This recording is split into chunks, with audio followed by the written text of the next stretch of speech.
Audiobook title Gun Girl from Another World. 00 to 146 ongoing. Chapter 0 Prologue. Chapter 0. Prologue. I'm dreaming. I'm floating in the sky. Nothing but blues and whites as far as the eye can see. I can barely even tell which direction is which because they're all the same. I think I started laying down on my side, like I do in bed, but that changed so many times so quickly as I tried to orient myself that now my head could be pointing toward the ground for all I know. Not that there seems to be any ground to be had. No. We're filing that away in the back of the not thinking about it folder. Instead, I try different things. I try walking, but my feet don't touch anything. I cycle through several different swimming styles. Dog paddle, backstroke, breaststroke, even the good old frog kick. Honestly, I might be moving from that last one. It's hard to tell. Certainly, nothing changes from the scenery. I finally give up with a sigh and position myself as if I were laying on my back, folding my hands behind my head and propping a knee up. If there is no up, down or sideways, it doesn't really matter which section of the endless sky I stare into. The only thing I can do, apparently, is wait for something to change. I feel like I've been left in a waiting room for an appointment I don't remember, and nobody's told me the doctor's late. Man, this has to be the most boring dream ever. As soon as I say that, something blue appears in my field of view. I sit up to try to get a closer look, but it moves with me. It's hard to make out, though, since it's blue against a blue sky, and it has something white in it in a sky full of clouds. Wait. Is that some sort of text box? I move my gaze around so that the white is against a solid expanse of blue in the sky, then still have to squint to make the letters out. WOECTGONATE. It's giving me serious RPG vibes, but the kind of RPG that was made by an amateur who hadn't considered the background they were using. Hey, if someone's there, you mind checking your font color? I ask, feeling a little silly addressing empty air. But it's a dream, so who cares? It might even work. Sure enough, though the image hangs there for a long moment, it soon blinks, and suddenly has a boundary box so I can clearly see the edges, and the words inside change to a nice, solid black. I'm not sure, but I think the blue within the image even shifted a few shades darker for more contrast, too. Oh, thanks, I say, since apparently somebody actually is listening. That's much better, and it is. I can now clearly see what the text box, the similarity is even stronger now, says. Would you like to go on an adventure? It's even followed by a carriage return and a blinking, rectangular cursor. I can't help but smile, even as it feels lopsided on my face as I wonder if the little window might hold me hostage here until I agree. It doesn't matter, though, as there's no reason to find out. Sure, I respond, that half grin still on my lips. Sounds like fun. The box disappears, and is replaced immediately by another identical box with different words. What is your race? Human. I ask more than answer, bewildered by the funky little rectangle's question. It's a moment later that I consider it might not be asking what I think it is. Could it be asking if I want to be something else? Is it giving me a choice? Not asking for clarification. Of course, there aren't any other intelligent, civilized races on Earth, or at least not anymore, but our fiction is overflowing with them. I consider a few, wondering if they're really options. Klingons, elves, Time Lords, dragons. I briefly imagine how I might look as a towering Gerudo or a short-stacked little gnome. Some of the options are so powerful that I can't possibly imagine them being valid choices. Many others are simply redundant. What is really the difference between a Klingon, an Orc, a Romulan and a Drow, a Hobbit, and a Gelfling? Well, okay, at least on that last one, I'd have wings, but the point remains. I probably don't need to be super specific, I would just get the equivalent, whatever that may be, like Tieflings and humans. But then, most of those had parallels on Earth once. Neanderthals were kin to Orcs, Phociensis is literally called the Hobbit, and probably a dozen others. Homo sapiens beat them all. I don't want to be speciesist, but that's a pretty good track record. Besides, I don't know how to be anything else. I'd probably just embarrass myself. Yeah. Human's definitely the way to go. As if it had been waiting for me to come to a decision, the box takes that moment to flit away again, another taking its place. What is your name? Kind of odd that one didn't come first. Maybe it was in case I decided to change it if I picked a different race. Remmi, I immediately answer. Remmi Lee. A lot of people who aren't nearly as funny as they think they have often joked it's short for Remington. But that's just stupid. As far as I've ever known, it's not short for anything at all. It's just Remmi. I'm just Remmi, and I have no intention of changing that. Are you fit for long hikes, difficult terrain, and other physically strenuous activities? Well, that one feels a little ruder. If you didn't think I was, why am I here? I certainly don't think of myself as unfit. I'm just coming into my mid-20s, and played my fair share of sports in high school. I wasn't necessarily fantastic. I paid for college on an academic scholarship, not an athletic one. But I've never been a couch potato. On the other hand, the fabled graduation boundary feels very real. I don't think I'm really less fit, per se. In fact, if I had to fight myself from 5-10 years ago, I'm pretty sure I'd kick little Remmi's butt. Long physically demanding activity isn't about strength, reach or skill, though. It's about energy. I can take the stairs from my apartment, jog to the convenience store, jog back with a couple bags in tow and take the stairs back up the 3 floors to my apartment again. I've done it plenty of times, but I'm ready for a break and a cold drink by the end of it. When I was 15, though, my sister and I ran all over the countryside, all day long. We ran through the woods, climbed trees, climbed rocks, jumped off both, jumped in streams. Our summers were spent with nothing but a lunchbox, drinks we put in the stream water to keep them cold, and a promise to be home by supper. Exhaustion just wasn't a word in our vocabulary, or at least we thought it meant nothing more than laying on our backs in the forest shade for a couple minutes before taking off again. The box surprises me when it vanishes despite me not yet settling on an answer. Again, another one appears, but this one isn't asking for generic details. In fact, I find it a little ominous. What is power? I lean back to consider that. It almost seems like a question that's more philosophical than useful. Like it would be one of those stupid Greek parables. One guy says power is fire, because it cooks food, warms the house and drives away wild animals. Another says the spear is power, because it hunts the food, protects the house and drives away barbarians. Some sap says love, because some sap always says love. And then the guy making up the story, probably Socrates, rose up and makes the supposedly profound statement that power is intellect, because it allows the man to control the fire, forge the spear and comprehend love. And everybody claps. But I already have intellect, and it's recalling a different idiom. Power grows out of the barrel of a gun. It's a rather crude, barbaric sentiment, but something about it rings true in me, especially now, as if I'm onto something. A lot of things could be powerful. In fact, every guy in that parable was right. Each of those things could be a form of power. What they were debating was what was the greatest power. The box reminds me of RPGs, and in an RPG, the fire would be a mage, the spear would be a warrior, the love would be I dunno, a magical girl. Was there some magical girl camp RPG? But mages are cringe, warriors are cliché, and love is a lame superpower. Intellect would probably be crafting, and that's just cheesy. And ultimately, no magic power or cultivation technique could compare to the raw power of a modern firearm.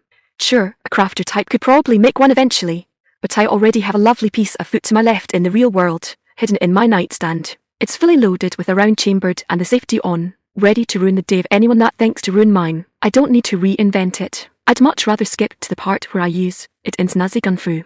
Sure, a pistol isn't the most powerful weapon humanity has created, but we're not talking what an army could use. We're talking individual power. Assuming my hunch about the box's question is on the money, of course. Nothing has increased the power of an individual person more than firearms. Yeah, technically, a rifle or something would be stronger, but I don't like lugging a big thing like that around. A pistol is nice and agile, frees up the other hand for something else, and has just always felt nicer in my hand. So that's my answer. Power is a gun, and the skill and willingness to use it. It doesn't matter who you are, how important you are, how old or fit you are, so long as you can lift that gun and point it at your problem. You are the most powerful person in the room. How did it go? One man with a gun can control 100 men without one. I open my mouth and inhale to give my well thought out answer, but the question vanishes. One last box appears in its place. Calibration complete. Good luck, hero. It ends with an honest to goodness thumbs up emoji. In my great philosophical wisdom, I stare at it like a brainless fool and utter the only suitable response. What? And then gravity suddenly remembers it exists and that nothing is actually holding me up. Like one of those Acme cartoons, I feel my stomach drop a half breath before the rest of me follows. Instinctively, I'm trying swimming again, like that's going to do anything but make me look a fool. The only direction I'm moving is very much down. Oh shit, there is ground, and it's getting bigger every second. One little corner of my mind wonders just how high up I was that it was too small to see. The rest of me begins screaming with every fibre of my being. I'm lower than the clouds, than the mountains and the birds. I'm lower than the trees for just a flashband's worth of perception. And then everything goes black again. Chinese it, Japanese it, Chinese it. Gun Girl from Another World. Askai no Ju Shoujo by Ninmast Nunyabiz. Chapter 1 Awakening. Chapter 1 Awakening. It really was a dream. As awareness begins to return to me, there's no sensation of impact or injury. The familiar fog of dreams rolls back from my consciousness as my mind moves through the slow process of jacking back into my physical body. My muscles begin to stir, sluggishly shifting and twitching without yet enough strength to actually move even a finger, like cogs that have only begun to receive power, but have not yet built up enough force to turn the next one over. It may not yet be enough to move, but it's enough to tell me something is wrong. The fibers within my limbs shift back and forth against something my brain tells me is hard and cold, not soft and wrapped in linen. It quickly determines this is outside its expected parameters, and environmental awareness begins to spread through me at an accelerated rate. In short order, my brain informs me that my face is also pressed against the same hard, cold surface, cheek squashed against it so that my entire mouth is off-center from the rest of my face. The atmospheric data comes on its heels. The air is practically still, cold enough to be uncomfortable, but not enough to be dangerous, and touching every inch of my skin that isn't against the hard surface. The awareness reaches my logic centers, and the feedback rapidly begins to connect to concepts. I'm naked, laying belly down, probably on tile, not in my bed, wearing my sleeping t-shirt, curled up in a comforter. In other words, I'm not where I'm supposed to be if I'd gone to sleep normally. As drawn out as it all feels, I've probably only been awake for less than a dozen seconds. I begin to shift my body now, and my brain automatically suggests the most likely explanation to match the errant data, accompanied by possible causes and recommended courses of action. Did I fall asleep in the bathroom? I'm not in pain, so I didn't slip and knock myself out. I don't remember going drinking last night. In fact, I don't actually remember a last night. Maybe I did knock myself out. I should get to my bedroom, get some clothes, find my phone. It'll have the time, reminders, maybe text messages to refresh my memory. If nothing else, I'll be able to call for help if I need it. I pull my head off of the floor and begin to haul myself up, craning my neck to see. With my shoulders mere inches off of the floor, I freeze, every other thought thrown out of my mind. I see boots. More than one pair. In the next heartbeat, I'm wide awake as adrenaline floods my system. I get one leg under me, mind trying to assess the threat, eyes scanning for an escape route, and my arms covering myself all, at the same time as contradicting, but equally urgent concerns flood my mind. Peace, young miss. You are in no danger. I whip toward the deep voice, my panic reaching me faster than the meaning of his words. He's an old man, but not so old that the echoes of a powerful build have left him. His jaw is strong and clean-shaven despite his grey hair. He's wrapped in a white robe that's tied with a red rope half as thick as my wrist, and the cloth is embroidered with all sorts of symbols and designs that seem only decorative to me. On his head is a folded cap, and in the hand he isn't holding open toward me is a tall staff that shines like gold. Or at least I think it shines like gold. I've never actually seen gold with my own eyes before. There's a soldier to either side of him, standing so that they make a semicircle around me. They're wearing segmented armor that's a deep blue that's almost purple. Each one wears a helmet secured under his chin with a tied-off strip of cloth. They each hold a spear in their right hand, the butt resting against the ground, and a red tassel tied just under the head. What I'd guess is some sort of short blade is strapped to the small of their backs, again with the red tassel just below the guard. The belt holding it in place is a red rope, not unlike that of the old man except thinner, and less pronounced. Just behind the old man and to his left is a young woman in a similar robe to him, though it's less decorated, and instead of a red rope, is secured with a thick length of rose-coloured cloth. She's about my height, and it takes me a moment to realise her ears are long and pointed. I can't see her eyes, because she's looking down at the ground, the only one of the four not looking at me. It seems more like she's expected to stand that way rather than something she's doing out of embarrassment. I wish the rest had some sense of embarrassment. I toss my gaze recklessly around to my immediate surroundings. A solid white marble floor etched with red symbols, ivory pillars, walls of dark wood. It all screams opulence, so loudly I almost feel like I have to shut my eyes against it. It's also nowhere I've ever seen in my life. Where am I? I demand. I reprimand myself for the questions later. Turns out, cliché as they may be, I still need their answers. Who are you?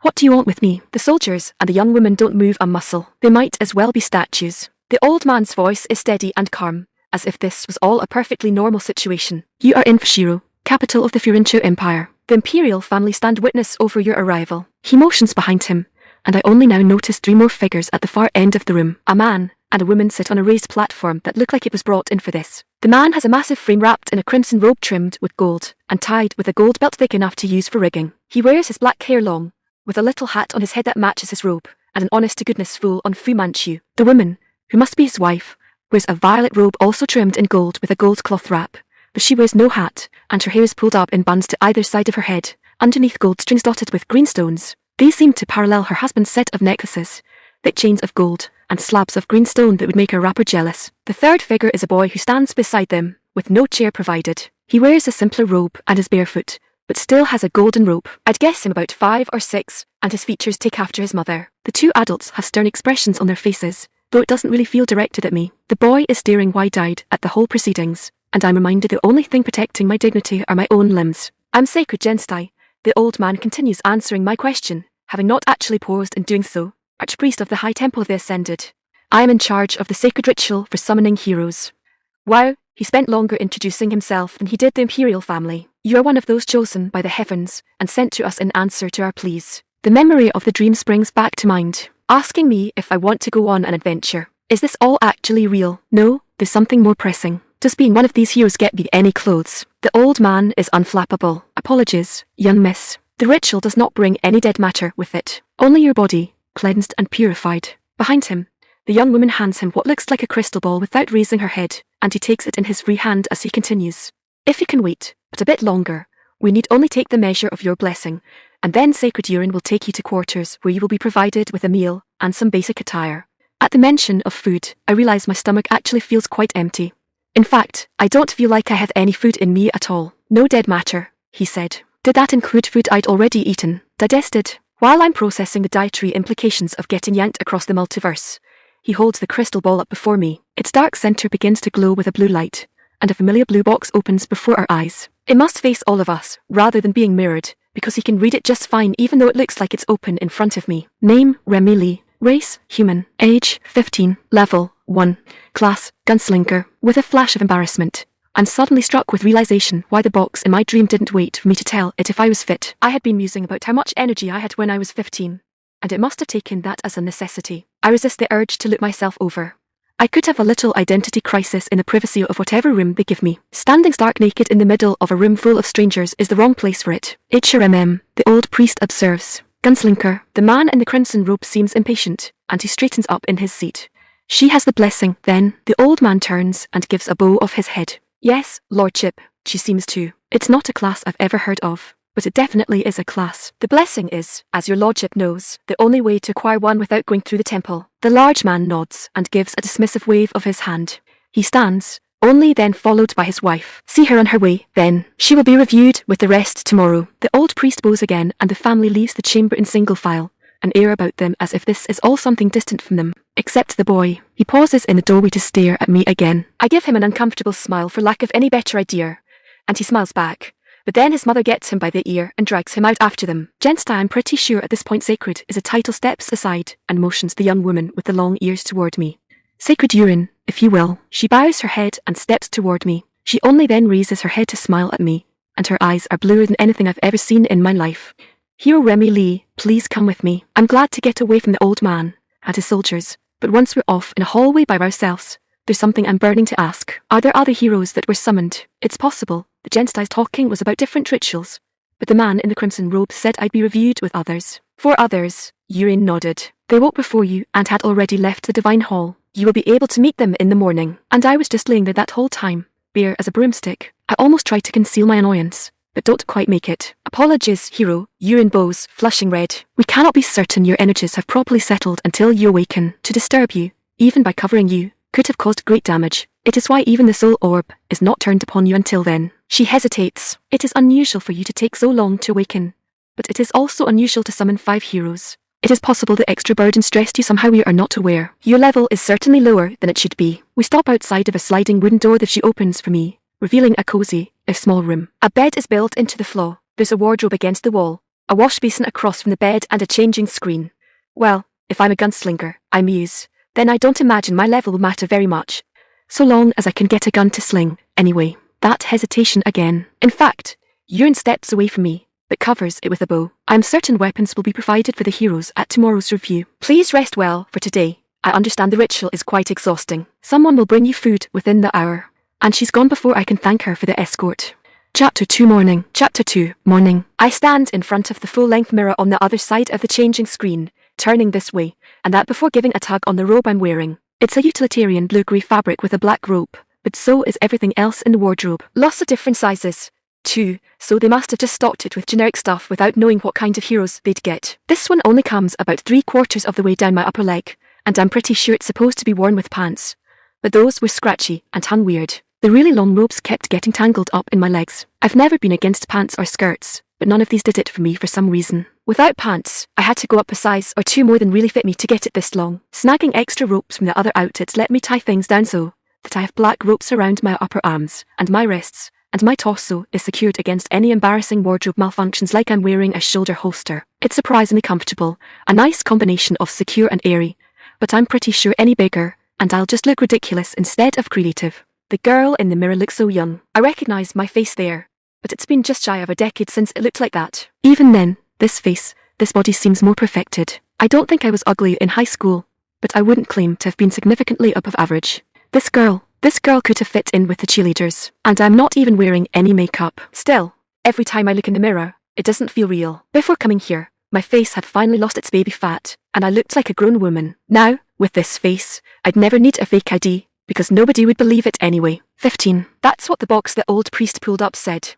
Well, at least I doubt I'll be prone to acting like I did the first time I was that age. I turned to look out the room's window. It's the only window the room has, but it's large and faces a garden of flowers, trees and ornamental bushes that's awash in morning light. There's heavy blinds that I could have pulled to block out the light or to keep others from looking in, but I'm as decent as I'm going to get, and it feels right to have daylight coming in. I'm honestly a little surprised I am as awake and ready to go as I am. Turns out, I arrived, or at least woke up, yesterday afternoon.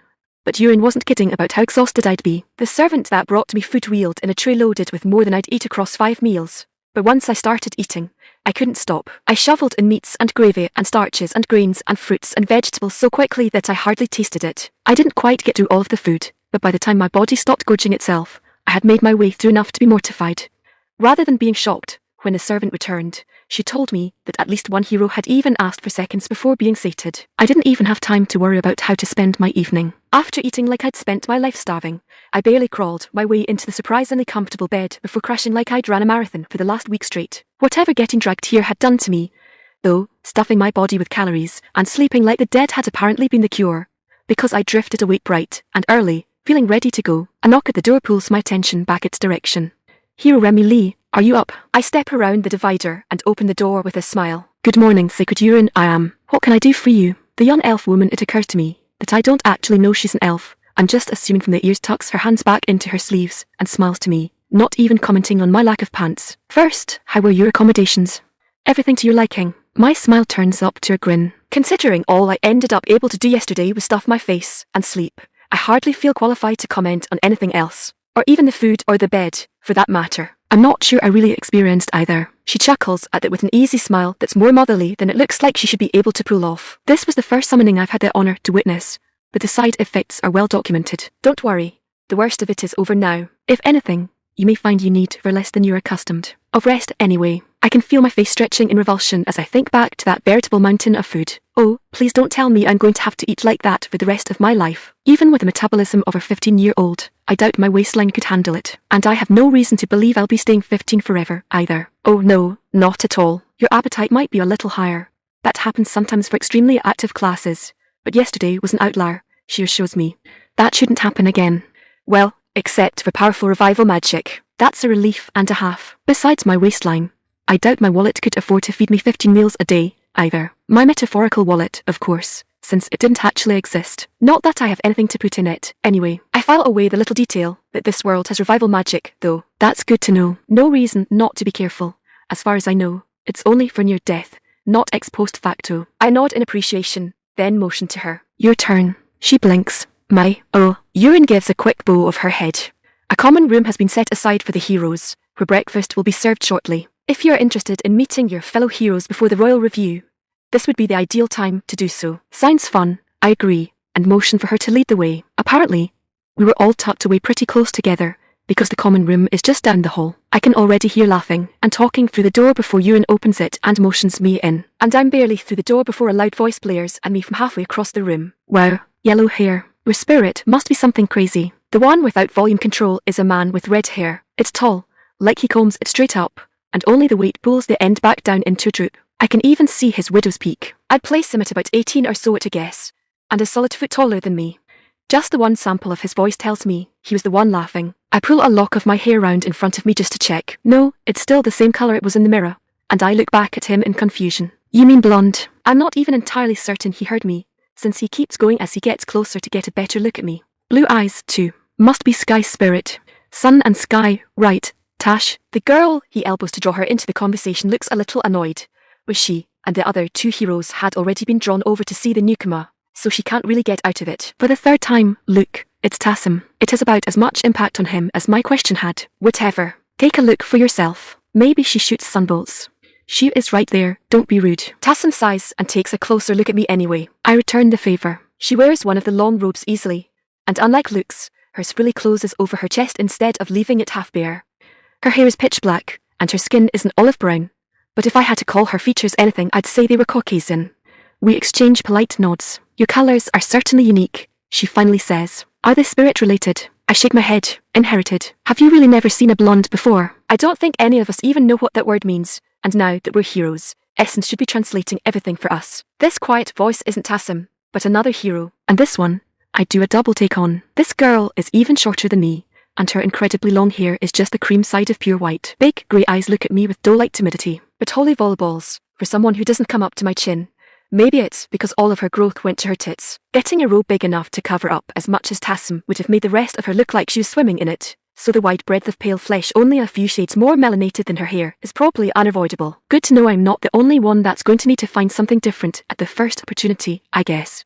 She blushes and offers a handshake. I'm Sena. I realise I'm gawking, and give an apologetic smile as I accept the handshake. Remmi. Tassim comes up alongside me and guides me away from the door they practically pinned me against. She lowers her voice as she says, "We all did that," and pats me on the shoulders. Luke, meanwhile, with all the subtlety of a trumpet, and surely twice the volume, slaps the last hero on the back. Hey, but how about that? First group of heroes anyone's ever heard of with 5 of us, and 3 of them are cute girls. You nervous yet, Benny? I know I am. He doesn't laugh like he's nervous. He laughs like he's the biggest, rowdiest, star quarterbackiest frat boy in the room. Which actually, he probably is. Benaroo, can't you get anyone's name right? Or are you even trying? The black-haired young man might be a year or 2 older than Luke. He might be a little taller than him too, if he wasn't hunched from the impact, but he's far leaner. He's scowling at the redhead as he pushes his glasses back up after the blow nearly knocked them off of him. He's not my type, but I knew plenty of girls in school he'd have appealed to. He has that serious, studious upperclassman look, valedictorian, disciplinary committee and quite rich boy all rolled into one. But then, with what becoming a hero did for me, that could all be new to him, and he'd been a scrawny beanpole before yesterday. I actually want to ask about his glasses. Our bodies are supposed to have been cleansed and purified, according to the old priest. Standing in a room with so many beautiful people, all of whom just happened to be heroes, as me convinced I can't have been the only one to receive a facelift as part of the deal. So why would he still need glasses? And where did they come from? Did the temple provide them on request? Before I can do so, a bell rings, and a number of servants start rolling in food carts. Little surprised Luke the Bullhorn is the first to react. Hey, the food's here. He cheers as he claps and rubs his hands together. Great, I'm starving. Suddenly, I suspect I know who ordered seconds yesterday. Chapter 3 Status. Chapter 3 Status. Show how many levels did you gain from echoing Ayre. Apparently, Luke has no qualms with making conversation with a full mouth, because he asks me this while he's still chewing on a mountain of rice he just shoved in there. My own plate has a decent spread. I won't feel bad if I don't get around all of it, but I wanted to at least try a bit of everything. The temple had rolled out generous offerings of rice, fish, eggs, smoked meat, hot cereal of an unknown grain, a mixture of fresh fruits, only some I recognize, and a mild hot tea. They spread it out buffet style, and we were encouraged to help ourselves. Luke had done his level best to empty out every dish, to look at his plate. I push a yellow grape around on my plate for a moment as I both translate his mushmouth and consider my response.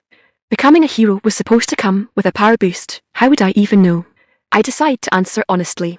Just 1. It's technically the truth. I had no level, now I'm level 1. Tassim looks to me at that from the other side. Or maybe she's watching Luke nearly choke on his rice. Thankfully, he manages not to spray it all over me, but he guzzles a whole cup of steaming hot tea to wash his throat clear. He still has to cough a bit, and he wipes his mouth off with the back of his hand. Really? He finally manages. I gain 10, and a point gain boost. He doesn't sound mocking or bragging. We're stunned that my own number isn't comparable, but it's enough to get Tassim scolding him again. She leans forward over her own plate to look past me. Were you pulled from a ban? Look, it's rude to badger someone about their stats. You know, almost as rude as it is to eat like a pig at a trough. The redhead swallows the new mouthful he'd only just crammed in, and I'm pretty sure he'd only just started chewing it, too. His neck is nearly the same colour as his hair at her words. Besides, she continues, as far as you know, she only gained 1 level because she was already higher than us. At that, I can feel my own face going red. But if I'm really going to be fighting alongside these people, they deserve to know. It's not something you want to find out in the middle of combat. No, pretty sure I wasn't, I say. I didn't have a class at all. Now Benaroo and Saner stop eating too. It's Mr. Valedictorian that speaks first. You were classless, he asks, though he pushes his glasses up. Well, I guess that makes sense with how young you are. Oh, right, I'm the youngest one here, probably. Wealthier families get their children classes as young as 12, I've heard. But that'd be the exception. As a positive, your family can reinvest what they were saving up for your coming of age present. It's plainly a guess. And I feel like he's trying to get a read on my social status as much as he is trying to explain my words away. Clearly, classes through the temple are some kind of investment on par with a higher education. Earlier acquisition, and presumably a head start in levelling, is a perk and indication of higher standing. Tassim swats him across the back of his head. That's rude, too. We're all heroes here. That's higher than any noble brat, and all of us on equal footing. He flinches from the impact, but doesn't rile. Apologies, he says, directing it to me. I meant nothing by it. I was only curious. I give a nod of understanding, but have taken the opportunity to put that grape in my mouth. Chewing with my mouth shut is a good excuse not to answer.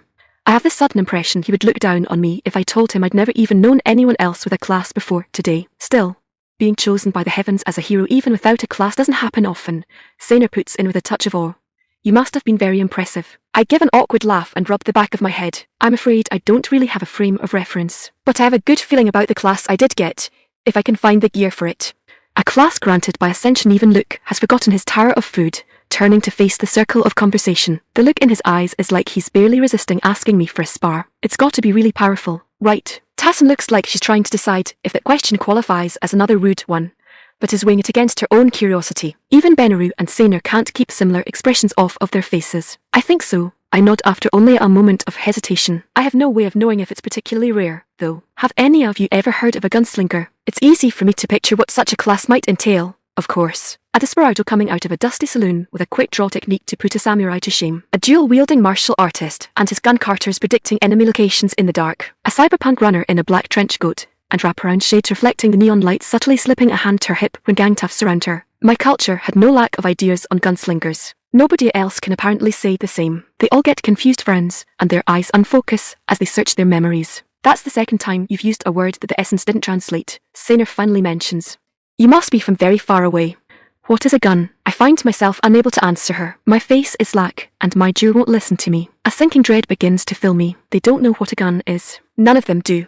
But if guns don't exist here, does that mean my class is useless? When my voice finally comes out of my throat, all I can say is, oh, that's bad. Despite the lack of explanation, the other heroes seem to grasp quickly enough why that's bad, though none of them seem to know what to do or say about it. Finally, Benaru stands. Forgiveness, Remmi, but would you mind if I used identify? I'll need to view your status for myself. Perhaps we could offer more insight that way. Identify, I ask. Is that some sort of spell? Like what the priest used with a watch maculate? I snap my fingers before coming up with the words. The soul orb. It is the spell the soul orb reproduces, he confirms, though it uses it only at a basic level. It is not a complex spell, but neither is it tort. Normally, artifacts like the soul orb are the only way to use it, except for heroes. I purchased it this morning. The other three are nodding at that. We all probably should, Tassim mentions. Even a single rank would be a boon. She turns to Benaru. But then you might as well just ask her to show us her status directly. So why even bring it up? Stealth bragging, I immediately guess with a smirk, and he reddens as if caught. Well, I don't mind sharing, but somebody's going to have to tell me how to do that. Oh, right, no class. Luke puts in. You'd never have done it before. It's really easy. You just will it open. A lot of people like to make a motion as they do it. Like this. He makes an arcing swipe with his fingertips in the air in front of him. But nothing happens. His eyes focus like he's looking at something in front of him, but the air there is empty. After that, another push of will to show it. Again often with a gesture to help you focus. He makes a motion like he's flipping something around with his fingers, and suddenly the blue box is back. Name, Luke Flamville. Race, human. Age, 18. Level, 30. Class, Swordmaster. HP 540/540. MP 25/25. St 160/160. Strength 150. Toughness 120. Intellect 25. Agility 80. Points 1256. Traits, hero, knight errant. Behind me, Tassim lets out a long whistle. Shiny muscles there, beefcake, and behind her, I only just catch Benaru mutter, brains are about right. I'm sure Luke heard that, too, but it washes off of him like everything else. And there you have it, Rem. That's how you work a status screen. I glance back in time to see Tassim's eye twitch at the nickname, but it doesn't bother me. I take a step so they're all in front of me. Alright, let's give it a try. I swipe like I'm waking up a tablet, and forcefully think, status. I'm actually surprised when it pops up immediately. I thought I'd have to make several attempts. In fact, it kind of feels like I pushed harder than I even needed. Name, Remmi Lee. Race, human outsider. Age, 15-24. Level, 1. Class, Gunslinger. HP, 60/60. MP, 120/120. St 120/120. Strength, 10. Toughness, 20. Intellect, 120. Agility, 60. Points, 0. Traits, hero, the nut. When I flip it around, Benaru immediately spit takes his tea. You okay there, Benny? Luke asks in concern. The dark-haired man coughs for a moment before he can answer. What's with that ridiculous intellect? No level 1 has a stat in the triple digits. I'm level 27, and it's nearly as high as mine. Tassim's rubbing her chin, though. Those definitely look like mage stats, to be sure. Gutter physical stats, high intellect. Except for that agility, Luke puts in, surprisingly helpful. But then, I can absolutely see him as a swole gym bro, which would put physical evaluation in his wheelhouse. She's gonna be fast on her feet if she keeps that kind of spread. Far faster than a level 1 should be, Tassim agrees. In fact, it's only her strength and toughness at remotely appropriate for her level. Maybe I'm getting a boost for being a hero, I suggest, but Tassim shakes her head. Levels are a composite score, not something static. Our levels went up when we were summoned, because we got a stat boost. Your level shouldn't still be a 1. Those are stats a level 10 mage would be proud of. 15, maybe. Luke bends down so he is level with me. Are you sure you can't cast sunbolts? Positive, I confirm. I know what a gunslinger is, unless this thing's using some insanely different definition. Even if it does, nobody where I come from uses magic in the first place, so there's no way I could have learned it before now. Whoops, maybe I shouldn't have been so quick to say that. They're all giving me weird looks again. Nobody uses magic. Saner is the first to ask, how do you survive? I blink as I try to process that question, and the implications behind that, before I can find words to answer her with, though. Benru jumps in. I suspect it has to do with her race, he suggests, and everyone's eyes go back to it.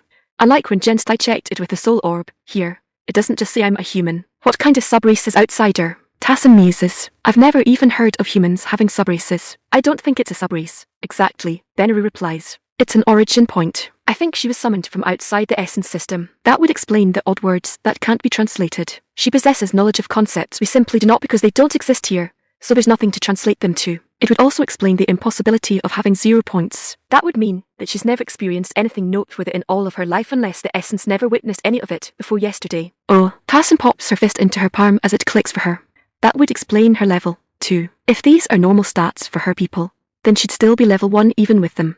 Especially if that monstrous intellect stat isn't counting as highly for a martial class. I admit I'm disturbed by the idea that could be normal for anyone. Benru agrees. But it could just mean they have a widespread institutionalized education. Intellect isn't just raw intelligence, after all. The same could go for her age. It's possible that her people live longer or age slower, so 24 for them is still equivalent to a 15-year-old here. Yeah, I'm not touching that one. We do have that education. I focus on instead. For about a dozen years before, we're considered adults. More if we're going into a specialized field. I couldn't tell you how it compares to what you guys get, though. I didn't learn to read until I was 15. Luke sounds far more like he's proud of it than as if it was some mark against him. Learned my letters when I joined up with the city guard. That's a little later than the standard, Benru provides, but common enough for the poor or very rural. Most will learn to read by 12, nobles by 8. I blink. We're learning to read by 4. Numbers, same time. What do you spend the rest of all that time learning? Saner asks in that quiet voice of hers, and I blink again, realizing the kind of gulf I'm dealing with.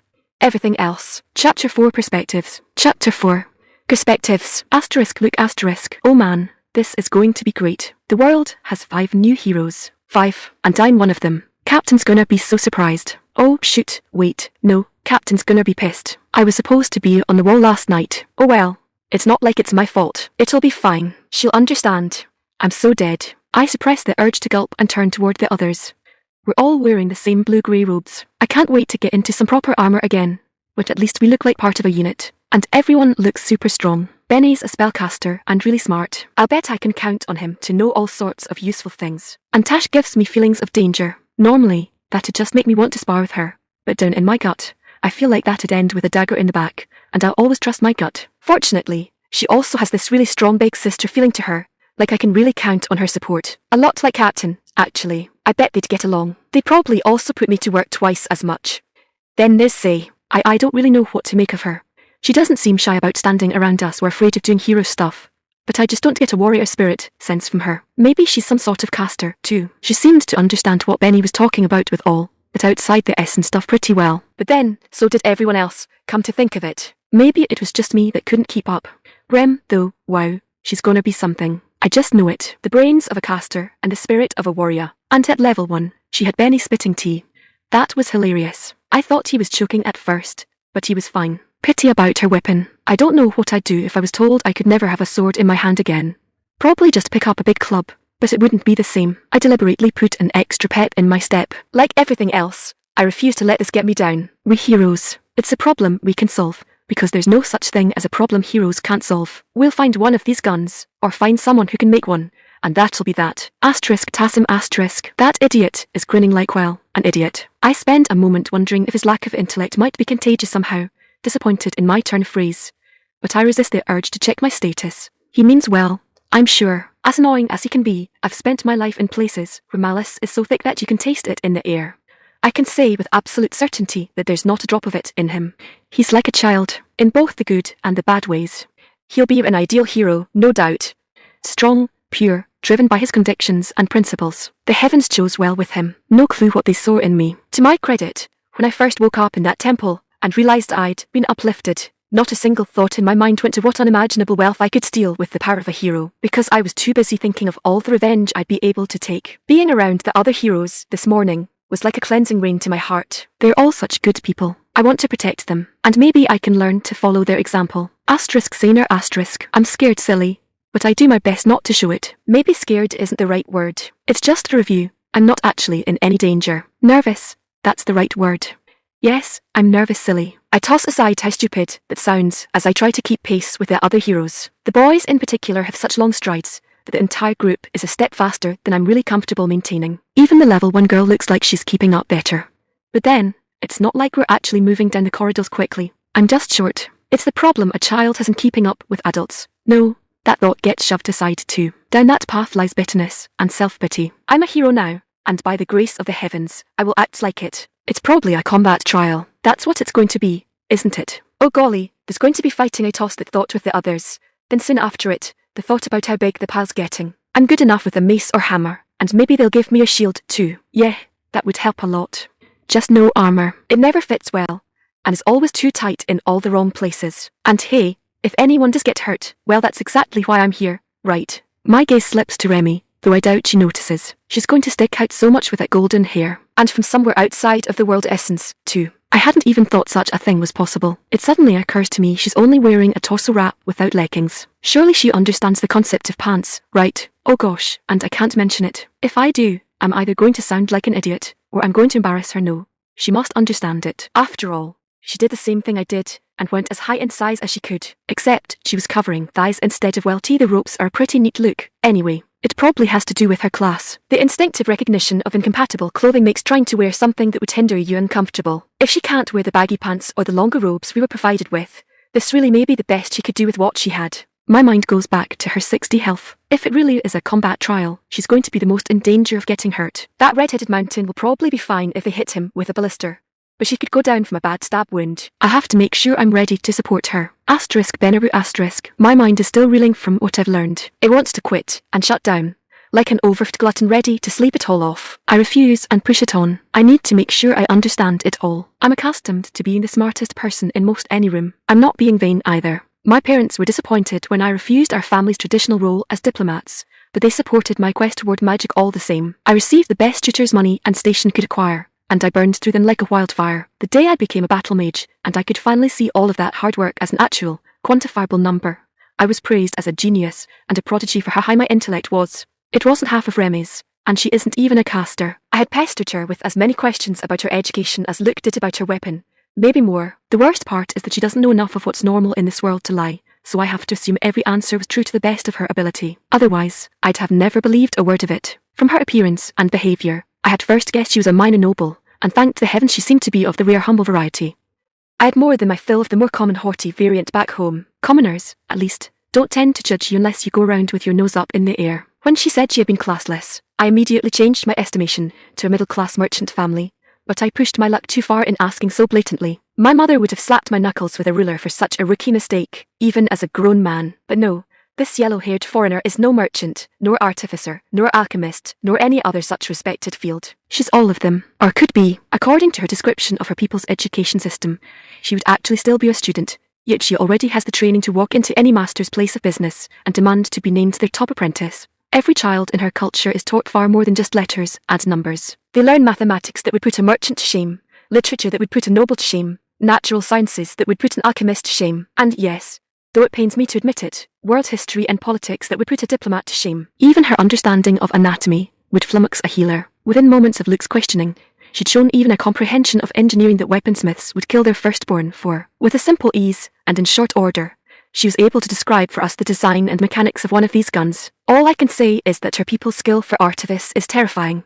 What she described was beautiful in its simplicity, nightmarish in its implied capacity, and utterly impossible for anyone but a master to reproduce. And then she turned around and asked him what alloy his sword would be made of. Alloy, like she expected the concept of blends and carbon content to be common knowledge. Of course, the poor fool couldn't answer, and I had to step in to do it for him. The next line of questioning, of course, had to be how they afforded such a system. The whole reason so few people learn more than the absolute basics is because there's no time. Education is a luxury, because it's expensive and offers so little direct benefit to the common man. Given the choice between working the field to raise food so you can actually eat, and spending money you don't have on tutors that aren't there for knowledge that won't feed you, the outcome is obvious. I should have expected it, but the answer came back to their terrifying skill at artifice. They built constructs that worked the fields for them.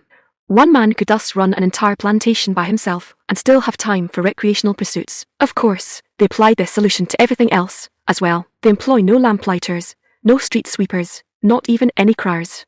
Everything is handled, more or less, by their constructs. Their clothes are made and washed by constructs. Large portions of their meals are prepared by constructs. They replaced horses with constructs. Long-distance communication was solved by constructs. They chart the paths of the heavens with constructs. They even use constructs to make their constructs. The result is that everything that once was expensive has become incredibly cheap. Commoners live in mansions and eat like kings. Thanks to mass production, even the constructs themselves are easily affordable.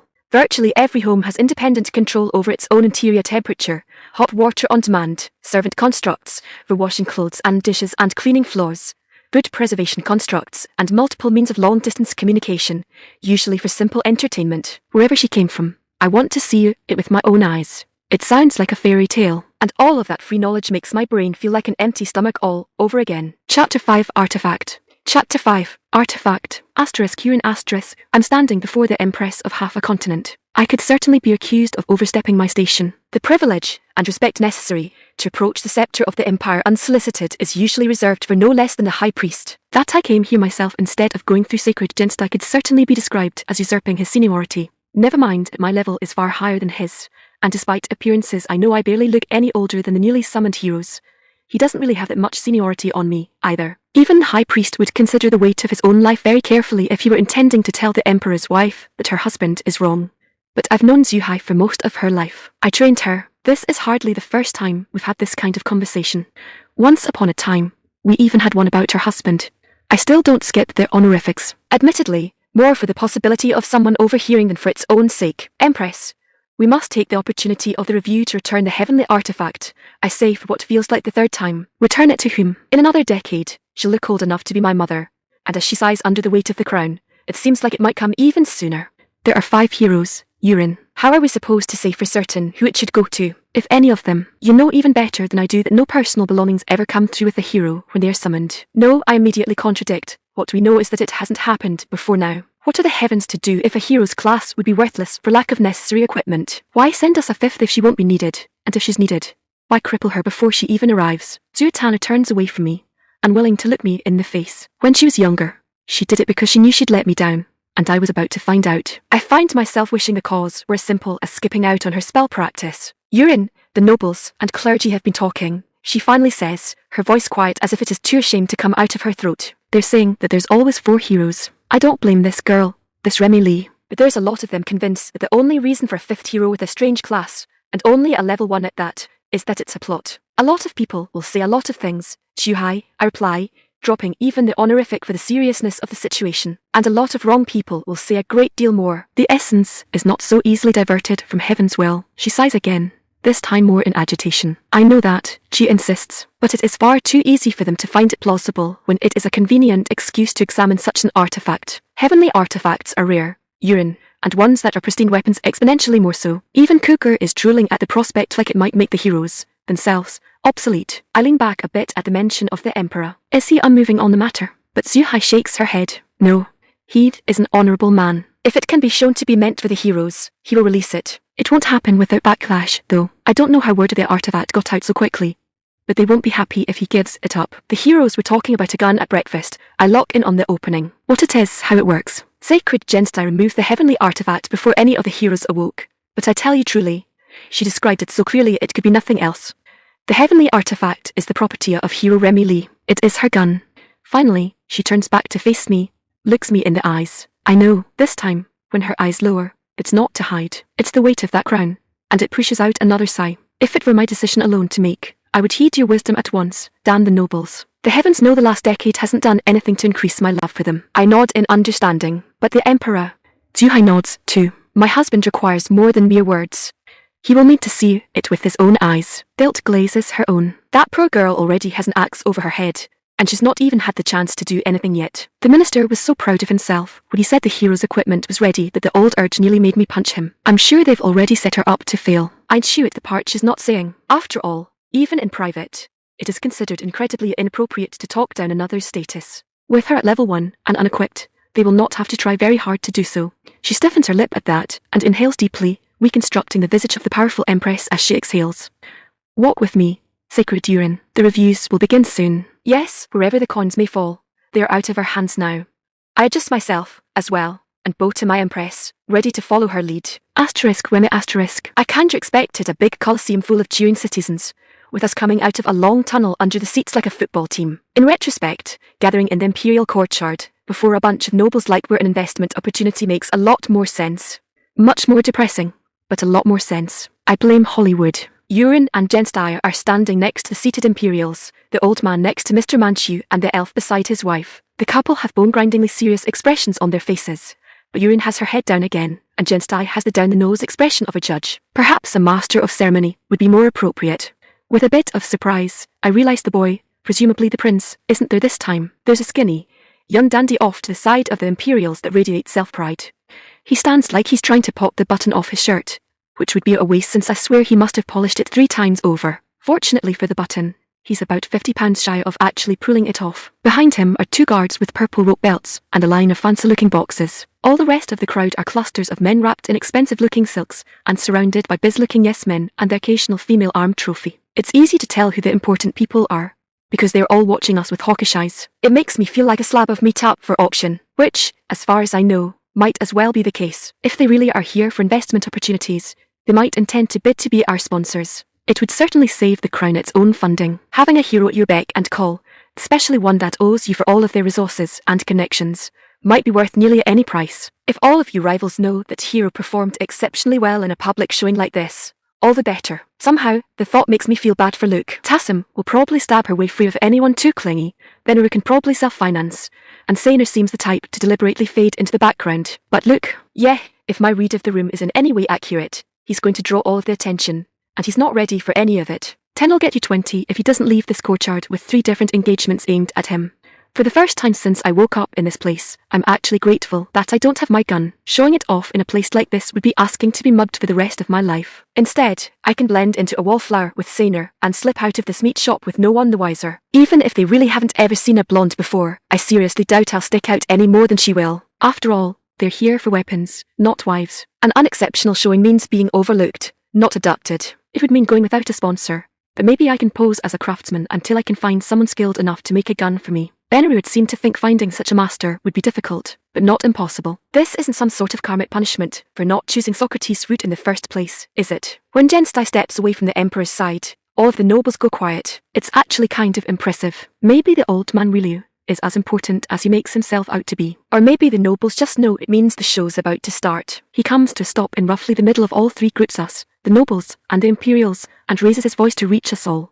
Great houses of Furinshao, your families honour us with your attendance this day, as you honour them in attending to your Emperor's command. Many and horrible have been the tribulations that have afflicted our people since the fall of the Western Demosne. The darkness rolls ever onward, corrupting the ancient places of the world, and all of the creatures about and within. Crops and wilderness alike grow strange and poisonous to our pure flesh. The darkness pools in the souls of rogues and vagabonds that discard their honour and station for insatiable greed and bottomless gluttony. Peasants that once did the proud work of farming the land now tend fields of corpses and gorge themselves on the flesh of their fellow man. Our brave and noble warriors have fought against this accursed tide and bought us time with their blood. But with that time, we have enacted the holy summoning ritual, and the heavens have answered our call. For the first time in generations, heroes stand before us. Today, the Imperial House fulfills its traditional duty of first armaments, as it has done in times of old. From its own armories, it grants each hero a relic befitting his or her skills, with which they will then display their heaven-sent capabilities for the reassurance of us all. Genstai finally pauses in his speech to motion back toward the dandy, who in turn immediately starts directing the two soldiers rather than do any of the lifting himself. They, of course, obediently begin the process of bringing the boxes forward, laying them out in the order the dandy dictates. Historically, of course, the old priest continues, the heroes will not use the first armaments forever. They may, for certainly none can accuse the Imperial House of withholding its generosity in times of such peril. However, as heroes grow to heights unimaginable, they may outgrow these mortal treasures, discovering new ones or forging their own to suit their needs. It is our hope only that they receive a firm foundation, and will not forget who granted it. Heroes, present yourselves before the Imperial House and the houses of Furinshao. As your names are called, step forward and receive the first weapons of your new life. From this day forth, no longer are you mere mortals. Your old stations are washed away in the essence of the heavens and forged anew. Today, you take your first step into legend. Chapter 6 Armaments. Chapter 6 Armaments. Luke Flamville, the old priest shouts first. Swordmaster hero. When Luke steps forward, however, Genstai stays put. Instead, the dandy lifts a long, massive sword wrapped in linen from the first box and carries it over like he's doing the swordsman a favour, and it's who explains the gift. The Imperial House grants you the Utaji steel. May it cut through the darkness before you. The dandy's voice sounds like his balls never dropped, but that doesn't make the reveal any less impressive when Luke pulls the linen off with one hand to reveal a freaking buster sword with a flame-blackened surface. The blade must be 5 feet long and as wide as the length of my forearm at the base, with another foot and a half of handle. The guard and hilt look like they're engraved with a dragon motif. The whole thing must weigh a ton, but he holds it in one hand like it's nothing. Must be the 150 strength putting in the work. He even gives it a little experimental spin to check the balance. Only after marvelling over the weapon does he remember his manners, and give a bow to the Imperial couple before returning to the line with the rest of us. Hassan Mayan, Shadowstalker hero. The dandy, who at this point is clearly some crown representative, pulls out a pair of arming swords for her. Also, freaking Shadowstalker, because of course she had to be even cooler. The Imperial House grants you the fangs of Louis. May you sink them deep into the heart of corruption. She too gives a quick twirl of the blades, but it's much more professional than Luke's distracted curiosity, and then she turns on her heel to give a sharp, right-angle bow to the Imperial family. It continues in this manner for the other two. Benaru Sendai, a battle mage, receives the Staff of Six, an obsidian rod etched with symbols I assume represent the elements, and topped with a diamond setting nearly the size of my fist. It looks like a pimp cane to me, but the lightning bolt he unleashes from it into the sky convinces me to keep it to myself. One of the clusters of nobles are much more animated when his name is mentioned too. Relatives. It wouldn't surprise me at all to learn he's a capital boy. Sainer, whose family name is Bibe, is a theurgist, and is given the Rod of Order. It's a mace with a green stone set into the middle of the head and a chain coming off the bottom that connects to a spiky, metal incense burner. Nobody can tell me somebody didn't use the thing as a flail at some point, especially when it's full of hot ash and embers. Surprisingly, the dandy didn't so much as take notice of her most prominent feature. Either he's got inhuman self-control or, never mind his balls dropping, somebody chopped them off before puberty. Wait, are eunuchs a thing here? Some part of me feels like that's a can of worms I don't really want to open. Remmi Lee, Gunslinger hero. I ignore the murmuring from the onlookers as they try to place my class, and instead do my best to imitate the others as I step forward. It's only now, as he approaches me with a bag wrapped in strips of cloth, that I realise the dandy is barely taller than I am. However, there's something very different about his demeanour that wasn't there with the other heroes. He's had an air of an inflated ego throughout the entire proceedings, but now it seems uniquely directed at me. The way he grins out of one side of his mouth, the way his head is tilted just back enough so that he seems to look down his nose toward me without giving up plausible deniability. It's been over half a decade since I saw it last, but I recognise it immediately. He's got stuck-up bitch written all over him. That look of social superiority from the school slut right before she shames her victim in the middle of the cafeteria. I'm immediately on edge before he even starts speaking. Forgiveness, hero, but your unique class has caught the Imperial House quite unprepared. We do not know what sort of strange ammunition gun are, but if you're a slinger, then it is our hope that iron bearings will at least suffice for the review. No, he fucking doesn't. He hopes it's a humiliatingly horrible fit. Joke's on him, I'm already planning for a bad showing. I keep that to myself as he passes me the satchel. I can immediately feel the heavy ball shifting around inside, and I notice that the strips of cloth easily unwind. I hold it up before me as I remove it. Oh, for crying out loud, it's a length of braided cloth rope, with a wooden cap on one end, a loop on the other small enough to go around a finger, and a wide, flat pocket in the middle. In other words, it's a shepherd sling. No ornamentation, no fanfare, just as simple and bland a sling as I could ever imagine. The nobles have noticed, too, and their noises are getting louder. Instead, as I hold one end of the sling between two raised fingers, I turn my attention back to the dandy and raise an eyebrow. No fancy name for this one. His grin widens just before he drops his head to me, his voice still plenty loud enough for everyone to hear. Forgiveness again, hero, but powerful relics place a heavy weight upon the soul. As you're only level 1, the Imperial House did not wish to overburden you, so they want it known how weak I am. I give a glance toward the Imperial couple. Was this all some sort of plan? I thought the dandy was just a petty little shit that had been personally looking forward to embarrassing a hero. As the murmurs from the crowd grow into a dull roar, I consider the possibility of some sort of actual plot. But why? I haven't even been here a full day. What could I possibly have done to piss off the crown? He notices my pores and snivels in the most condescending and sincere way. Is there something the matter? Honored hero, is it the sizing? Is the ornamentation too gaudy? I have said that your class is strange to us. Only speak, and Master Smith shall make it right. Oh, he's hoping I'll make an ass of myself by complaining it's not as fancy as the weapons given to the other, higher level heroes. I see the game now. Pity, he's playing in left field. Actually, I say calmly instead of rising to the bait. There's been a misunderstanding about my class. I don't use a sling. Is there any chance you have repeating crossbows? For some reason, mention of the weapon causes a wave of quiet chuckles from the nobles. Not a particularly respected weapon, then. The dandy, too, seems caught off guard. You would prefer to fight using a repeating crossbow? Hero gathers himself quickly, though. We do have them. Yes, that can be arranged. No poison will be provided for safety reasons, of course. You understand. Is a repeating crossbow what your class is meant for? It's closer than a sling, I reply. I'll just have to make it work. I see. Any specific requests with it? Preferably one I can hold and fire from one hand, and I'll need a couple minutes to familiarize myself with whatever design you use. Of course, the dandy replies, and I hand him back the sling and satchel of metal orbs. We'll see if one of the handmaidens have one they're willing to part with. He gives a snap of his fingers toward the 2 soldiers, and one of them immediately jogs away. Thank you, I reply, and turn to give the Imperial couple a bow like the others gave. Then I return to my place in line. As I'm left waiting, I mull over some of his more confusing words. Poison, handmaidens, none in the armory, and the dismissive response the crowd had. Has there been some sort of miscommunication? Nope, I'm sure there wasn't. Saner said everything there's a word for is perfectly translated. It doesn't matter what they call it here. They recognized whatever they heard. That means the concept of a repeating crossbow exists here. They just don't seem to think much of it. I suppose I'll find out why when it arrives. The other heroes are giving me looks out of the corners of their eyes, but I keep my head forward. I'll do the best I can, and if it doesn't work out, well, that was my plan from the start anyway. Whatever issue the crown has with me, I'm no worse off than I already was. Genstice seems prepared to continue on with the event regardless. With the duty of first armaments fulfilled, we now move on to the demonstration. I remind everyone to maintain a safe distance.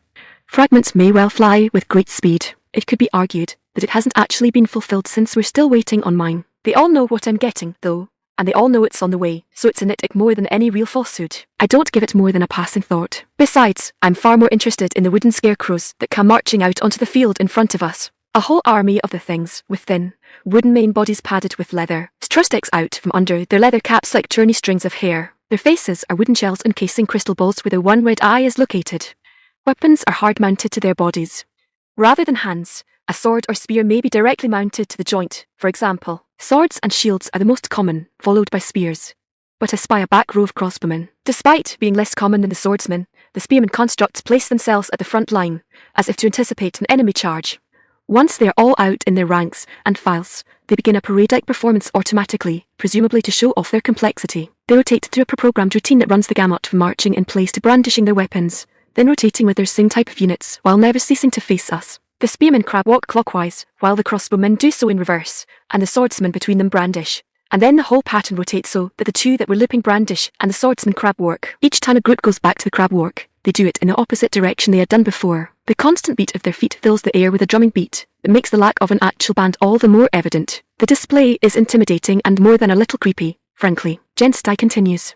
Let us all take a moment in gratitude to the Imperial artificers who poured their hearts and souls into their craft through the night to ensure these golems were ready for today's demonstration. Though most of them may not have made it here to be with us today, may they sleep well knowing their services to the Empire were well delivered. After the whole assembly goes quiet save for the movements of the scarecrows, the dandy takes over again as Genstai moves back toward the Emperor's side. Do not let their simplicity fool you, gentlemen, for though they may look like training dummies, each one is tuned to approximate a level 25 opponent, and will fight with accordant skill and bravery. I swear the bastard looks right at me again. They can even be programmed to respond appropriately to poisons. I don't give him the satisfaction of a response to the chuckles from the crowd this time, either. Ready yourselves, heroes, to prove your worth to the Empire. As one, the constructs all stop their parade patterns instantly, and ready their armaments. We all brace ourselves immediately in response. Begin. Chapter 7 Trial. Chapter 7 Trial. Sure enough, Luke takes off first, smashing into the front line of scarecrows like a wrecking ball. Immediately, splinters go flying in every direction. Tassim isn't far behind him with a more precise combat style, slipping under a swing or thrust to sever wooden neck from bar shoulders. Benaru stays further back, though he steps closer than I remain, since I'm still unarmed. He begins launching explosive fireballs into the enemy ranks to great effect, while Saner erects barriers to protect everyone from the volleys of bolts launched from the back line. I have to admit, for not having known each other for even a full day, their teamwork is remarkably smooth. Or maybe they each are just very comfortable in their roles and know what they need to do regardless of what anyone else is doing. I take the opportunity to study the constructs and plan how I'll contribute without getting in their way. The scarecrows are fast, crazily so, and coordinated enough not to get in their own way. If I can keep a moderate distance, though, I should be safe enough. The dandy is surely up to something, but he said they respond to poisons. The strong implication he gave was that they used repeating crossbows to deliver toxins, rather than for penetrative damage. But if I aim for the equivalent of bare skin, I might even be able to make a decent showing. Despite the crowd's expressed shock at my request, the soldier sent off actually returns fairly quickly. He's even nice enough to walk me through the design. It's pretty straightforward, but there's certainly a point or two, mostly with the cartridge ejection, that would have befuddled me for a bit without his instruction. Rather than the semi-automatic crossbow I had imagined, this has more in common with a lever-action repeater. The rack of bolts connects the top and seems to be gravity-fed, while the bowstring is drawn back, and the new bolt readied with the pumping of a large, square lever. The string is then held behind a catch until the trigger is pulled. It has a pistol-style grip that feels comfortable in my hands, and the weight of the lever action is cumbersome, but manageable. I can immediately see why it received such ridicule as a weapon of war. However, the bow, itself, is only about a foot across, not counting the stock of the weapon, and the bolts are only about as long as my hand. There's no way it could have much impact force compared to more traditional crossbows. The reason for supplementing with poison now makes complete sense. I briefly wonder if I should have requested a regular crossbow instead, but while a modern one might be fine, I suspect the ones they use here would require more strength than I have to reload after every shot. The repeating crossbow has no sights, and they'd be useless with a lever and cartridge crowding the top anyway, so the weapon is probably unreliable beyond a moderate range. Fortunately, I get the feeling that's the range I'll be most comfortable at, and while it's not a firearm, this feels like a weapon I can use. I can't really explain the origins of either of these feelings, just that something inside me tells me that they're right. Each cartridge holds 10 bolts, but the soldier brought me 2 more in addition to the one already loaded, so I tuck the other 2 into my robe mental note, get pockets, or at least a utility belt, and, after thanking the soldier for his help, I turn my attention to the battle. The other heroes have spread out now, making their own ways into the depths of the Scarecrow army. Even Benaru has begun to rotate around the outside of the battle to keep on the move, and the tides of the battle have forced Saner into the thick of it. I decide I should follow the maid's example and stick to the outer edge of the battle, staying on the move so as not to end up inside it. Unfortunately, this strategy immediately fails when I pick my first target and fire upon it. Pulling aggro is definitely a thing with these scarecrows. The bolt plinks off the side of its head's wooden shell, and aside from taking a small chunk out of the wood, the only thing it accomplishes is pissing the thing off. It and 2 of its bodies immediately peel off of the mob and make a beeline for me. Firing the hand crossbow is frustrating in a way that is hard to explain. Even as I unload bolts into the thing's approaching face, constantly pausing to pump the lever feels like jumping from a sprint to a dead stop and back to sprint over and over again. As I dodge a couple sword swings when it finally catches up to me, I feel like there's almost a song to the battle just beyond hearing. I've never been in a fight of remotely this scale in all of my life, but it feels almost like if I could just catch the beat of that song, I would know exactly where to move. The crossbow is like a constant record scratch, or a hiccuping buffer every few seconds. It doesn't stop the song entirely, but it's constantly throwing me out of sync. The last bolt catches the pissed-off sword crow right in its big, red eye, and it finally shudders and collapses. I don't have time to breathe as I dodge another sword and a spear while trying to work a cartridge release. The other sword user is on the outside of the little cluster, so I spin to the side of his shield. I know it's coming, but it doesn't hurt any less when he bashes me with the thing and sends me sprawling. I briefly see a notice of a chunk of my hit points flying away while I spin through the air. I lose a third of them in an instant just from getting backhanded by a large surface area. So that's the difference between a level 1 and a level 25. Good to know. The weapons would probably kill me outright, then. Let's not find out. All of the air in my lungs bursts from my body as I land on my back, but I force myself to raise the crossbow anyway. Now that I know where to aim, I hit the eye of the spear wielder in only 3 shots. My mind automatically notes with negativity that I only have 17 left, and then I have none. The scarecrow that smacked me with his shield brings his sword down, and I'm barely able to keep it from cleaving into me by taking it on the crossbow, which shatters under the force of his blow. Even that chops another dozen hit points off of me, according to my entirely too enthusiastic status feed. He draws back for another strike, and like an idiot for thinking it would even slow him down, I throw my hands up in front of me. That blood-red eye is locked onto mine. A barrier appears around me just in time to interrupt the strike. After a half-breath realizing I'm not dead, I look around quickly to see Sayner focusing on me, her hand outstretched. Yes, it's like the barrier she used to protect against the crossbowmen, but she's surrounded, far more than I am. Like a blow mightier than the scarecrow's, I'm suddenly hit with the realization of what a handicap I'm to the other heroes like this. My hand moves over one of the bolts from the shattered cartridge and blindly closes around it. I can't let poor Sayner go down, because I was helpless. I can't. The scarecrow pulls back for another blow as if he intends to break through the barrier with brute force. That stupid shield comes around in front of him as if he'd been practicing his form all his life instead of having just been built last night. My grip on the bolt tightens, and I do something stupid. I scream. I'm not even really aware that I'm not saying anything. I just bellow into the thing's face, and I launch my whole body into it. My free hand grabs the rim of his shield as I haul myself over it and throw my 100-some pounds into his stupid twig body. We both topple to the ground again. I see flashes of a steel sword, but I barely register it as I do my best to pin him with my own body and blindly jab the bolt down into his face like it's a dagger. I don't know when I hit the eye. I don't know when the scarecrow stopped moving underneath me. I just keep jabbing the bolt down into it until the shaft breaks in my hand, and then I punch the stupid thing a few more times before I finally stop acting like a rabid lunatic. I'm down to 3 hit points. My stamina is nearly exhausted. I'm heaving to get enough oxygen, and my side is wet. My left arm is cold. All of this information comes to me as my mind finally decides to take accounting of its surroundings again, but it's a dull, empty dictation. Distantly, I still hear combat around me. It's not over. I have to move, I reason dumbly, or Sayner will have to defend me again. My eyes go first to the remains of the repeating crossbow. The stock is smashed in half, the string is cut, the cartridge receptacle is crushed. Bolts litter the ground around it, but I don't fancy my chances trying to shank another dozen scarecrows. There's the sword of the one I'm on top of, its blade red with blood. Who did it stab? Was it already bloody before it came for me?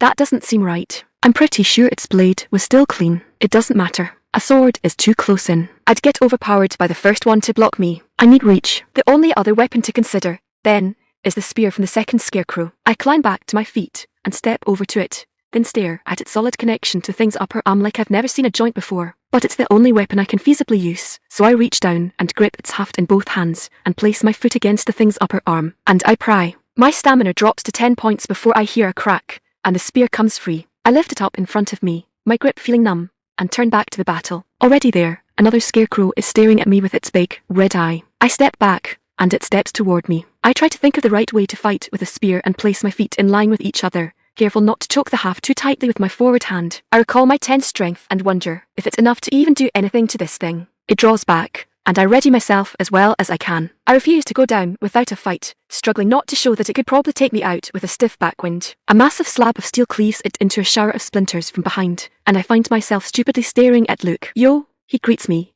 and I blink mutely in response. He looks me over, then turns casually off to one side. Hey, say. Rem could use a hand. All I can think of is her risking herself again. What? No, don't pull her away from the fight. It comes out a half mumble. I'm fine. But instead, his grin just widens at my words. Don't worry, Rem. We'll get you fixed up. That's not what I heard you fine, he insists, still grinning. But the fight's over, and I'm staring like an idiot again. Chapter 8 Rejection. Chapter 8 Rejection. The courtyard is a wasteland of shattered lumber, large sections of it burning like the bad end of Ferngully. I'd feel bad for whoever has to rake it all up, but I didn't even notice until it was pointed out to me. Even now, Luke's holding me up while Sayner's healing washes over me. Warmth flows back into my left arm, and my breath comes easier. Awareness of my surroundings returns to me until a few moments ago feels like I was all but blind. As my hit points rapidly climb back up to 60, I finally process what bad shape I'd been in. 3 hit points and 10 stamina. That's how close I'd been to dead. I express my gratitude with the only word that seems at all sufficient. Shit. Especially with the notice in my field of view. You overestimated yourself and suffered a humiliating loss. Plus 100 points. Clearly, this essence system isn't big on emotional support. Hey, any fight you make it out of, right? Luke tries to be cheerful.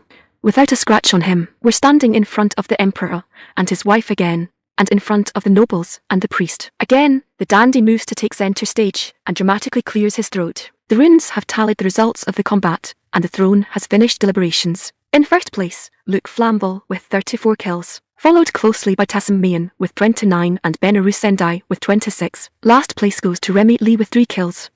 He radiates smugness as he meets my gaze, and sarcasm drips knife physically from his mouth. Very impressive for level 1. Of course, she would have died almost immediately had it not been for the skillful application of protective magic from Synopsis, who shielded her allies from the enemy's ferocious assault. He pulls the last sealed container from among his cases. It looks like a jewelry box carved of dark wood. When he opens it, gold glitters from within. You are hereby recognized as heroes by the Furinshao Empire. Carry with you these tokens of merit, and let all who see them know your greatness. The dandy proceeds to hand a coin to each of the other heroes, and after the 4th one is handed to Sainer, I catch a glimpse of the inside of the box. It's empty. That box has been there since the start of the ceremony. There were only ever 4 coins in it. They never intended to recognize me. The others have started to notice that I wasn't given a coin as the dandy smirks at me just an instant before he closes the box and turns away. I keep my face blank and the seething acid in my chest down. I don't need their recommendation. I need my gun. Everything else can go blow chunks. Heck, I planned on this outcome. I just didn't know they'd planned on it, too. Or that it would hurt this much. Luke apparently can't bear to stay silent, though. He looks between me and his coin, then takes a decisive step forward. Hey, hold on a minute. He calls to the dandy. You cheated her. You told her the test would act like she was using poison. The dandy looks personally offended he would dare be confronted in such a way, even by someone just recognized by the Empire as a hero. I said that they would respond appropriately, and he grins at me again as if I'd raised the objection. They're constructs. They responded exactly as constructs would have to poison. My eyes widen at the realization that even that had been a misdirection. I may have planned on coming in dead last, but I was wrong to think they had planned the same. They hadn't planned on it at all. They'd set it up that way, or at least stacked it significantly against me. Why, I'm left asking that yet again. I'm already only level 1 and without the weapon my class needs to function. They didn't need to go so far out of their way to make me lose. So why did they? Why are they so determined to humiliate me? He seems to be waiting for me to lash out or something. But before any of the sort can happen, the Emperor in his red robe and golden belt stands. The dandy takes one look at him and retreats back to his position with the bow. Enough, the Emperor declares, and his voice is bassy and authoritative. Swordmaster, Shadow Stalker, Battle Mage, Theurgist, you 4 are recognized as heroes. Your objectives and recommendations for the start of your journey will be provided in a debriefing from our top generals this afternoon. You will receive a stipend from the Empire for equipment and resources, and may be approached by nobles with additional gifts in anticipation of your success. Gifts. I managed to resist the urge to roll my eyes. Bids. More like bribes more accurately. I'm not left with my thoughts. The Emperor's gaze falls to me, and I brace myself for what I expect to hear. Remmi Lee, you are not recognized by the Empire as a hero. You have been examined and found wanting. You are hereby forbidden from referring to yourself as a hero or claiming any tie to the heroes as a group.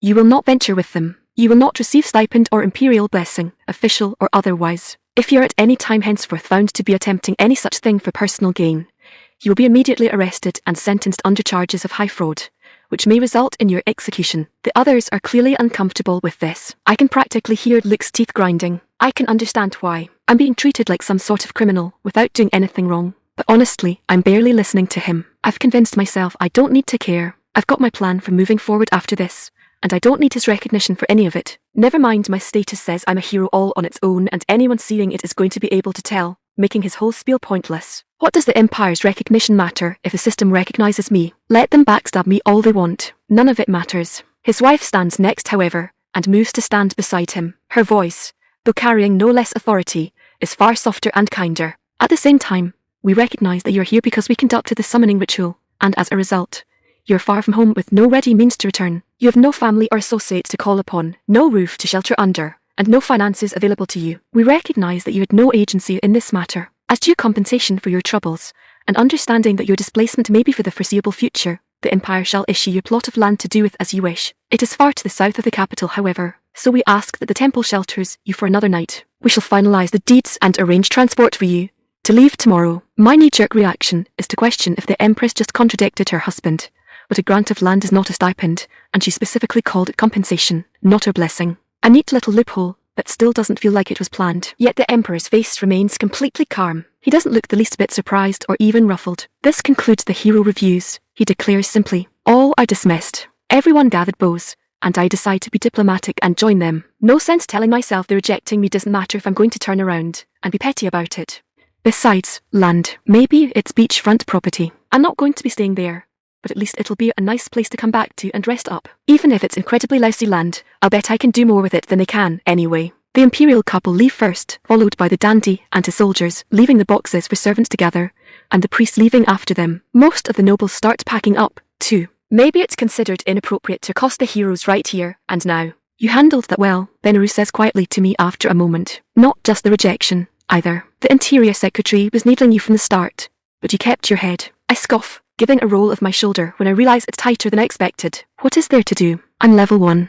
My performance was preordained. He gave you a sling, and mocked you to your face for it. Tassin puts in with more heat than I expected. Hey, can't expect a legendary weapon if I don't meet the level requirement. That was a lie. The statement comes from Benaru's lips as if he's commenting on the weather. It's a common idiom, the one that is known to be fool's wisdom, especially among nobles, who will hoard much in the way of magical equipment and pile it upon their scions for displays of power and prestige. He adjusts his glasses, and then looks at me directly. I also advise you not to belittle your achievements in the battle. You defeated 3 level 25 opponents. You took out 26. I am not level 1. In fact, I doubt I could have defeated 3 of those golems when I was, certainly not at such a disadvantage. I've said it before, but you're disproportionately powerful to your level. Further, we've all seen your status, and know you're a hero, just like the rest of us. I sigh and shake my head. Really, I appreciate it, you guys, but I don't need my ego stroked. I'm not invested in the personal approval of the Emperor of some place I only heard of yesterday, and I haven't heard anything that needs doing that I need to be a recognized hero to do. Luke steps in at that. You've already decided what you're going to do. I nod. First, I'll see what kind of garbage lot they're giving me. See how it'll do as a home base. Then I'll do some traveling. See if I can't find someone with the skill to make a gun for me. I may know how it works, but I don't have the skills to build one myself. The swordsman clenches his fist in determination. We can keep our eyes open, too, then. We're bound to come across someone eventually. The other 3 nod in agreement, and I smile in appreciation. Thanks, you guys. Really, it's nothing special, Tassim assures me. If we happen across a master artificer, we're just agreeing to say, hey, we know someone with an interesting project that's looking to hire. Well, I appreciate it anyway, I assure them, and it's true. Even if they're probably just doing it out of pity, the extra eyes are helpful all the same. Given that master craftsmen are the most expensive variety, Benaru puts in again, I would suggest you first focus your efforts on acquiring funds. Your unique upbringing grants you many skills not normally possessed by a single individual. Exploit them accordingly. If applied correctly, the life of an adventurer may prove the least economically generous option available to you. Finding an artificer capable of crafting your weapon will be of no benefit if you can't afford it. And then when you do get one, Luke newly cheers. I can't wait to fight alongside you. Sena finally finds her voice at that. But isn't that what the Emperor just banned her from? Chapter 9 Alone. Chapter 9 Alone. I lay on my back on the soft bed in the Grand Temple's guest room. The blinds are closed, but it's dark outside, anyway. Unlike the previous night, sleep doesn't come easily, and I know the surrounding guest rooms are empty. Instead of looking at the blank ceiling, I open my status window. Name, Remmi Lee. Race, human outsider. Age, 15-24. Level, 1. Class, Gunslinger. HP, 60/60. MP, 120/120. Int, 120/120. Strength, 10. Toughness, 20. Intellect, 120. Agility, 60. Points, 100. Traits, hero. Gun nut. 100 points for what even the system considered a humiliating failure. Well, at least I know that it considers even failure a learning experience. My eyes go down to my hero trait, and the Emperor's words come back to me. Can he really just declare me not to be a hero when the system says otherwise? I'm surprised when I stare too hard at the trait, and another window opens up. Hero. A trait only possessed by extraordinary individuals, chosen by the heavens to do great things in defense of the world. Enables point spending. Increases point gain 100%. Increases luck unlisted. 1 stat increase our unique class and boon gun. I spend a moment reading the description that I apparently opened by concentrating on it. Good to know that the system agrees with me. Wait, why is the 1 stat increase crossed out? Does that mean I didn't get that? Tassin did say that the increase caused them to level up, and I only wouldn't because they were base stats. So did I not get the increase because mine are already too high? Or did it get traded in for the unique class? I try concentrating on the last ability of the trait, but nothing new comes up. The way it's phrased sounds like I was supposed to get a gun as part of this whole thing, but apparently someone missed the memo. I think about going back to the main status window, and the description disappears. This time I look at gun nut with intent. Gun nut. A lover of lead. An aficionado of firearms. You adore powder weapons in all of their forms. If it goes boom, you know it better than any lesser fan. The following applies when dealing with any firearm. Increases knowledge. Increases proficiency 25%. Increases weapon performance 25%. Increases point gain 50%. Okay, I really like those buffs, but they don't do me a bit of good if I don't actually have a gun.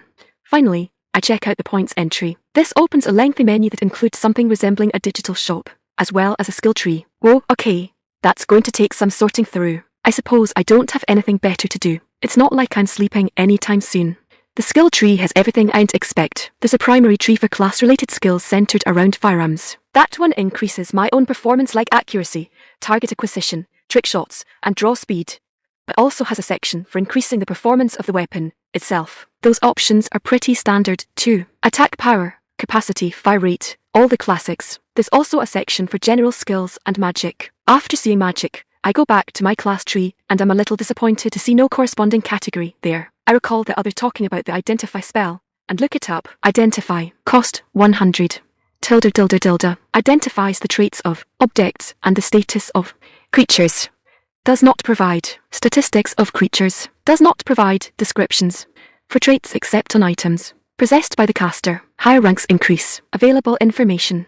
Ha, so if Benru had cast it on me, they wouldn't have seen my intellect. It would be good to have. Tassim was right about that, but it would be all of my current points. If I need something else before I can get any more, I'd be SOL. Before I can come to a decision, there's a knocking at my door. I let the screens fade away and sit up. Come in. Sacred Urine is on the other side, and she's giving a sympathetic smile I've become entirely too familiar with in the last few hours from everyone that lays eyes on me. Good evening, Hero Remmi Lee. Pardon my intrusion. I arch my eyebrow at that. Didn't you hear the Emperor's big, fancy proclamation? I'm not allowed to go by that any longer.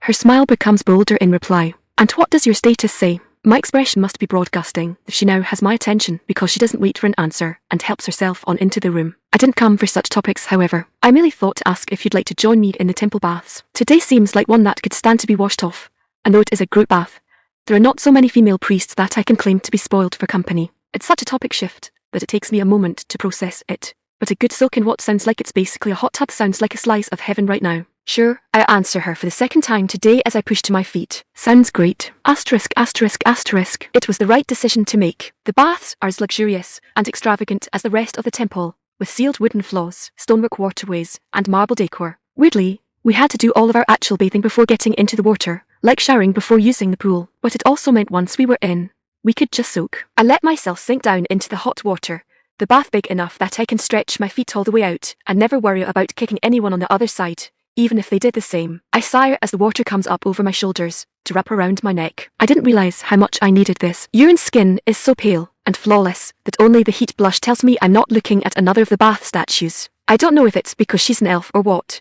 but she doesn't look a day over 20, maybe less. It makes the motherly smile she gives me all the more contradictory than it was when she was in her robes. You have had a very stressful day. How are you holding up? Honestly, I ask myself as much as her. Worse than I expected to. I keep telling myself it doesn't matter, but it's like a needle in my side. Every time I turn over, it reminds me it's there. You have done an injustice, Hero Remmi Lee, she starts, but I raise my hand. Please, we're bathing together, just Remmi is fine. The whole thing is too stuffy in here. Her smile widens a flicker at that. You were done an injustice, Remmi, she repeats. It would be stranger if it did not bother you, even if the subject in question mattered little to you.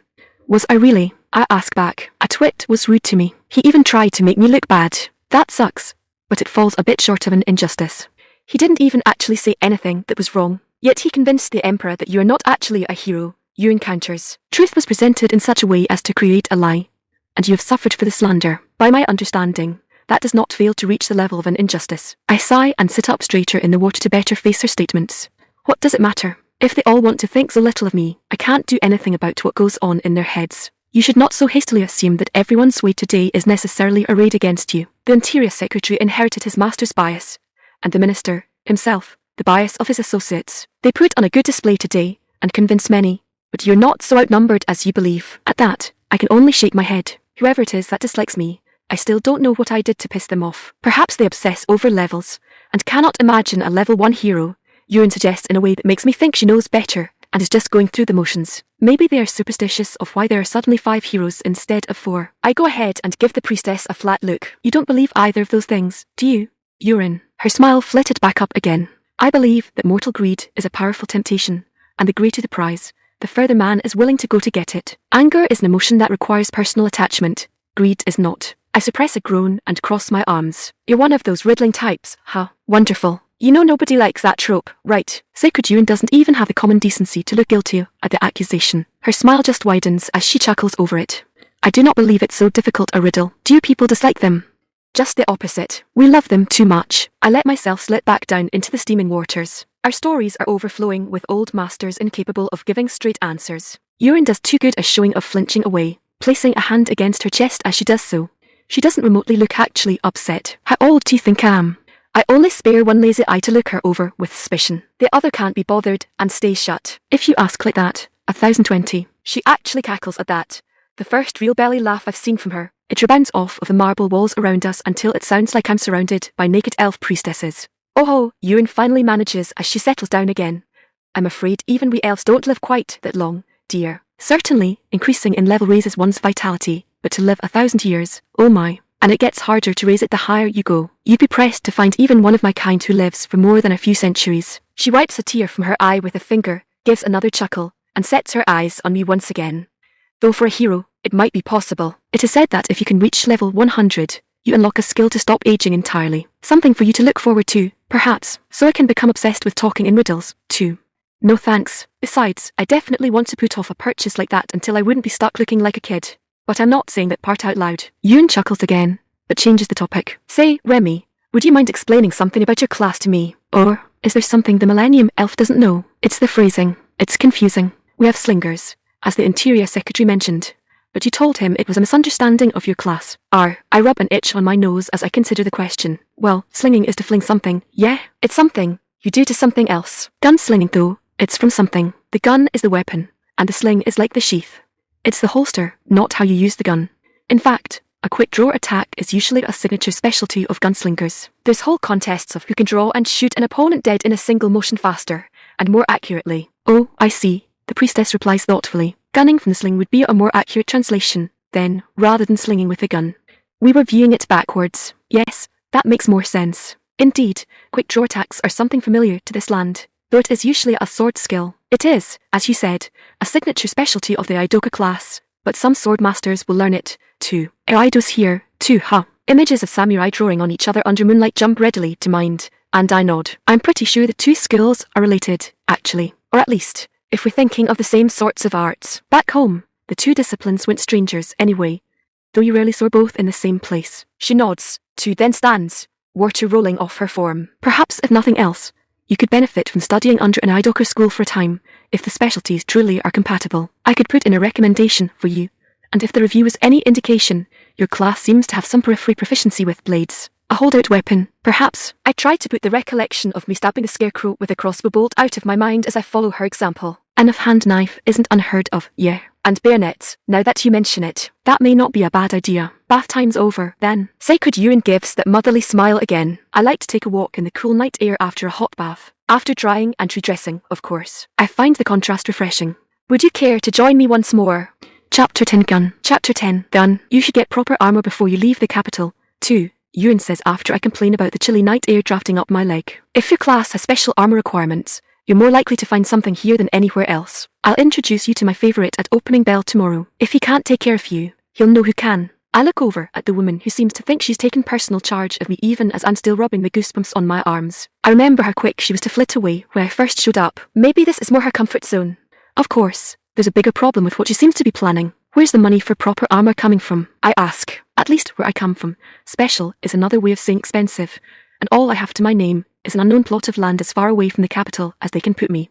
I look ahead again. Of course, I'd settle for some decent stockings right now. She gives me an apologetic smile. Were that I had any, I would give them to you, but temple robes render them redundant. Tell me, do most gunslingers eschew pants? I shake my head. Mobility is definitely more valued than just about anything else. I think of the tendency for hats and sunglasses, except for maybe keeping bright light out of your eyes. Tassum has an agility-based class, and she was able to wear them fine, but they all just bothered me to no end for some reason, and the full robes were even worse. I felt like I was wrapped in concrete. Yuan has a thoughtful expression for a bit. It could be cultural. Tassum has spent her life in similar clothes. How different is our clothing from what you are accustomed to? I think to skirts and slacks and jeans, of buttoned blouses, elastic t-shirts and factory-produced shoes. Very, I conclude.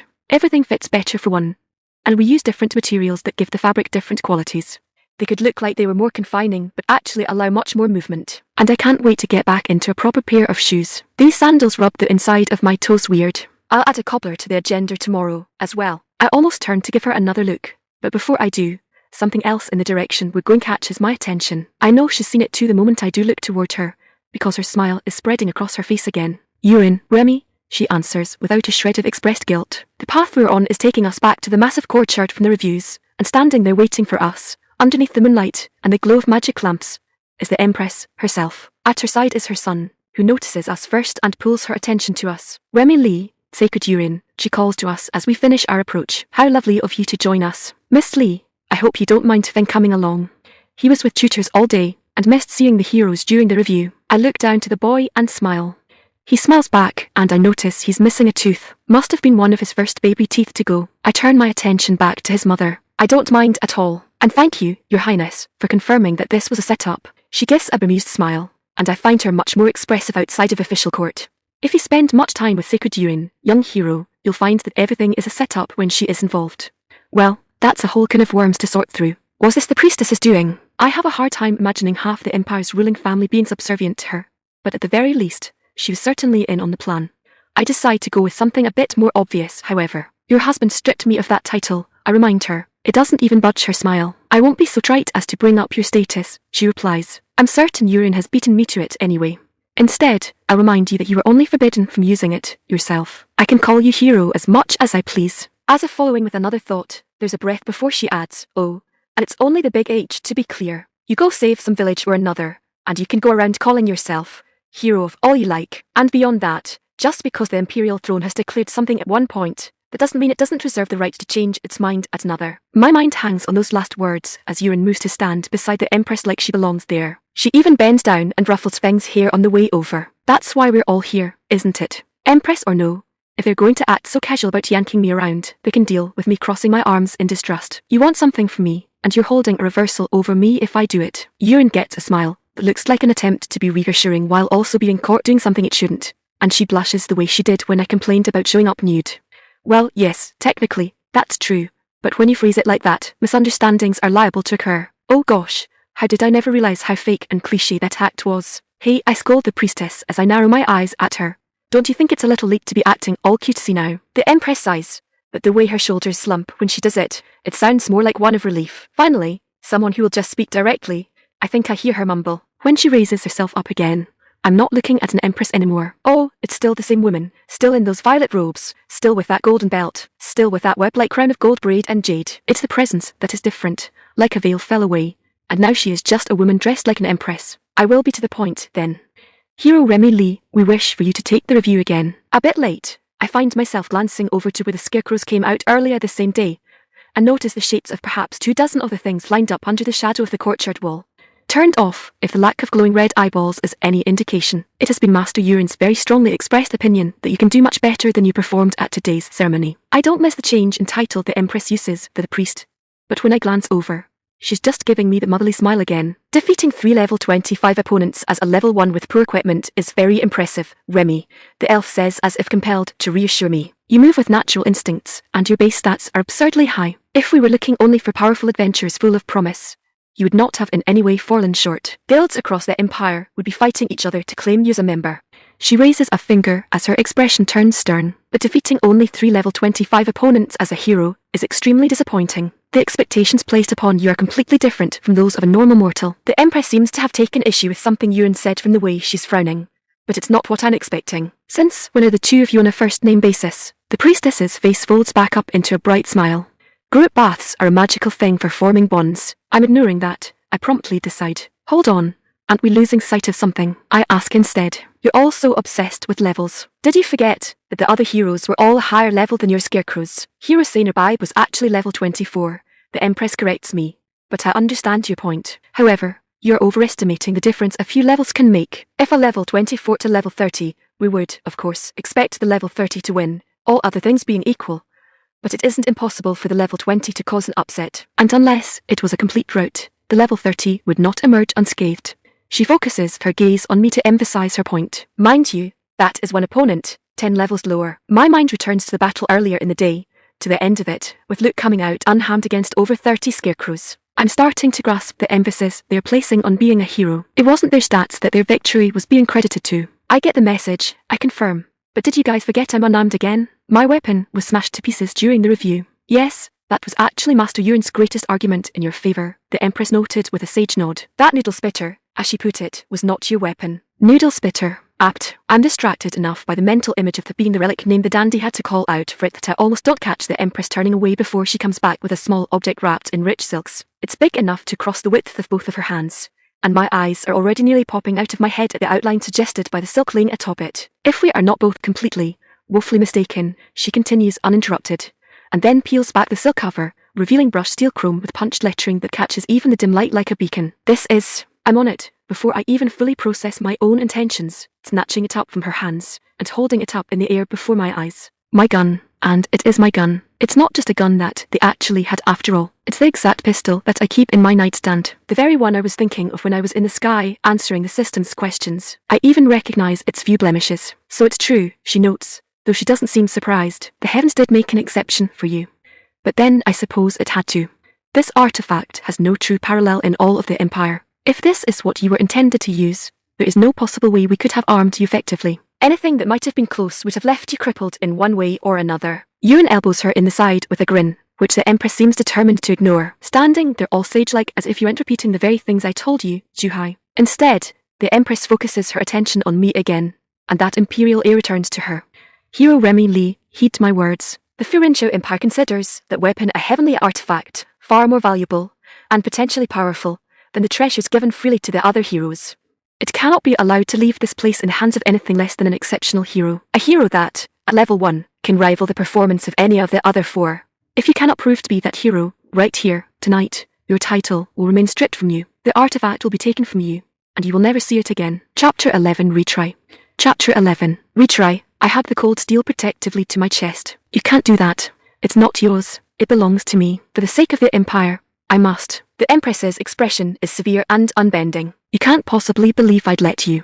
At that, there's a spark of fire in the woman's eyes. It is not a matter of what you will permit, young hero. Do not misunderstand me. I want nothing more than to see you leave this courtyard tonight as an imperially recognized hero, and that weapon at your side. But it is not its value alone that I speak for. She points to my chest, to the gun, or to me. I can't be certain. It is equally as vital that you are powerful enough to defend it. Should such an artifact fall into the wrong hands, the threat it could pose to the people I have sworn to protect is as great as the encroaching darkness you were summoned to face.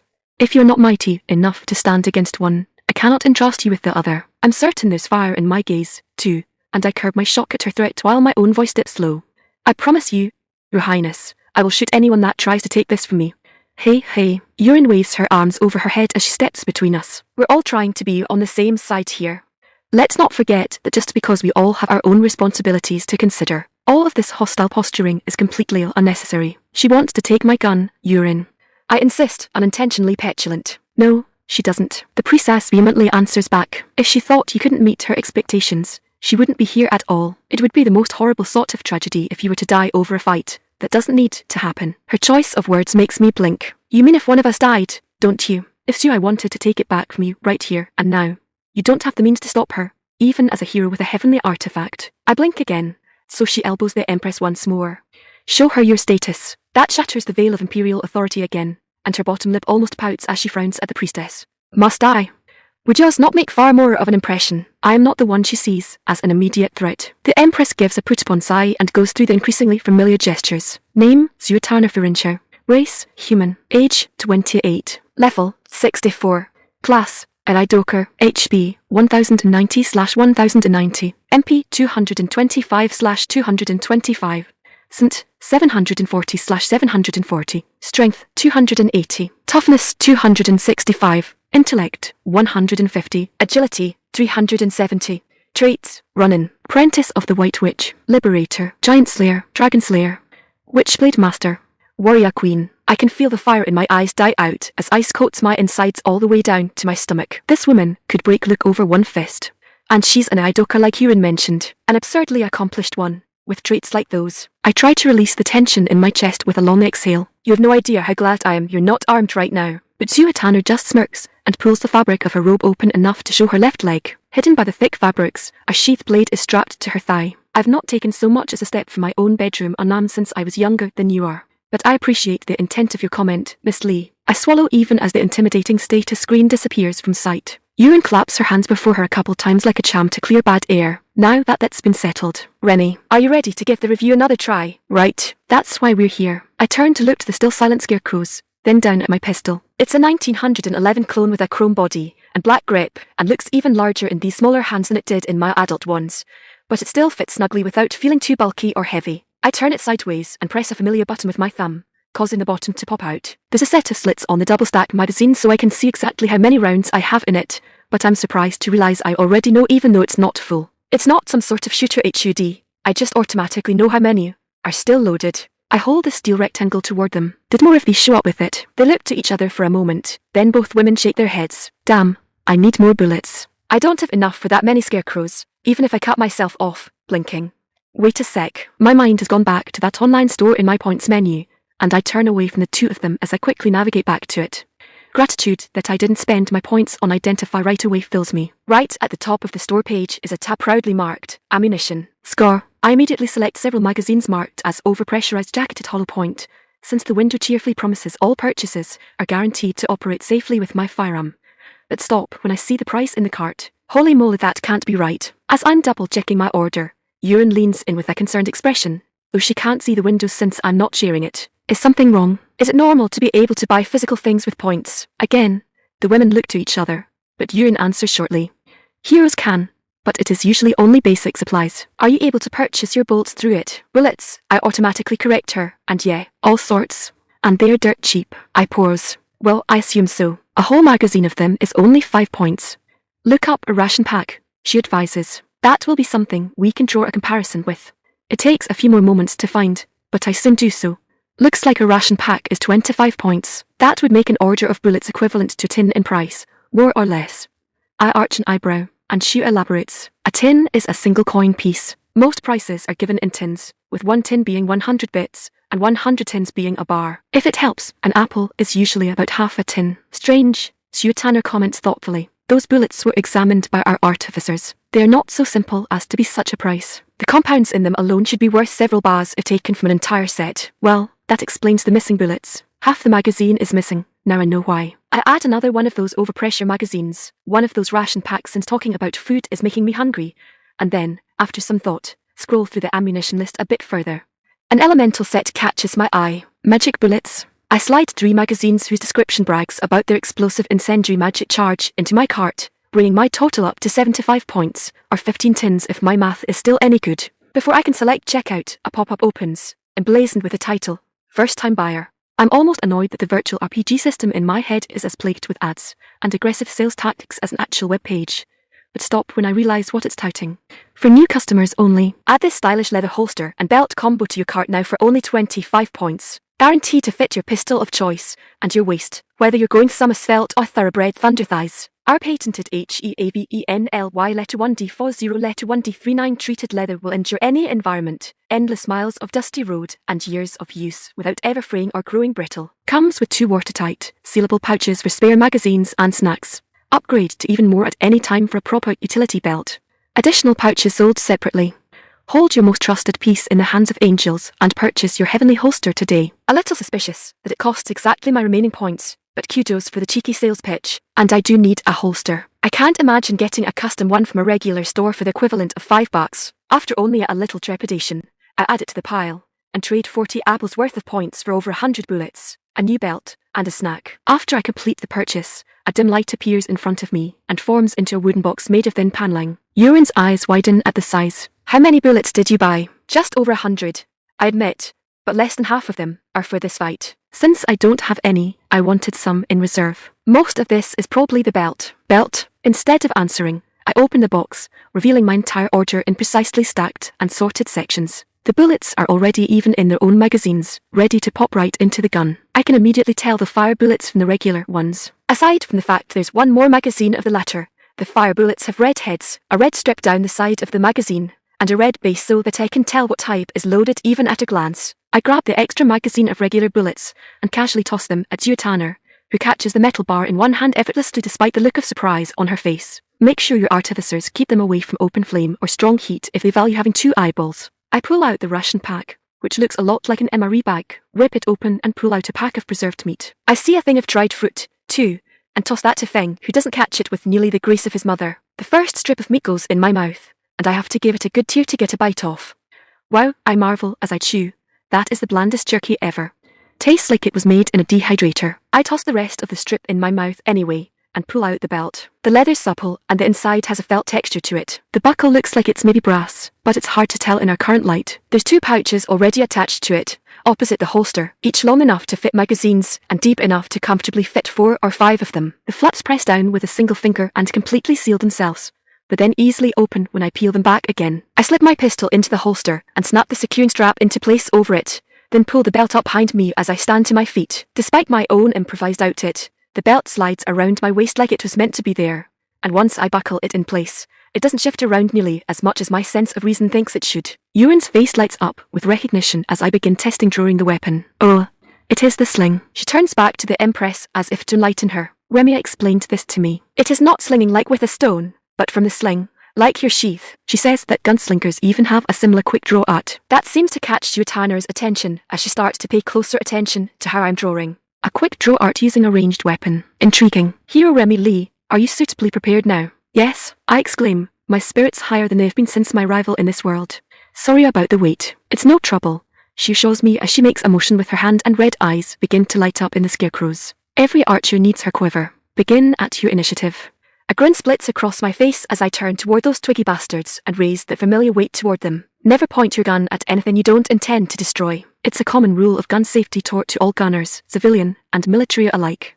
Well, I intend to destroy the fuck out of these clowns, and a familiar thunderclap envelops me. Chapter 12 Success. Chapter 12 Success. Asterisk Supetana asterisk. The last rumblings die down, and I'm grateful for the forethought of Master Yuan put up a sound barrier around the courtyard. That display would have thrown the whole capital into a frenzy, thinking we were under attack. The artificers had said that the artifact was loud, to the point several had to see healers for tinnitus. The words did not adequately prepare me, though I can't think what they could have said that would. I can only imagine how much worse it must have been in the enclosed laboratories. Thank heavens bless him, I'd watched the entire thing as enraptured as he had been at his first fireworks display. The regular shots had been loud enough, and each shot shattered reinforced wood into splinters. The firebolts were even worse, each one exploding into a sphere of flame with a lifespan of only half an instant. Yet the heat set everything on fire that the blast had knocked clear. The girl didn't move like she had earlier in the day, either. She didn't just dodge the attacks that managed to reach her. She danced around them, spinning and jumping and prancing as if she were a gymnast in a parade instead of a warrior on the battlefield. I am familiar with the battle rhythm art, and have even heard its drums in my own ears. But for most, it is only a temporary event. Bards describe it as the heavens descending to fight alongside you. To the best of my knowledge, only select sects of martial artists can learn it as an actual skill. Obviously, I can't know for certain if she has done so, but either way, she is certainly the youngest and lowest level I've ever seen attune themselves to it, and so easily. Her agility, though monstrous for her level, isn't as high as the other heroes, but you couldn't have told it from the way she moved. She never needed to dodge the attacks, because she simply wasn't there in the first place. Having seen her fight before, and now, I can see where there were times she almost did this during the reviews, and I remember thinking then that she had good instincts. Now I know that she was incomplete with that crossbow. I was watching a warrior fight with only one arm, but tonight, this wasn't a life or death struggle at all. It had been a slaughter, and the butcher is still dancing amid the charred and smouldering remains. I look behind me and up to a dark window. I know Cougar is watching from there too, but I don't need to get his opinion. It's as irrelevant as my own. I smile as I realize there's only one thing I can do, and I raise a hand to get the butcher's attention as I call out her name. Asterisk Remmi asterisk. You have found victory where once you failed, and proven you are a true hero, plus 1,000 points. Well, that's worth celebrating enough all on its own. That's like 3,200 bullets. And speaking of bullets, those fire spell bullets went above and beyond. Wow. Every shot was like one of Benaru's fireballs going off, and finally showing those stupid scarecrows what for after they nearly killed me earlier is so deeply satisfying that I don't have words for it. Heck, I'm not afraid to admit it now. But seeing that unstoppable, red-eyed bastard leaning over me, I think the only reason I wasn't terrified was because my brain didn't have the blood to spare. But this had been fun. Hero Remmi Lee. I turn at the sound of my name, halfway feeling like I'd forgotten the others were even there. I give an apologetic grin, and holster my pistol. That feels so good before jogging over. I'd say that went a lot better. I chime by way of greeting. I might be disgusted by myself with how childishly chipper I sound, but those endorphins have me far too high to care. What do you think, Judge? Yurin is beaming like she's been vindicated, but Tanner's expression is much more subdued. The Empress makes a show of looking me over. You're not covered in your own blood, so yes, I would say it is an improvement. Given that the only change is the presence of the artifact, I must wonder how much of your success is due to it. Oh, almost all of it, definitely. She blinks, surprised by my words. That is very candid of you, hero. You do realize that you're claiming that you contributed almost nothing to the battle. You said it, yourself, Your Highness. I point out, the only change is that I have a gun. Without it, it would have just been a repeat of earlier. I pat the sidearm for emphasis. Where I come from, guns revolutionized warfare because they negated skill through sheer power and ease of use. One man, one girl, one child could kill a dozen veteran soldiers with just a gun and a little instruction. In fact, I'm certain that's why I'm level 1. Yurin finds her words first. Setting aside for a moment how terrifying the military you just described must be. What do you mean? That's why you're level 1. I open my mouth to answer, but then reconsider. I tap my chin as I think of the right way to explain it. Well, I don't know what the other heroes experienced when summoned, and maybe it's just because I'm from outside the essence system, so it didn't have anything to go off of. But before I woke in the temple, I was in the sky. The sky, the Empress asks. Far up, I confirm. Further than should be possible. I couldn't even see the planet beneath me, which should have put me deep into space. But somehow, I was still in the atmosphere, surrounded by sky and clouds. Yurin stops me this time. I'm sorry, Remmi, but you're saying strange things again. Planet, space, please remember that the essence is translating for you. So even if these are common words to both of us, as I feel they might be, however you're using them is describing concepts we don't possess. I close my eyes and scold myself for getting carried away like that. I'm sorry, it doesn't matter. I'm just saying that I was in an impossible place. When I was there, I was asked questions by a dialogue box resembling the status screens. One of the things that it asked me was to define what power meant to me. I believe this was meant to determine my class. I see, the Empress replied thoughtfully. And because your people define power relative to your guns, it tied the majority of your heroic power to your artifact instead of increasing your stats. Exactly, I nod. In fact, in the description of my hero trait, the stat increase is crossed out, and instead, the listed benefit is a unique class and my gun as a boon. She rubs her chin as she considers that for a moment, but then sighs. I understand why it happened, but I fear you may have simply made things more difficult on yourself. Growing within the system is a pursuit of personal growth through exertion. Relying on tools can only stunt that growth. As a hero, your innate ability to spend points directly can mitigate a great deal of that, but at the very least, you're on a path contrary to everyone around you. I'm silent for a moment as I take her words in, but ultimately shake my head. It doesn't really matter. I couldn't change it now if I wanted to, and I don't think I'd want to if I could. It's the way of my people, and the only one I know. Juatana nods in understanding and gives a small smile, then a word of advice on how to proceed. A lot of people assume that the way to increase your martial power is through raising raw strength, and it's not without good cause. Higher strength lets you swing a sword harder or draw a heavier bow, but that's not always the only way. Many classes, usually martial artists, can increase their power by raising their agility because of how they fight. She reaches down and puts her hand over where I now know there to be a concealed sword. If your arts are truly related to my own, then you should also follow that path. As a class with a focus on quick draw arts, I see more gains from increasing my speed than through raw power. I get a hopeful gleam in my eye. Does that mean you're recognizing me as a hero? She smiles. But instead of answering, she pulls a gold coin from within her robes and hands it to me. I turn it over in my hand as I realize it's one of the coins just like the other heroes got. On one side is a crest I assume is for the Empire, and on the other is a gun. Juatana chuckles at my face.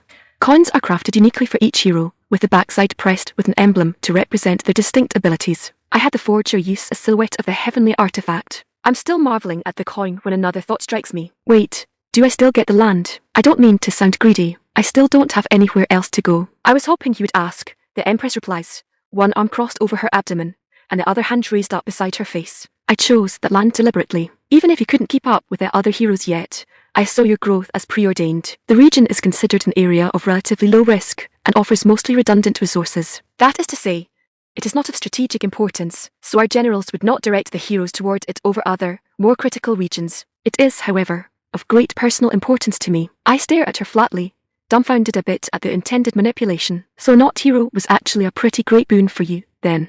Rather than a disappointment, you had a hero you could deploy off the books. She's not bothered in the least. Miss Lee, the future of humanity, and perhaps all civilization, rests on the shoulders of the heroes, even those that may require more investment than the others. I will not deny nor apologize for the fact that a rejected hero can be moved more freely than one embraced by the imperial nobles, and I have been open about my self-interest in the matter. The raised hand comes down to point at me. Even if I had no interest in the region at all, Such a place remains ideal for forming the foundation of your growth, which you still require even now. Your power may not be lacking, but in terms of development, you still lag leagues behind the other heroes. A plot of land is a small price to see the gap closed, if you'll go along with it. I will send Master Yurin with you to act as your advisor, and my intermediary. The priestess smiles knowingly. If they planned this ahead of time, then it's no wonder she was planning tomorrow's schedule like I'd already been assigned to her. That was exactly what had happened. I furrow my brow, though. Why tell me your intent at all, then? Why not just say yes and send me on my way like you intended in the first place? Because before tonight, you were just a promising adventurer that might one day stand alongside the other heroes. Now you're one, and deserve to know the sort of mission you are being sent on, which is, go there, make a home for yourself, get to know the locals, help them with their problems and grow stronger. Her gaze turns deathly serious, and if the darkness finds that dear, precious land, I want you to put a bullet in its head. Chapter 13 Dress. Chapter 13 Dress. Is it really okay for you to come with me? Though, don't you have, like, temple stuff to do? Yurin gives me an understanding smile as we make our way down the surprisingly crowded early morning street. Shopkeepers are already all set up, but it feels like much of the city is trying to get first pick at the best deals, or perhaps make purchases before starting their own work days. Despite having breakfast at the temple, I've already had an apple that was too red and shiny to resist, and I'm just finishing off a buttery pastry whose smell enticed me. The Grand Temple isn't my residential site, Remmi, she explains. In fact, I don't have one at all. I'm what is called an itinerant priest. I go where I'm needed. Her smile widens. If anything, Sacred Genstai will be happy to see me gone. To have me there so long already, I'm sure he feared I was intended to replace him. I'm certain the temple in Dabun will have ways I can serve. And if there's no temple, well, it's been a while since I've gotten to start one. So that's it, I ask. You just drop your entire life and go because she said so. That is usually what happens when your Empress tells you to do something. Yes, Yurin drawls as she looks at me sideways as if I've asked something incredibly stupid. And I guess I did. Though for her I would do it anyway. Why, is that not how imperial edicts work where you're from? I wouldn't know, I stammer, rubbing the back of my head. Never got one. We're a constitutional republic. She says, like that explains something deep. My condolences. My eyebrow goes up and I tilt my head away from her. What's that supposed to mean? But instead of answering, she bounds ahead another building and a half. Hey, look, Remmi, we're here. Yurin's favourite clothier is a fanciful building of dark red wood with filigree of a yellow metal. It might be gold, but surely it's not. Even if that weren't ludicrously ostentatious, someone would come along and strip it off in the night, I'm certain. A second floor can be seen, but I doubt it's part of the store. Almost all of the stalls in this area have a second floor similar to it, so I'm betting it's either a workshop, storage, or the owner's home. Yurin is standing next to the sign, so I go over to it and look it over. Not for the first time this day. I realise that I don't recognise the language it's written in, but I know what it says all the same. Crow's clothier lavish looks for all lanes of life. A lover of alliteration, likely. The priestess smiles brightly at that. Oh, he's going to like you, Remmi. Come. But when she pushes the door open, we get 2 steps in before I really don't like what I see. Oh, hey, I greet that stupid dandy flatly. What was your name again? Undersecretary. He looks as shocked to see us, but scrunches up his face in anger at my words. That's Interior Secretary. You straw-haired streetwalker, and it's my occupation, not my name. But I just sigh tiredly, as if he's not worth it. Yeah, look at the blonde girl with no pants. Woohoo. Why do you think I'm here? Genius. I want some real clothes. Then you should look somewhere else. He decrees, even raising his nose to me as he crosses his arms. Might I suggest starting somewhere a useless reject and a leaf muncher can actually afford? Perhaps a dumpster in the slums outside the city wall. Now he's starting to get on my nerves again. I give Yurin a tense smile. So am I allowed to shoot him in the kneecap now? But she just gives me that patient motherly smile back instead. You are allowed to do whatever you think you can justify to an Imperial investigation team. What a laughable concept. A broken review contender stuck at level 1, attacking me. If you had any idea the heights of sorcery at the fingertips of one such as I, the sheer magnitude of our level difference, the depths of arcane secrets provided to me by, that's really big talk for a level 14. What? He finally brings his nose down far enough to see me smirking with my index and thumb beside my right eye at a 90-degree angle like half a finger frame. What do you think you're doing? Just checking out how full of hot air you are, I reply. And you're no sorcerer, either. Oh, that's a telling trait. Explains so much. What is it? Yurin asks innocently, but I'm sure she's playing along. The dandy, however, clearly has no idea that I can't actually see his traits with identify, which makes it especially satisfying to know he actually does have an embarrassing one. If his reaction is any indication, my imagination is madly churning out ideas of what it might be even as he lunges at me with a desperate sort of fury, as if he might stop me from voicing it, and trips over my outstretched leg to fall right into the cobblestone outside the door we just stepped through. Moose! I exclaim, pulling my arms up against my chest. I'm only a silly level 1, I barely know where my body is half the time. Oh no. He yanks himself up off the ground with a growl as his manner begins to flow around him. You wench, I'll do the Empire a favour and clean it of your disgrace here and now. The water swirling around his right fist disrupts and scatters as my pistol erupts with a bang, and he collapses into the street again, a dozen roosting birds taking to the skies at the sudden noise. I raise the barrel toward my lips to blow off the gun smoke, flip the safety back on, and drop it back into its holster. So that's a gunslinger's quick draw art, Yuan wonders. I can see the similarity you spoke of. You even pull against the sling similarly to Zhuhai. But was it wise to shoot the Interior Secretary? He'll be fine. Turns out my class has some really great non-lethal options, I reply as I shut the door behind us, leaving the dandy outside sprawled in the street as his limbs twitch with rigor in his paralysis. I never liked him, anyway. A man's voice comes from deeper in the store. Attacking a level 1 is an excellent excuse to ban him once and for all. As is calling my very first customer a leaf muncher. We round the displays to see a bear of a man dressed in an ornate robe and wearing a pinction on his hip like it's a sheath. Yurin, always a pleasure to see you, he greets the priestess. Don't let any court jester tell you that you are ever unwelcome in my store. What can I do for you today?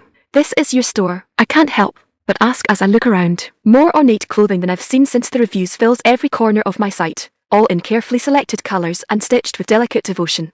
You made all this? This is apparently a question he gets a lot, and he laughs it off easily. Do not judge a scroll by its seal, young lady. I may not hesitate to go hunt my own supplies, but despite appearances, I am, above all, an artist first and foremost. He gives a dramatic bow at his waist. Genter's crow, at your service. Any friend of Yurin is gladly welcome. I'll even shave off the 30% newcomer markup, just for you. I give a laugh back at the obvious joke. Well, it'll be hard to turn down a sales pitch like that. I just hope you have what we need. He acts like he's just suffered a heart attack, stumbling back with his hand over his chest. Yurin, what have you been telling this girl? To put it in her head that there may be a style I cannot accommodate. I thought our long years of business meant more to you than that. It is not so much an issue of style, Genters, she corrects him with stern patience, but a concern if anyone might be able to meet her unique equipment requirements from ready stock. Unique HM, he muses, scratching at a thick beard as he looks me over.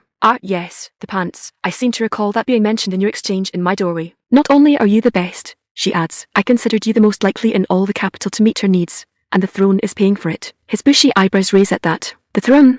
She gestures me toward the clothia with her eyes, and I pull out the gold coin and present it to him. This isn't money, he observes as he turns it over under a scrutinizing gaze. Isn't this one of the badges of office handed out to the heroes? It is exactly that, Yuan confirms, and motions to me. Today, we are shopping for essential equipment for Remmi Lee, the gunslinger hero. He looks down to my holster at that, then back up at me. Aha, well, you're in luck, Miss Hero. I've never heard of a gunslinger before today. But if pants are the problem, she can't wear long robes either. Yuan beats him to it. Apparently, it feels like being encased in concrete. What's concrete? I don't know. Presumably, something stiff and extremely hard to move through. You got armor? I insert into their banter. Crow laughs again. Little lady, I carry anything that could conceivably be worn on the humanoid body, even a small selection of imported jewelry. Yuan confirms as if she's bragging on her own shop, but he waves it away. Purely cosmetic, useless for an adventurer. You won't be able to claim a new set of earrings on your shiny throne invoice. He looks me over again. They'll come back when you're rich on your own merits. Girl, I've got a gold pair inset with sapphires that would fit your eyes perfectly. I look down at my sandals, then back up to him. Boots? He frowns at that, though. Boots. Not so much unless they're specific to the outfit. Bishimmer, she is the cobbler down the street. Lovely lady, retired adventurer, owns a very big axe. I don't particularly want her cross with me, like she would be if she thought I was stepping in on her territory. Happy neighbours are good for business, you understand. Especially happy neighbours with very big axes. Yuan motions me away. Remmi, you should go look through his selection, see if anything looks compatible to you. Even if it is not armour, it will tell us the direction we need to move in. I will go over your needs as I understand them with Genters, and call for you if there are any questions. I nod and head off, and soon they're back and forth, which frankly sounds only tangentially about my armour needs, drifts into the back of my mind as I soak in the array of styles and designs that surround me. Crow really is talented. Some of his more daring designs even almost look pre-modern, though a lot of the experiments come off as just strange. Strange enough he doesn't even bother marking some of them for sale. None of them, however, even the strangest among them, some sort of half-robe that looks made for a barbarian with a fondness for pink and lace, actually look bad. Just I can't see anyone I've met since waking up here actually wearing it. Not that that's a particularly large sampling, I know. But then I see it, and I stop dead in my tracks. Remmi. I don't know how long I was standing there, but Yuan looks worried when I startle out of it and turn back to her. Oh, sorry, Yuan. What were you saying? We were asking you to try her on some light armor variants. Oh, that's not necessary, I say as I turn back to what stopped me. I step toward it with my arms wide as if to embrace it. I already found exactly what I need. It's actually a similar blue to the robes the temple gave me, which I suppose I've become rather attached to, with black highlights not unlike my ropes. But the leather is soft to the touch and brown, forming a tough breastplate and small shoulder pads that won't hinder any of my movement, as well as bracers and a pair of boots that I just know will be as comfortable as they are rugged. But the outfit it's a blue short dress that comes down to just past the mannequin's thighs, with stockings coming up underneath. It's cute and modern without making me think I'd look like an eyesore for being too out of place. Crow comes over as well. You like that? He asks in surprise. I only made it after being struck by the strangest sense of inspiration that ever came over me just a few days ago. Only finished and put it out last night, in fact. Is the armor on it good? I ask. Or is it just for show like it is? His chest fills his upper robes to bursting with his pride. I don't make anything just for show, little lady. Aside from sizing, everything you see is ready to wear out the door. It's just strange you picked out such an experimental piece. Does that mean you didn't give it a name? At his confused look, I turned to Urin. Can I show people an identify screen like I can my status? At her nod, I do the swirl thing with the window I've opened over the clothes. The one that shows its name as Gunslinger outfit. There's a moment of silence as they stare at it. Then Urin looks to Crow. I believe the temple would call this divine providence. 10 minutes later, we're on our way back out the door. The two of them were shocked again when it didn't even need resizing. It fit me like a glove. Poor Crow had his pin and measuring tape half raised and looked dejected at the realization, like it was a sacred part of the sales process he was getting robbed of. He charged us 100 bars, insisting it was technically a unique custom piece, but threw in a nice backpack for me to stow the temple's robes in. The dandy has recovered by the time we emerge back into the daylit street, and he starts ranting all over again, throwing out all sorts of threats and curses I don't really listen to. So I shoot him again with another paralysis round and urine, and I go grab an early lunch before we head to meet with the Empress for our carriage out of the capital. Chapter 14 Beginnings. Chapter 14 Beginnings. I'm really glad I listened to Urin when she suggested I take the time to pick out a couple good books for the trip south. The Empire's roads are wide and well maintained, and the carriage, even though it's size for one horse, has plenty of room for two girls to spread out when they're the only passengers. But horses are slow. They're not supposed to be, are they? Aren't they this whole concept of speed? Well, apparently not at a casual trot and pulling a box on wheels. No, that's not fair. They're not slow. The horse is merely maintaining a pace suited for distance over speed. If we suddenly had to rush, the horse is fully capable of much higher speeds, but only for a time. At the given pace, though, we'll be 2 weeks getting to Dabun, the town the Empress is sending us to. Hence the books, which surprisingly were a pretty common thing in the capital. Apparently, making them was more labor-intensive than resource draining, so magic made their mass production as easy as the printing press. I consider myself a fairly average reader in terms of speed. But Ewan panicked that I was going through my first book too fast when I got through the first half-dozen chapters in one sitting, and we made a point to pick up a few more in cities along the way. She tried to convince me to make one of them the temple's holy book, claiming it would help me relate to the people better, but I begged out, imagining the dull slog that seemed to define every holy book back home. This trip is going to be long enough as it is. But we don't spend the entire time reading. There's breaks, of course, times for the horse to rest and drink while we have a bite to eat ourselves, or stretch our legs, and we spend most nights at inns and stations along the way. We even take the time for Urin to teach me a few local card games we can play mostly from the hand. What we do more than anything else, though, is talk, or rather Urin does. She's taking the opportunity of the trip to make sure I know everything I need to know about the series in province Dabun resides in. She covers local culture, taboos, seasonal festivals, primary produce and exports, and the history of the ruling noble family, as well as that of the governing family of Dabun itself. She sprinkles in spontaneous quizzes on particular details even when we're talking about other things, usually under the guise of idle conversation, to make sure the information is sticking. For my part, when I choose the topic, it's usually about technological advancements from home. At first, it was combustion engines and aeronautics that would have made the trip over and done with already. As the trip goes on, however, I spend more and more of it focusing in on things like steel spring shock absorbers, suspensions, and the value of inflated rubber tires. The cushions in the carriage are soft and luxuriantly padded, to be sure. But while the road may be wide and well maintained, it's not exactly asphalt. It's mostly a dirt road composed primarily of gravel and sand, easy to maintain for long distances without need for fancy supplies, but really perfectly flat. The solid wood carriage wheels really every bump, every time stone shifts away from the wheel's weight, every jostle, and shift right up into the carriage itself, until I feel like I'm going to shake apart. There are surely rougher rides, and if it were for a day or two, I doubt I'd care. But 2 weeks is a long time. Urin listens attentively to these rants, and seems to seriously consider them. Obviously, I'm not the only one the promise of a smoother ride appeals to. Unfortunately, she says that I should speak with the wheelwright when we get to Dabun. Reworking the carriage we're already in to such a degree would be too great a task for any station post to finish in a timely manner, and so the journey continues. Lessons, diatribes, and a dwindling selection of books fill my time. The two blessings are that the relatively heavy weight of sand and gravel compared to regular dirt means that at least we aren't eternally choked by road dust, and that the weather remains fairly mild throughout the trip. The couple times we meet rain, we just close up the sides of the carriage and carry on. The carriage is even insulated, so there's not even any chill or damp to concern ourselves with. By far, the worst part is the lack of excitement. At first, admiring the beautiful countryside was nice, but miles and miles of it quickly made it far less interesting. I was actually looking forward to the idea of attacks by monsters and bandits, but the vast majority of the trip is over what is essentially the equivalent of an interstate highway, and it's extensively patrolled to ensure its safety. We aren't even really out of touch with the capital, as every way station has runners just waiting to carry Urin's regular updates back with any other mail or packages anyone might have. It's all far more civilized than I expected. I hate to phrase it that way because it makes it sound like I thought poorly of them, but the truth is I was simply once again misled by fiction, where wagons like ours are regularly waylaid in the vast tracts of untamed wilderness between isolated villages. After she finishes laughing at me, Urin sums it up succinctly. That sounds like a great way to set up an exciting story, but a poor way to manage a stable society. Even at pit stops, practicing with my gun is obviously not an option for fear of startling the horse. Every night, I strip and clean that pistol to get the day's dust off of it and make sure the road hasn't rattled anything loose. The first time she saw me start disassembling the heavenly artifact, I swear Urin nearly had a heart attack.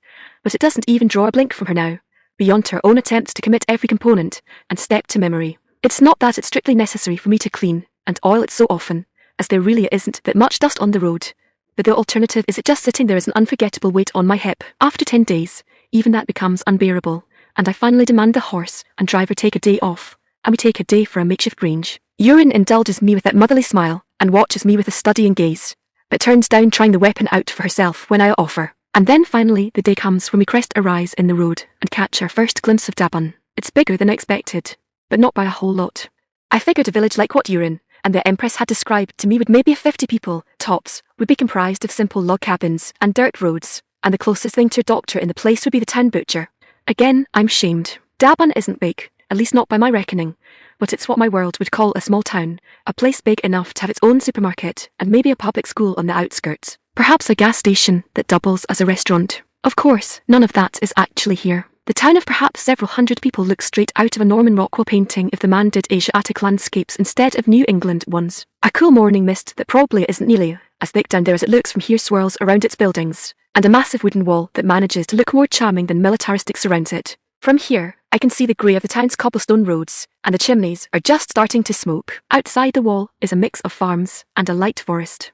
Urin takes the opportunity to point out a clearing in the forest on the opposite side of the town from us. Do you see that, Remmi? We need to meet with the mayor first, but that area is where your land is going to be. It isn't ready farmland, and it's gone wild without occupation for a decade or so. But that also means you'll be able to do whatever you want with it. I grew up surrounded by woods, so rather than seeming like poor real estate, I find the prospect enticing. I probably won't want to do all of the work myself, but I did see some tool proficiencies in my general skills tab. It might be fun to do at least some of it with my own two hands. And honestly, it's probably the only way I'm going to get a modern, Western-style home. Though on second thought, maybe getting at least some of the local flavour could be nice. It would make guests feel more welcome. As we come down the slope toward the village, we start seeing its primary produce horned rabbits. Urin had told me a great deal about the little guys. About the size of a small dog, horned rabbits are notably bigger than the rabbits I'm familiar with, which don't seem to exist within the Empire, and are technically a species of monster. Because of their low aggression and general weakness, however, they made excellent candidates for livestock. Nearly every part of the horned rabbit's body is useful for something. The meat is a staple of the local diet. The fur is both soft and resistant to the elements, making it good for both utilitarian and fashionable clothing. And its horn has properties that make it valuable in everything from medicine to low-level enchantment. They also breed, well, like rabbits, meaning exhausting them basically isn't possible. In fact, the domesticated population long ago flooded back into the wild population, and nobody apparently cared. They just ramped up harvesting until nearly all other hunting and meat livestock became irrelevant. And long generations of being both domesticated by the locals and freely mixing with those that are have made them overly comfortable with the presence of humanoid beings. So much so that they're even sold to other, wealthier regions as exotic pets. In other words, there's a lot of them. I was told this, but Urin's words didn't prepare me for the sheer volume that vague value represents. They aren't overrunning the place, but the closer we get, the easier it is to spot them, and rather than running away from our carriage, most of them peek over the grasses more in curiosity than anything. The front gate to the town walls is wide open, and not only is there only a single guard out front, he's more interested in playing with some nearby rabbits than in evaluating us. All he does is look up, grin, and give us a wave of greeting. I look to Urine, but she doesn't act like anything's out of place at all. Instead, she gives me that motherly smile that looks so out of place. Let me guess, also not like your books. Remmi, there's little of threat out here, and certainly not from a one-horse carriage. There is no reason for him to think we are anything but visitors. And no entry tax. She looks at me funny there. Why would you want to discourage visitors and clients by charging them for even entering? I shrug. Road maintenance. The priestess sighs and shakes her head. Maybe I should have lectured you more on common economic practices. Or well, I let it roll off my shoulders as the carriage passes the wall and enters the city proper. I go back to gawking like I did when we first left the capital, delighted at the presence of local enterprises. There's a bakery, a blacksmith, a wheelwright. I remind myself to visit that one about the carriage remodel, and a number of produce merchants up and down the main street. Many have some variant of horned rabbit on their signage. Yeah, I decide, this feels good. Finally, a proper place to start an adventure. Chapter 15 Omens. Chapter 15 Omens. Look asterisk. The capital was wild. I feel like if I wasn't a hero, it wouldn't have been so intense.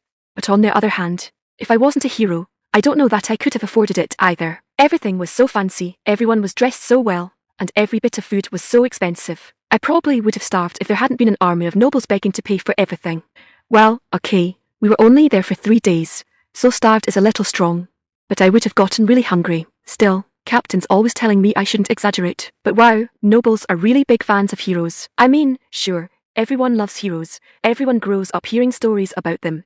Every little boy claims to be one when playing pretend. But nobles are crazy for them. I'd never have thought it. I always thought nobles only had, like, 2 emotions.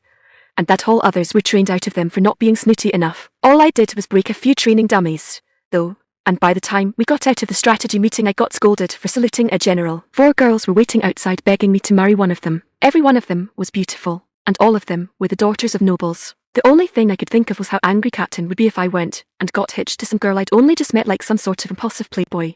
But they were all so insistent that I couldn't get a word in. If Tash hadn't come along and pulled me out of there, I'd probably have had to run. Thinking back on it now without all of the pressure, I can't imagine marrying a girl that's only interested in me because I'm a hero could turn out very well, either. Tash was approached by someone, too, actually. A fat, bald man strolled over like he knew her, and whatever business they had was already decided. But she threw a weird gesture at him and walked off. Whoever the guy was, she clearly didn't like him as much as he had thought she did. We ended up staying the night at Benny's, who, by the way, is a noble, and a super important one, too. His parents are diplomats, those people that go talk to other people to solve problems like war and trade issues. And his mom calls him Benny, too. It was great. Well, he didn't think so. Obviously, this family's going to support him as a hero, but apparently only halfway. They're going to let another noble family cover the other half as a way to strengthen bonds between them. I'd feel bad for Benny being sold out like a rental product by his own family, but it was his idea, and rather than feeling any shame, his parents praised him for his cunning. Maybe diplomats are a lot scarier than I thought. I'm not actually sure who's sponsoring Say. Apparently, there's an alliance of noble houses with ties to the temple, and because she's a theurgist, they took an interest in her as a group. We don't look like a uniformed squad anymore, either, which is a little sad because that was neat.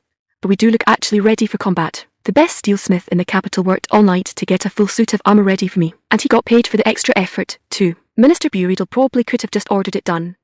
He's such an important person, but he was excited to pay for it, like he wanted to impress me with how willing he was. Nobles, so weird. I never will understand them. Except Benny, he makes sense. But then, he and his family haven't lost their heads over all this like so many others seem to have done, though he still looks pretty silly in his long, fancy robes. I can't decide if he looks like he's on his way to a wedding or a carnival.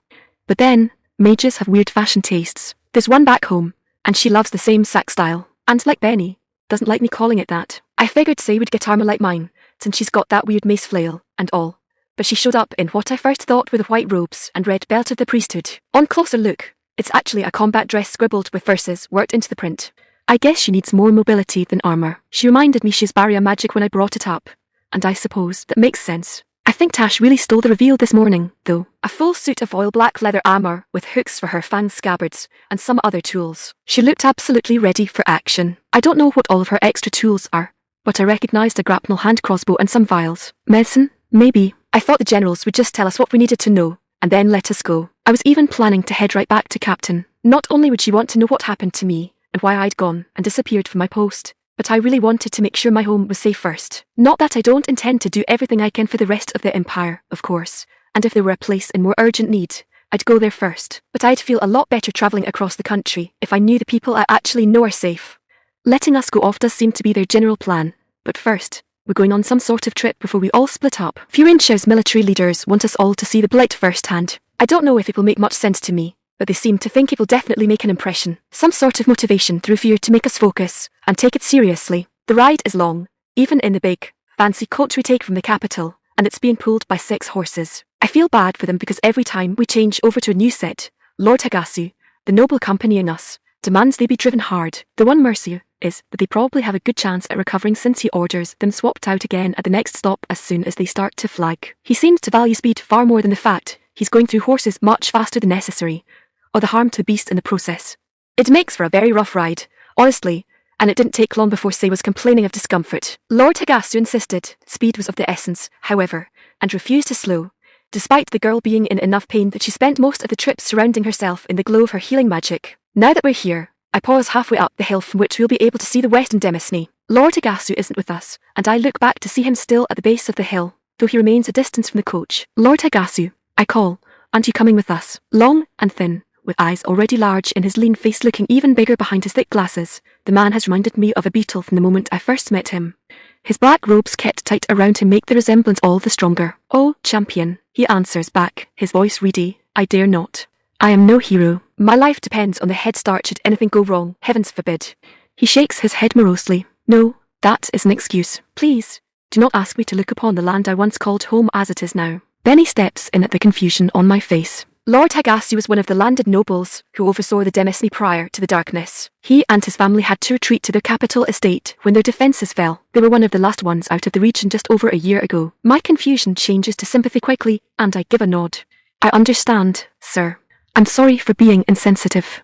He nods back, but says nothing more, and we head on up. My breath catches in my chest when I crest the ledge, and as the others come up behind me, I hear more than register them doing the same. The border of the Western Demosne is a visible line across the land as far as I can see. On our side, the trees and tall grass are green, the sky is blue, and the air is clear. Down the other side of the hill, perhaps a couple hundred meters from where we stand, the grass is a bruised purple, and the leaves of the trees look like they've melted together in larger sheets the yellow of rot, the excess material running down the tips to pool into teardrop-shaped pustule fruits. The air is full of a roiling dark fog, not thick enough to obscure sight, but heavy enough that we can see it rolling up to collide against the line, and retreat like the tide against a beach, trying to erode the boundary between us and it a few grains of sand at a time.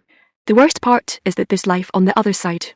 Life I recognise, but wish I couldn't. A 3-eyed buck raises its head from the bruised grass and blinks around at some sound or another, its rack twisted and gnarled, and dripping black oil. The blade on its swishing tail must surely be a shock for any predator attempting to ambush it from behind.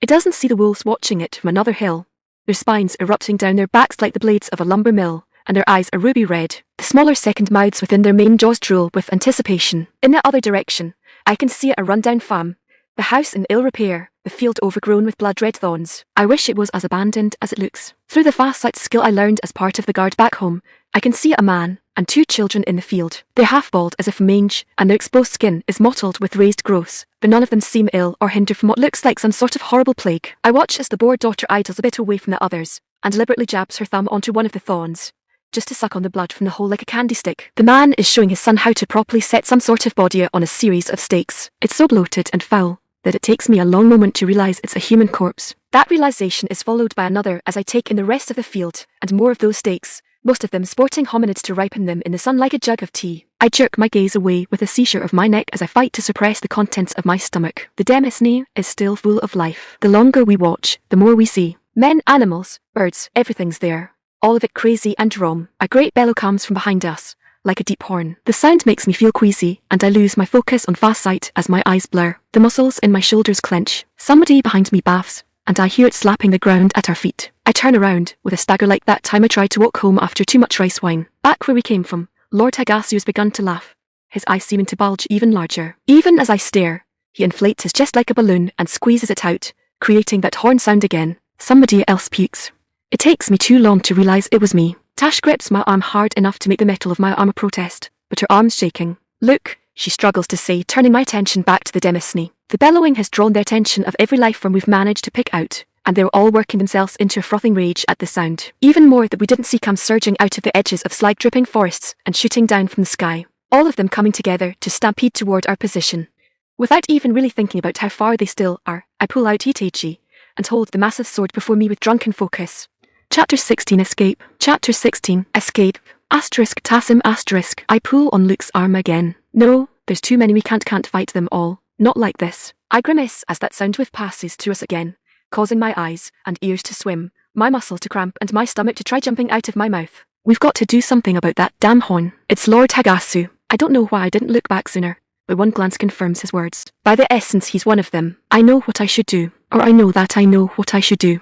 But my mind is sluggish. My feet feel like I'll fall if I move them. I can't remember how to tell my body to ask my brain what to do next. Say, Luke speaking again, addressing the pearl-haired girl, the healer. Yes, my mind clues in on what he's thinking a moment after he addresses her. But the girl needs to hear her name again before she can bring herself to focus on his face. Say, he says again, sharper, and her eyes stop moving around his face and focus on it. Can you do something about it? He hesitates and seems to remember he might need to specify. We're sick. Another brown note from Hagasu breaks her focus, and this time I speak up. The symptoms, girl.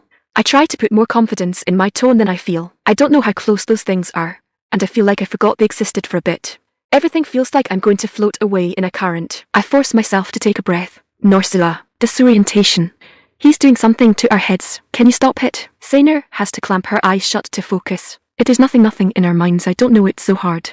Luke takes the opportunity to reach over and slowly clamp a hand on Benaru to confirm where the man's attention is, meets his eyes, nods, gets a short nod back. He's rallying us, one at a time. He turns back to Saner. Forget the course. He tweaks his head and spits, then tries again. Just get us fit to charge down the hill. You can do that. You can do that, say. You're a hero. You can do that. Down the hill, into the horde. That's suicide. Suicide, while Hagasu is another belting from the noble causes a migraine behind my eyes. Damn it, how is Mr. 25 thinking better than me? The migraine clears, and my stomach settles as light begins to radiate over us from Saner. I don't know how long Right, the girl can't treat herself while she's treating us, which means we need to act now. Damn it, Hagasu is inflating again. If he gets another belt off, it'll disrupt Saner's concentration. Benaru recovers first. His aim isn't perfect, but the fireball lands close enough to freak the noble out. I draw my Louis fangs and slap Luke on the arm. Right behind you, muscles. The boy nods back, then raises that stupidly huge sword and bellows back at that fucker. And we charge. Hagasu has the gall to look shocked and affronted that we're running at him with killing intent, but he doesn't look afraid. Maybe his mind's too far gone, like everything on the other side of that ugly, purple line. Have you all completely lost your minds? Don't you realize you're attacking a major imperial noble? Heroes or no, the Emperor will have your heads on pikes for such treasonous Vaha. It's like he doesn't think we'll actually do it.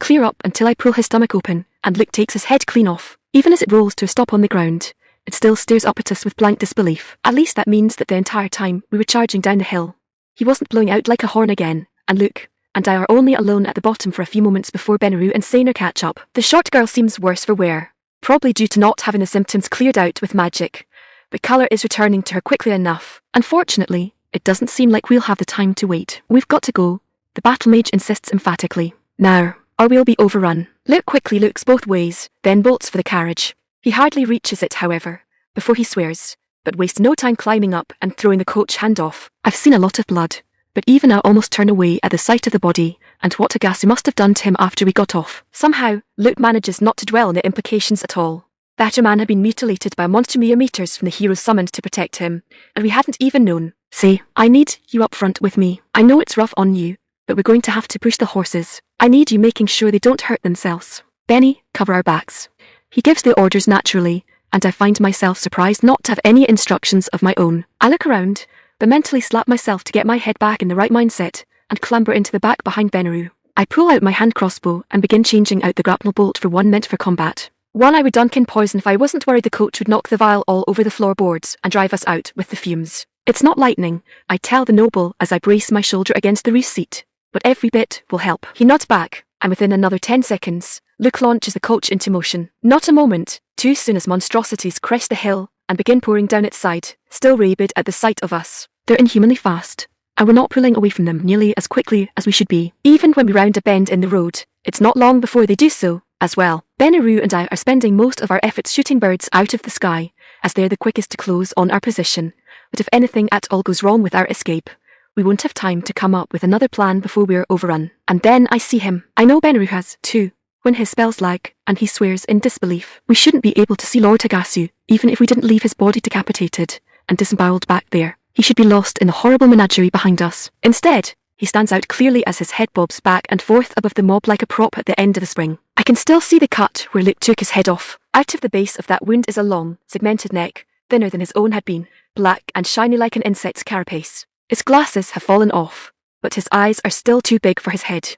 He looks like he's laughing, and I think I can only barely hear it over the racket of the monsters and the coach. When I see him inhale, I brace for another blast of that horn, but instead, words reach us despite the volume that must require. They're broken, stilted. They no longer sound like they're coming from a man, but some broken thing pretending to be one.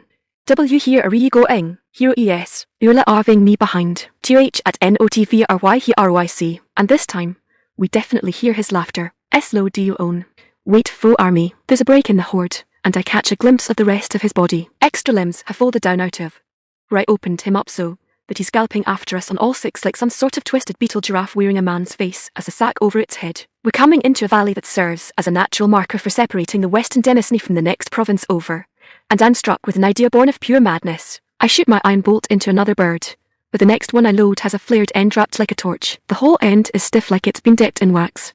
It's not wax. I pull away from the back window and stick my head out the side door, attempting to aim the crossbow and pick the right section of cliff face. The moment I pull the trigger, the friction from the firing mechanism ignites the end of the flare bolt even as it goes shooting high into the rock of the cliff face. If it were night, the fizzing, whistling stick would be visible from a kilometre away. Even in the afternoon light, it's blinding to look at directly. I pull my head back in and get Benaru's attention, grabbing the hilt of his staff of six. As soon as they reach that flare, hit that cliff with as big an explosion as you can cram through that stick. You hear me? He nods once. I understand. I nod back to him, then lunge forward to shout up to the other two. Big blast incoming. Don't let the horses spook or we'll get caught in it. Worried look starts, but then Benaru lets loose, and the shockwave rips through our bodies. Holy shit. He keeps a firm grip on the reins, though, and Sainer never once loses her focus on keeping the horses calm and refreshed. I know their competence isn't any doing of mine, but I feel proud of them all the same. I let myself fall back into the rear seat again, turning around to see if my crazy idea worked. Rubble is still falling, but the bulk of it has already crushed the horrible mob. I can even see Agasu's neck dangling out, and the way it's bubbling, I'm pretty sure it really is broken this time. I let out a breath I'd only half-consciously been holding, and pat Benaru's arm. Don't let us forget why you're the battle mage, eh, noble boy. I aim to please. He pushes his glasses up with his free hand. Besides, it was your idea. I just scoff and slump down in the seat again. How are they all so competent? I can't help but question if I'll really be able to keep up. In unspoken agreement, and for no particular reason, we keep riding hard, as if those monsters might dig themselves out and jump upon us again at any moment. For good measure, I have Benaru below the valley cliffs 3 more times before we're clear of them. No one's getting back to the demesne by this route without a lot of manpower, and I can only feel like that's a good thing. By the time we see an Imperial way station, it's getting dark, and it's been an hour since we shot the last of the birds out of the sky. The coach starts to slow, and I don't have to ask why. Just the sight has me feeling like we're in the clear, and the adrenaline I've been riding feels like it flushes out of my system all at once. Sure enough, the horses only just stop as Luke and Sainer stumble into the coach proper, slumping against each other as they collapse into the deeply cushioned seat. I know it's right there, Luke gasps tiredly. It's just, I figured the horses would like a breather. Sainer agrees, and I'm pretty sure she's already all but asleep. I wouldn't be surprised if she's nearly burned through all of her mana keeping the horses running all this time. It's all right, I groan as I force myself up against every protest my body can give me. I'll bring us in. I can't believe we did it. Luke sighs before I can move past him. We killed a capital noble. My eyes harden, and I lean down to grip his shoulder. No. I give him a shake to make sure I have his attention. No, we did not. I look to the others too, but only Benaru is listening. Sainer is snoring, so I keep my statement at an indoor volume. You get any thought like that out of your heads right now? We did not kill a capital noble. We killed a monster that was posing as one, and the Empire is better off for it. Once I have the 2 boys nodding their understanding, I climb up onto the driver's bench, ignoring the sneering shade seated beside me. If she had any definition to her, she'd look exactly like me. You've given that speech before, haven't you? She mocks me as I ease the horses into a lazy walk. I don't bother answering her rhetorical question, and she vanishes before the way station's torches can clearly illuminate the bench. Besides, it's hard for her barb to mean much when, for once in my life, those words are literally true. Chapter 17 Cougar. Chapter 17. Huger. Why is he glaring at me? I'm in a staring contest with the angriest rabbit I've ever seen. I wouldn't call him gigantic, but he's definitely bigger than the others I've seen too. Honestly, if he weren't so angry, he'd be cute, with a thick, grey fur coat that looks incredibly soft, long, floppy ears, and an ivory horn as long as my hand. No, scratch that. Even angry bunnies are adorable, but I've never seen one so directly mad at me. Is that a glare? Urine inquires doubtingly. I wasn't aware rabbits were physically capable of such an expression. It's definitely a glare. The rabbit thumps one foot down sharply, and I admittedly have a moment of panic when it puts a little crack in the cobblestone underneath. Well, he's definitely angry, the priestess agrees, but I don't think he has eyebrow muscles to glare with. Is she seriously splitting hairs with me right now? Who knows? Maybe it's essence translation. More importantly, why is it at me? I only just got here. I haven't done anything to him. Maybe that is also due to the heavenly essence. Urine visibly muses, looking up and away as she cups her chin to imitate deep consideration. Perhaps hero Remmi Lee has a hidden trait that causes conflict with males. I seriously doubt that. No, it would explain the conflict with the interior secretary as well. Now that I consider it, I finally break gazes with the rabbit to turn and shout at the itinerant priestess. Oh, come on, you're Huey. It's in that exact moment that something strikes the side of my head and sends me skidding across the wide cobblestone road until I ram shoulder first into the curb. A notification flits across my vision that I just lost 10 hit points. By the time I raise myself up, that big rabbit is disappearing around the back of a building. Yeah, you run away, you little turd. I shout after him before I can really stop myself. Cheap shot. Urine is looking me over as she helps me back to my feet, but it's a man's voice that chuckles at the scene. Ah. You've already met Huger, I see. I turn to see an older man dressed in a nice robe that isn't as fancy as what the nobles in the capital wore, but still something that looks like he only pulls it out for special occasions. He has a simple, wide-brimmed cap on his head and is smiling in residual amusement at us. Huger, I ask, that rabbit, is he somebody's pet? But the man just laughs. Oh no, Huger doesn't belong to anyone. He'd never allow it. I suppose it technically makes him a wild rabbit, but I don't think there's a person in this village that doesn't think of him as a part of it. And does this upstanding village citizen usually attack people? He chuckles again. Only outsiders that don't look like they're here on business, goes the explanation. Pretty sure he's trying to keep you from making off with any of his friends. The man comes over and gives me a pat on the arm that turns into a squeeze like he's checking the muscles. You're pretty sturdy yourself, girl, to take a shot to the face like that and get back up like it's nothing. You are alright, aren't you? Yeah, I confirm. It was just a cheap shot, or it probably wouldn't have even taken me off my feet. He only hit me for 10, but at that, Urine sticks her head into my field of view. Remmi, have you raised your health since we left the capital? I blink back, confused by the question. No. Why? Your maximum remains 60, then? Yes? But the man laughs again. Definitely sturdy, then. He continues to laugh and slap my shoulder, but I turn my attention back to Urine, my expression begging an explanation. A single blow of more than 10% of your total health is enough to stagger most people, she obliges. If your health points correlated to a physical portion of your body, at 1/6 of your total, the blow that rabbit struck you with would be like getting your entire leg smashed. I'm starting to notice I blink a lot when I'm hit with information I'm having trouble processing. Like I'm doing right now. I'm trying to square away the reminder of how little health I actually have with the percentage of it that rabbit had stripped. When it finally clicks, I wheel on both of them again. Wait, isn't that an absurd amount of damage from a rabbit? That sets the man to laughing again, but Urine is just staring at me flatly in the face. That is the part that you think is absurd. She asks, well, it's to be expected. The man provides as soon as he can catch his breath. Rabbit or no, we're talking about a level 10 monster, after all. Now he has the attention from both of us, surprise on our faces. Huger is level 10, I demand. I haven't seen a lot of rabbits, so correct me if I'm wrong. But that sounds way too high. It is, the man gleefully confirms. Heck, that'd be pretty good for a civilian, let alone a rabbit. It's why we named him after the Emperor, in praise to the strength of both of them. Of course, Emperor Cougar's a lot higher than 10, but he's also no rabbit. Why? Cougar might be the most powerful horned rabbit in the world. How do you know his level, though? Urine asks. That would require a soul stone to verify. The man nods in agreement. A few seasons back, we all pitched in to pay for someone to come out and run one over him. The priest that came to perform the test nearly screamed heresy. He found out we wanted to Eastern rabbit, but when the results came back, he ran it 3 more times in sheer disbelief. I resist the urge to cast Identify on some of the more normal rabbits around us. There will be plenty of time to indulge my curiosity later without making a spectacle of it. Meanwhile, the man gets a look of realization on his face and moves back in front of us again. Ah, forgive me, ladies. I got so distracted talking about Kyuger that I forgot to introduce myself. I'm Graf Yomai, the mayor around these parts. Please feel free to call me Graf, or Mayor Graf if I've done something to get myself in trouble.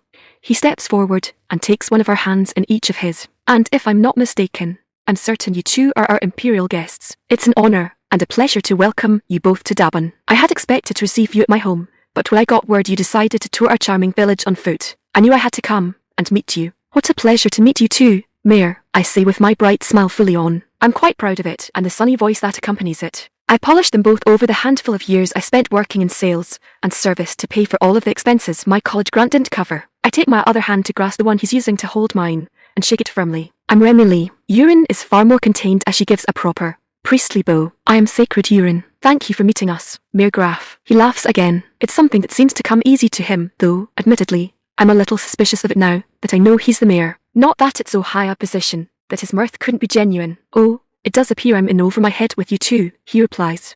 It makes me all the more regretful that our provincial governor, Lord Ayre, couldn't make it. He sends his sincerest apologies, but his duties simply did not permit him the freedom to attend as planned. I keep my smile up. I've seen enough middle managers left to make excuses for a boss that I'm pretty sure I grasp what happened. I suppose we can only be grateful that he holds his duties to be of such great importance. He must exhaust himself seeing to the needs of his people. I tried to keep it nice and understanding, but enough must have slipped through, or perhaps he knows of fellow peddler when he sees them. We were told so little of what to expect. If he were to come to every little village every time someone new moved in, he'd never get any work done. Of course, I'm sure if he knew a fellow noble was the newcomer, he would have made an exception. The latter, then. I find a couple more watts to crank into my smile. Oh, I'm not a noble, Mayor. This time, his laugh chokes a bit, and his expression stumbles. It's not malicious. In fact, I'm growing more and more certain I can trust him. He's genuine enough that he's easy to read. They're not. Apologies, Miss Lee. Your whole demeanour. I believe there has been a misunderstanding, Mayor Graf, Urine puts in with decorum. When she said she is not a noble, she did not mean that she is a commoner. Now, he's really looking confused, and I think I've got just enough of a read on Urine to tell she's enjoying it behind her holy stoicism. Ladies, I'm afraid I'm growing terribly disoriented with each passing moment. Have mercy on a poor village mayor and come out with whatever it is I've overlooked. Rest easily, Mayor Graf, the elf tells him with that out-of-place motherly smile. There's nothing you have overlooked. It is simply clear that there's something you have not been made aware of. The capital is far away after all, so there's no shame in it. She lets her lips purse in thought. Still, I would have thought it something Lord Ayre would have believed relevant enough to pass to you. She seems determined to play with her food a little longer, but I swear the poor man is actually starting to sweat, so I take pity on him. I'm Remmi Lee. I reintroduce myself as I pull out the golden token for him to see. I was summoned to the capital as the Gunslinger hero. The fingers with which he grasps the emblem are trembling now. Ichiro, he swallows. I'd heard there had been a summoning ritual, but the details hardly. Graf shakes his head and looks us each right in the eyes. First Urine, then me. Lord Ayre was very certain that our honoured guest was not one of the four heroes. Yes, and now motive. It wasn't that he didn't think it worth coming out here for a new arrival from the capital with land granted directly by the throne. It was that Lord Ayre thought he was too good to come out for a rejected hero. I can't help but wonder if he'd been in attendance. Lord Ayre's information was premature, Urine informs him.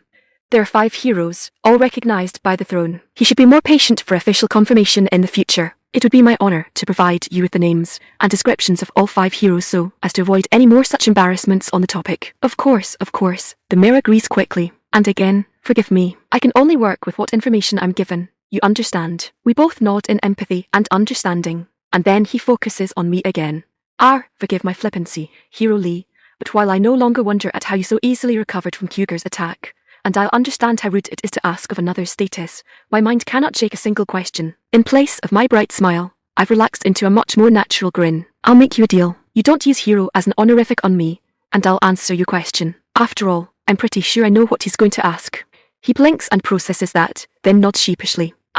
Yeah, miss, I can agree to that. I nod back, then ask away. I'm pretty sure Sacred Urine said your full health was 60 points, and that sounds awfully low for a hero. I lead him along, and he nods in confirmation. I think of Luke's 540 health points. Yeah, I'm pretty sure you're right. It's because instead of the ability boost, I got a unique class. He nods in understanding, seeming delighted at the idea of hearing about a unique class, but then his head stops the motion cold. Forgive me again, Miss Lee, but do you mean you were selected as a hero without a class? That's right, which would make you, if, as Sacred Urine also said, you haven't leveled since. Level 1, I unabashedly confirm. His sweats immediately spring back, and this time, he wipes his brow. By the essence, a level 1 hero. Chapter 18 Estate. Chapter 18 Estate. Graf personally introduced us to the land allotment I'd received from the throne, and insisted on walking its entire dimensions with us in tour. He believed it to be only the first step in making up for the slight delivered to us by the Seresian region's provincial lord, though he knows the land well, and I'm definitely grateful for his insight. My repeated assurances that any complaints we had were with Lord Ayre, and not with him, were shot down as often as I've offered them. It's pretty decent land, by my reckoning. The 50 acres sounds like an awful lot for this village until you realise it's almost all forest outside the village, territory they can do very little with, and need even less with the region's overabundance of horned rabbits. Once upon a time, it would have been necessary for hunting and lumber, but Dabun is already built up and the forest is predominantly hardwood, making it undesirable for regional construction preferences anyway. It's very clear, however, that a particular portion of it was once cleared. There's perhaps a couple acres where everything is young growth and even glades. It's obvious that nothing within this area is part of the older forest. It probably isn't older than I am. Heck, it's possible some of it is even younger than I look. The mayor is surprised when I mentioned this to him, not expecting me to have known enough about forest growth to tell the difference between one part and another. The smile on my face as I answer is admittedly a bit homesick as I explain that I grew up surrounded by similar environments. He edges in awkwardly, if you'll pardon me for saying, Miss Lee, you do not cross me as someone who was brought up in the wilds. I laugh. I can't help it. It's such a bizarre way to interpret what I said. I wasn't. Not that I'd consider this particularly wild. My family has a couple hundred acres back where I'm from, and I had the run of most of it, plus plenty of wilderness beyond it. Graff's laugh is a shorter bark, and to think you nearly had me fooled with that whole, not a noble, routine. He's pulled his hat off at this point, having been wiping his head down, and he motions toward me with the item. I figured you must have been from merchants. What with the grin you gave, and the fuss you put up about being called a noble. Now the truth's out. You're not just a noble, you're landed. While it's true that my family's land is ancestral property, I already regret bringing it up. Trying to explain my homeland's lack of a caste system, never mind the completely different way property rights are handled, seems like a fruitless headache that wouldn't serve any purpose. What I am, or not back home, doesn't really matter. I go with instead. I'm not from the Empire, so aside from my status as a hero, any position I may have doesn't mean anything here. That's clearly something that makes him curious, but he's more subdued when he says, that doesn't seem to bother you as much as I think it would me. I laugh again at that. I can't tell him that it doesn't bother me, because I'm not accustomed to being concerned with titles and ranks in the first place, so I just shake my head. It is what it is. I'm far from home, sure, but I'm prepared to make do. Graff puts his hat back on his head with a sigh. More mature than a man twice your age, Miss Lee. That's fair, since I'm nearly twice my age. Still, it seems only a comment in passing, and he doesn't dwell on it. Well, I'm glad to hear it, he says instead, as if his previous remark hadn't happened. Now that you've seen the whole property, any thought where you'll be putting the house? Urine, who is mostly kept to herself, speaks up at that point. You mean there isn't one? No, afraid not, he confesses. Not for a long time anyway. Of course, I'm happy to host Miss Hero as a guest in my own home until one's ready.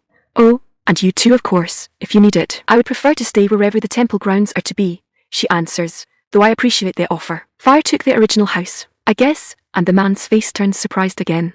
Yes, Graff confirms. How did you know? It must have been, gods, some dozen years. I motion to the trees. I don't recognize all of the species exactly, but the trees around the big glade have a lot in common with the kind you tend to see a lot of after in areas being cleared by fire. I'm guessing that glade is where the original house was. He takes his hat off again, more solemnly this time. You're far too clever, miss. Far too clever. You're completely in the right of it. The whole farm was razed to the ground. Second time too. More than a few of us started to think that poor girl was cursed, but he scoffed and shook his head. Not that any of us would say it now. Girl, I inquire. That's right, the mayor nods. Only survived the first time, lost her parents and anything she might have had to her name, when that giant decided tormenting us would be a fun pastime. Just a little girl, then, and honestly still the crying, dirty little girl I see when I think of her.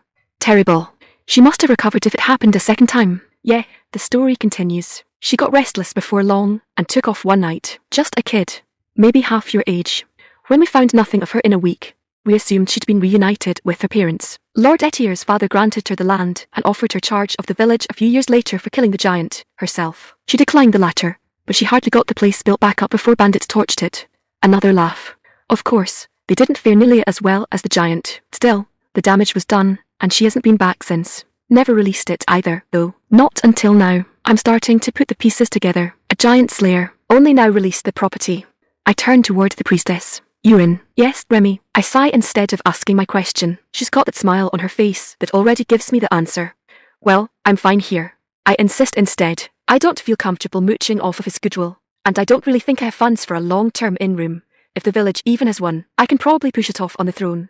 but I'd rather not push my luck, or end up owing the Empress more favors than I can pay back. Both the mayor and Yurin turn their attention to me, the mayor in open surprise, while Yurin just arches a curious eyebrow. There really is nothing here. Graf insists again. Surely you need some place to stay while construction is done. A good tent will do well enough until I can get something basic up, I counter. With a few tools from town, I can clear the land, myself, and get a basic shelter up. It'll probably even get me some points. And then I give an embarrassed grin as I rub the back of my head. I'm afraid a level 1 hero ripped from her homeland doesn't come with a great deal of personal wealth. I'm just looking to get a solid roof up I can store some belongings under until I can earn the money to put up something more permanent. Earn, the mayor repeats. No doubt the sheer sum I'll require has him stumped on how I might just up and earn it in anything resembling a timely manner. You have a guild branch office, I presume? Yurin asks. Of course, he confirms, though he clearly isn't quite following her just yet. It's required by lore. I think a hero would do well enough as an adventurer, the priestess explains, impressively managing not to sound condescending as she does so. Don't you? Asterisk, asterisk, asterisk. I open the flap of my tent to the dew morning light drifting lazily down into the glade, where I've made camp. The first thing I lay eyes on, though, isn't the remains of my campfire, nor is it the box of half a dozen tools I bought in town yesterday, despite my thoughts previously being about warming up some cured meat and pickled vegetables in a pan for breakfast. It isn't even my sealed barrel of rations. The first thing I see is a big, grey rabbit sitting there like it had been waiting for me, and it's still freaking glaring. I can't yet muster the willpower to summon my anger from yesterday, so I just groan as I return his gaze with a flat one of my own. Good morning, cougar. If you're going to kick me again, wait until I'm out of my tent. If you wreck it, the Dabunese horned rabbits are going to be done a guardian. I don't really know if the Essen system translates my words to animals like some disgusting Disney princess, but I also don't care. At the very least, he moves out of my way as I pull myself out of the tent. I stop a short distance away on the opposite side of my fire pit and sit down on a log I roll over for the purpose. There's still a bit of fire there and I put another couple logs on to encourage it back to a full burn. Only when that's done do I then look back across it to my nemesis. I bring my hand up next to my eye as I focus on him. Name, Cougar. Race, horned rabbit. Age, 14. Level, 11. Class, beast warrior. Status, irritated. Looks like you've gained another level since they scanned you, I note. Good on you. I know from identifying a number of regular horned rabbits yesterday that their levels all seem to only be 1. Further, Yurin told me that, unlike people who only have levels once they have a class, all monsters have levels from birth. The difference here is that their class is supposed to just be their race, and their level is largely set in stone. That is to say the average monster has a level based on their power, but is generally incapable of increasing that value. Not only is Cougar clearly capable of leveling up through his own effort, but he also has an actual class separate from his species. I give him another evaluating look, this time without identify. My furry friend, what in all the world have you been through to break so many rules? He gives a hard thump, which I interpret as an angry, I'm not your friend, Cal. Or it could just be irritation from me talking instead of taking the hint and leaving. I prefer to believe the former. I sigh and rub some sleeping sand out of my eye. Look, Cougar, we've clearly got to have some words. You and I. He thumps again, and I hold my hands up. I get it. I'm an outsider, but I'm going to be here for a while, and if I have to worry about getting punted every time my back is turned, it's going to be a lot longer. I'm not looking to cause any trouble for you and yours.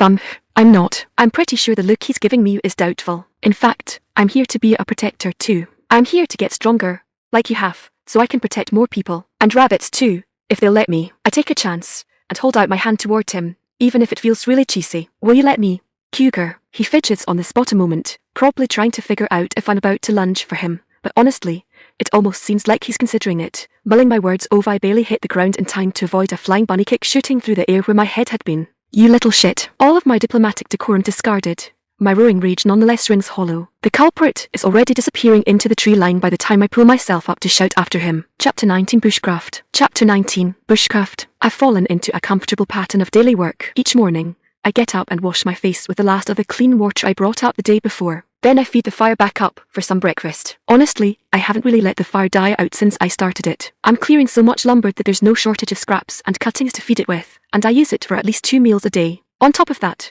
I build it up to burn overnight to keep any forest critters away. It's just easier to prop it back up than it is to mess with extinguishing and restarting it all the time. I'm confident in the ability of my fire pit to keep the flames from spreading, and it makes a handy disposal site for trash and food scraps. Today, as I take note of the level of slag in the bottom, though I think maybe I should actually put it out and scrape it clean. I can bury the stuff as a reasonable disposal method. For now, I finish my breakfast and toss the cast iron dishes into the flames to clean them that way. I get up with a long stretch, grab my water bucket and look around. While Cougar hasn't attacked me again since that first day on the property, He's usually keeping a pretty close eye on me. How blatant he makes it seems to vary with his mood. But I can usually pick him out if I try hard enough. Ah, there's a familiar pair of ears sticking up from behind my log stand. I toss a wave in that direction. Heading down to the river, I call out for his benefit. Your offerings in the usual place. Unlike earth bunnies, it turns out horned rabbits aren't actually obligate herbivores. The one morning I thought to make myself fried potatoes and onions with some pressed meat product that reminds me of Spam. He practically raided my campfire. Since then, I've made at least a little bit of it every morning and put it out on a plate just for him, but he's never been so pushy about it since. He always insists on only eating it after I leave. Silly Tsundi rabbit are well. Maybe one of these days, it'll prove to him that I'm not a villain. The bucket's a bit heavy when it's full, but it's plenty of water for me for the day. I have enough to drink when I'm thirsty, and still have it left over for cooking in the evening. Since I'm using it for consumption, I'm not washing in it. Instead, I take a bath in the river in the evening after I'm done working for the day. There's a bathhouse in town, but as much of a walk as getting to the river is, it's still less hassle than going all the way into town. And cheaper, too. Ewan left me some nice soap from the wagon supplies, so it's enough. I've been using an item from my point store for cleaning my clothes, though. Technically, it would clean me, too, but it has a chemical smell to it, and after a long day of clearing trees and sorting logs, I much prefer bathing. It's 10 points a bottle, but since I'm only using it on my clothes, I can make one bottle last a while. I've been here 2 weeks, and I'm only on my second one. As I walk the increasingly familiar path through the woods, I think about the rest of my day. Normally, I'd get started clearing the original couple of acres as soon as I get back to the camp, but I'm almost done with that. All of the logs that are straight enough to be useful have been sorted out, trimmed of limbs, and cut down to sizes my small frame can handle. I still had to raise my strength to manage their weight, but it was a relief to find doing so wouldn't alter my physique. If this job was going to have me coming back out of these woods looking like a lumberjack, I was going to head right out and jump ahead to adventuring. Instead, despite tripling my physical strength, I still look as slim and soft as when I got to this world, all without lifting a single dumbbell. I could get used to the way this system cheats though, that makes me wonder if it's only because I bought the strength increase. If I'd done it like non-heroes still have to do, would it have been biologically the same as back in my world? Still, it's enough to move 6-foot logs without the need for a couple guys to come do it for me, and it makes tasks like carrying a bucket full of water for a mile easy, too. I've saved the branches that are nice and straight as well. The sticks are really useful for smaller projects. In fact, they're even making up the racks I made to keep the logs off of the ground. Everything unusably bent gets broken down for firewood. It took me a week, but I've even moved away from the tent. I used the first round of logs to assemble a very simple dirt floor cabin. It's not fancy, but it keeps the wind and rain out, and 2 adjoining structures keep my tools and supplies out of the elements and secured against nosy rabbits. The more I work, the more I realise that I should have given it a raised floor off of the ground, and that I should really make a stone fireplace inside for heat and better efficiency instead of continuing to use the fire pit outside. My mind's even been taken with ideas of how I could plot out a small garden, but I reject this since I can't say I'll be here to take care of it. I'm ashamed to admit it, but a lot of this knowledge isn't mine, or rather, it's not knowledge I came into this world with. I'm competent enough at bushcraft that I can handle a camp out, but a lot of the more advanced stuff came from my general skills tab. It's full of a nearly endless array of useful topics, and since points seem to be an infinitely renewable resource, it's easy to justify dumping some to make it look like I actually know what I'm doing.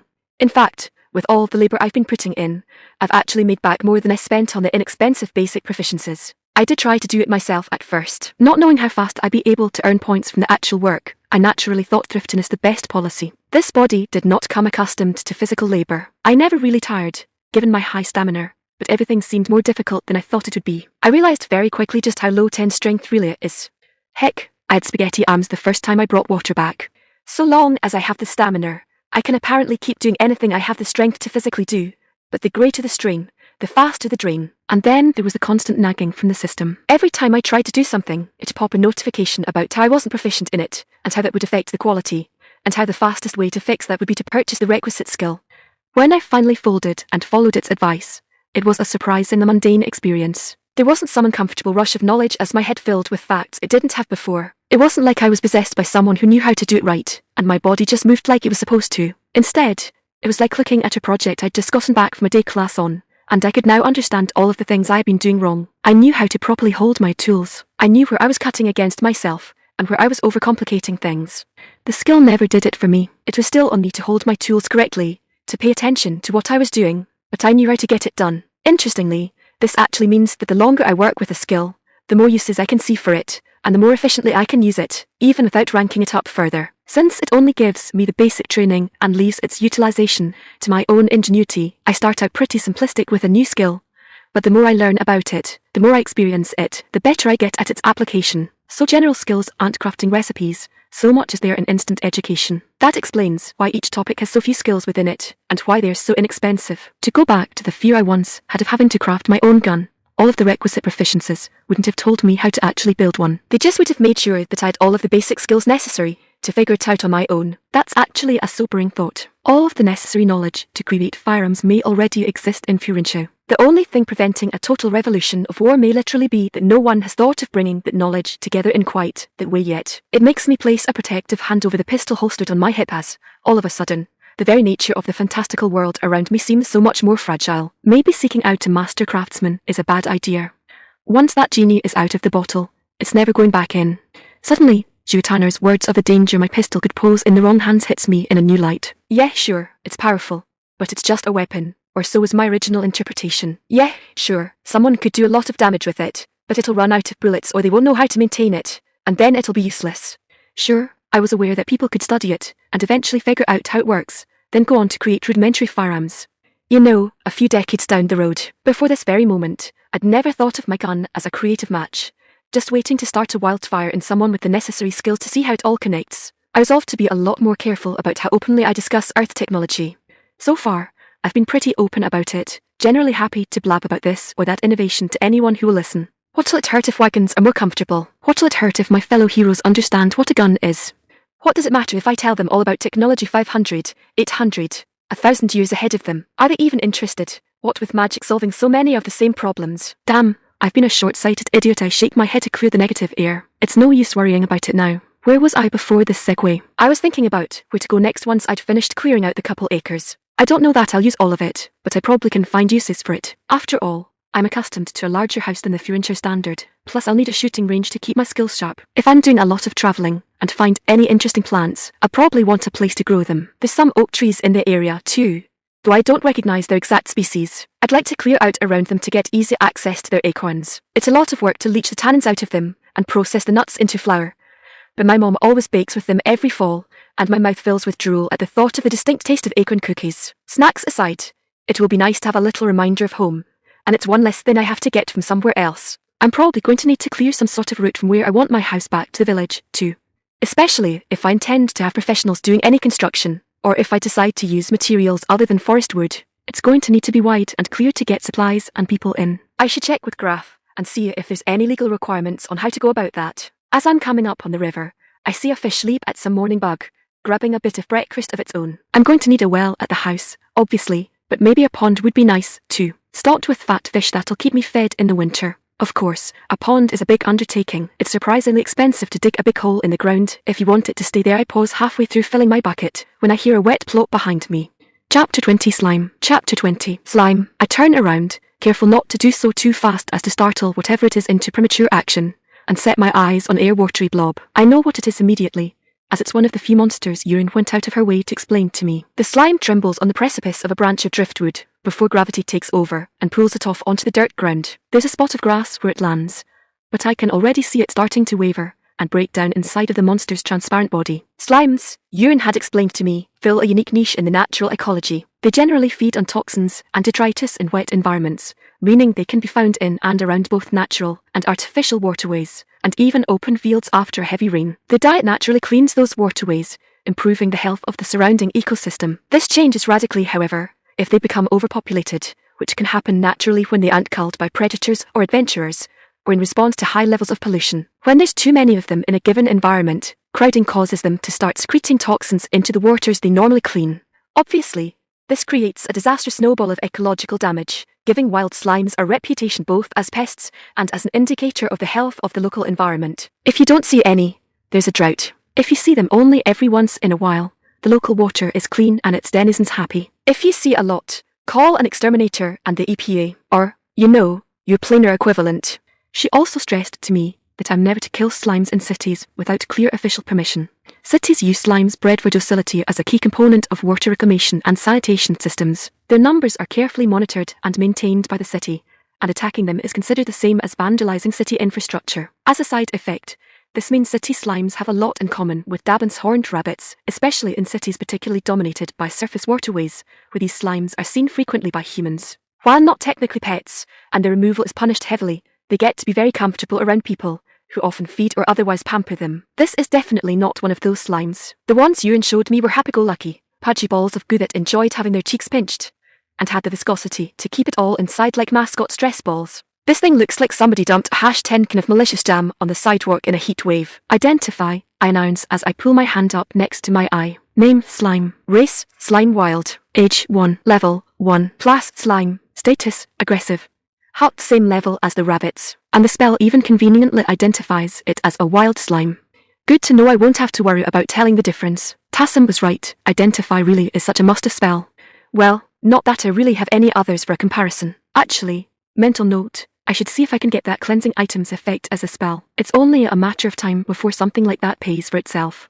Wait, what was that status? I sidestep out of the way as yet another monster tries to tackle my face. Fortunately, the slime is no rival to Kyogre, and even with my delayed recognition of the threat, it has no chance of hitting me. It slaps against a tree trunk like a wet snotball, and quivers there for a moment like it's stunned, or too stupid to figure out it missed. As I wait to see which it is, it throws itself into the air again, but again, it comes nowhere near me. I can't help but think this display is kind of pathetic, and I drew my gun, deciding to put it out of its misery. The round explodes from the barrel, and slime and soil both go flying.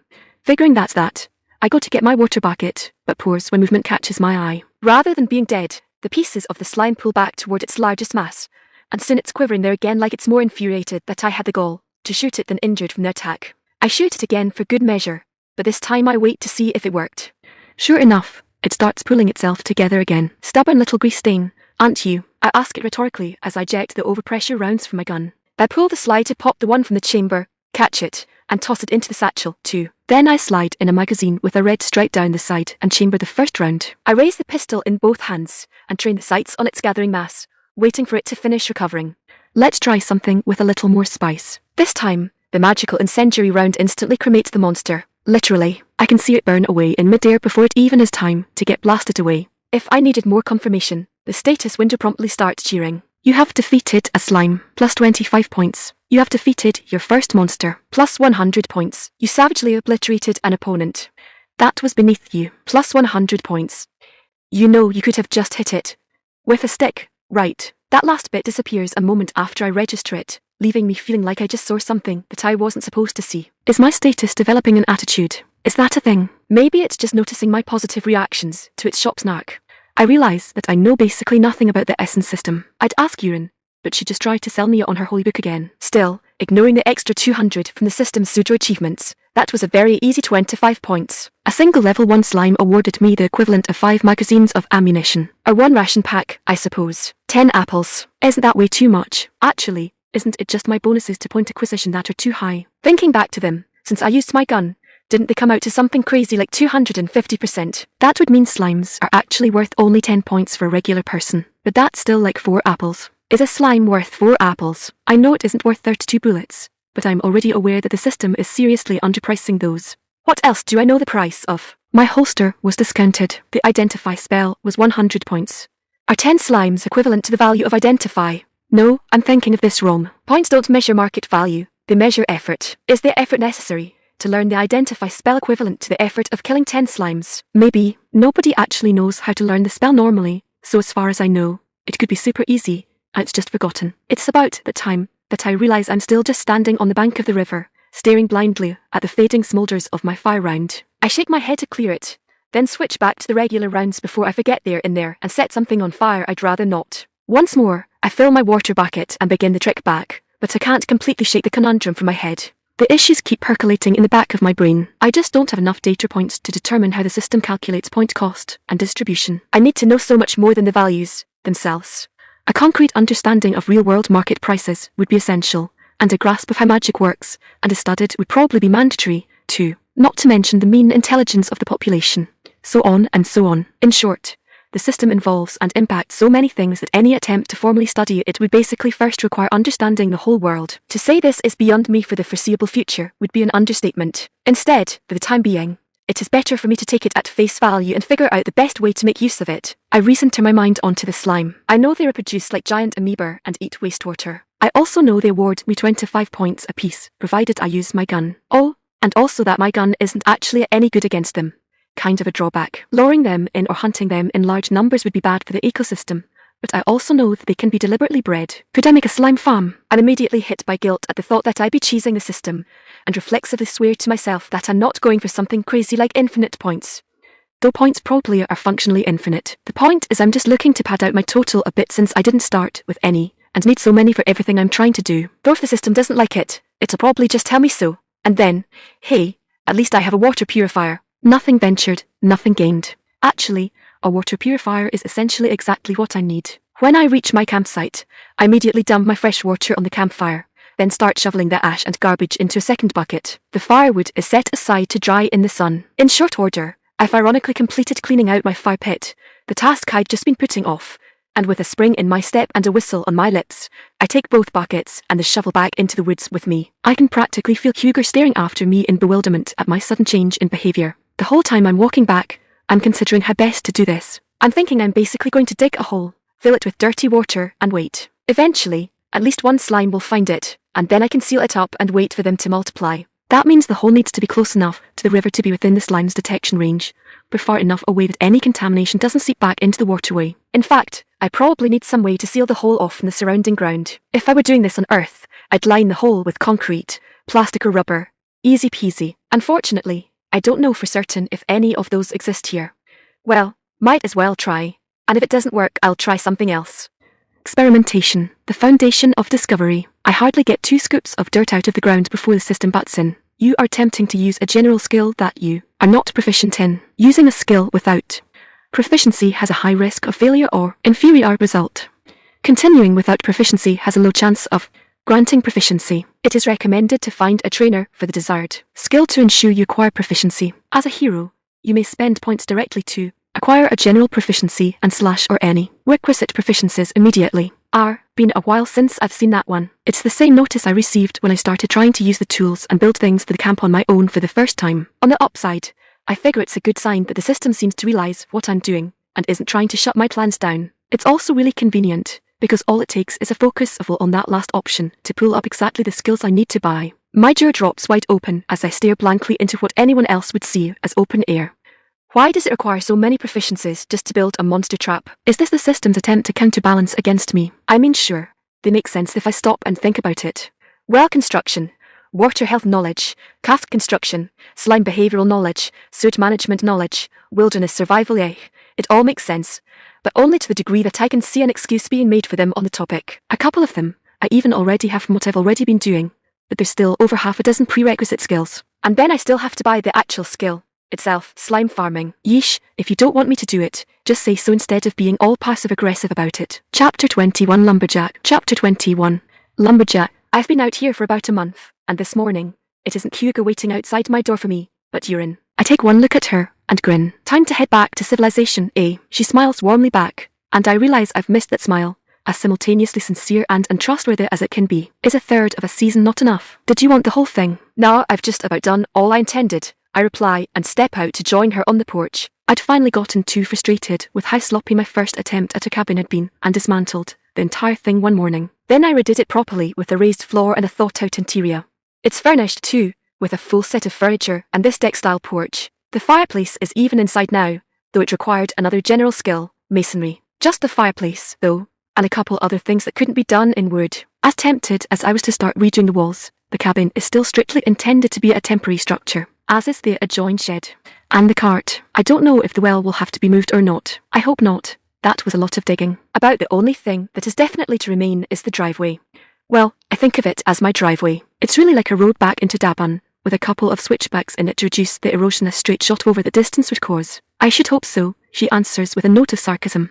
You disappear into the woods for a month straight, without ever coming out until it is to connect a road you built in your free time. Remmi, you said you wanted to build a simple shelter to keep your things safe until you could afford something bigger. When I finally come to check on you, it is to find you have built an entire estate. Or, this is barely anything. I disagree as I put the plate of potatoes and onions down on a chairless table too short for any humanoid to comfortably use. I just needed somewhere to stay while I got the essentials done. This cabin will be dismantled when it's time to build the actual house. The priestess stares at the plate for a moment. Is it customary in your homeland to eat breakfast on the ground? Oh, this isn't for me, I assure her, waving the question off as I head down the couple of steps to the actual ground. I ate inside. I'll give you the tour when I head back in to grab my stuff. In the meantime, I'll show you around the grounds. I've got some chores to knock out, especially if this is the last time I do them for a while. She follows after me, curious, at least, to see how everything has changed since she last saw it with the mayor. What sort of chores? Oh, nothing major, I promise. Just got to check the traps and shut them down. You have been living off of the land to avoid coming back to Dabun. I grin over my shoulder at her. Essentially, but when you say it like that, it's bound to cause misunderstandings. She gives me the mandatory reprimanding look, and I proceed to show off the edges of what I've cleared. I've even taken out all of the stumps of the trees I've cut down, and made it a point to transplant some grass. In a year, you won't be able to tell it wasn't all yard, I figure. I make it a special point to show her the nearest oak trees I've made sure to include in the yard, and ask after her familiarity with acorn flower. Urine is actually surprised I'm familiar with it, as it's apparently much more of an elven thing here than a human one. After that, it's on into the forest. I've laid out a proper walking path to the river, and along the way, we stop at what at first glance looks like a narrow, half-buried cask. It's good timing that you came today, I tell her as I pull the lid off. It just so happens to be harvest day. Any sooner, and it'd be a waste. Any later, and I'd have already started another batch. I use identifier as I look down into it. Yup, a whole quivering mass of angry slimes. Urine peers over the edge, too. You built a slime trap. Remmi, the environmental impact. Farm, I correct her. It's a slime farm. I pull out my pistol and motion to it for emphasis. Normally, the first round's a paralysis bullet, stuns the lot of them. I pull a couple out, and set them aside to repopulate it. The second bullet's lightning. Kills them all nice and quick. But if I'm not going to be back for a while, I pull the slide back to eject the paralysis round and fire the next one in with practiced familiarity.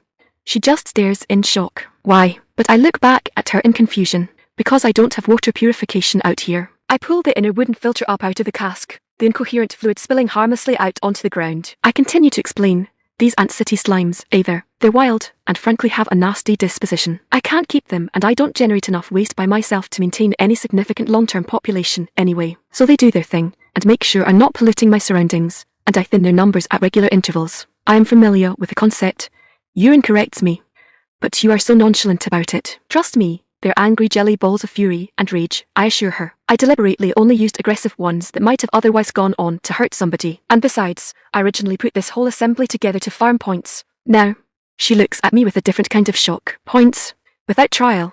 I shrug it off. I needed a lot of general skills to do all of this work, and just started out on the back foot overall since I have a whole life I didn't get credit for. Don't worry, I absolutely understand the importance of practical experience, I promise. In fact, buying skills made that clearer than ever. I just needed a source of points while I worked. I turned over the filter to dump a small pile of iridescent stones onto a towel I laid out for the purpose. Speaking of, I don't suppose you can tell me if these are good for anything. All Identify tells me is that they're minor grade slime cause. Urine keeps her focus on me for a long moment, clearly trying to determine if I really understand the importance of not being a horrible heretic or something, but ultimately sighs. You think differently from anyone native to this world, Remmi. The way you see things is completely alien to so much that we value. I only wish for you to not fall to short-sightedness because of it, and maybe exercise a little more restraint in constantly reminding everyone of it. She motions back up the trail, toward what I'm honestly still thinking of as a camp. You were put into an environment on your own for a month, the whole time with friends within easy reach for anything you needed. Everyone thought you were going to do some amateur ground clearing and come back at least every couple of days for fresh food and companionship. Instead, you disappear completely, and I give a wry grin at her struggle to find words, suddenly aware of how it all must look to her. Go full lumberjack, yes? Her emphatic response is nearly a shout. Remmi, you said you wanted a simple shack. My grin wilts a little in apology as I scratch at my cheek. That is a simple shack, just with a little more in the way of creature comfort since I had to stay in it for so long. There was a lot more work to get this place prepped than I expected. Urine's arms are practically hurled back up the trail, only kept from flying off thanks to their physical attachment to her body. You turned 2 acres of forest into a homestead, Remmi, in a month. I try to double down, but my words sound weak even to me. Did I really do too much? It's really not that much. And a road, Remmi. It's going to be necessary for any construction crews. The emphasis should be on crews. The priestess continues as I flinch away from her scolding. Not a single level 1 teenager. This is my point. You have no sense of scale. Sorry, I'm sorry, I plead as I hold my hands up in surrender. I'll try to pace myself better in the future. It really didn't seem like that much while I was doing it. I just saw things I needed to do, and I did them. Urine gives a few short pants as her rant catches up to her, her cheeks flushed red. Finally, She turns the pants into another long sigh and leans back from me. A moment later, she looks down at the stones and, far more levelly, answers my question. Slime claws are used for enchanting, alchemy, and jewelry with aquatic themes. Since you've simply been killing them as quickly as they can spawn, however, these have not been given time to properly develop. You can sell them to a refiner, who can condense them down into something usable. But that is about the extent of their usefulness, and you will not get much. I bundle the stones up in the towel and slip them into my bag. Would they be worth more if I condensed them, myself? She wheels on me like I just swore. Remmi, no. What did I just finish saying about scale? There has to be a limit on how much you go around doing. Another sigh, and she rubs her forehead. Besides, the process requires specialized equipment that is cumbersome to transport. Unless you are a refiner as a profession, it is not worth the investment. I shrug the idea off. She's probably right. Being a carpenter, lumberjack, monster farmer, mason, excavator and refiner might come across as a little much. I didn't really want to be a crafter. Anyway, I conclude as I turn to make my way on down the trail. Come on, I still need to get the fish lines in. I spend the rest of the walk down to the river and back telling her all about my experiences and what I learned in the last month. As we come back onto the porch and I grab the plate back up without really looking at it, I conclude. So yeah, turns out buying skills outright is basically just getting the education, not the experience. Which I'm guessing is why you freaked out about me hitting them so hard. Urine eyes the now empty plate. Remmi, are you feeding wild animals? Just the one, I admit as I let her into the actual interior of the cabin. Hugo loves it, but doesn't want to look like he appreciates me, so I leave it as a peace offering, and he eats it while I'm out working. The cabin is basically a studio apartment in size, so I laid it out like one. No dividing walls since there's no need for privacy when it's just me, and everything's made of wood or stone. There's a bed I got the stuffing and blanket from town, a table with 2 chairs just in case I did get company, a pantry, a wardrobe, a cooking fireplace, a sink and a tub. The last 3 are stone and rather stuck in place, and all 3 vent to the outside. The drains for the sink and tub have trapdoors to keep the water in while I'm using them. I've been pretty much planning to wrap up soon, so I have a good idea of what I'm going to pack. And after I get you in a cup of wild herbal tea, I set about doing just that. You are essentially correct about the issue with purchased skills, she says as she watches me work. There are more than a few parables of heroes who grew overconfident with them and lost to more seasoned warriors. She looks around at the cabin. Still, the speed with which you seem to integrate that new knowledge is terrifying. It's probably because everything I've done,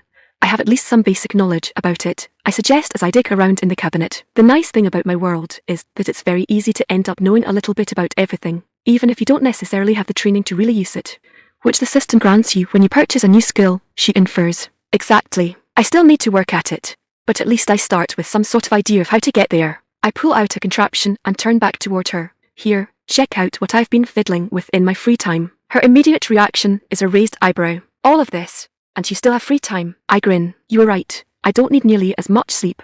She rolls her eyes, but then they widen as I set the device in front of her. I don't need to tell her what the lettering along the side says. After all, I figured being able to fill out my own paperwork in this world is important enough to pick up the general language skill. Noodle spitter, Ewan reads. This is a repeating crossbow. She turns to look at me in disbelief. You took weaponsmithing too. Since I knew what I wanted to do, I was honestly already 80% of the way there with carpentry, and it's really more of a proof of concept. The magazine uses springs from my own, and the gear assembly is carved from heartwood, so it's probably good for a shot or 2, but it really needs steel. I shrug at that though, but I don't have the blacksmithing skill. No point without a forge, or, iron, or a mine. Ewan stares at me hard. You have been thinking a great deal about that. I think a lot about a whole bunch of stuff, I admit. It passes the time, gives me new stuff to do, and if you did have access to a forge, and the material, you would have purchased blacksmithing as a general skill. Sure, it would have been handy for a lot of things this last month. The priestess sighs and sets her cup down. Her words are slow and measured, and I realise she's not nearly as pleased with my project as I am. I see, Remmi, creativity and youthful exuberance can certainly be virtues, and I understand that the essence system and points and magic are all very new and fantastic to you, full of possibility and wonder. However, you risk both alienation and overextension if you continue pursuing it the way you have this last month. I think it may be best if we cut back on the amount of time you spend unsupervised and left to your own devices. I give an embarrassed grimace at those words, and I translate them to what they'd mean back home.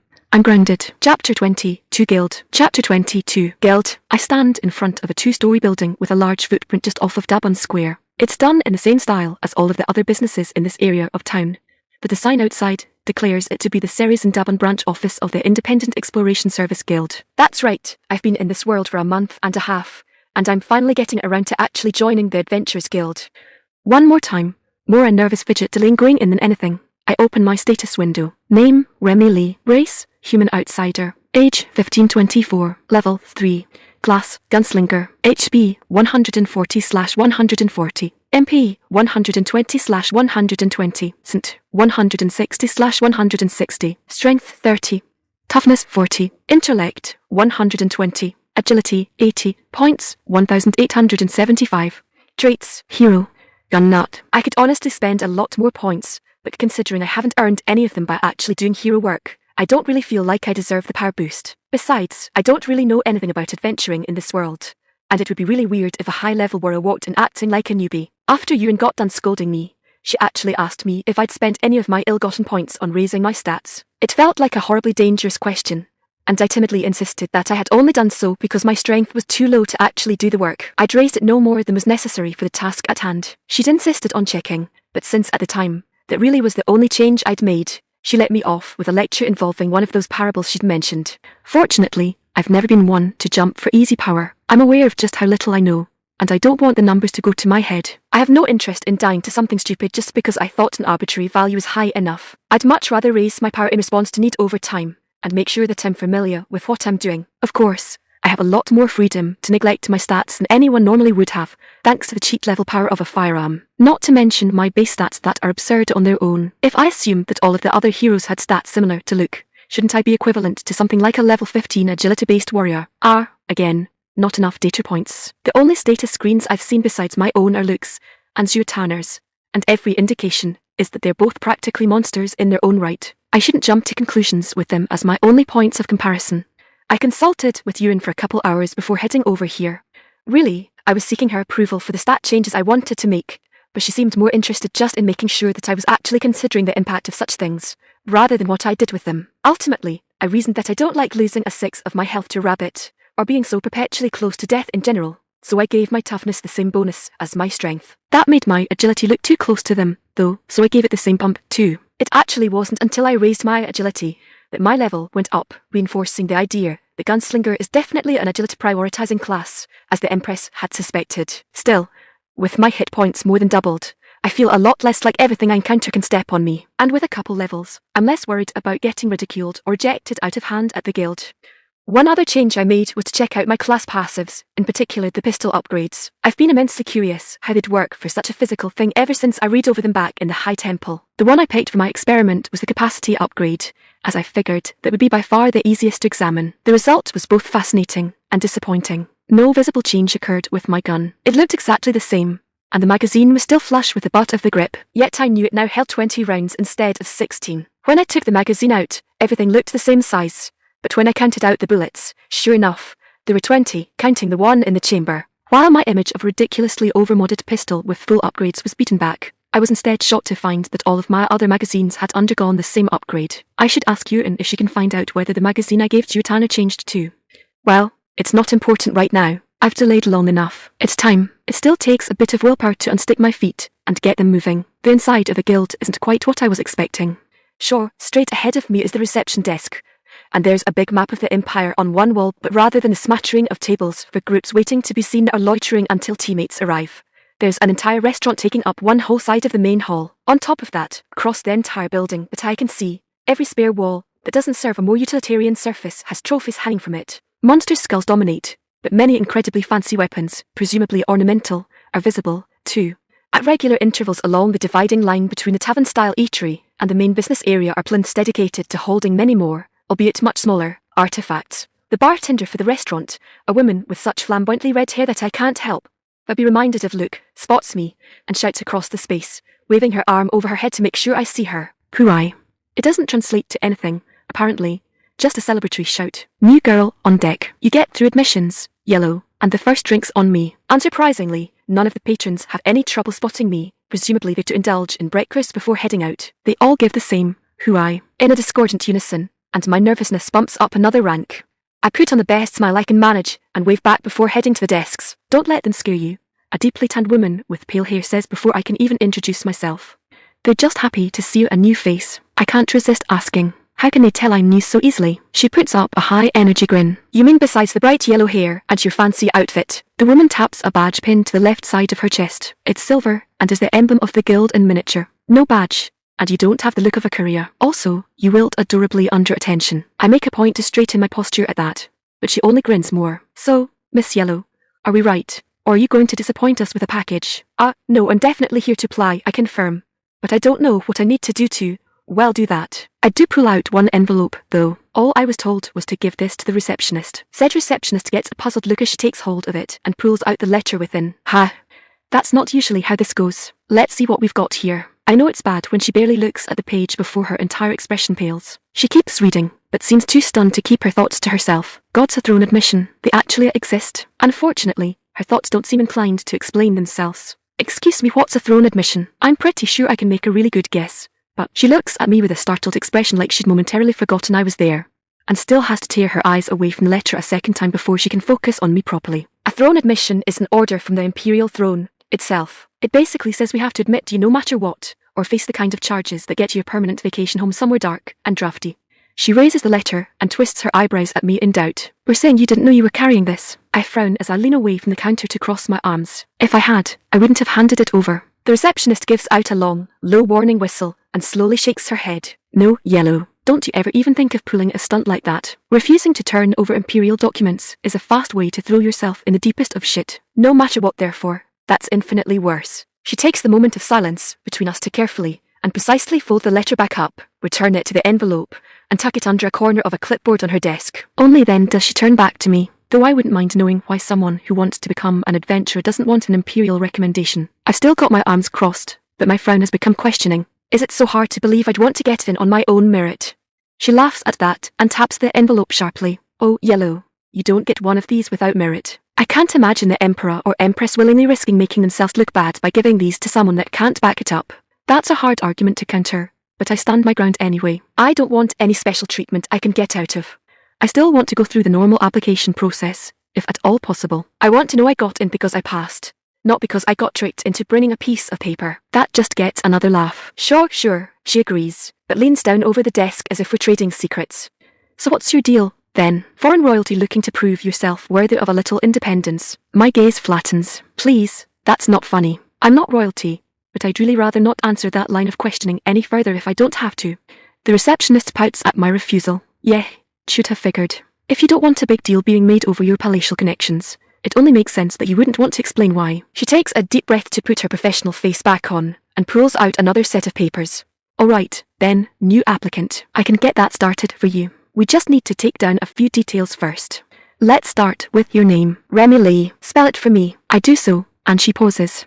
Yellow, that's another language. All I can do is shrug. That's my name. She sighs and settles for writing it phonetically. Nothing doing, I guess. I'm telling you, girl's a foreign freaking princess. That part clearly isn't directed at me, given the low way it's growled. Age, 15. Ooh, a fresh one.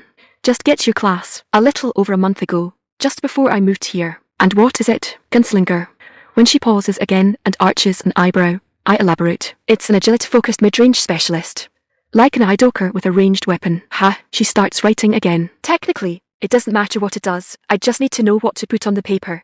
But the description's appreciated. Never heard that one before. It's not from around here. That gets a scoff. Of course it's not. So your highest stat is agility. Intellect, actually. And another pause. You said your class is agility-based. And another shrug in reply. It is. My intellect hasn't gone up since I got the class. It just started higher. Of course, she said again with the same sarcasm as the last time, and goes back to writing.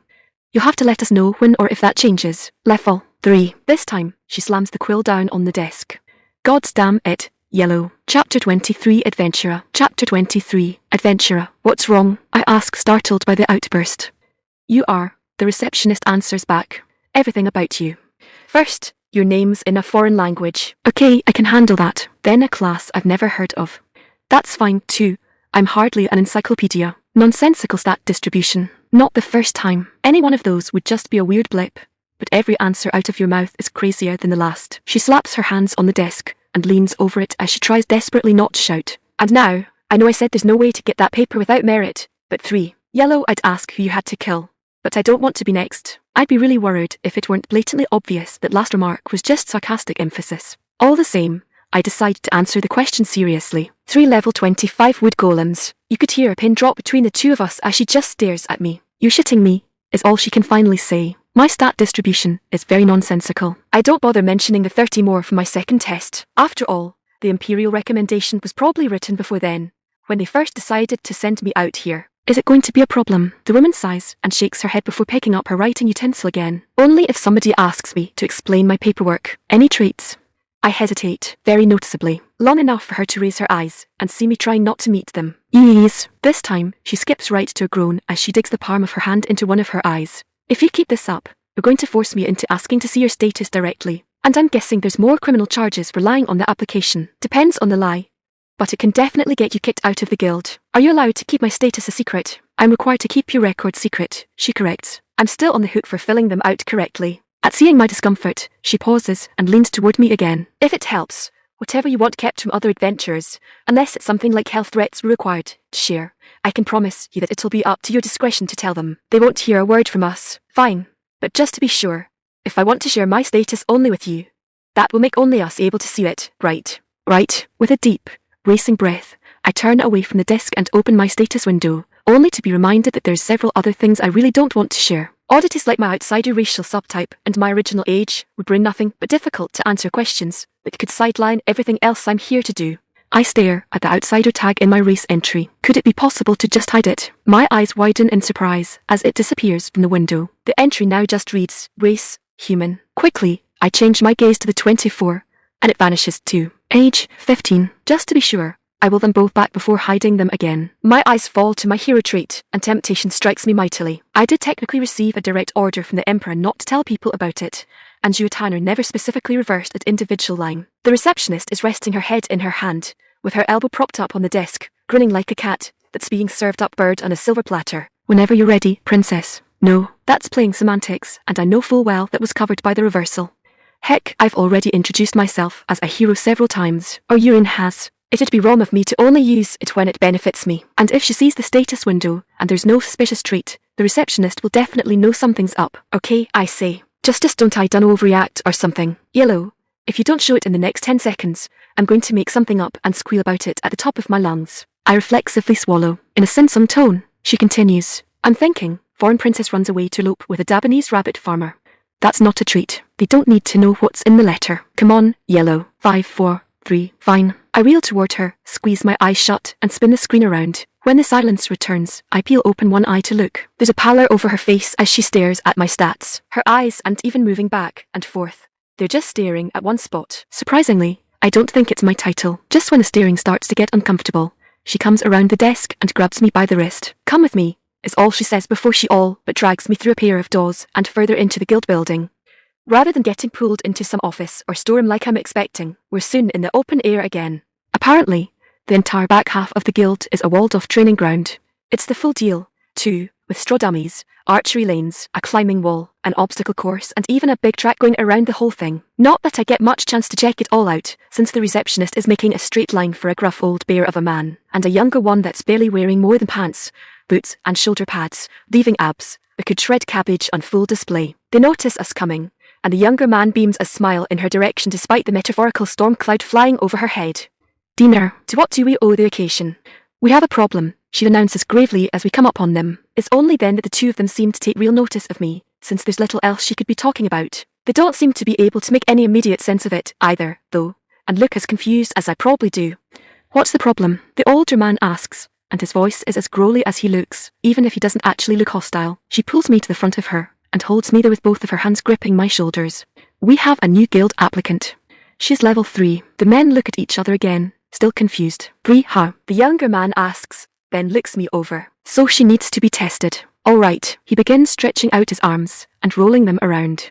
Sure, I've got time. That's the problem. The receptionist, who I've only just learned is named Diener, cuts him off sharply. You're too weak. His posture freezes halfway through a stretch as his entire jaw dramatically drops, and he physically heckles. Weak. I've tested people 5 times that level. I've seen your stats, and hers, she answers back. She's got 140 health, 80 agility, and more intellect than your entire squad stacked together. He almost seems to deflate, even though none of his dimensions actually change, as he stares at her like he didn't comprehend anything she just said. The older man is rubbing his chin. That is very high for her level, he agrees, but it should still be within Kaido's capabilities for a test. He doesn't have to beat her, he just has to pressure her. You know, I might have been willing to believe he almost could.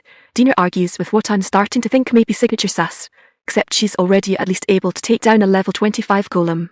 Both of the men look shocked at that, though the younger one far more dramatically so. Says who? Says her. And you believed it?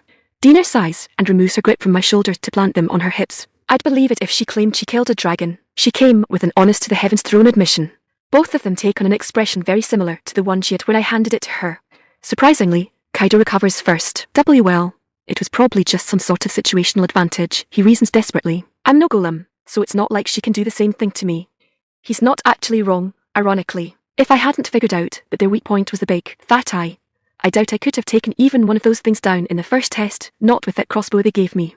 Well, he's wrong that shooting him in the eye wouldn't be just as fatal, but I can see his point. He continues to insist, though, and the old man points out that the worst outcome is just that Dina is proven correct. If necessary, they can always send for a high-level examiner later. It isn't long before I'm standing across from the half-naked jock in a chalked-off sparring ring. It's a generously large space, clearly meant to accommodate more fighting styles than just the close quarters ones. As it is, if you separated the distance into quarters with 3 lines, I'd be standing on 1 and he'd be on 3, and there's a solid 50 feet between us. Optimum distance for a high-noon draw, actually. I'm glad I loaded with the paralysis rounds today, just in case they had some sort of test like this. Without a non-lethal option, there's no way I could engage in sparring. A firearm is too dangerous. Never draw unless you're ready to kill isn't just a maxim for self-defense, where hesitation is more dangerous than not having a gun at all. It's a testament to the raw power of a supersonic mass of shaped lead. My mind goes back to the shop description for the system's non-lethal option, full of the shop's typical snack. Sometimes, you just don't want to kill. We get that. All the power in the world at your fingertips, and once in a while, for some bizarre reason, you just don't want to use it as we intended. That's fine. Our job is to attend to your needs. And you need heavenly THUNDER letter 1D40 letter 1D39 brand paralysis rounds. Guaranteed to be less than lethal, and still leaving your foes you for some reason don't want to kill in agonizing pain they can't even voice. They've certainly done the job so far. Sure, to call the description's undertones violent would be selling it short, but they deliver a quick end to any unwanted fights. Even the slime seemed completely unharmed once the paralysis wore off, though if the dandy was any indication, they were probably mad as wet hornets. Kaido is still wrapping up some last-minute warm-up stretches. Alright, Miss Admission, he calls across. Just to be clear, this match is a test of your abilities, but you don't need to worry about doing anything fancy. It's my job to push you. Yours is just to overcome. It's normally not much of a risk with newbies, but I'm still required to state the obvious. No killing. Other than that, go nuts. Any questions? I shake my head, but reach down and unclip the strap securing my gun. How do I know when to start? Kobai will start us off, he answers as the older man moves to stand along the outside. He'll also be judge if necessary, but then he plants his feet, and his carefree grin turns wicked as magical energy begins to visibly burn around him. A few pointers. I'm what's called a Kaido martial artist. I burn my mana to directly increase all of my physical abilities. Normally, I wouldn't use the skill during an admission test, but you've left me with a bit of something to prove. Don't worry, when you instantly lose the first round, it's best 2 out of 3. I narrow my eyes and brace my own legs, but otherwise don't move. Begin. The old man's roar is a bellow so loud that it almost covers the explosion as Kaido kicks off, and yet he doesn't complete even a single full step as that intimidating aura falters and fades, and he crashes to the ground in a knot of twitching limbs. I haven't hardly budged either. The only movement I made was to grip my pistol and spin it 90 degrees with just enough lift to clear leather. The explosion wasn't from the monk. I'm pretty sure I catch a grin on Kobai's lips. Yeah, girly, that'll do. Mark her down as a bronze for now, Dina. We can always tweak it later. The dark-skinned receptionist blows a raspberry at Kaido that I doubt he's even aware of, the universal sign of, I told you so, then heads over to collect me. You got it, boss. And as we're heading back toward the lobby, she's got more skip than the doom cloud she had on the way in. An Idoker with range. You weren't kidding, Yellow. Let's go get our little monster princess, her shiny new badge. Chapter 24 Coffee. Chapter 24 Coffee. Hooray. The shout goes up the moment the first person catches sight of the bronze badge on my collar, and before I know it, the lot of them are corralling me right to the centre of the bar. I'm not even sure if the stool reached out to catch me or if someone pushed me down on it. Alright, back it up, you baboons. The red bartender from before wastes no time trying to settle them down, but it's like beating back an incoming tide. If you suffocate her to death, she's not going to be around long, is she? Enough shouting of threats of cut-offs manages the feat, anyway. It takes a minute, but soon, there's only a handful of gossipers within arm's reach and she's grinning down at me while she dries her hands off. Well, that was a fast exam, she notes first off, and without a mark on you, You went and jumped right past wood and iron. How many pieces did you leave that Hankaido in to pull that off? I gave an embarrassed smile and tried to ignore the gossipers leaning in as I scratch at my cheek. Ah, he's fine. I used a status effect so I wouldn't cause any actual damage. From the chattering that gets going in the other adventurers, I get the impression that wasn't as harmless to say as I thought it would be.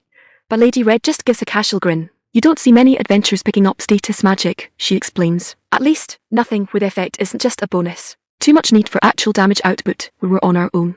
If you can consistently deliver on that, you'll have your pick of squads as a support caster. At her words, I glance down to her chest and see a badge the colour of white gold, and her grin's a little wider when my eyes snap back up.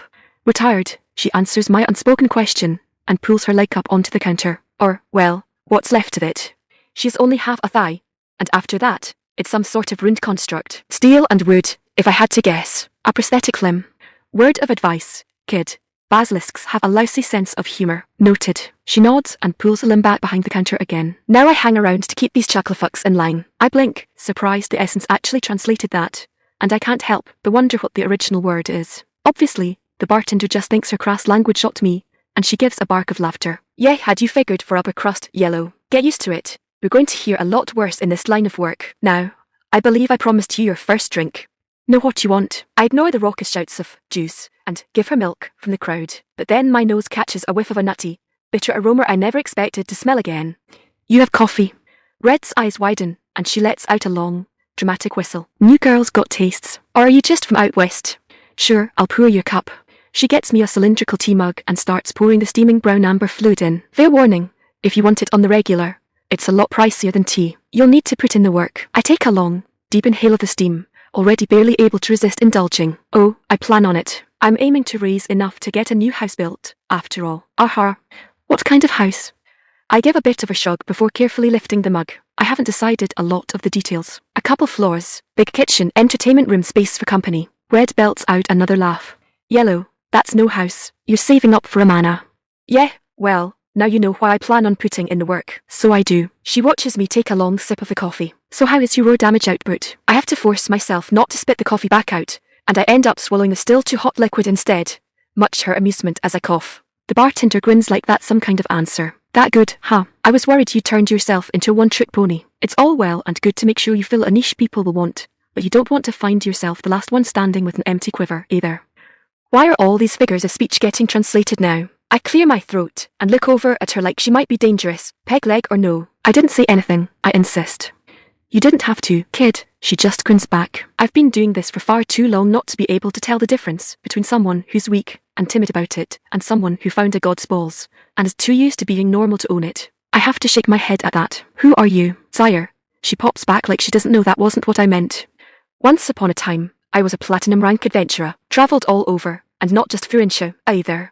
Saw lots of things, met lots of people, kicked a whole lot of monster ass. She turns her gaze from me and looks over the tables of adventurers loudly talking over their food. Now I'm just a bartender, worried about which of these idiots isn't going to be back for dinner tonight. The redhead turns her attention back to me. Somewhere along the way, I got really good at reading people. You do that a lot? Zaya just rolls her eyes with a chuckle. You're a brighter story than most, kid. Take my word for it, and don't become a bartender if you've got a bleeding heart. Not an occupation in the world that sees more sadness come through their door. I arch an eyebrow at that claim. Not even an undertaker. She looks me over like she's trying to decide if I actually said that, but grins. Clever girl, yellow. But who do you think the undertaker goes to? I concede her point with another sip of coffee, only to nearly spit it out again when a half-naked man comes charging out of the back offices, bellowing at the top of his lungs.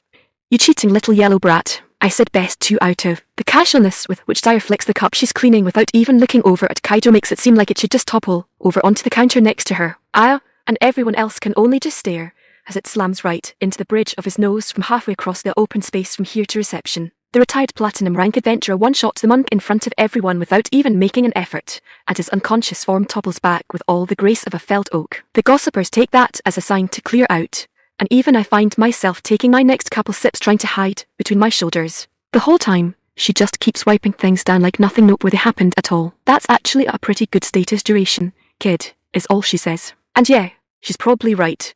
The way he came out here full of fury, the paralysis had probably only just worn off, considering she no doubt knows where the test took place. That would give her a pretty solid idea of how long it lasted. But I can't get my mind off of the stunt she just pulled like it was nothing. If Sire wasn't retired, and she'd be my examiner, I don't think I could have won. There's only one other person I can think of that has given me such an overwhelming impression of power. It's not long before I can no longer resist asking, have you ever fought the Empress? Sayre pauses in her work for a protracted moment before she looks over at me again like she didn't hear me clearly. Just when I'm considering repeating myself, though, she throws her head back and full belly laughs like Abbott and Costello just rolled into town. Met our fair lady in the flesh, have you, kid? She responds when she finally finds her words. You really do have some connections. Guess I should be flattered if the first thing that little display makes you think of is her. But she'd already left this corner of the Empire by the time I got here, and we never really moved in the same circles, anyway. She gets a distant look in her eyes as she goes back to her work. No, pretty sure we've stood in the same room once or twice, but we never threw hands. Kinda glad, honestly. I probably could have given her a good showing when I still had full use of my leg, but it would have meant tangling with her friend, too. Her friend? Sayre nods. Every time I ever saw her, before she married I mean, back when we were both active, she was always travelling with this elf. Never looked like much, but shadowed that girl everywhere she went. By the time she started hanging out with the prince, everyone just assumed the elf was some sort of servant girl. But she had this way of smiling, like whatever you were up to, she was just indulging you. I witnessed the platinum rank adventurer shiver. You couldn't have paid me to pick a fight with her if you were offering me your kingdom. I have a sneaking suspicion I know of that particular elf, too, and decide that's a dangerous line of conversation that I'd rather avoid, so I shift the topic back. But with just the Empress, you said you think you could have had a decent chance, but she scoffs. I said I think I could have given a good showing. Hells, if she stuck to her sword, I might have had a chance at coming out on top. Not a big one, but it did exist. She's an Idoker, isn't she? I ask. What else would she have besides her sword? It's kind of in the name. She gives me another look similar to when I asked in the first place, and she sets her dishes down again before leaning over the counter so our faces are only a foot or so apart. You are very well informed, Yellow. Don't suppose you know her stats, too? My face flushes, and I break her gaze before I can stop myself. Isn't that rude to ask? But this just triggers another round of laughter. You do. You fucking do. Oh, Yellow. What in the 11 hells brought you all the way out here? I force myself to frown, humiliated that she keeps pulling answers out of nowhere like that. I told you, I'm going to build a house. Right. The multi-story house with a moat and walls. I am not putting in a moat, I argue. A pond, maybe, but that's not a moat. And why does it get bigger every time you tease me for it? Because that's the part that's so funny, she chuckles in reply, but settles down again. But I suppose I can make it up to you by answering your question. I'm listening attentively as she gets comfortable leaning on the bar again. You're right, Yellow. If she fought like any other Idoker, the Empress wouldn't have much besides her sword to fight with. Not that that's any mark against her. Her skill with a blade is plenty to be proud of all by itself. But I guess that wasn't enough for her, because she went and studied magic on top of it. Sayre shrugs dismissively. Of course, she already had her class, so she was never going to be as good at it as an actual caster. She could still learn it like any classless person, but she'd always have less mana and raw power in her casting than the real deal. That's why a lot of marshals don't bother with anything beyond the basic utilitarian stuff. They're idiots, of course, and anyone that gets past silver understands that having the right spell can turn a lot more battles than just knowing a whole bunch of them. Body enhancers, elemental infusions, at least some basic sort of self-healing, that's what most marshals will go for. They make you better at what you're already good at, they're relatively easy to learn, and if you only use them when you need them, they don't take a lot of mana. But the barkeep sighs and flicks a lock of magma red hair out of one eye. That's not the route our Empress went, though. No, she learned spells. Turned herself into a proper witchblade. Classes be damned. My mind goes back to Zurtanner's Streets. One of them actually used that same term. What's a witchblade? It's a rare class, said to be the best of both worlds. Sayre explains easily. Able to stand their ground against a marshal, able to stay back and support with magic, but really excelling when they mix and match. It's not the only class that pulls double duty, and they're all rare. But witchblade is unique in that, supposedly, you can't get it just on draw through the temple. You've got to have an actual witch teach it to you. I remember how Gensta mentioned that only the temple can grant classes. Of course, I'm living proof that's not entirely correct, but your Tanner's class didn't actually change to Witchblade either. Is it even really a class, then? Dunno, she admits. I suppose you could call it a style, but stories always talk about it as a class. Point being, she does it, and it apparently makes her utterly frustrating to actually fight. She's never where she looks like she is, can suddenly be somewhere else, has a full elemental blade suite, and even if you're stronger than her, you won't be for long as she wears you down with status and hexes. I blink. That sounds absurd, but the veteran just scoffs and gives me a sideways glance. About as absurd as a level 3 marshal dropping a Kaido martial artist 7 times her level with an hour-long status spell, I'd reckon. You and the pretty princess have more than a little in common. You know, I give her the flattest frown I can muster. Do your bosses know how much snooping you do? But rather than looking guilty, she just beams a wide grin. Yellow, if they don't, they're really bad at their jobs. Chapter 25 Letter. Chapter 25. Letter to Her Imperial Highness Sultana Furinshao, from your loyal servant Sacred Yurin Holt, on the matter of the growth of a gunslinger hero. First, Your Highness, the onus of responsibility demands that I remind you that no letter addressed directly to her from the Imperial throne goes unopened by both spies and patriots, no matter what the state of the seal may claim. As such, while I appreciate and value the openness with which you shared your daily trials with me in your previous missive, I must also encourage you to maintain a more professional air appropriate to your station in any such future communication. Always assume that all of the Empire reads every word you put to scroll, for the day may come when they very well might. That being said, yes, Lord Leomoria is, as you so recently phrased it, an insufferable pile of Cacature's excrement. Fortunately, for all of his bluster, the true authority of his house rests in his wife, a well-read woman of stability and reason. Pay her a visit in the afternoon after the third bell, when she takes her tea and her husband is away, and she will handle him in your stead. Bring a gift of Jaokiro, her favourite. On the matter of the family of Lord Hagasu, while I weep that such corruption was discovered while I was away,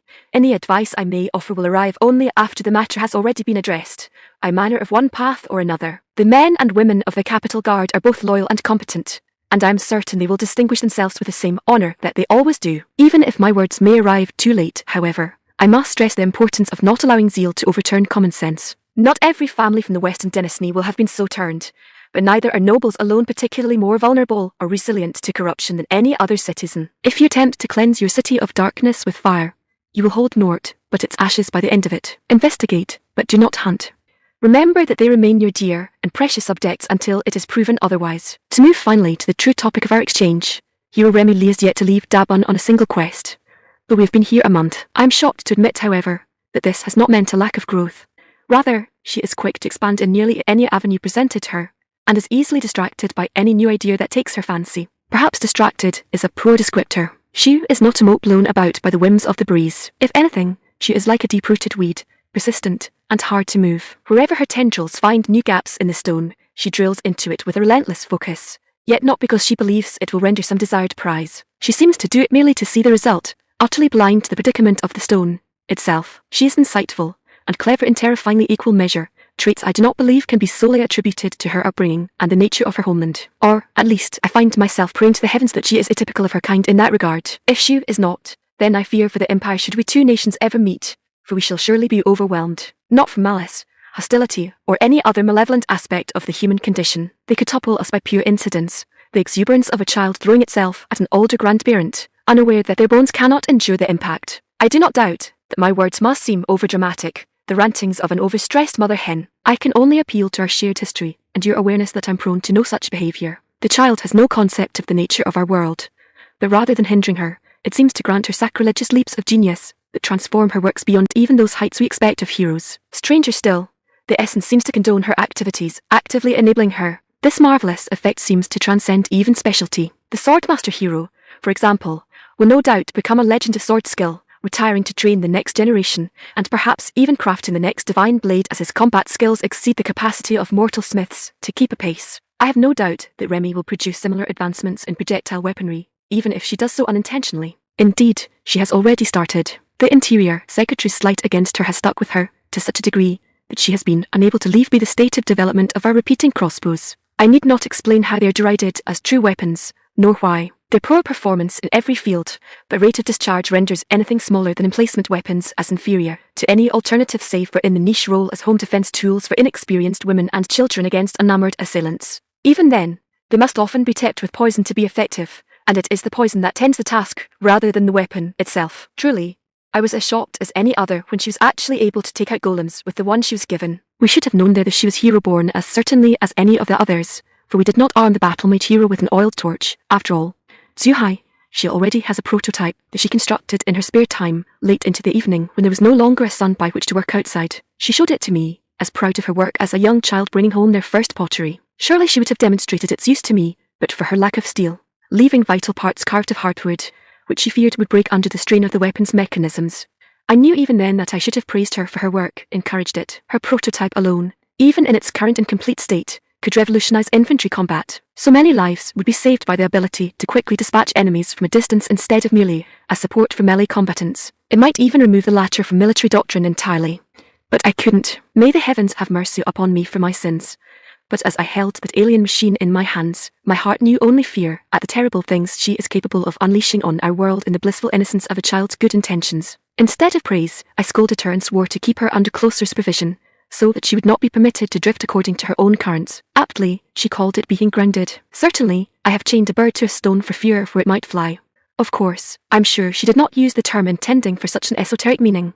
She is too straightforward in word and mannerism. As I have said above, however, this ability to innovate from little transcends her specialty of projectile weaponry, where alone we would expect to see it. Perhaps if her prototype had not been the last in a long line of insanity, I would have been better prepared to respond to it appropriately. The reason it has taken a month before she was prepared to set out is because she did not wish to work out of an inn or the mayor's guest room. This is a sentiment that I can honestly say that I share. Mayor Graffiomai seems a good and earnest man, but one cannot labour long in the house of another. Abundant in both energy and drive, Remmi insisted on placing her mark on her new land by bending the wild growth to her will. I thought this a noble pursuit, and permitted it, as I shared in my last letter. She took only some basic tools we purchased from the local smithy, and a tent, and a few days' worth of provisions left from our wagon stock, and went up into the forest. The expectation was that she would come back every few days to rest and restock, and after doing a rough, amateur job of it sufficient to feel she'd later claim, we'd get professionals to take over while she began honing her skills in earnest. I should say that such was my expectation, and the expectation of the mayor. Thinking it a sane and reasonable expectation,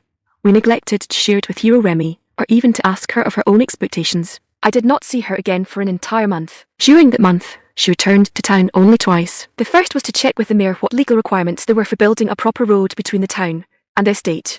The second was finishing actually building the road. Neither time did she stay long, only finishing her task and heading back up into the forest. Yes, she built an entire road, not a path, not a single lane, a road wide enough for a crew to cart construction supplies, all of the way from the village to the estate, by herself, presumably within no more than 3 days. And yes, it is up to code. I checked it myself. Until that point, the knowledge that she was not in danger had stayed my hand and kept me from checking in on her. Even Huger had taken to keeping a close eye on her, so I left her to her self-exploration and focused on laying the groundwork for the temple. I regret that decision now. I have said that her energy is boundless, but I must stress that this is not hyperbole. I suspect she has a hidden extra talent or skill that is greatly accelerating the recovery of her already excessive stamina. She had literally spent sunrise to sunset every day for an entire month doing the heavy manual labour of an entire construction crew, all without more than the most cursory of rests. She cleared 2 acres of land in that time, stumps, rocks, everything. She built what she called a shack, but I say to you it was a home of such quality that all but a nobleman or a particularly indulgent merchant would be pleased with it. And she built it all out of hardwood, as notoriously difficult to work with as that is. She dug a well and lined it with bricks and mortar, with a crank pulley she built herself. And she built a slime breeding farm. Not for the slimes, for the points. I don't have any idea how many she farmed from them, but with just an inkling of the general skills she must have purchased to do all of this, I tremble at the thought of what the number might have been. She didn't even realize how ridiculous what she was doing was. She just saw things that needed to happen, and she did them. I am unspeakably grateful that I did not have both of you to raise at the same time. She is so much like you were, Juhai, that it is painful. Brilliant, determined, and completely lacking in good sense. Were it that I had to deal with both of you at once, I would be forced to chain you both to my side, and then you would conspire to chew through the iron or some other such nonsense. Hero Remmi Lee left for the Guildhall just before I sat down to pen this letter. It should be a relatively harmless affair. With the thrown admission I sent with her, the whole process should be completed without anything too extreme occurring. I didn't tell her it was a thrown admission, of course, or she would have refused to take it. So much like you when you next hear from me, I hope it will be with details on her first successful missions. Tilda, your faithful servant and friend. Urin, Urin. I'm back. I look up from the scroll on the table in front of me when I hear Remmi calling my name. I'm kneeling on a pillow before my desk, which sits before a broad window looking out on what will become the temple grounds. This building is smaller than what the girl built for herself, but is also done in the local style. Her cabin had been strange to me. This is much more familiar, much more comfortable. I have a generous work area, and just on the other side of a sliding door, I have a place to sleep and take my evening meal. It is enough. I control myself admirably when I see the light glinting off of her new badge. I smile back at her and return her call. Let me just finish this letter, Remmi, and I'll be right out. I want to hear all about how it went. I really don't. Or rather, I'm dreading what I'm going to hear. Hurriedly, I jot down a last-minute addition to the letter, my face never losing its outward serenity. P.S. Oh gods, she just returned, and she has a bronze badge. Something has gone wrong, and the way she is bouncing around, someone has given her coffee. I apologize in advance for any murder charges you may receive notice of prior to my next missive. I quickly stamp it with my seal, roll the scroll up and tie it with the appropriate ribbon. With that done, I stand and move over to the actual door leading out. I take in a deep breath, stabilize my emotions, and slide the door open to greet my charge. Chapter 26 Kinchai. Chapter 26 Kinchai. Asterisk Lady Amara Hagasu asterisk. I know that I'm considered to be a little odd among the women of nobility, especially with what was once limited to mere rumours being brought to light as fact since our return to the much greater spotlight of the capital. I've never really been able to bring myself to care, though, how I run my household is no business of theirs. And really, my style of matronage wouldn't work for their households anyway. We have always kept fewer servants than most noble families of similar station, a fact well known and oft ridiculed by our peers, and that number has dropped even lower since we fled the demesne. Sadly, a good portion of that is due to them just not making it. I've always viewed our long-time servants as extended family. For those with surviving family, I insisted to my husband that we give generously in memorial gifts. Well, I say insisted, but it is a matter on which we have always been of like mind, so he agreed immediately. The truth of the matter of our few servants is simply that our family is not a very large one, only myself, my beloved husband, and our two beautiful children. And the truth of my oddity is that I like doing certain things for that family with my own two hands. Even now, I'm planning dinner for when my children return from their lessons, especially now that we have no grounds to maintain. We really only have a handful of cleaning staff, less than half a dozen maids that tend to laundry, dishes, dusting, and the like. I know them all by name. On holidays, we've always insisted they join us at an otherwise far too large dining table. My husband always said that my heart was as vast as the empire, and I'd put every soul within its boundaries at our table if I could find a way to make them fit. I always laughed it off and told him to stop making fun of me. Now I wish he was around to ignore me and do it again and again until the embarrassment made my head explode. As that memory rolls through my head, I pause in front of the memorial shrine for him, the portrait of his ever-so-handsome face basking in the flickering light of the candles. I knew before word reached the capital because of the locket that lays before the picture even now. We each have one, linked to each other. It grows hot when the person it is linked to is in danger, and breaks when they die. I'm certain that mine is still perfectly intact wherever those horrible heroes left his body, but it sits in two pieces, the silver hinge shattered irreparably. I begged him not to do it, it wasn't worth the risk. But my husband had always been braver of heart than any would credit him, and he knew that every day those heroes lived was another chance everything glorious could be undone. Worse, they could threaten his family, and that great man would see both the empire and its salvation burn before he could tolerate that. I sigh and turn away from the memorial, wiping a single tear from my eye and flicking it away before rubbing the red stain off my finger with my thumb. Crying can be done later. My children will be hungry when they return. Now that they are all that I have left in this world, they must come first. I run a hand over the rune switch at the top of the steps, illuminating the manor lights as I head down into the basement. We keep the canned goods down here instead of up in the kitchen pantry, because the temperature stays lower and more stable. It's also better for their longevity if they stay out of direct light as much as possible. My husband and I had a plan, of course, in case the worst should happen, and the day the locket broke I relayed to our children their part in it. Poor little May cried so much at the news of her father's death that I never was certain how much of it she really heard.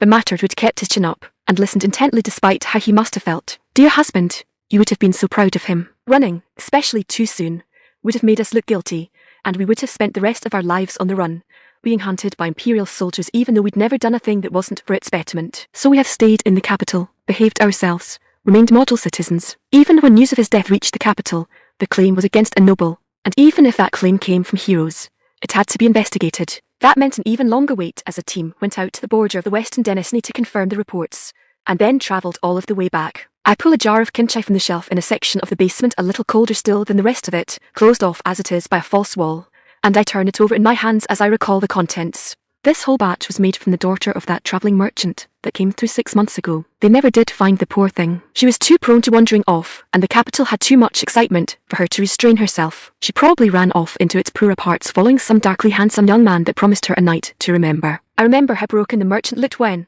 after a month and dwindling finances, he finally had to admit defeat and left the capital. One thought filled my mind as I watched him leave. He was too weak, so much so that he brought shame to his daughter's memory. If something like that ever happened to me, I would raise the entire city until I found her or killed the person responsible. I would sell my very soul to the 11 hells to get justice for her if needs must. The duty of a parent demands nothing less. This particular jar was made using her eyes. Their lovely hue is no longer distinguishable, as they had been mashed and mixed into the source. It's a small jar, only enough for one meal, but that makes it convenient for me. Indeed, most of the jars are small like this, with only a few larger ones set aside for meals with company. Unlike that weak man she once called father, we didn't let any piece of the girl go to waste. Most of her had gone to making assorted variations of kinchai, as such had been the season.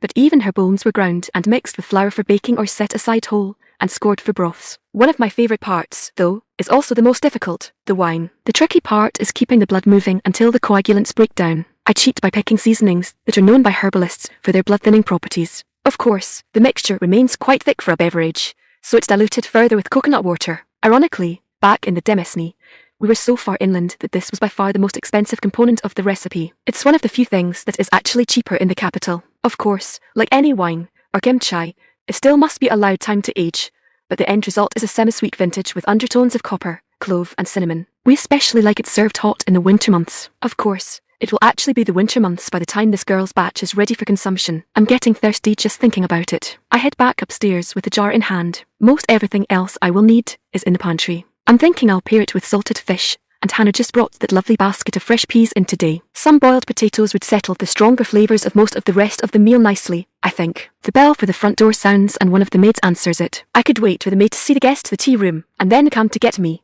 But I decide to embrace my quirkiness, and I make a detour on my way to the kitchen that will bring me in view of the entryway. As soon as I see who it is, I bow as low as I can while still holding the kimchi in my hands. In my doorway stands the very person I had been dreading to see for the last month, in full battle dress no less, and a contingent of royal guards behind her. My Empress, I declare without raising myself from my knees. What has your humble servant done to deserve such an honour as your visit this day? Her gaze goes about the opening room of my home before coming down on me. The investigation team has returned from the border and delivered its finalised report. Lady Hagasu, your husband's corrupted remains were found at the site and corroborated the hero's testimony. Though I keep my head down and my mouth shut, my back stiffens.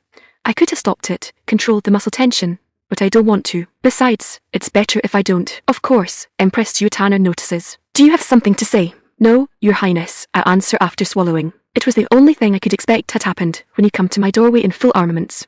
But still, I swallow again, my tongue feeling like it is too big for my mouth. I'm still in denial. I know we have no reason to doubt the words of the heroes, but I also know my husband. I am incapable of imagining him as a monster. Please, forgive me my inadequacies.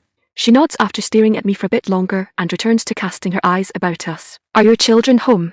No, my Empress, I reply without hesitation. Nor do I expect them to return this evening. They were to be leaving the city as soon as their lessons concluded for the day, where I have family in the Cerizan province, as my lady is well aware. I've arranged for them to stay there for a time. Yes, she notes thoughtfully, I recall you were of House Ayre before you married. Now that you mention it. What is the reason behind the trip? This is precisely the reason, I mentally reply, though it doesn't remotely reach my lips or my expression. That was the children's portion of the plan. What happened to me didn't matter. What was important was that they were kept safe. If they ever saw guards outside the house, they were to immediately take a prepaid carriage to my brother's estate as far away from the capital as possible. Though what I say is surprisingly close to the truth. They have never been exposed to as much bustle and crowding as the imperial capital possesses, Your Highness. They are accustomed to wide open spaces and horizons lined by trees instead of walls. Adjusting over the past year has been hard on them, and only grew worse with the news of my husband's passing. Not only have they lost their father, but the conditions surrounding his death have left a pallor over our house. There has not been a day since the news reached the capital that they have not faced mockery or derision. I have long been considering giving them a reprieve in which to regather themselves. Long, she repeats. Is that why you've had a standing order for a carriage to Cerizan province for the last 2 weeks? I'm not surprised she knows of that. It's nearly impossible to keep a secret in the imperial capital. As it was, I'd already put off ordering the reserve until the news officially arrived. Yes, Empress, I agree. I wanted the option there in case they would come to find the burden too great. Truthfully, I want dearly to go with them, to see family again during this time.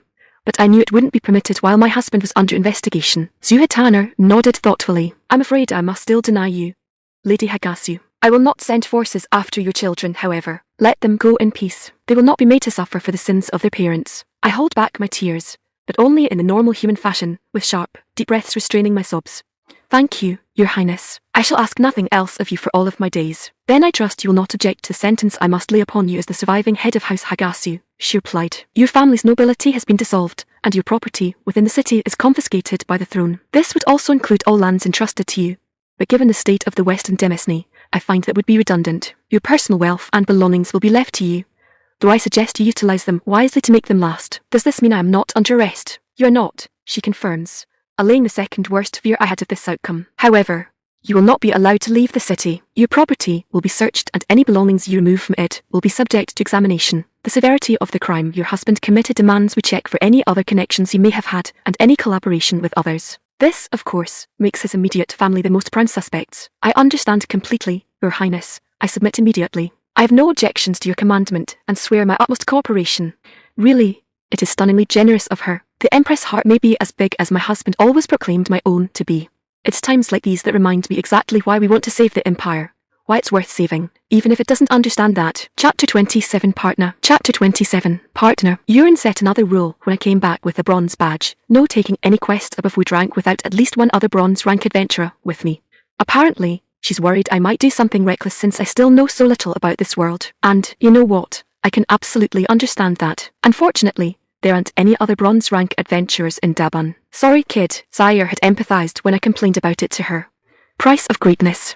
Saracen's a pretty peaceful province in general. When you jumped straight to bronze, you priced yourself out of good company. Everyone you're gonna find around here is either too low to take bronze quests or too high to bother. Like I did then, I sighed as I stared down into my cup before taking a pull of the dark amber within. Euron also tried to ban me from coffee, but that's one rule I will not be following. If she doesn't like it, she can come make me herself.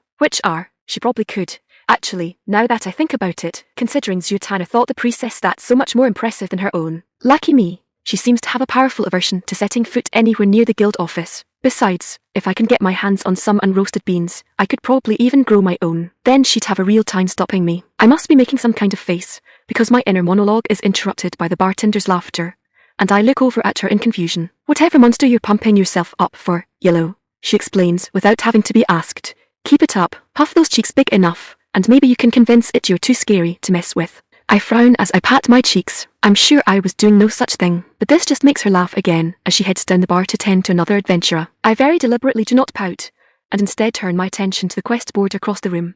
Like in the stories, it's essentially a bulletin board, but unlike those stories, it's a far cry from a chaotic mess of papers pinned in the first open space. The board doubles as a rough map of the province, less detailed than the proper cartography displayed on another wall, but instead drawn in generalities so that there is more room within each space. There are then a series of well-organized papers the size of post-it notes, each with a brief blurb describing a quest, mission or assignment, and sorted by the type of pin holding them there. An adventurer seeking a quest would look over the notes in their desired bracket of difficulty, then take that note over to the receptionist to hear more. If they like what they hear, they can register for it. If they don't, they put the note back where they found it. Overwhelmingly, wooden pins dominate the area around Dabun. It's not really that there's a lack of work to be had, but the tasks available are all tedious of horrible pay. I got desperate enough yesterday that I actually went on one. It was literally a shopX logs type quest. The system even tracked it for me, albeit with a very mocking summary of the objectives. I spent the entire afternoon at it, getting stared at by rabbits the entire time like even they couldn't believe I was stupid enough to take such a quest. And then only made a couple tins for all of my work. Dina had been the receptionist when I turned in the completion notice, and she marvelled that I had gotten it all done in a single afternoon.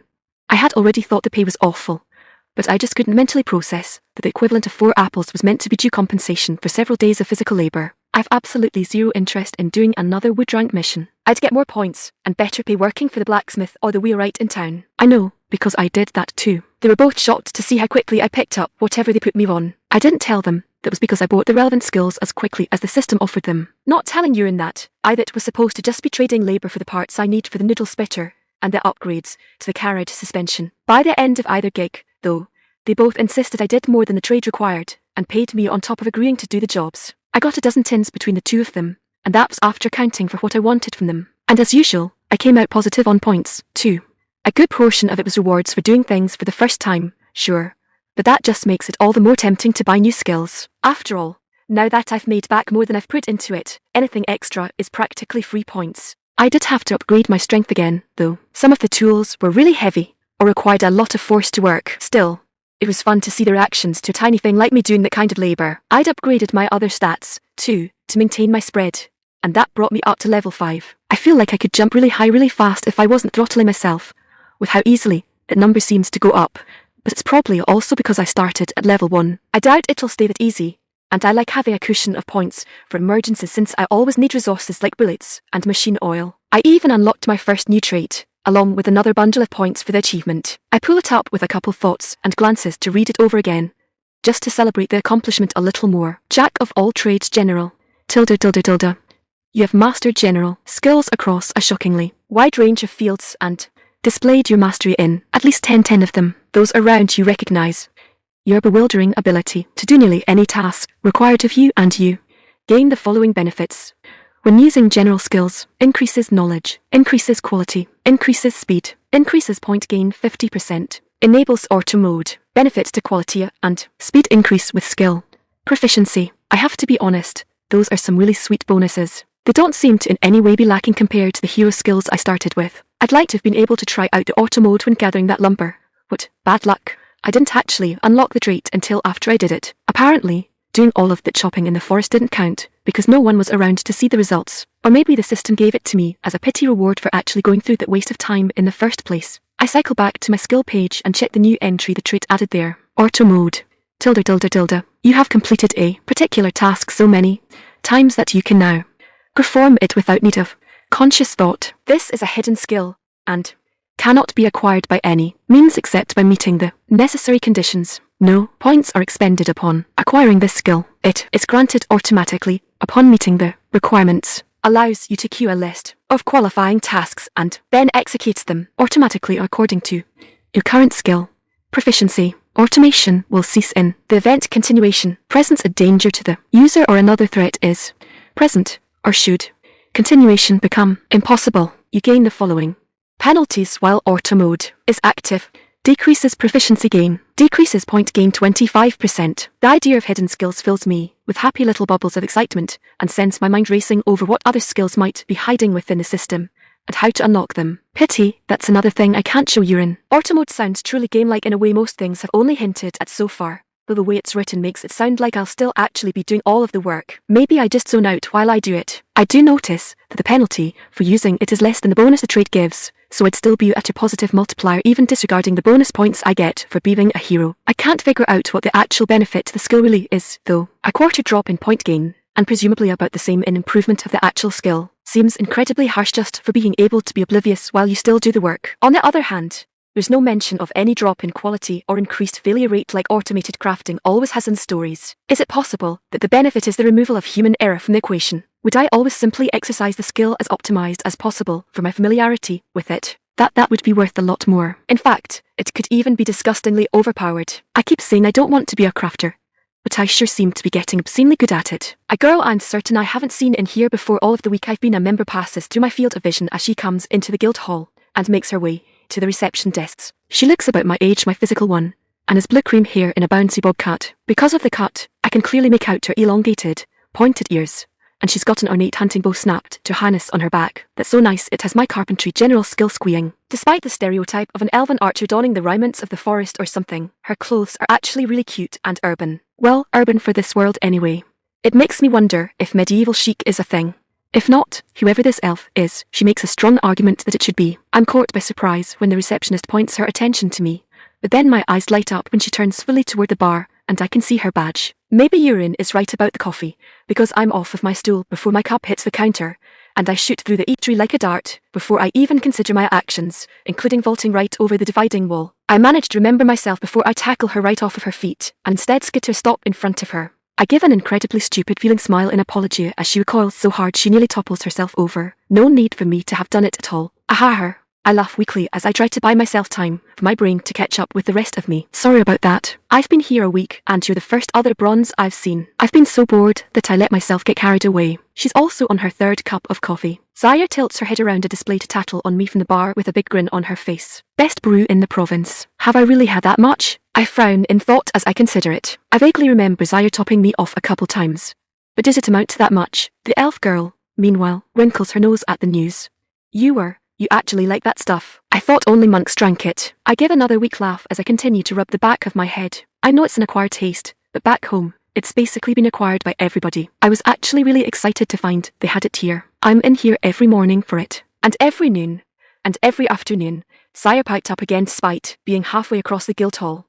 If I was open overnight, she'd be in here till dawn. Now I know she's stretching the truth, and I give her my best scowl as I call back. That's not true, Ayre. I immediately suspect the scowl was not as intimidating as I intended from the chuckles that rise up from the regulars, including the redhead herself. She concedes, though, and gives her hand a wiggle. Okay, only some days. But considering you've only been here a week, Yellow, that's still a lot. I turn away from her with a huff and give my attention to the elf once more. So, it looked like the receptionist was pointing you to me. Are you looking for a partner to team up with? Chapter 28 Culling. Chapter 28 Culling. Dungeon Culling. The archer, who introduced herself as Ayre, looks back to me when I repeat her words. You've never done one, never even heard of it, I elaborate. We don't have any dungeons where I'm from. Not really. No naturally occurring ones that would need such a thing. Anyway, the confusion on her brow grows deeper. What do you mean? I shrug as I fish for the words. Just that. Dungeons aren't a thing that just exists without people building them. Or people build dungeons. Not in the way you're obviously imagining, I insist, raising my hands in denial. The kind you're talking about. We build for entertainment. They're things we pay to explore for fun. They don't work on their own, and they certainly don't have real monsters. They're also virtual.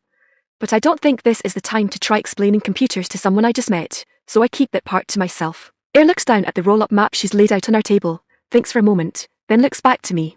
If you don't have any dungeons, then how does your magic work? It doesn't. She stares blankly back at me, but I'm getting too used to that reaction, so I just sip my juice or cut off my coffee after the vaulting stunt and watch her back, waiting to see if she'll push the matter. It takes her a few rotations between the map and my face before she comes up with a response. I saying that you're a bronze rank adventurer, and you don't know any magic. That isn't quite where I expected she'd go with it, but I answer easily all the same. Oh, I do now, I say. Heck, I paralysed my examiner when I applied to the guild. There just isn't any back home. I never saw a single real spell until I left. That seems to relieve her. She was probably worried she was signing up to put her life in the hands of some sort of cripple. In the wake of that worry being taken off of her mind, though, she seems to change the topic a bit. That must have been a very hard life. I just shrug. People keep telling me that. But to me, it was just normal. Not like I knew anything else. And it's not like we lived like barbarians in caves and dirt huts. We just dealt with problems in other ways. That's all. Still, Ayre shakes her head. I can't imagine it. You say you had ways. But modern life is only possible because of magic. We have light in the evening, hot water, sanitation. Without magic, if a house caught fire, we couldn't do anything but watch it burn. I chuckle, just a couple notes, and not at her, but sardonically. The sound catches her attention so sharply that she jerks her head toward me. Like I said, we had different ways. We accomplished all of the same things you described, and much, much more. We just relied on natural laws to do it. We move water through mechanical pressure. We light our streets by directing an electric charge through resistant filaments.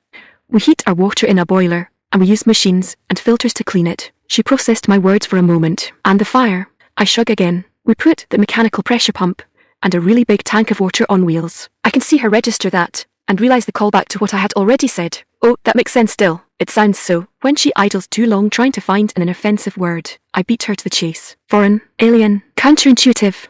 Imagine how I felt the first time I realised my water was being spawned from a glowing rock in my wall instead of pumped in from an actual water source. That gets a giggle out of her, which I count as progress. Okay, I can see how that must have seemed when you put it like that. I can tell when she starts considering the implications of what I've told her, though. If you don't mind me asking, where are you from? I understand you're not from the Empire. But where in all of Tolist could such a place exist? Tolist, that's the name of the continent we're on. It might as well double as the planet name, because the natives generally treat it like the entire world. Sure, there's oceans, and there's islands of various sizes, some of them large enough to be their own countries. But it's entirely possible that this planet we're on is a Pangean world, either due to an underwhelming amount of tectonic movement or an excessive centralization of it. Tallest may be, for all intents and purposes, all the planet's landmass in one place. One massive supercontinent, or, at least, no one's found another. The Furinshao Empire covers a huge swath of it, and is easily its largest superpower. But there are many other smaller countries beyond its borders. Generally, most anyone I speak with assumes I'm from one of them. That's really hard to answer. I fidget with my cheek at her question. I didn't come to the Empire overland, so I don't really know where we are relative to each other. That's all true, but it also gets me thinking. It's possible Tolist is, in fact, another planet we could conventionally travel to. But then, it could just as easily be a parallel reality, though travel is still clearly possible, or I wouldn't be here. Point being, there might actually be a concept of traversable distance between here and Earth, one way or another. Of course, that answer just confuses her more. Did you take a boat, get lost at sea? I got grabbed in a teleportation field, I answer honestly, and her eyes go wide. She fumbles with the implication of such powerful, long-range magic, apparently not considering the possibility it came from the hero ritual, and I figure now's as good a time as any to get back on topic. I reach over and tap the map on the table. So these dungeons, give me the grade school version. What do they have to do with magic, and why do we need to cull them? Grade school, she repeats, the concept apparently not translating across the essence system for her. Still, she gives her head a shake to clear it. You mean for me to keep it simple? I nod and give a grin. I'm sure I can find some overly heavy book with a collegiate dissertation version for when I need help going to sleep. For now, just enough surface explanation so I can follow along is fine. Since this gets another giggle from her, It seems safe to assume that the verbosity of the intellectual class transcends space-time. Actually, I'll bet Benaru could have recommended me just such a book here turns her attention back to the map, as well. Well, okay. Let's see how much do you know about magic now. I know I've got an enumerated amount of magical energy at my disposal, I answer. I can expend it to produce effects whose creation is independent of natural laws, but once produced obey those laws, and that pool of energy replenishes itself over time after use. Extended use can increase the maximum value of magical energy I can contain. The elf gives me the flattest of stares, so flat that even her ears go horizontal as part of the expression. She mutters something. I'm pretty sure it's collegiate. Soon, she shakes her head again. That's all more about casting, though. What do you know about magic in the world? Oh, I blink. Nothing. This time, her stare only lasts a short while before transitioning into a sigh as she hangs her head. You really didn't grow up with magic. My embarrassed grin comes back. I can try to guess, but she shakes her head. It's not that difficult. She points to the map for emphasis. There are two types of power that can disobey what you called natural laws, essence and magic. I won't go into the differences here, but it's enough to know that essence flows down to us from the heavens, and magic flows up to us from the world. She gets a look on her face like a stern frown. Once upon a time, there was a whole belief that this meant that essence was inherently good, and magic was inherently evil. But we've long since known that for the backward superstition it is. It sparked whole wars and a lot of persecution before we figured it out, though. Dark times. I nod in understanding. We had a similar historical era, even without actual magic, where too many people were ruled by mysticism and fear. Just the nature of man, unfortunately. We go through the same motions no matter where we are, but I smile to disperse the gloomy mood. But neither of our lands are there anymore, and that's something to be proud of. I'm guessing the truth of essence and magic are that both are basically neutral and readily interact with each other. Ayre recenters her focus and nods in confirmation. That's right. The problem is more that, since we're closer to the world than we are to the heavens, the concentration of magic is much stronger than that of essence. On the one hand, that's why it's concentrated enough for us to use freely. However, its concentration also results in monsters. Let me guess, I put forth. High levels of magic cause mutations in natural life over time. The elf frowns in confusion. I am sorry, I don't know that word. Mutations, deviations from normal evolution. I try to elaborate, but immediately realize I'm repeating my mistake. She starts to say something, but I can tell from her face she's just going to repeat herself, too. And I hold up my hand to stop her. It's not important, I insist instead. It's just that a lot of the monsters I've seen since coming here have animal counterparts back home. To use the most ready example, we have rabbits, but they aren't monsters. They're much smaller and have no horn, but anyone from Dabun could take one look and tell they're rabbits. Interesting, she intones, then nods. It's the current theory that even monsters are naturally occurring life like anything else, just holding a lot more magical energy, but there's never been a way to actually prove it. You'd have to ask a researcher for the details, but at least this much is important for any adventurer to know. She pauses thoughtfully. Actually, it's kind of impressive you came to that conclusion all on your own. I shake my head again. I can't take credit for it. Evolution is literally a theory of species changing over time through environmental adaptations, so I was already primed to think that way. Ayre giggles again. Maybe you should chat up a researcher. You really talk like one sometimes. She ignores my embarrassed expression at that and taps the map again. Anyway, magic doesn't just gather in us and monsters. It can also pool into the world in high concentrations.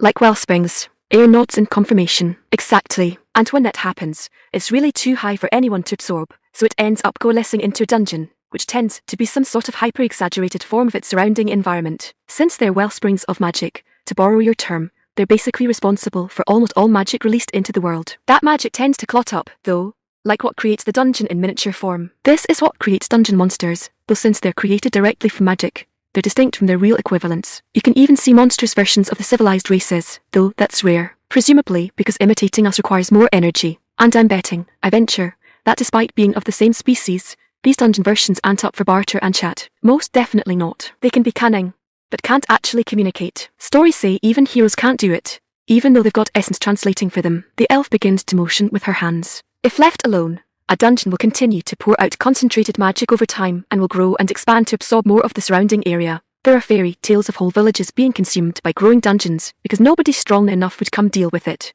So, if I'm following along here, I put in, going through and popping these clots disperses the energy and keeps it from expanding. Ayre beams a bright smile at me, her ears wiggling a bit. Are you sure you've never heard any of this before? She's only the second elf I've ever met, and I'm realizing how subdued Euron's expressions have been. Maybe because of how much time the priestess spends among humans. Or is it the burden of her position? Either way, Ayre's expressive range is like fireworks by comparison.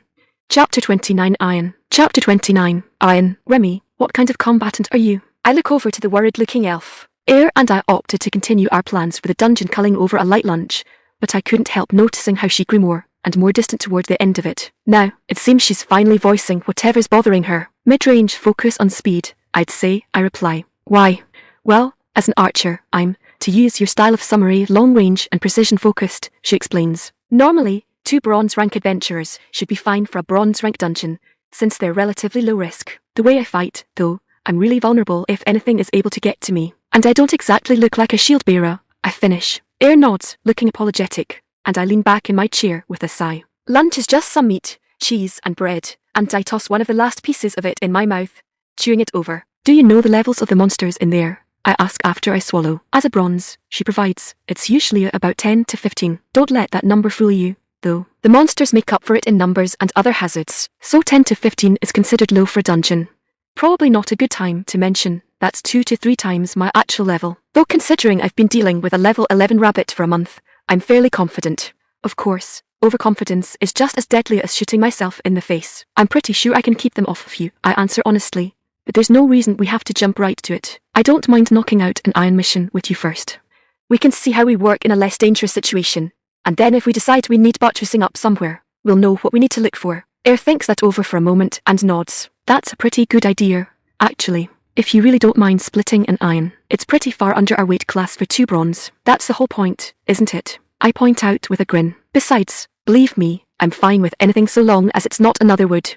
She looks at me with surprise. You've been doing wood missions. My grin turns embarrassed again. I told you I'm not from around here. I've got a friend serving as my handler who doesn't want me taking anything higher without another bronze around, since I may not know what I'm walking into. Ayre's face starts twisting in confusion again. But you're bronze. Surely you've done enough low quests to know your way around getting there in the first place. I shake my head. Sorry, jumped right to bronze when they tested me. I've only been a guild member for about a week. Before that, I've only been in Furinshao for a month and a half. And now her eyes are white as saucers. You were that strong before you even came here.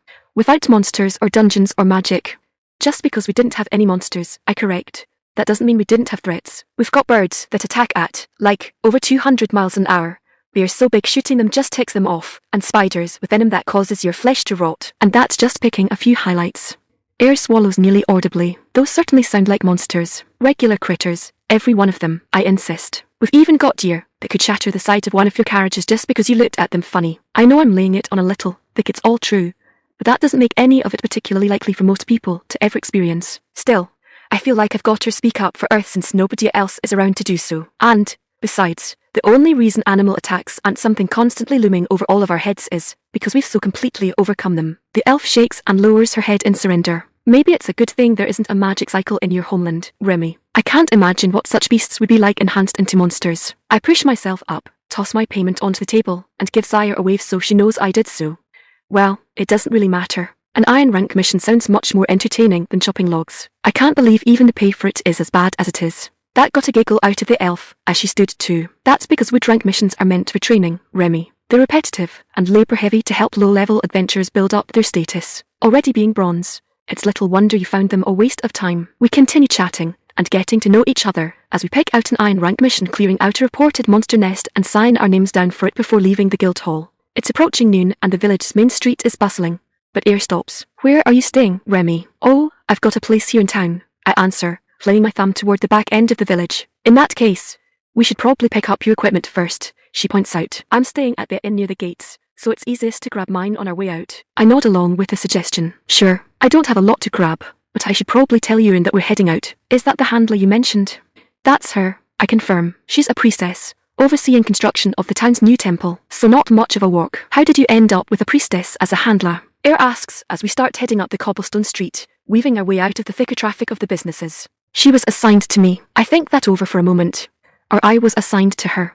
I'm not really sure of the framing, but I shrug it off. She's nice, though. You'll like her. It's not long before we're standing in a large clearing full of building supplies. There's a large section of ground fenced off with red rope, and inside of it is the growing skeleton of the future temple. Ayre admires it with appropriately reverent oohs and ahs, no doubt having a better idea of where things would be in the layout than I do. I'll bet she can practically picture the pews. For my part, my hand is twitching. I can't help but wonder if auto mode would be able to complete the construction, and I'm itching to try. Fortunately, as if summoned by my impulsiveness, Euron appears out of nowhere before I can give in and do anything stupid. Remmi, Why are you staring at my temple like you are about to try and eat it? I startle at her arrival and give an embarrassed smile as I rub the back of my head. Hi, urine. Hello, Remmi, she indulges. If you need the extra time to come up with an answer to that, you could tell me why you've been drinking coffee first. That question really surprises me, as I thought I'd been keeping my behavior well under control. How did you? The white-haired woman gives a sigh. Well, thank you for at least not lying to my face about it. She opens her eyes again to look directly at me with surprisingly effective disappointment in them. I'm a priestess, Remmi. Diagnose is an entry-level spell for us. It tells us all of the ongoing effects on a target and a general idea of their current well-being. That gaze turns flat when she notices my eyes darting around for a moment, as if I'm looking at something in front of me she can't see. Remmi, of course, I just bought it. Like the cleaning spell and identify, it only costs 100 points, but I can tell she knows I did it and doesn't approve. I give another nervous laugh. It sounds like a really useful spell. I can imagine a lot of uses for that sort of thing besides just healing. I know I got her when she sighs again. It's the surrendering sigh instead of the put upon one. Maybe she communicates with sighs like Ayre communicates with her ears. It's certainly more reliable than Yurin's facial expressions. But on the tail end of that thought, I feel kind of guilty for making a friend sigh so much that I can tell the difference. It is, she answers instead, moving into her teacher mode. It can determine what augmenting magics may be on monsters or how close they are to defeat. It can also tell you if food is toxic or poisoned. Ayre opens, drawing attention to herself for the first time since Yurin's arrival. And the older elf who, ironically, doesn't hardly look any older at all turns toward her with an eyebrow raised in surprise. Is Remmi a priestess in training? Yurin's other eyebrow joins the first, and she blinks a couple times as she processes that. No, she is not. What gave you that idea? The archer fidgets a bit with the attention suddenly on her ears wilting as if trying to hide themselves in her hair. Well, she's overseen by sacred priestess, and you're telling her about a priest spell as if you expect her to use it. Said priestess blinks one more time, and adjusts her stance to more fully take the other elf in.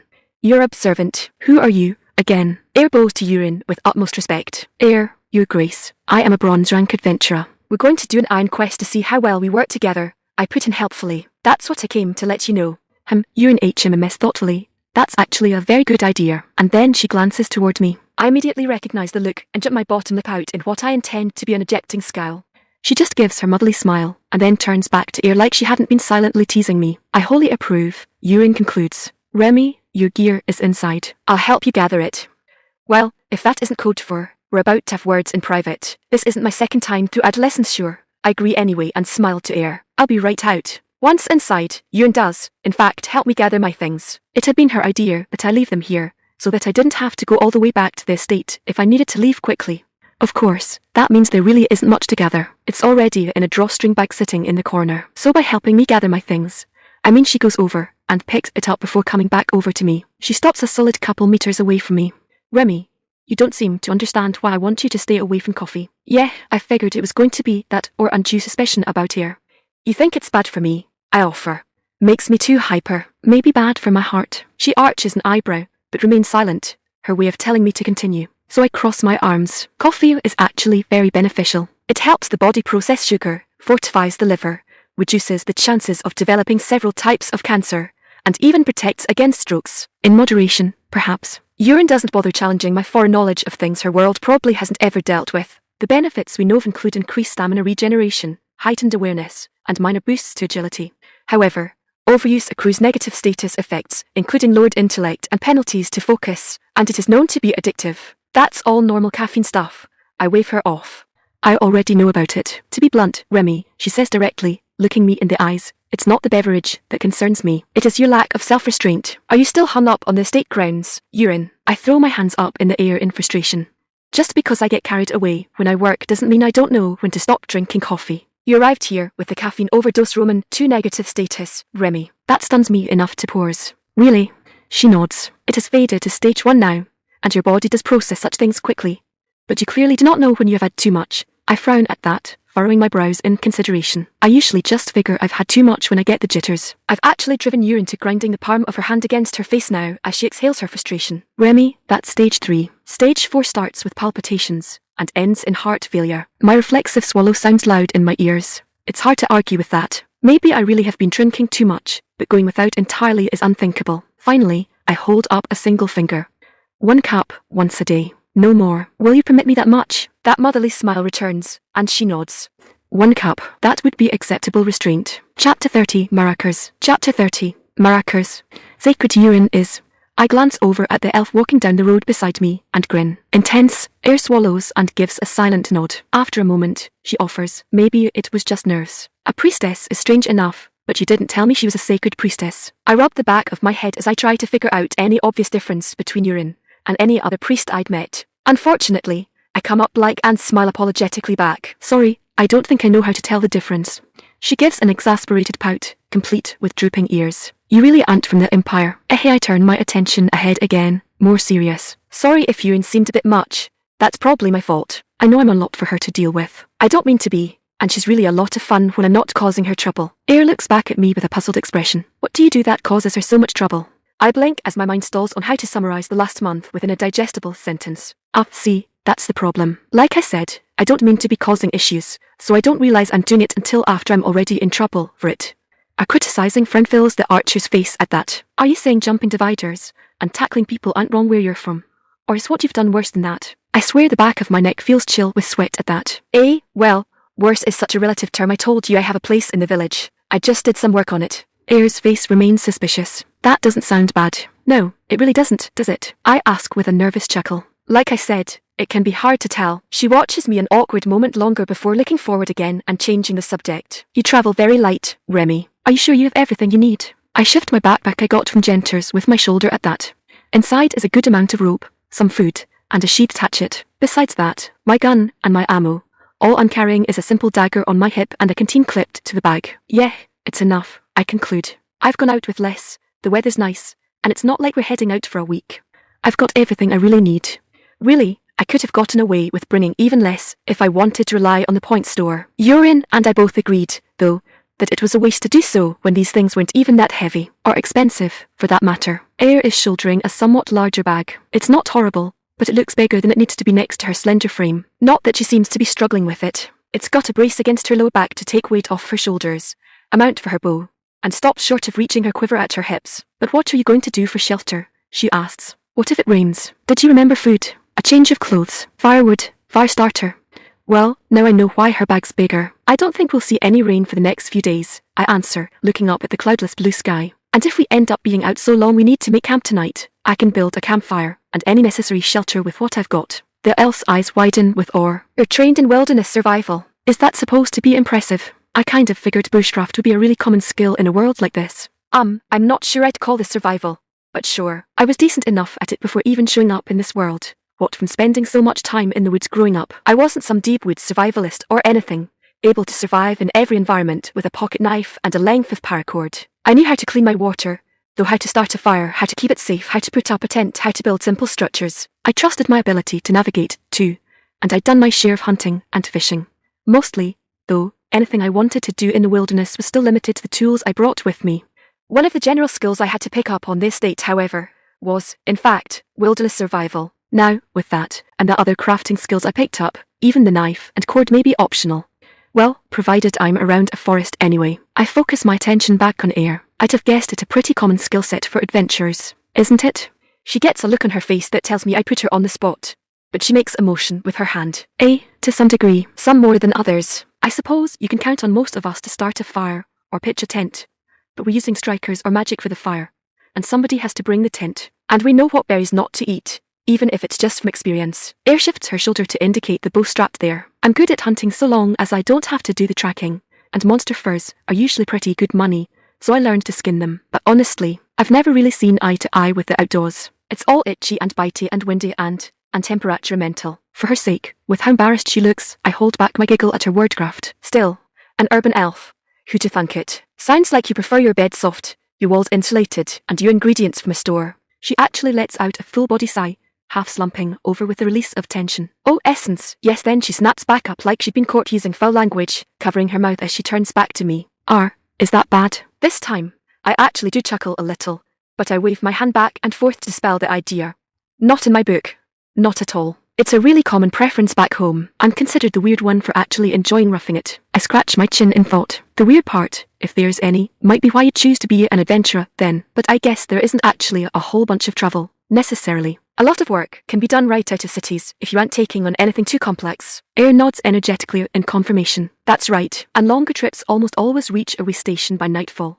That's the whole reason they're spaced that way, so you can still spend most nights in a lodge or an inn. Yeah, I noticed that on the trip to Dabun, I agree. I expected more camping, but it was basically never necessary. We never left the road, though, either. The elf's nod is slower at that one. Yeah, all of those nice things go away when you go off the road. She brightens up a bit, though. But that still means camping out a lot less often than you'd have to otherwise. That whole off-road bit is why we're not taking the wagon, despite how badly I wanted to test the new upgrades.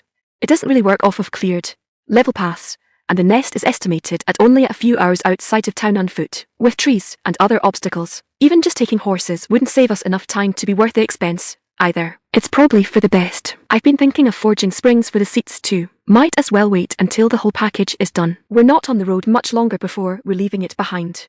But that doesn't mean we're tramping through underbrush. There's plenty of dirt tracks, and then we've gained trails showing us the paths of least resistance. For the most part, the worst we have to worry about are tree limbs that are high enough not to have bothered our four-legged predecessors. We're even able to take a break alongside a creek, where we refill our water and grab a bite to eat. We aren't on our way long after that, though.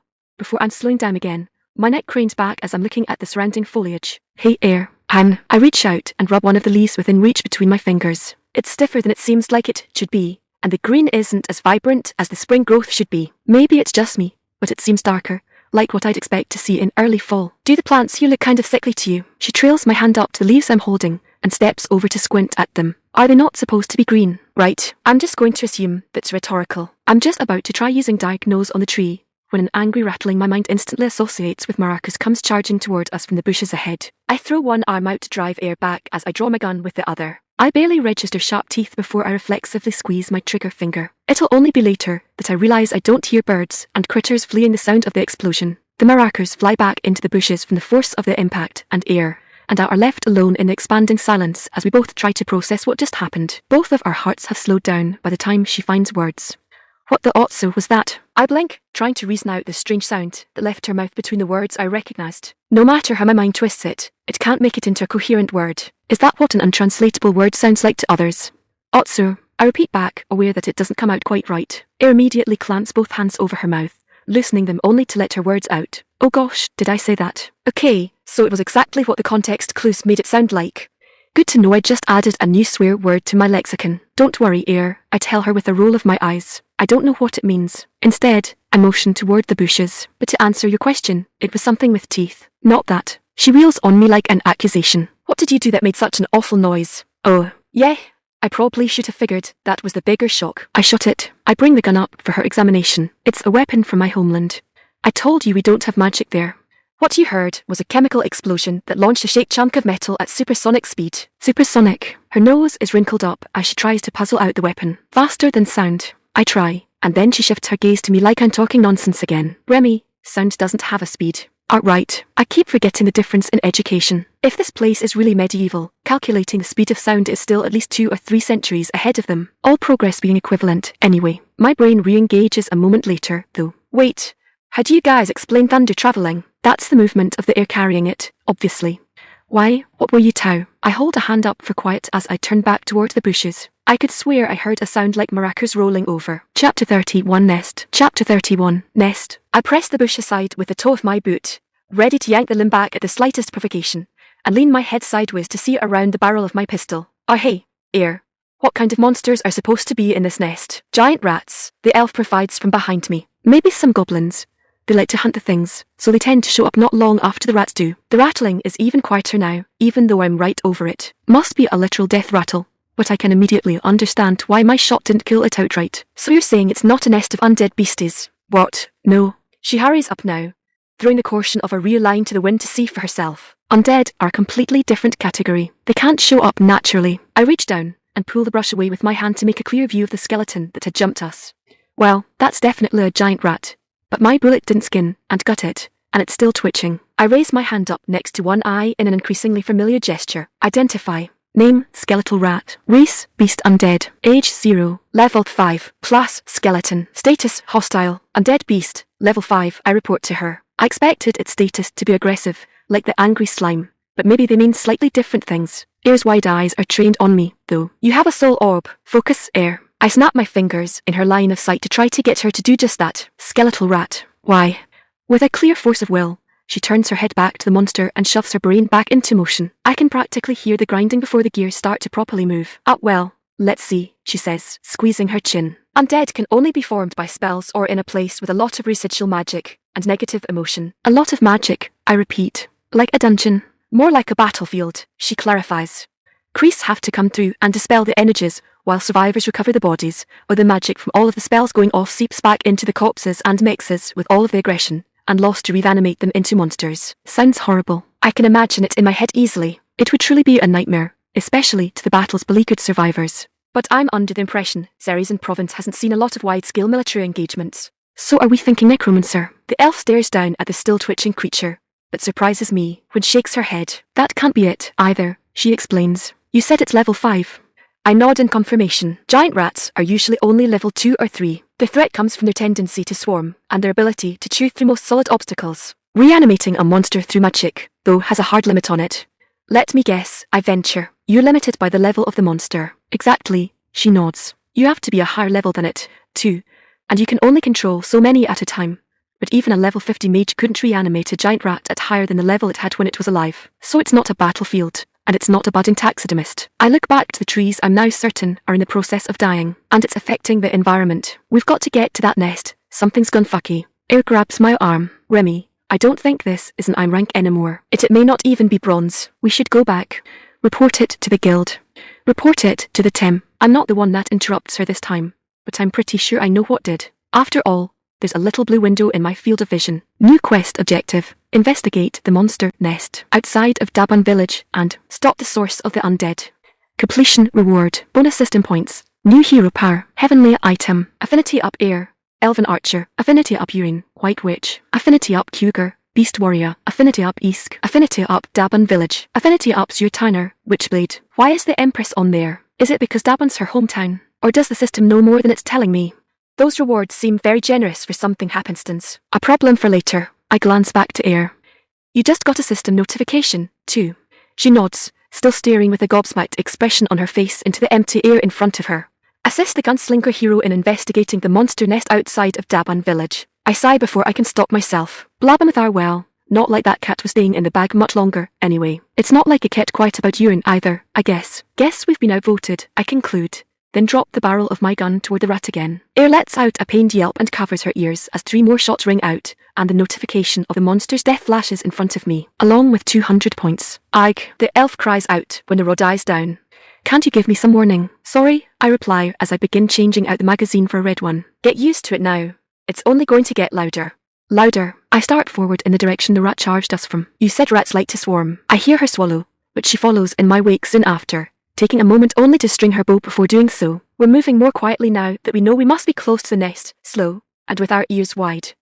Braining a little amusement, I get a visit from the window saying I'm trying to do something I'm not proficient in, but I stifle my giggle and spend the points on a stealth general skill. I'm not sure I really become any quieter, but knowing how to move and place my steps has me spending a lot less energy tensing up over it. The foliage we're counting on to conceal us keeps getting deader and thinner, what I'm counting as the sure sign we're moving in the right direction. Fortunately, it turns out undead don't really do patrols or keep lookouts, because where we do find the nest that's a lot of bone broth. I whisper so quietly that if it weren't an elf next to me, I doubt she'd have heard me. Instead, her ears shoot up and she looks at me like I'd sprouted a third eyeball. You can't possibly. I cover her mouth with one hand and hold the pointer finger of the other up in front of my gritted teeth. It's a figure of speech, I hiss back. What kind of glutton do you people think I am? The clearing ahead of us has been pounded flat by the sheer mass of traffic generated by its denizens.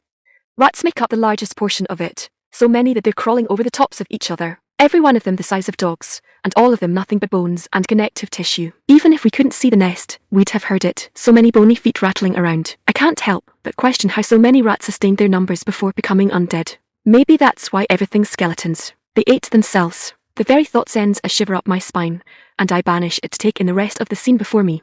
Rats are by far the most numerous creature roaming the clearing, but there's a lot of small humanoid ones, too, that I'm guessing are the goblins Ayre mentioned. There's even a horned critter that sticks out like a sore thumb. Seems they added a stray rabbit to their menagerie.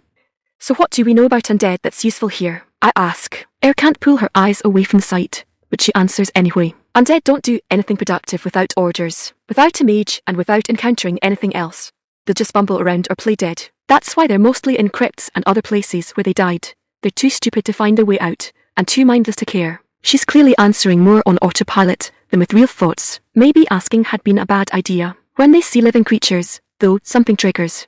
They go into a frenzy, trying to kill anything they encounter. They don't rest and have no sense of self-preservation, so they'll just chase. Yeah, okay, nothing new. I draw my gun and flip the safety off. Okay, I'm gonna start blasting. What? She quickly latches to my arm. You can't. Your weapon isn't effective enough. You'll just draw their attention to you. Don't worry. I grin boldly back. I changed rounds. I point to a dead tree back behind her. You should head over there. Pick off any stragglers. I'll go the other way so I don't drag them into you. But she fumbles with the idea. What do you mean? You changed rounds. Do you have special bolts for this? You could say that. My grin widens further. I did tell you it was going to get louder. Again, like before, she swallows at the threat and turns toward the tree. Over there. You said. Once she's in position, I crouch down facing the opposite direction, the direction I intend to run. As a last-minute precaution, I decide to buy a rank of damage boost for my gun. Then I start counting down from 5 in my head. As soon as I hit 0, I pop up and give as shrill and loud a whistle as I can manage. In defiance of all biology, every last skeleton turns toward me. I point my pistol at the front edge of the majority of their mass and pull the trigger. The next instant, an explosion of force and heat erupts, sending bone fragments flying through the air. And I start running. The forest rumbles like an earthquake as, heedless of the attack, all of the monsters charge after me. I lead them in a big, looping circle through the dead zone to keep them from stretching into a line or leaving any more stragglers than necessary, firing into them the whole time. Accuracy barely matters, there's so many of them. When I reload, I just let the empty magazine free fall onto the dirt, cramming the next one in as quickly as I can. I specifically leave Ayre's tree on the outside of my loop, hoping she stays out of line of sight. I do notice a number of arrows and unmoving skeletons as I run through. Not many, but I can tell she's putting in the work. By the time I come to a stop, I'm at the bottom of my 4th magazine, and I empty the last couple bullets in it into an errant pile. The clearing looks like it's been shelled. All of the dead brush is blasted away or on fire, and there's a veritable carpet of scattered bone fragments. I take a deep inhalation of that acrid aroma of gun smoke and find myself satisfied with my work. I keep my head on a swivel as I reload and move back roughly toward where I started, but everything's pretty quiet. I'm really going to need to buy more explosive rounds after this, but a passing glance at my point total tells me that absolutely won't be any kind of issue. Hey Ayre, I think we're done. Chapter 32 Abomination. Chapter 32 Abomination. You are not a bronze. I turn toward the unexpected statement as Ayre steps from the tree line.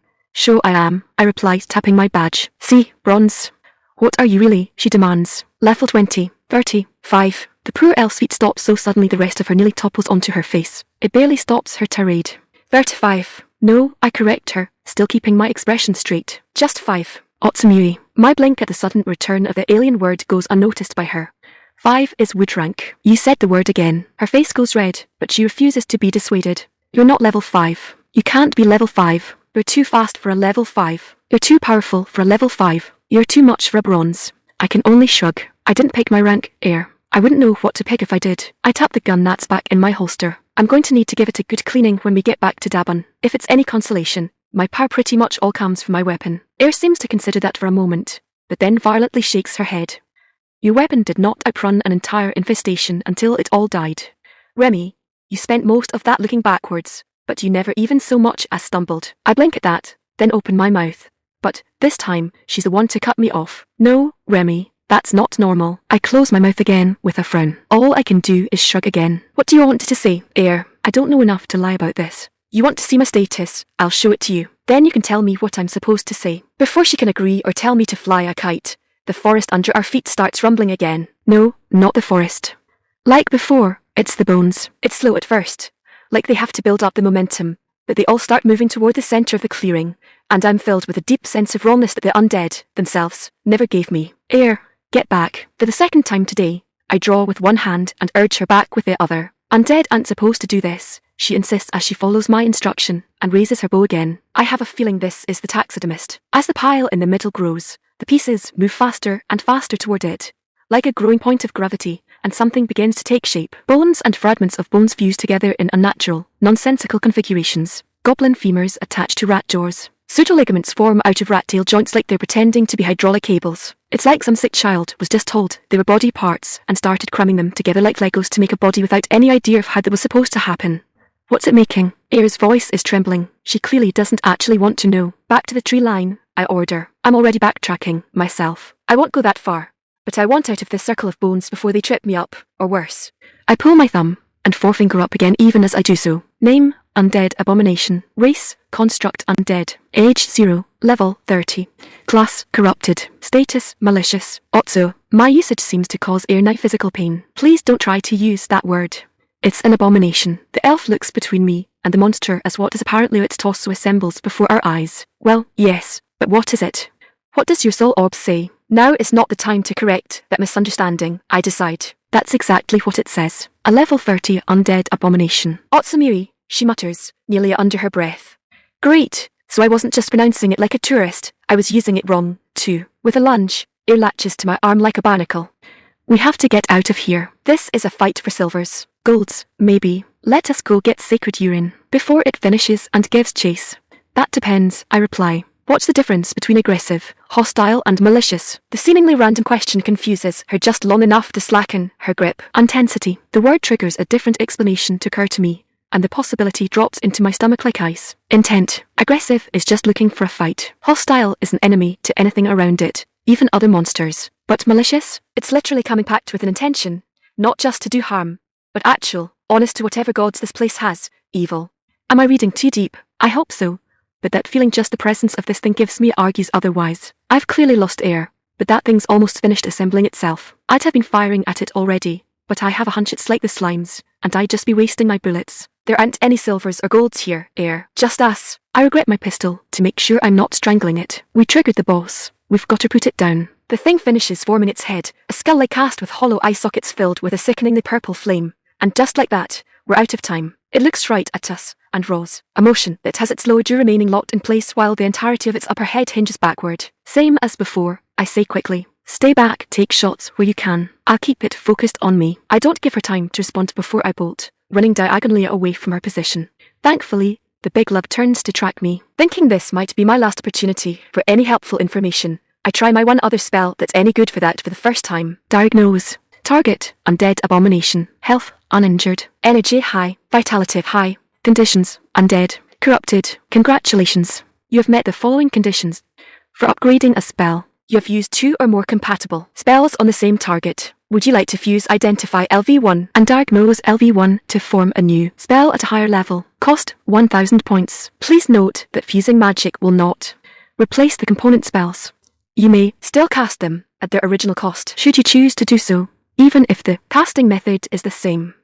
Wasn't expecting that. Bad time for a bonus, but I'm not turning it down. I quickly agree while firing several fireball rounds into the abomination, and the system cheerfully informs me that I have unlocked Identify LV2. Guess that confirms this side of things didn't get the same creative touch as the shop. The abomination roars loudly at my affront, but when the smoke clears, I'm greeted with an unwanted revelation. The rounds accomplished little more than scorch marks. I know bones don't burn, but its body is more than just a skeleton. Gaps are filled in, and it's sturdy enough to absorb the shockwave of the blast.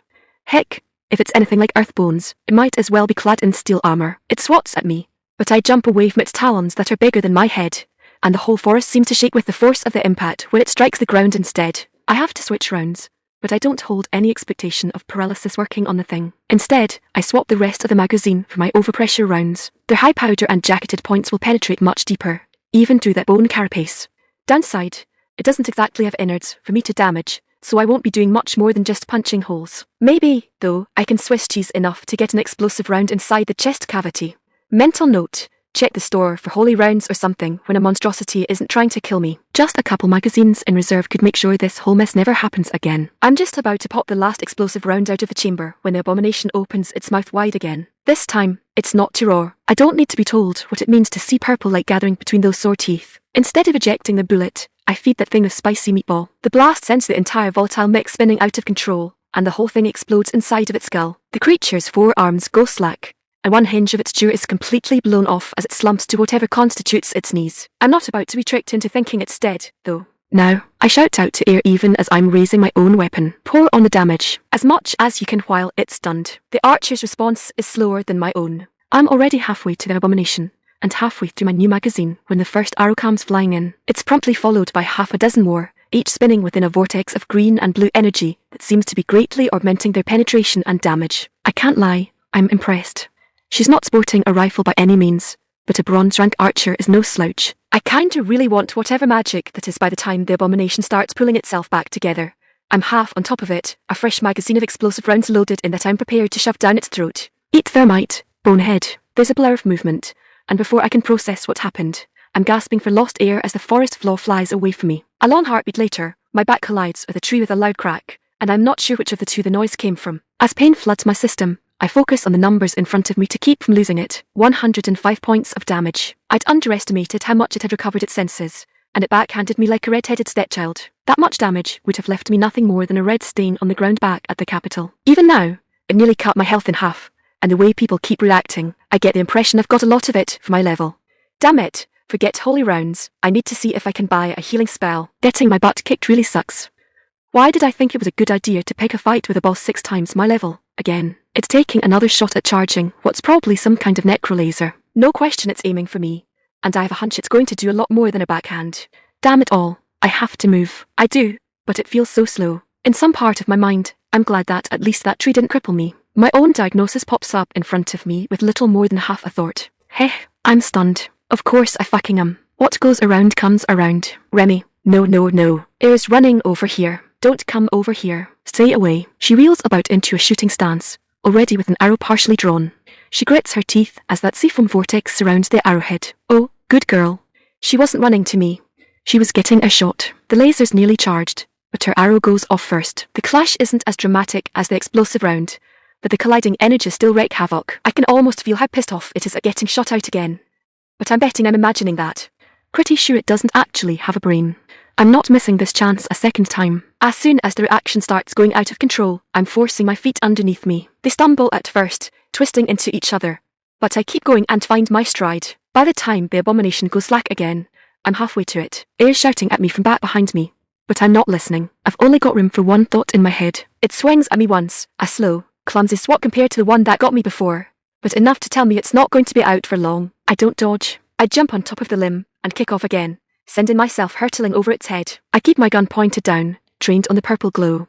As if all of my other motion doesn't matter, I line it up in my sights and pull that trigger faster than I ever have in my life. 1, 2, 3, 4, 5, 6. The 7th hits it in the forehead, but the explosions rock its body and something inside of it flares. I'm heading toward a tree, and I don't even question if I can spring off of it. I continue to twist so that I hit it feet first, and jump again. The angle's lower, but I grab hold of one of its horns as it sits past, and I spin halfway around before I can plant my boot, where the 7th fireball went off. I don't quit this time. I keep firing until a great explosion of purple fire bucks me off. Chapter 33 Purification. Chapter 33 Purification. MMI, Remmi. I pry my eyes open to see 2 Ayres sliding to the knees next to me. At least that means I wasn't out for more than a moment or two. Remmi, are you alright? The fashionable elf twins' voices echo into my ears, and I squint to filter them through my everything ache.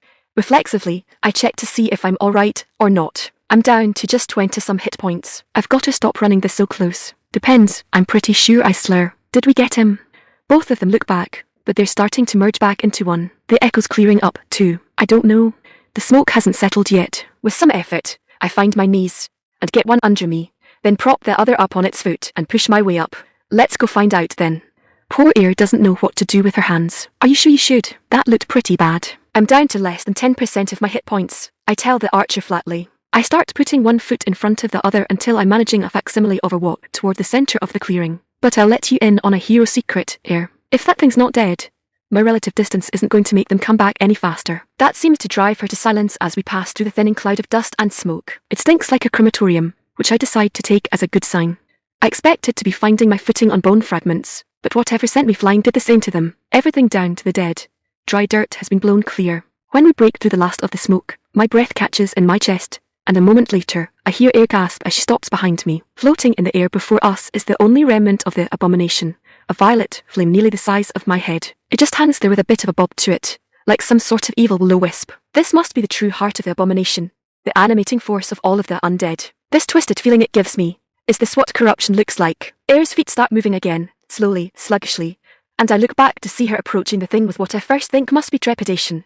But as she slowly begins to raise a hand, the sickly light reflecting in her eyes, I feel my stomach freeze. It's so beautiful. As she tries to pass me, I grab her around the waist and hurl her back with all of the strength I can muster in the moment. She's surprisingly light, and lands on her back 10 feet away. As a precaution, I load a yellow bullet directly into the chamber. What was that for? Sorry, Ayre. It was for your own good, I answer back. The gun's lowered, but I reflexively check with my thumb that the safety's off. Whatever that thing is, you can't touch it. Diagnosis confirms she's got a status effect called enamored. Probably more than addled, less than charmed, and definitely the flame's fault. She looks up at me in uncomprehending confusion at my words. My refusal to let her near just makes no sense to her. I can see the exact moment her enchanted mind latches onto the only explanation it can be allowed to conceive. Her face twists into such an expression of rage and betrayal that I'll never be able to forget it. And I know it's over. You just want to take it for yourself. We worked together. I supported you. You. And her aunt falls silent as I shoot my new friend through the chest. With a heavy sigh, I turn my back to her and face the flame once more. Now, what do I do with you? I have a feeling a bucket of water isn't going to cut it. I can see what Ayre was talking about, though. I compared it to Will-O-Wisps, St. Elmo's fire. There's a reason they led so many people to their deaths. The crackling dance of the flames is uniquely enticing as they spin and pirouette. I frown, creasing my brow as I raise my pistol, and fire a round right through the middle of the flame. The air pressure splits it for a moment, but otherwise leaves it unscathed. The entrancement, however, immediately lifts from me. It does tell me that it's immune to physical damage, though. Despite my words, I can't actually try a bucket of water either. I'd have to leave it here alone with Ayre, and I don't dare leave it unsupervised. Oh, wait. That's not actually a problem. I quickly open up the store and buy a simple bottle of water. I half expect it to arrive in a cheap plastic bottle, but when I open the wooden box that appears, it's instead in a waxed paper bag, like some sort of disposable canteen. I suppose that's just as uselessly cheap an equivalent. And hey, biodegradable too. Unfortunately, it promptly proves as futile as I first guessed. I append the bag, and the water splashes right through. I'm at a loss of what to do. My previous idea of checking the store for holy rounds was fine for a skeletal monstrosity, but the element doesn't matter if they just go right through this new form. Yuan might know something, but to go get her, I'm back to leaving this thing alone again. Maybe I could put it in a bottle, avoid direct contact that way. Yes, I could keep it close to me, keep it safe, make sure nobody is tempted by it. Keep it from. 2 more shots ring through the air, again only briefly disrupting the flame with their passage. I glare right at it, careful to resist the urge to get face to flicker with it. Annoying little fucker. Ayre didn't seem to feel the same sense of wrongness it gives me, now that I think about it. She also didn't seem to resist it at all, falling to its charm the moment she laid eyes on it. I've now resisted it twice. Why? What's different about me? Well, besides the obvious that I'm from an entirely different planet, where magic is a thing of fantasy. That actually could be it. Ayre said raw magic changed and empowered life forms. This thing could be raw magic infused with a will of some sort, which would explain all of its abilities. From my simplistic yokel understanding of it all, anyway. Maybe, not having grown up exposed to arcane radiation, I guess, I'm more sensitive to it, more resilient. The radiation hasn't built up in my cells like it has everyone else. Or something equivalent. Damn, now I wish I had a Geiger counter. It wouldn't be useful for much more than testing the theory, assuming it's even ionizing in the first place. But now my curiosity's piqued. At least it'd tell me if a lead box could be a good idea. No, now's not the time to go all science nerd on it. It can't stay here. And anything that doesn't help me come up with a solution to that is an intellectual dead end right now. Actually, there's another possible explanation for my resilience. I'm a hero. There could be an innate resistance granted with that. There was a strong implication back at the Grand Temple that my body, as a hero, was basically reconstructed entirely from essence. Given that the whole system runs off of it, my ability to spend points could imply I'm still connected to wherever essence comes from. Since it's an energy distinct from magic, and if I'm right that this stuff is raw magic of some form, it might be that it just isn't as compatible with me as it is with a native like Ayre. Its ability to augment beings is, according to Ayre, downright rules-breaking, if skeletal rats are any indication. If the abomination was the extent of this much flame's power, that also meant that this little bit was on par with a start-out hero. If it had gotten its claws into Ayre and turned her into some sort of Dark Ranger-type boss, I don't think I could have beaten her. Of course, with a stronger will than the flames got, that kind of power boost could do a lot of good. If I really did have some sort of resistance that let me keep its control at bay, I could bend it to my will as another tool in my arsenal. I wouldn't be the weakest of the heroes, reliant on a piece of technology to keep up. I could march on their foes and crush them single-handedly. Even Zuhai's crazy stats wouldn't stand up to me. Damn it, you one-ring piece of shit. Stay out of my fucking head already. My shout joins the roar of my gun as I wheel back on the flame and keep firing until the hammer starts clicking. My arms shake as they keep my gun outstretched, my chest heaving for breath. This thing's too dangerous to let my guard down around for even a moment. I spare a thought for the fireballs that must have gone off in the distance. I hope they didn't do anything too serious. We're in the middle of a forest, so surely they hit trees or something. The blasts are too short-lived to start fires in Greenwood, surely. My eyes twitch to a flicker of blue in the corner. It's a system window, but I've never seen one flicker before, like there's interference. Tentatively, I take a few steps back from the flame, and the window clears up. An apology from Heaven Y letter 1D40 letter 1D39 Systems, Inc. ~. Do customer. this notice is to inform you that there has been a terrible oversight on our part. We at HEAVENLY letter 1D40 letter 1D39 Systems strive to ensure that all of our products meet the high standards that you have come to expect from us for all of your heroic needs. Everything from body enhancement to flash education to the healthiest options in emergency food supply. Our sacred duty is to enable you to do your sacred duty. Unfortunately, we love our job and all of our cute little heroes so much that sometimes, very rarely, we may lose track of some very minor detail or two. We regret to inform you that this is one of those extremely scarce times. Our systems indicate that you have encountered a heart of corruption. As you may have noticed, it possesses no corporeal form for you to damage. Similarly, we have neglected to stock any support item for its safe elimination. We understand that this ever so minor oversight is absolutely unforgivable. We hope to one day earn back your trust in us through our steadfast dedication to your needs. As a first step in proving our penitence, we have generated a new skill for your cause. With it, you will be able to eliminate any heart of corruption or similar threat you may encounter. Our systems show that a special skill has already been promised to you as part of your current system-issued quest. Rest assured that acceptance of this skill will not replace the one to be generated in compensation. Happy hunting, hero, and remember HEAVENLY letter 1D40 letter 1D39 Systems for all of your heroic needs. A new skill, that's an exciting prospect, especially if it'll let me deal with this annoyance once and for all. I quickly navigate to my skills page to check it, and focus my attention on the icon, helpfully illuminated with the NW tag. Purification Cannon. Tilde. Ever seen a super cute holy warrior fire off a beam of energy as they shout something like love, pure beam, and thought, hey, that looks more like a death ray? Well, don't tell the locals about it. They'll just give you weird stares and back away slowly. Instead, use this super cool knockoff, absolutely legitimate real deal.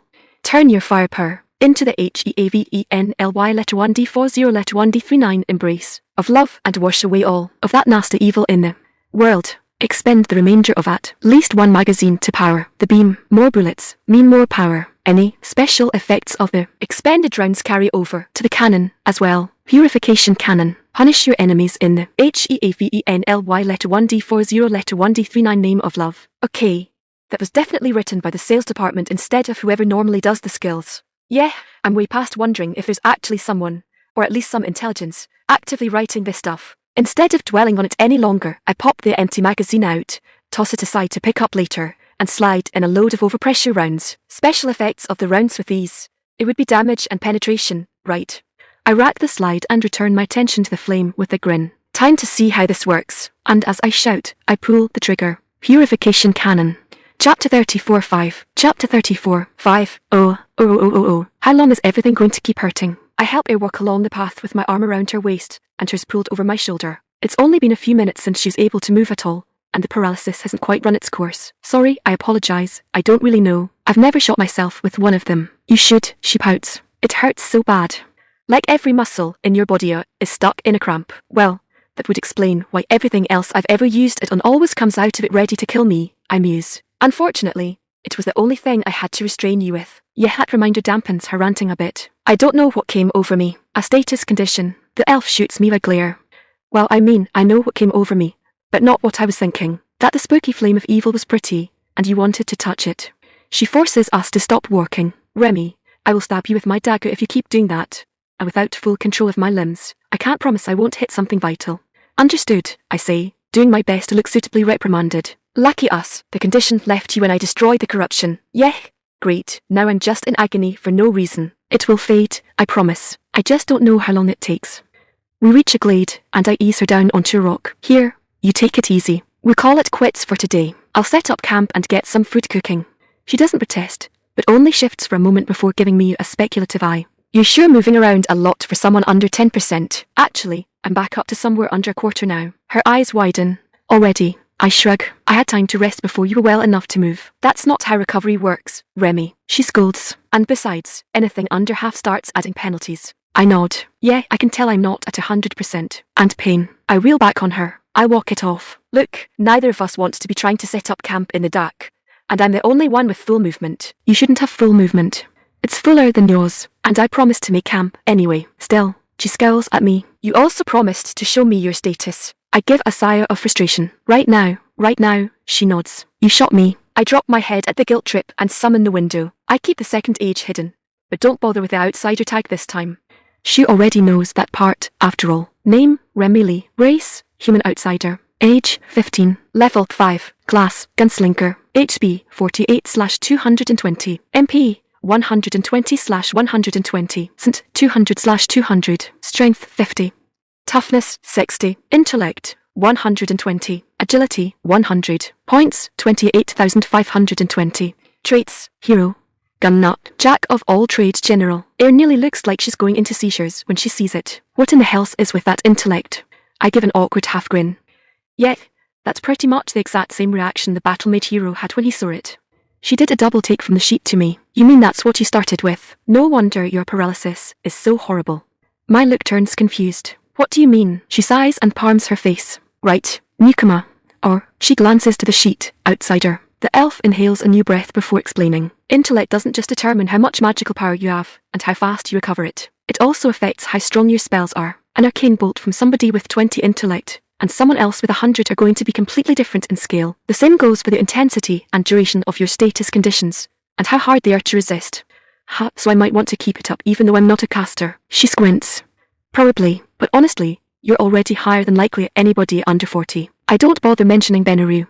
For one, it seems to be pretty rude to talk about someone else's stats without their permission, and besides, she'd probably just blame it on him being a hero. Ayre turns her attention back to the rest of the information on the status window.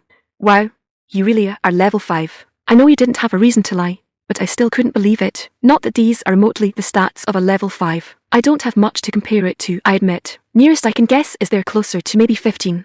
She nods. At least. And why do you have such a disgusting mountain of points? I give an awkward chuckle this time as I scratch at my cheek. Actually, most of those are from today. I get bonuses both for being a hero and for using a gun. So I was getting 200 per rat. Then I got a fat bonus for purifying the heart of corruption. She narrows her eyes at that number, probably trying to math out how much of it was what. Yeah, I actually got a bonus just from being parted with you, which surprised me. On top of the system quest, which I didn't even know was a thing. Really, I ask with genuine surprise. Just being in the same party as a hero grants a bonus. The trait didn't mention that. It actually notified me of it. Not nearly as much as you got, though. It added an extra quarter. She rubs her chin in thought. That's still considered a huge amount for us normal people, though. I wonder if it stacks with dungeons. Dungeons give a bonus too. I ask. Her eyes widen at the question. Oh, I didn't tell you. Sorry, it's common knowledge, so it must not have occurred to me. Yes, dungeons give more points than normal. It's one of the reasons why they're considered so valuable. Well, to adventurers anyway. And even for us, they're dangerous. I risk high reward. I sum up, and she nods again. Right. Still doesn't explain why you have so many just sitting there, though. I settle in next to her, to look at it over her shoulder. What do you mean? It's normal to have some, sure, she admits, and more of them after something like this when you received bonuses and haven't had time to burn them off yet. Most adventurers will take time to train after a dungeon culling to take advantage of it. But to have so many, it's like none of them were spent on growth. Oh, I chirp with a grin. Glad it's such an easy thing to explain for once. That's because I'm a hero. My points don't spend themselves. I get to save them as currency, and decide where they go for myself. Ayre turns on me with a look of simultaneous awe and seething rage that makes me lean away from her. You get to what? How is that remotely fair? You don't even have to put in the work. You're just cheating at that point. My grin is a lot less secure now. I can also buy things with them. Things? She repeats, as in physical objects. How does that even work? There's a menu system, I explain. Mostly, it's things like rations and tools for an emergency. But it's all of disposable quality, to discourage relying on them when you don't need to. But it's also where I buy my bullets and maintenance kits for my gun. Probably since there's no other way to get them here. I spin the screen back and navigate through them. I'm in desperate need of more bullets now, anyway.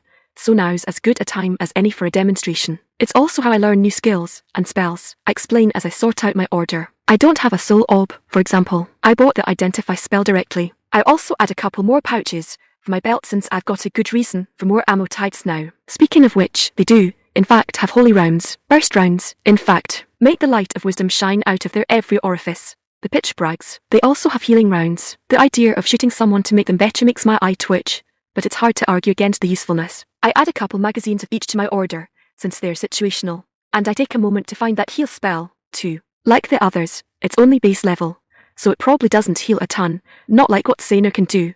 But it'll probably be easier in combat than switching magazines. Besides, it's not like I have much else to spend my mana on. As always, I'm struck by the inexpensiveness of it all. Even restocking basically all of my fire rounds, and probably half my overpressure rounds, and adding 2 new types to my collection, I've barely made a dent in that mountain of points Ayre complained about. I add another each of the holy and healing just to feel like I'm spending something. The elf's eyes are drawn to the box that appears at my feet, and her jaw fully drops open when I pop it to show all of the magazines within.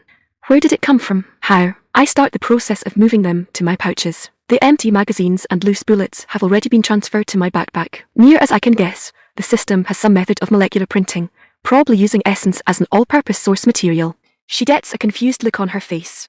Printing? You mean like a book? Whoops. Sort of, I try. Except printing a book is along a flat surface. Right. Up and down. Left and right. Molecular printing does it up and down, left and right. But also high and low. So you get 3-dimensional objects you can hold. And instead of just ink, you can turn your medium into whatever actual material you need. Alchemy, Ayre says immediately. You're describing transitive alchemy. I consider that for a moment, then nod. Yeah, I guess I am. There you go, then. My guess is essence-based transitive alchemy. She mulls that over. Yeah, that would actually make perfect sense. Still, the degree of detail across so many different materials no mortal alchemist could manage that. Of course, that just sets my mind to considering exactly how mortal could do it, but I spare my friend a dissertation on blueprint databases and orbital ground signal broadcasts. Instead, as I close the status window, I just say, "What do you think teleportation does?" Ayre opens her mouth, hand half raised to gesture, stops, thinks about it, and repeats the loop a couple more times before squinting accusingly at me. "Why do you know so much about this stuff if you've never known any magic?" "I told you," I reply with a grin. "We just did things by other means, and our favourite question to ask was always, how?" I cross my arms over my chest and lower my head. "Speaking of magic, I just picked up a recovery spell. Let's see how it works." And the spirals of green energy begin to circle up around me, and my health starts to rise. Ayre just keeps sitting there glaring at me like I'm openly palming 5 aces at a time. Chapter 35 Jack. Chapter 35 Jack. Well, I push myself to my feet, and only gave a passing glance to my mana, bringing myself back to full health with that spell took half of my MP and a solid couple of minutes. Definitely no completely topping up in the middle of combat. I turn back to Ayre, who's mostly shaken off the paralysis status. Surprisingly, the spell I used didn't completely relieve the wear and tear on my body. I'm still sore like I've overexerted. I know she's going to be tender for the rest of the evening too, even if she has full movement back. Recovery hasn't changed our plans. I'm going to get started on setting up camp, I announced decisively. "Do you want me to help?" Despite the offer, I get the impression she really wants me to say no. Lucky her. "Nah, I've actually got a skill I've been looking forward to trying out," I reply. "I got it from Jack of all trades, and I haven't gotten to try it yet." Her eyes widen. "You actually earned that trait. You said you've only been around magic for a month and a half. Most people go their whole lives without ever receiving a single one, and you already have 3. Well, I started with the other 2, I confess, as if apologizing. Being selected as a hero grants hero, obviously, and then every hero seems to get a specialty trait that makes them better when using it. It's really hard to wrap my head around you being a hero," Ayre admits. "Though I guess you're definitely weird enough." She completely ignores my scowl with an ease that makes me worry she's already gotten too used to me. "So how did you get that last one, then?" "Well, I picked up a lot of general skills to do different projects, and people saw my work with them," I answer. Both parts seem to have been necessary, because I didn't get credit for the last one until I did a wood quest for logs, even though I'd already cleared 2 acres of my own. At the mention of clearing that much land, Ayre just gives me a flat glance, including her ears going nearly level with her eyes. Because what else would a hero do with their free time? I just shrug. I needed somewhere to stay. 2 acres. I'm going to put in a garden. I counter with crossed arms. Maybe a pond. This is a you people problem, isn't it? I blink. What's that supposed to mean? She just shakes her head. This obsession with crafting. Homes, gardens, ponds, dungeons. Hey, I argue. I'm also working on making repeating crossbows not suck, and I redesigned our carriage suspension. No, really, the elf sighs. How do you people get anything actually productive done? I'd be hard-pressed to believe you could do it all with magic, but without it. I scratch my cheek at that. Well, most probably don't keep quite as busy as I have. She nods as if she's agreeing with me calling myself an idiot. I've noticed you do seem to have a lot of energy to burn, and I don't want to be a crafter, I insist. This just earns me another sarcastic nod. There's just a whole lot to get done, and nobody else to do it. Right, she agrees indulgently. So what's the skill you got from all of this crafting you absolutely aren't obsessed with? It's a hidden skill called auto mode. She frowns in thought, clearly searching her memory for any such thing. A hidden skill? Yeah, I nod, leaning in with eagerness. Apparently, There's all sorts of skills that you can't get through normal means, even as a hero able to buy them. They don't even show up until you meet the requirements, and then they're granted automatically. They don't even take any points. With a requirement like displaying so many general skills, Ayre considers, they probably don't need to take any. You've already spent far too many points for it to be worth the investment by that point anyway. I built a slime breeding farm. I explained that complication away. Of course you did. Again, she shakes her head with a sigh. I want to ask if you've ever considered trying something other than building your way out of your problems, but it got you a hidden skill and a trait. So as stupid as it sounds, I guess it works for you. I scowl at her, but it feels like the same face that makes Ayre laugh at me. I quickly shove the worry about it actually looking like a pout aside. I'll have you know that I absolutely consider other options. In fact, I choose shooting my way out of my problems a lot more often than I choose building out of them.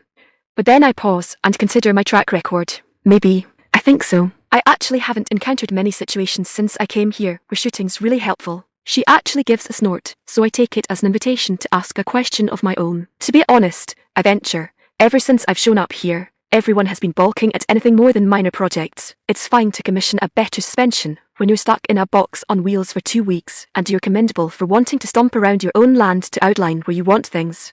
But suggest doing the work yourself, and everyone blows a gasket. The elf blinks at the end of my declaration, her ears twitching. Right, gaskets. Probably not a pre-industrial thing. I mean they lose their minds, I try. But Ayre shakes her head. I was able to piece it together, she assures me. And you want to know if it's something cultural you're offending? I nod, and she tilts her head to the side, touching her chin as she considers the question. Nothing specifically scorned comes to mind, the elf finally answers. But why do it yourself? Like I said earlier, doesn't a hero have better things to do with their time? No abominations to slay, no rabbits to rescue from trees. I blink back at her. Is that a thing? I don't know, she answers easily. I'm not from Dabun. They certainly seem to be everywhere else. Why not trees? Fair point, I concede. Then think over what she asked for myself. Well, at the time, I didn't have anything better to do, no. I mean, I probably could have found something technically more like hero work, kept my stuff at the inn until crews got something built. But since I'm not from the Empire, I don't have any personal wealth to pay for that. How are you paying for the trip to Ceres province in the first place? The throne was shipping me out here, so they paid for it, I explain. They're the ones that granted the land to me, too. Couldn't the throne have covered initial construction, then, as well? Or at least your in-room until you got going? That was the whole idea, wasn't it? I wrinkle my nose. Yeah, they probably would have covered the bill, at least for the inn. And the mayor offered to let me stay there until I had something more, too. There were options, sure, but I didn't like any of them. What's wrong with that? Ayre pressed. You could have focused on your job, and let others do theirs. The way she says that clicks in my head. Oh. That's the problem. I'm not sticking to my lane. That's why people are going batty. The archer is tilting her head in confusion, so I elaborate. Ayre, would you say the Empire is a fairly regimented society? But that just makes her furrow her brow further. Compared to what, exactly? Well, would it be fair to say that the farmer sticks to farming, and he might be able to do general upkeep on his wagon, keeping things greased, oiling straps, keeping it out of the weather. But if something major goes wrong with it, he's not expected to do the work himself, right? He's expected to bring it to the people who do wagons, and he's supposed to go back to farming, because that's his job. Ayre nods slowly. Yes? Is that so strange? And if his roof leaks, he calls the carpenter or roofer or whatever. It might be easy enough to learn how to do such things for himself, but that's not his job. His job is farming, and civilization runs best when he sticks to that. You don't believe that, she guesses. I sigh and cross my arms, certain I've figured out the issue. I wouldn't say I don't understand the position. There's merit to everyone sticking to their one thing if you see society as a bunch of cobs. But you don't believe it, Ayre says again. In my homeland, I answer, shifting my attention fully to her instead of my own thoughts. Self-sufficiency is considered a virtue. We even have a phrase for it, and you've already heard it. It takes her a moment to think about it before she guesses. Jack of all trades. I admit, the phrase didn't make a great deal of sense. It's centuries old, I explain, and doesn't even actually originate from my homeland itself. It's been used to mean different things over time as a result. A respected leader of my people reworked it to represent the ideal skill set, though, a jack of all trades, and master of one. To put it simply, you might have your one specialty that you do as your vocation, and that's the big thing your community turns to you for. The farmer, the doctor, the blacksmith, the hero, Ayre inserts, and I nod. But it is considered virtuous if you have at least a basic understanding of how to do other things, too. You don't need to be a master carpenter, but it wouldn't kill you to know how to build a simple shed, or self. You don't need to be a professional plumber, but knowing how to fix your own sink is a skill worth knowing. You may not be the village's huntmaster, but knowing the basics of how to track, hunt, and butcher means you have the skills to feed your family in tough times. But the time you spend building your shed, Ayre counters, and fixing your sink, that's time you're not spending growing food, healing wounds, repairing tools, Getting rabbits out of trees. At her list with a grin, getting a giggle out of her. That too. Do you spend all of your time hunting, Ayre? I ask. Or adventuring? Do you spend every moment you're not eating, or sleeping guarding caravans or skinning monsters? I spend a lot of my time doing those things, she answers readily. I do have hobbies, but that's a few stages below what we're talking about here. Sure, I agree easily, but it's not just time management, it's frugality. If you can patch your own clothes to make them go a little longer, you don't have to replace them so often, which saves you money you can reinvest in things like a better bow. But more than anything, it's practicality. What do you do if there isn't a seamstress or tailor, or a healer or a blacksmith? She sums up. I nod again. I will say essence-enhanced bodies seem really sturdy, but I imagine field medicine and first aid are still pretty valuable skills to have, for example. Absolutely. The elf narrows her eyes at me in suspicion. Don't tell me you have skills for that, too. I give a wiggle motion with my hand. I hope essence will translate accurately. No actual system skills, but I know how to splint a leg or tie a tourniquet. Internal injuries. There's a lot less you can do about that. And honestly, most of those skills got rendered pointless when I bought that healing spell. She frowns. Well, make sure you tell the guild about those field skills. It'll raise your value for when other parties are looking to fill in gaps. She pauses and peers at me again. Also, most of us aren't as sturdy as you are. Anyone else level 5, even with the same toughness, should have snapped like a twig, getting thrown around like you did today. I find my nervous grin coming back. I'll keep that in mind, I promise. But yes, the system certainly makes it easier for me to do.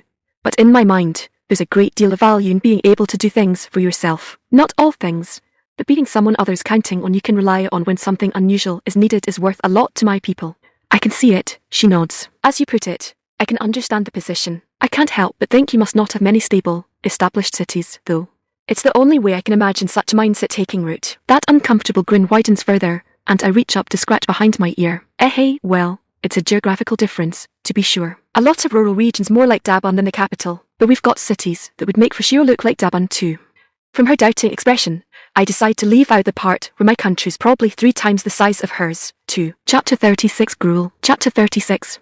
Gruel. Remmi, I was thinking about how you fought yesterday. I've got a cup of hot tea to my mouth with one hand while my other stirs a pot of rice with wild berries and game meat. That's to be our breakfast. Ayre's an alright cook, but she was just going to leave it at rice and call it good enough. Dawn's just starting to flood the province, and though the sky's taking on colours, the biggest source of light in our glade campsite remains the fire. As such, when I lower my cup and look over at the elf, firelight reflects mostly off of her legs and glistens off of the bottom length of her bow as she oils it, but much of her upper body is cast in shadow by comparison. She's back on the stone I first sat her down on while she was still recovering yesterday, but a good night's rest did her a world of good. She claims that the campsite I constructed with auto mode is the most comfortable she's ever stayed in. Though I erected her tent, I did so over a bed of leaves and lack of rocks. Under my encouragement, she left the flaps open so she actually had airflow. But the bugs, she'd predictably complained. She would have complained about the smoke from the fire, too, if I hadn't already made it smokeless with a second air feed, an innovation that absolutely blew her mind. As for the bitey little fiends, I'd already thrown a collection of wild mints onto the fire,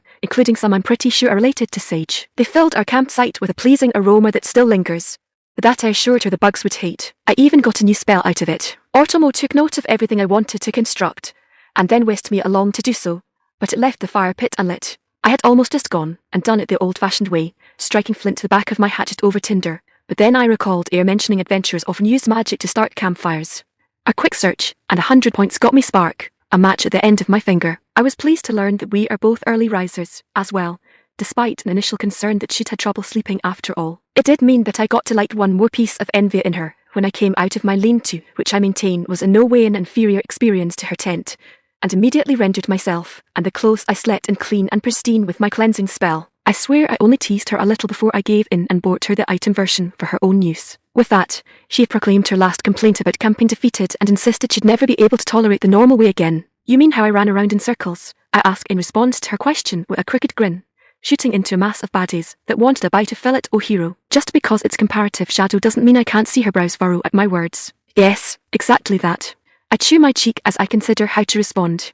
Well, the secret is high agility and a lot of adrenaline. I casually lean to the side to avoid the stone she hurls at me. Not that she was really trying to hit me with it, I think. I'm being serious, Remmi. I'm not. Okay, pretty sure that one was meant to hit. The second stone clatters behind me like the first, and I put on an apologetic grin. I'm sorry. I insist. Please, what did you want to know? Ayre takes a deep breath to settle and regather herself. Even then, she still picks her mug up from beside her to take a sip before speaking. Remmi, where did you learn how to fight? I give it a coin flip if that question is preceding mockery or praise. But either way, I'm not sure what kind of answer she's wanting. Oh, how do you mean? You don't handle yourself like you've never fought monsters before, she explains. I've seen plenty of first times, and my own wasn't so long ago. I know how people behave when they're faced with monsters in a life or death situation for the first time. I scratch at my ear as I cast my gaze upward. Well, it wasn't my first time. I nearly got beaten to death by a wood golem the day after I got here.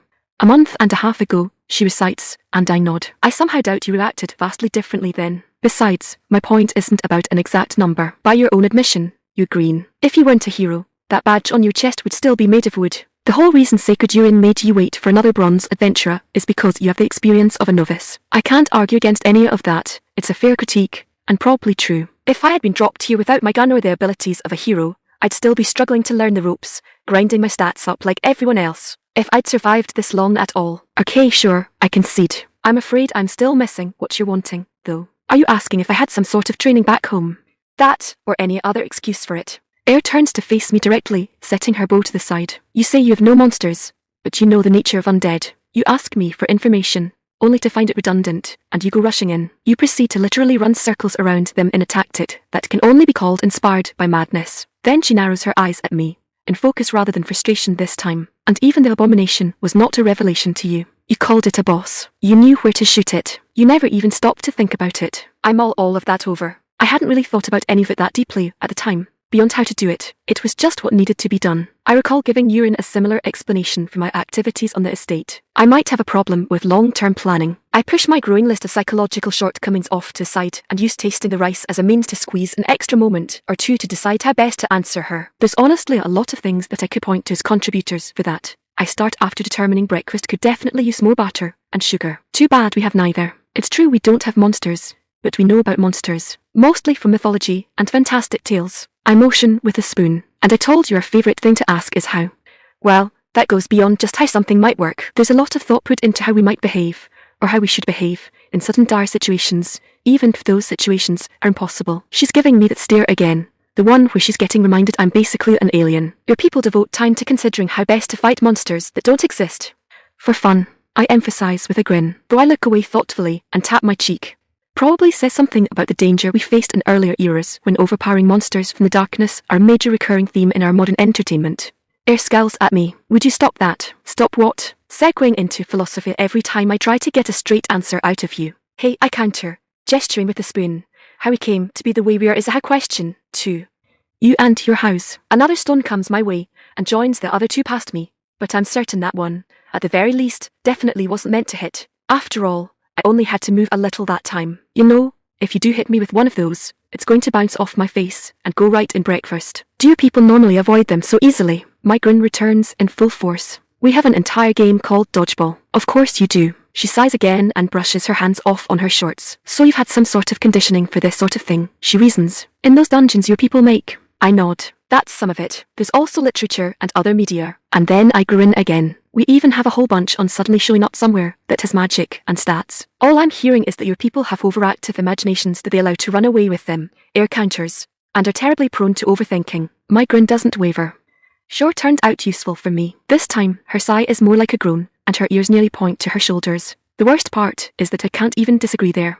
You led those undead around like fish on a lure. It only works if you're faster than the enemy, and if they're dumb enough to fall for it, I explain readily.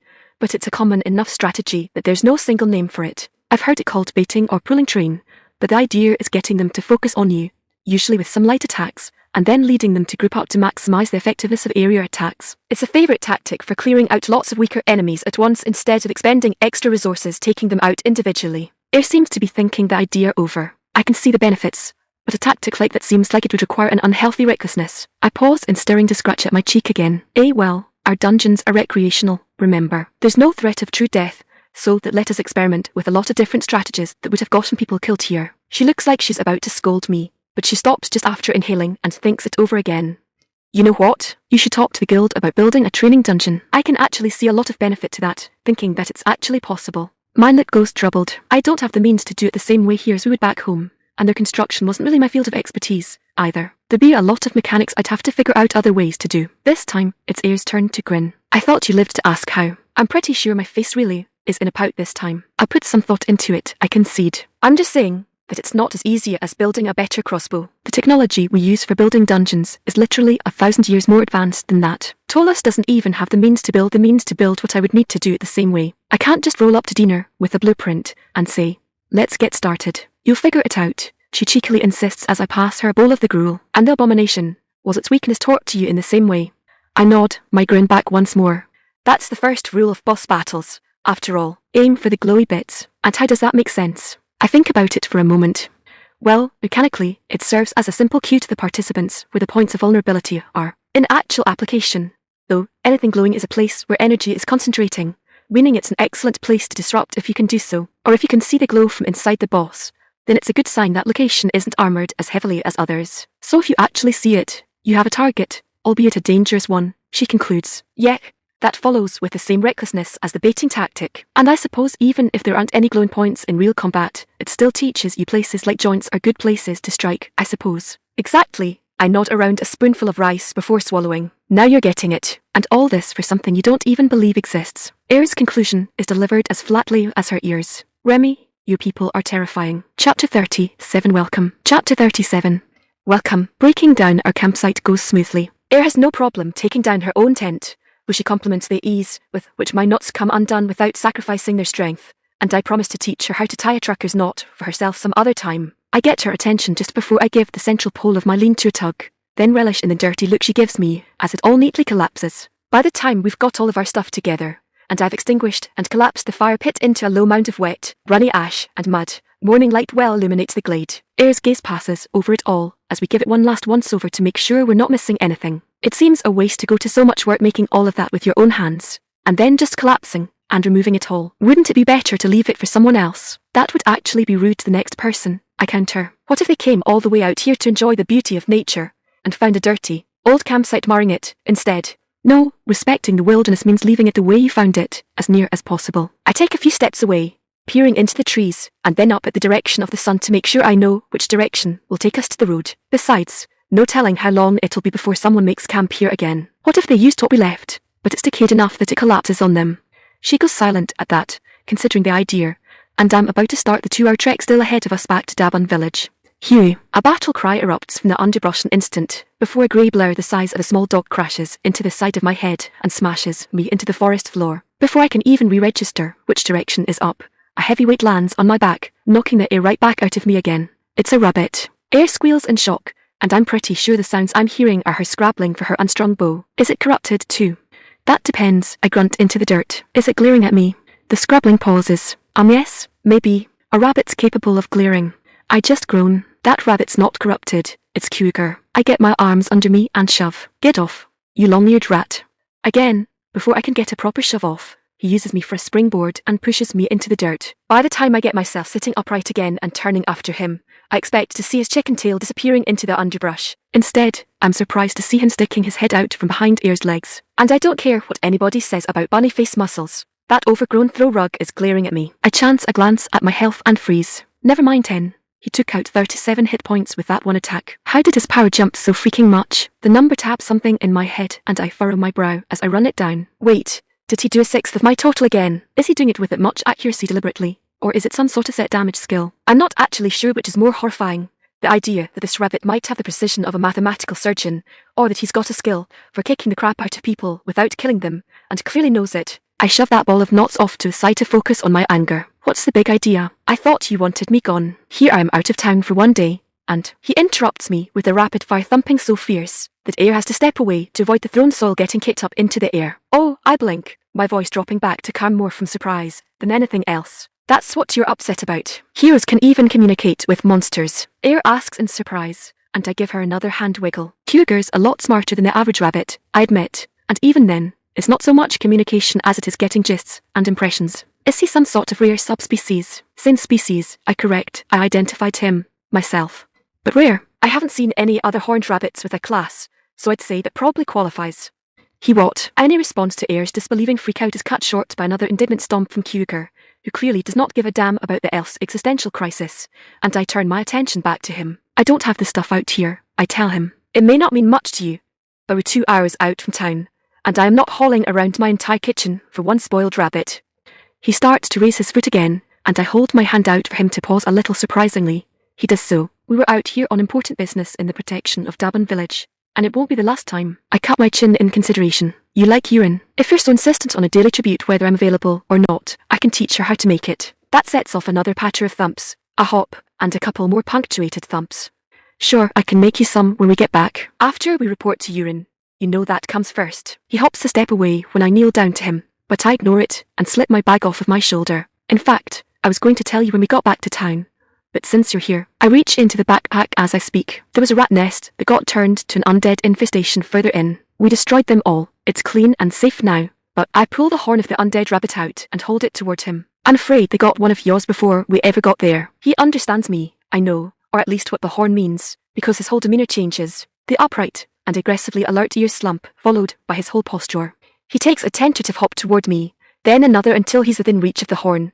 Then with a quick motion, he gets it in his mouth and pulls it out of my hand. I can't shake the feeling he has a decent idea which rabbit it's from. Maybe he'd even known one of the wild ones had gone missing. Hey, I say to him with some forced good mood in my tone as I shoulder my bag again. You want to ride back to town? I'm sure you could make it faster than us two legs, but nothing's saying you can't take it easy. He genuinely looks like he's thinking it over, little nose twitching.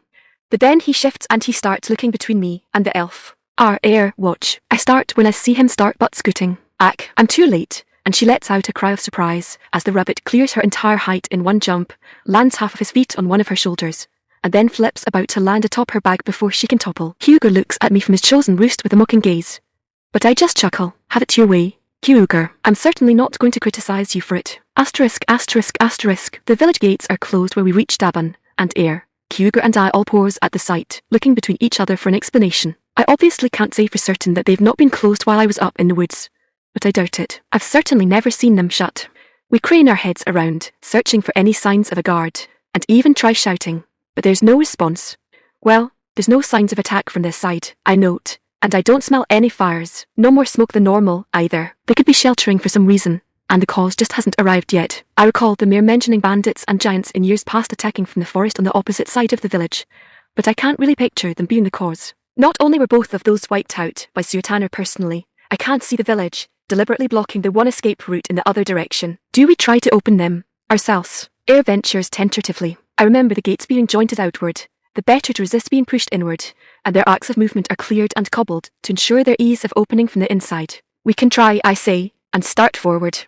There's nowhere to get a grip, so I just grab a log near the seam between the two doors as tightly as I can and pull. When that doesn't make any progress, Ayre moves to help, but I wave her off. Don't bother, I tell her. It's barred, figured as much. Then how do we get in? Well, I reason. We could walk around and come in from this estate.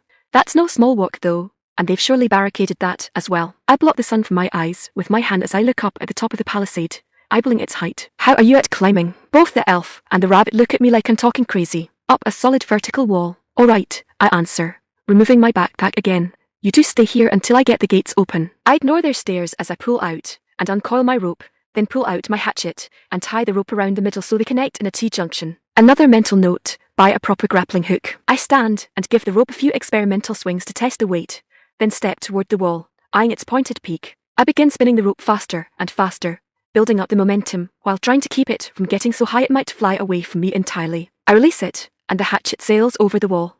I promptly clamp down on the rope sliding away between my hands and tug to kill its momentum, then begin retracting it until I feel the hatchet catch between the spikes. I give another tug and feel the hatchet turn, likely going flush against the spikes instead of catching on the back. Good, that'll help keep it from slipping. I step up to the wall and wrap the rope around the outside of my body so it doesn't get tangled up in anything, place one boot against the wall, and start scaling. As I go, I twist the rope around my forearms so that, should I slip, I can only go so far. It's not necessary, though, as I make the climb without difficulty, and soon pull myself atop the wall. The main street of Dabun is completely empty. As high up as I am, I can't see a single soul. I consider jumping down, since I really don't want to leave my hatchet up here, but a moment of looking shows a guard stand not far to my side. Walking on top of these spikes is absolutely out of the question, but I toss the hatchet down to the inside of the wall, then drop myself while gripping the spaces between the spikes so that I'm hugging up against the top of the interior wall. I probably look ridiculous as I shimmy my way over until I can get a foot onto the stand, but climbing down the ladder is far easier than jumping would have been. I recoil my rope and untie the hatchet to stick it in my belt for now while the rope goes diagonally over my shoulder, and head over to the bar. The gate's locking mechanism is a massive wooden beam, easily 2 remmis long as it stretches nearly the width of both gates. It's got a few grab bars bolted onto its square body, intended to allow for 2 to 3 soldiers to easily and quickly lift it into place. Despite my raised strength, I'm a far cry from 2 to 3 soldiers, even if they didn't also possess enhanced physiques. Luke could probably flip the thing out of there with one hand. Heck, he could probably just shatter the whole freaking assembly with that ridiculously massive sword of his. But I'm not Luke, either. Standing next to it, I immediately feel regret for not making Ayre follow me over. But I get under it, and start shoving, anyway. With a lot of grunting and groaning, I get one end clear and manage to work it enough so its own weight takes it off the other side. I know it's stored on a mount under a one-walled shelter off to one side, but that's not happening under my own power. Instead, I let it drop off of my back and start pushing the gates open. Wow, you actually did it. Ayre cheers with a little hop as I come over and pick my back up again. And you made it look so easy. Then I'm glad you couldn't see me struggling with the bar. I only half joke, and she gives it a wide-eyed stare as we step over it. And it would have been a lot harder if there were any guard there to shoot at me or throw my rope off. I'm actually considering if we should shut and bolt it again as we step into the actual city. But before I can come to a decision, every door around us is thrown open and a wave of villagers come pouring out, making such a ruckus that not one of us can make sense of what's happening. Chapter 38. The villagers swarm around us, laughing and clapping and cheering. I recognize the wheelwright, the blacksmith, the baker, but just as often, they're noticing our bewildered expressions and pointing and laughing over them. They're almost deliberately moving around so much that it's impossible to get an answer out of them. I get hold of the baker, and she just shoves a basket of pastries into my arms. Ayre manages to grab a man she recognizes as the innkeeper, but he laughs and promises her room free of charge for as long as she's in town. I'm starting to worry some sort of madness has taken them all when Cougar suddenly jumps from Ayre's shoulders to mine and gives a cry, insisting on a direction. I follow his insistence and spot the mayor and Urin just beyond the outer edge of the crowd. Graf is his jolly self, clapping at the sight, and the priestess is just giving that expression of motherly bemusement that looks so out of place on her. Little surprise she's looking me right in the eyes the moment I notice her. I grab Ayre by the arm again and start pulling. This way, bewildered herself, she follows my order without thinking, but I keep a grip on her anyway so we don't get separated in the crowd. The villagers laugh at how we push through them, but don't try to resist us. They reach out to clap us on arms and shoulders. Some women and children hug us, but pull away to let us through before they can drag on us. At some point, I realize Cougar has received a huge kebab of raw vegetables he's gnawing his way through. I nearly fall forward where we finally break through and there's no longer resistance to my forward momentum, and I take a moment to catch my breath. What is wrong, Remmi? Urin asks in that knowing way she has. Cannot bear the consequences of your actions. I raise my head to look at her. What are you talking about, Urin? What's going on? What's gotten into everyone? Why, you have, Gunslinger hero, she replies. Nearly the whole village saw that pillar of light yesterday. My jaw falls open as my mind completely locks down. I can't think of a single thing to say. I can barely process what she's implying. Indeed, Mayor Graf corroborates. To be honest, we saw the light and were terrified we were under attack. Fortunately, Sacred Urin recognized it as a hero's purification magic and explained that you and your team had encountered and eliminated an invading fragment of darkness. My team. I glance back at Ayre and Cougar. Wait, do they think that bratty rabbit was with us for the fight? I catch myself and sigh. To be fair to him, he's absolutely powerful enough to have been of aid. I just might have to sit him down and have some words with him so it doesn't go to his head. When did he become my responsibility? When he became part of my team, I guess. The answer comes to me as quickly as the question. Instead, I thumb back toward the gate, and in so doing notice that some guards have already hauled the bar back to storage. If you knew it wasn't an attack, what's the big idea with locking us out? That was the wheelwright's idea, Urin provides. It started as a precaution in case you didn't actually succeed, despite my insistence that the light meant you had. Then he mentioned picturing your reaction to it, and it turned into a surprise. I was worried you wouldn't be able to get in, Graf admits, but Sacred Urin reminded us that a simple city wall would never be an obstacle to a hero. I eye the priestess at that, but she's as unflappable as always with that motherly smile. She reminded you, did she? Everything's always a scheme when she's involved, Tanner had said. I'm even starting to wonder if the first spark of the idea really came from the wheelwright. And by getting the whole village so involved, she's made sure they all know I'm not just some random adventurer, too. Instead of looking at all guilty, she just changes the subject. I'm sure you'd like to tell me all about what happened so that I may relay it in my imperial report. Normally, people wait until after they hear the story to steal somebody else's thunder, Urin. I believe in being proactive, she responds easily. Will you be joining us, Mayor Graf? No, I think not, he declines. I'll get things settled down here. Hero Lee, I'm certain many will want to send their gratitude to your estate that couldn't give it to you personally here. I'll arrange it for you. Thanks, I fumble. I'm out of my element on that, honestly. That much attention feels unnecessary. Nonsense. He bashaws me. It is not just the imperial capital where stories of the darkness have people in fear, dear girl. You may not think much of what your team has done, but there are none among us who won't sleep easier tonight knowing that a piece of that horror was so near, but for the bravery of a hero. And as he heads off to sort out the flash mob, Yuan speaks again, drawing our attention back to her. The guild wants to speak with you both, as well, she informs us, but Guildmaster Kobai thought this sort of display was inappropriate for his station. Depending on what you tell me, it may be best if he speaks with me, instead. Ayre's eyes are like saucers. This is big enough that a sacred priestess would need to speak for us. Yuan smiles at the question. Heroes are a heavenly product, Ayre, but I'm also a designated representative of the imperial throne. In both capacities, I may be required to interpret some aspects for layman ears. You mean filter them for classified information? I challenge flatly, arms crossed. Again, not even a flinch of guilt. Well, let us go somewhere quieter first, where we can speak in something vaguely resembling privacy. HM.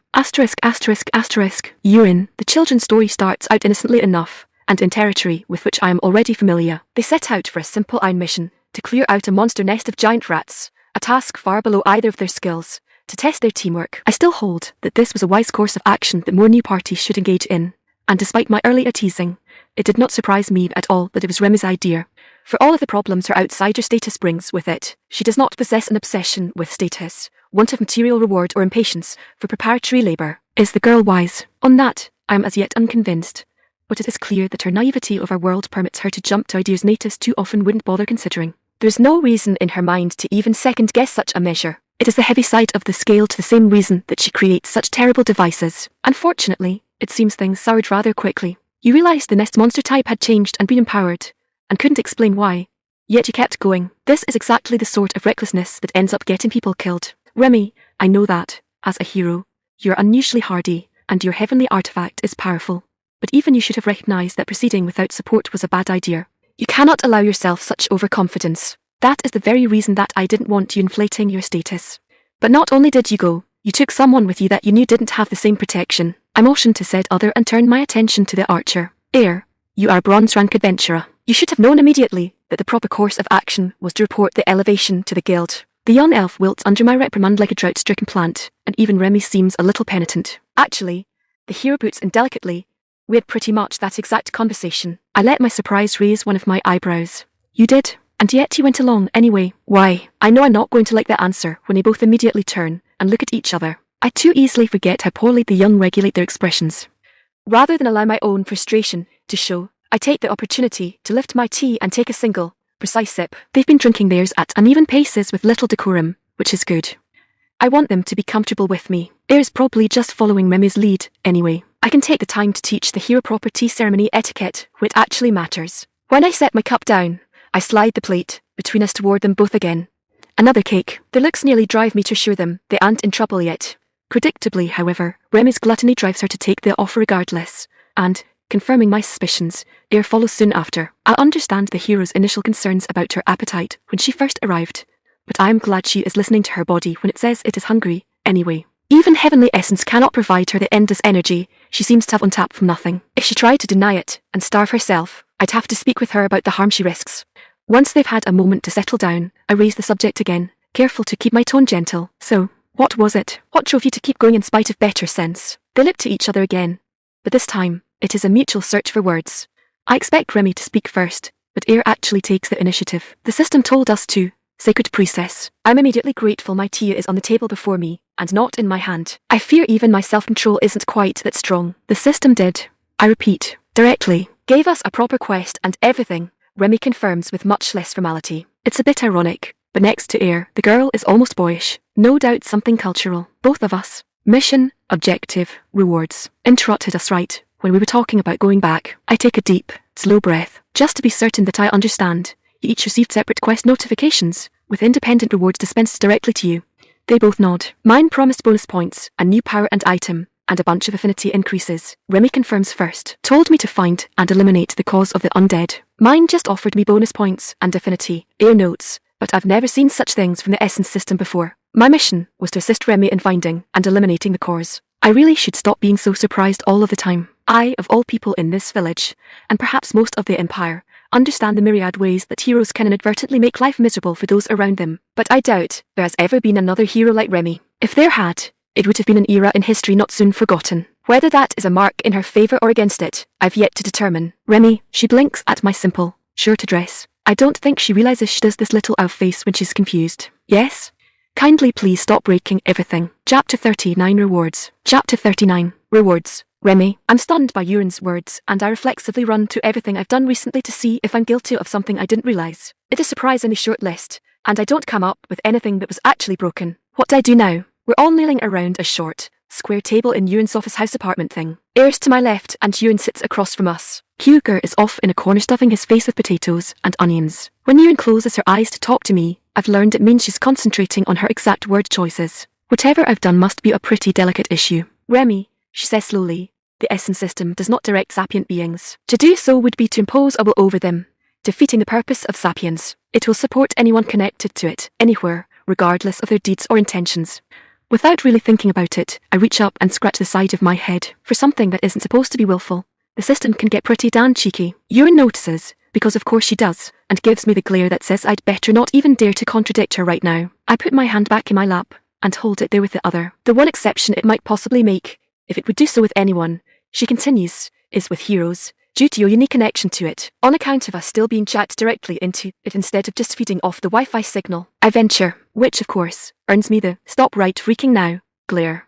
Probably should have seen that coming. Probably could have phrased it better too, but I have a feeling she got the gist. For the heavenly essence, to direct both of you violates every stretch of understanding man possesses of its nature. Yurin's lecture goes on as if I'd said nothing. The only possible explanation is the severity of the event, a situation where to do nothing would have led to a result anathema to its nature. Even then, it should have precious little capability to alter a non-hero directly. I've already been scolded twice, but an idea hits me hard enough to override my restraint. Maybe it didn't. I have the attention of two elves on me immediately, so after a pause to let my mouth catch up with my brain, I continue my thought. All it offered Ayre was extra points, and affinity increases. Now, those seem more like predicted responses from people finding out what we did than anything actually generated by the system. I motion to myself by putting my hand against my chest. As for the points, we already found out that just grouping with me grants regular people extra points, like I'm some sort of portable dungeon. Or a crud. That made Yurin's eye twitch, a good sign I again said something I shouldn't have. So I bulldoze on to the conclusion. Maybe the system did nothing to Ayre at all. Maybe it just cranked the bonus from me way up for a moment right at the end to give Ayre the promised reward. I was the only one changed. Used me like a signal tower to roundabout get to Ayre. Fortunately, that seems to appease Yurin, who cups her chin as she mulls the idea over. Yes, that would make much more sense. It remains mind-boggling in implication, but it fits more closely to our comprehension of its limits. And seeing how infectious what we found was, I put forward with a little more boldness. I think we can easily say you're right about the severity. If we'd gone back to town and everybody took time to come up with a response, the days or weeks that thing would have been left alone could have been catastrophic. Yurin's eyes snap back to me at that like hot irons, but her voice remains calm. You have not yet reached that part in your retelling. You'd only just confirmed the skeletal rat. Please continue from there. So, that's what I do. I mention the increasing environmental damage and my suspicions about the rat's cannibalism. I include the large numbers and different creatures, how anything that got killed probably got added to its menagerie. I detail the tactics we used to eliminate the undead horde, and how all of the pieces pulled together to form the abomination. Because I don't want to leave anything out, I also relay the data from both identify and diagnose, and these cast a dark pall over Yurin's tightly schooled expression. For once, I don't think I'm the reason. Those things mean something to her. I describe how that battle goes, too, and finally get to the damned will-o-wisp. Throughout the recitation, Ayre has been providing her insights and perspectives, how things played out from where she stood. Now, she only describes her reaction to the flame and goes silent. I explain why I paralysed her and my own temptations with the heart of corruption, and work through my own thought processes and tests in trying to figure out what to do with it. I get interesting reactions when I get to my idea that heroes could have innate resistance because of their direct system connection. Ayre gives me a bewildered look as she tries to process the idea. She probably can't figure out how I might be wired up differently to a system that clearly affects the whole world as she knows it. Yurin, meanwhile, gives me a look like I'm trampling all over Vatican secrets, thinking of things that I'm not supposed to be thinking of. Honestly, I'd be shocked if I was really the first one to make such a guess, but I can also understand why the Temple of the Ascended wouldn't want people thinking of heroes as inhuman super soldiers. When I get how that thought tied into one of my temptations, though her face goes darker than I've ever seen it, it's sudden and vicious enough that it takes me a moment to realise I've stopped talking.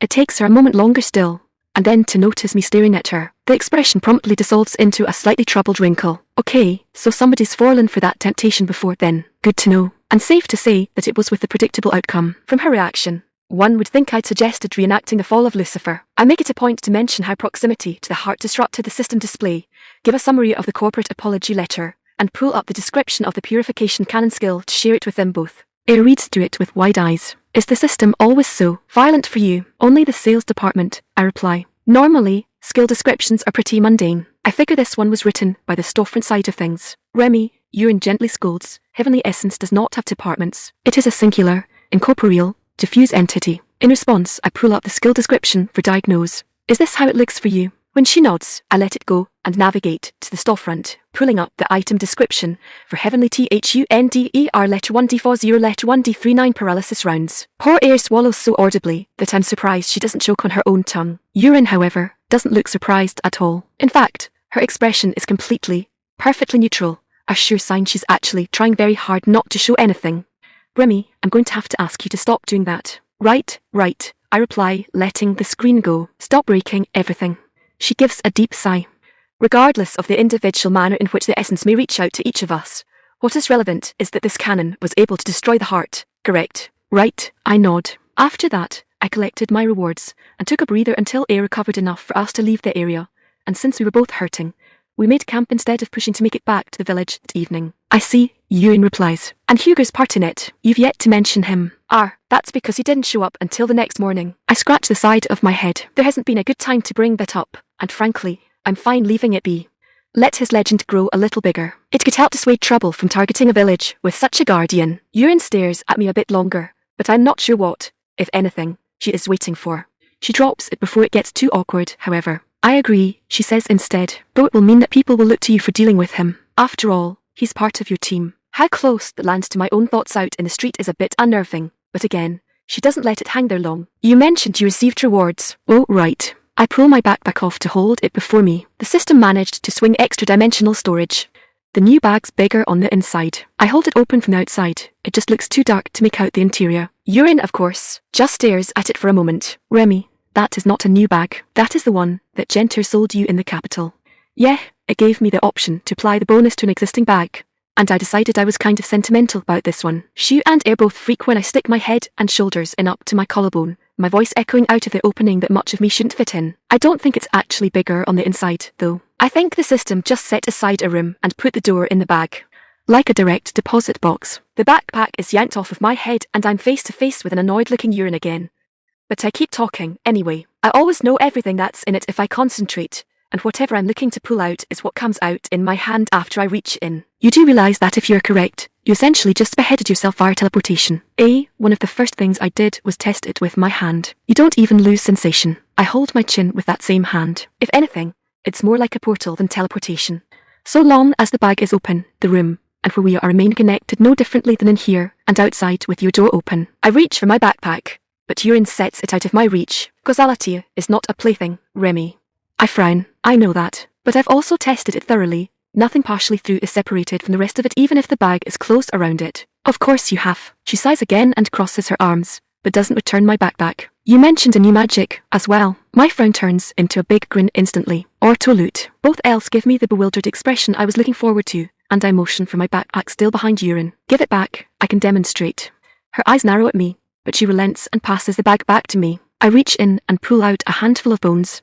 Like when I first picked them up, I open up the window for identify over them. Undead bones mixed. ~. A random selection of bones from an undead monstrosity, purified from a corruption, animating them by the power of a hero, suitable for crafting. Yes, you can make bone broth from them. Please don't. Ayre recoils at the mere sight of them. Remmi, why would you collect the bones from that thing? I pull my eyes away from the description and give a guilty grin. Well, Identify said that since they were corrupted and then purified, they're good for crafting. You hate crafting, which makes it all the odder how she cannot seem to stop herself. Urine puts in with a flat gaze. They just seemed worth something. That's all. I shake my head. Besides, that doesn't matter. It's just for the demonstration. I toss the bones in a wide arc across the opposite side of the room, then hold my palm out toward them. The skill actually gives me an idea of everything in the room I could pick up, but I limit it to the remains. They all briefly glow and then stream as light into my pack again. I turn back to them for their reaction, a proud grin on my lips. I'll never lose a game of 50 two-card pickup again. The seeming non sequitur disrupts their awe at the ability,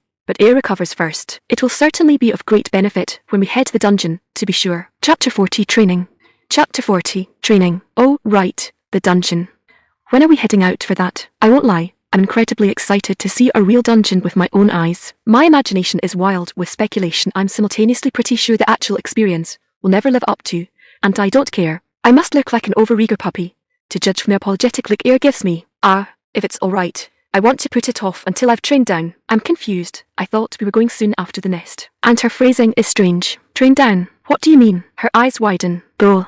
That's right. You spend your points. I'd nearly forgotten. She takes a moment to consider her words and gather her thoughts. Well, for normal people with classes, practicing and even fighting only generates points. I could shoot 1,000 rats without my status or skills ever improving. Until we accumulate enough points to afford an increase, nothing happens. Oh, I pop my palm with my fist. So now that you've got a bunch of extra points, it's a great opportunity to spend them by doing what you want them to go into. Burning them off like after a dungeon. She beams a smile at the understanding and nods. That's right. I'm going to work on my archery and the skills related to it. Maybe some agility and strength training too, if I can fit them in. Strength? I ask with a confused frown. Why strength? She taps her bow. Have you ever used a hunting bow, Remmi? I shake my head. It's not the same, or as much, as a melee weapon, but drawing it fully back can require a lot more raw strength than non-archers expect. In fact, just regularly shooting one will lead to strength points. The higher your strength, the higher the draw weight you can handle, and the more powerful your shots. She pulls her bow off and bends it under one leg to string it, then passes it to me.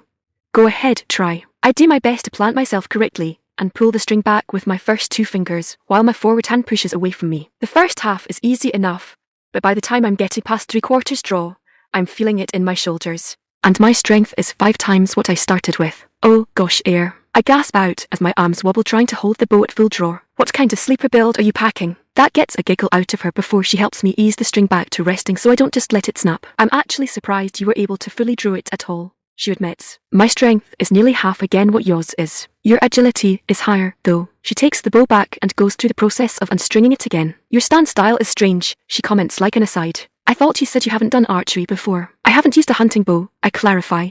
But I had a youth bow when I was younger. I know the basics, but I wouldn't dream of competing against you in target practice. I grin and pat my pistol. Well, not with a bow, anyway. All that you had to cram into your brain. You and muses. And you still had time to dabble in sports you would never use. Remmi, you people truly have an excessive amount of free time. Ayre glances back to the priestess in confusion. What about her brain? 12 years of formal education for all citizens prior to adulthood I provide. Math, literature, science, history, biology. The archer shakes her head at that like it was threatening a migraine just thinking about it. What a horrible explanation for that ridiculous intellect. I laugh it off with amusement, then pull the conversation back on track. Where are you going to do this training? The guild? I recall that big training area they had in back, but Ayre shakes her head. The charge to use that, she explains. An iron mission, especially a split one, wouldn't cover the service cost. Even the dungeon, I'd be throwing away basically all of my profits in one go. I was just going to get some cheap targets and go a short way into the forest, maybe come back with some furs for expenses. I didn't realize that place was so expensive, but I guess it makes sense. It was pretty impressive. It's really not surprising that you need a gym membership to use it. In that case, I offer, why don't you come up to my place? I can get stuff for an extra bed and a divider screen so you can have some privacy. And I've got a target range for my own practice you're more than welcome to use. And shoot, I've got 50 acres, most of which I don't have any clue what to do with. I'll bet I could put together some sort of obstacle course for us. She blushes in embarrassment. Oh gee, I'd hate to intrude. Remmi, I'm sure you have your own prep work to do. Not really, I admit. If you leave me to my own devices, I'm probably just going to experiment with the purified bone and tinker with a noodle spitter. Her bewildered expression turns into a yelp when Ewan clamps her hands down on the archer's shoulders from behind. Please go with her, she urges with intensity. I feel a bit insulted, but it's in line with what I want, so I let it roll and play my one extra card. Plus, if we're doing things together, you'll get more bonus points, right? That means you'll be able to get more gains than if you just went and spent what you've already gotten alone. That's a good argument, Ayre tentatively admits. If you don't think it will be too much of a hassle. Nonsense, I insist. And it'll be nice to have someone around. I don't know if it works with points, but back home, you always seem to improve more when you've got somebody alongside you, doing it with you. Well, if you're sure. The archer finally relents, but then she tilts her head as another thought reaches her with it matter out of the way. Wait, Remmi, why are you training if you don't have to do it to expend all of the points you got? I cross my arms. I may not have to train in order to spend my points, but I still have to do it to know what I'm doing. The more familiar you can get with your body, and what you can do, the faster, and more naturally it'll respond when you need it. Oh, well said, Remmi, Ewan puts in with a casually accusing tone. Likes you high.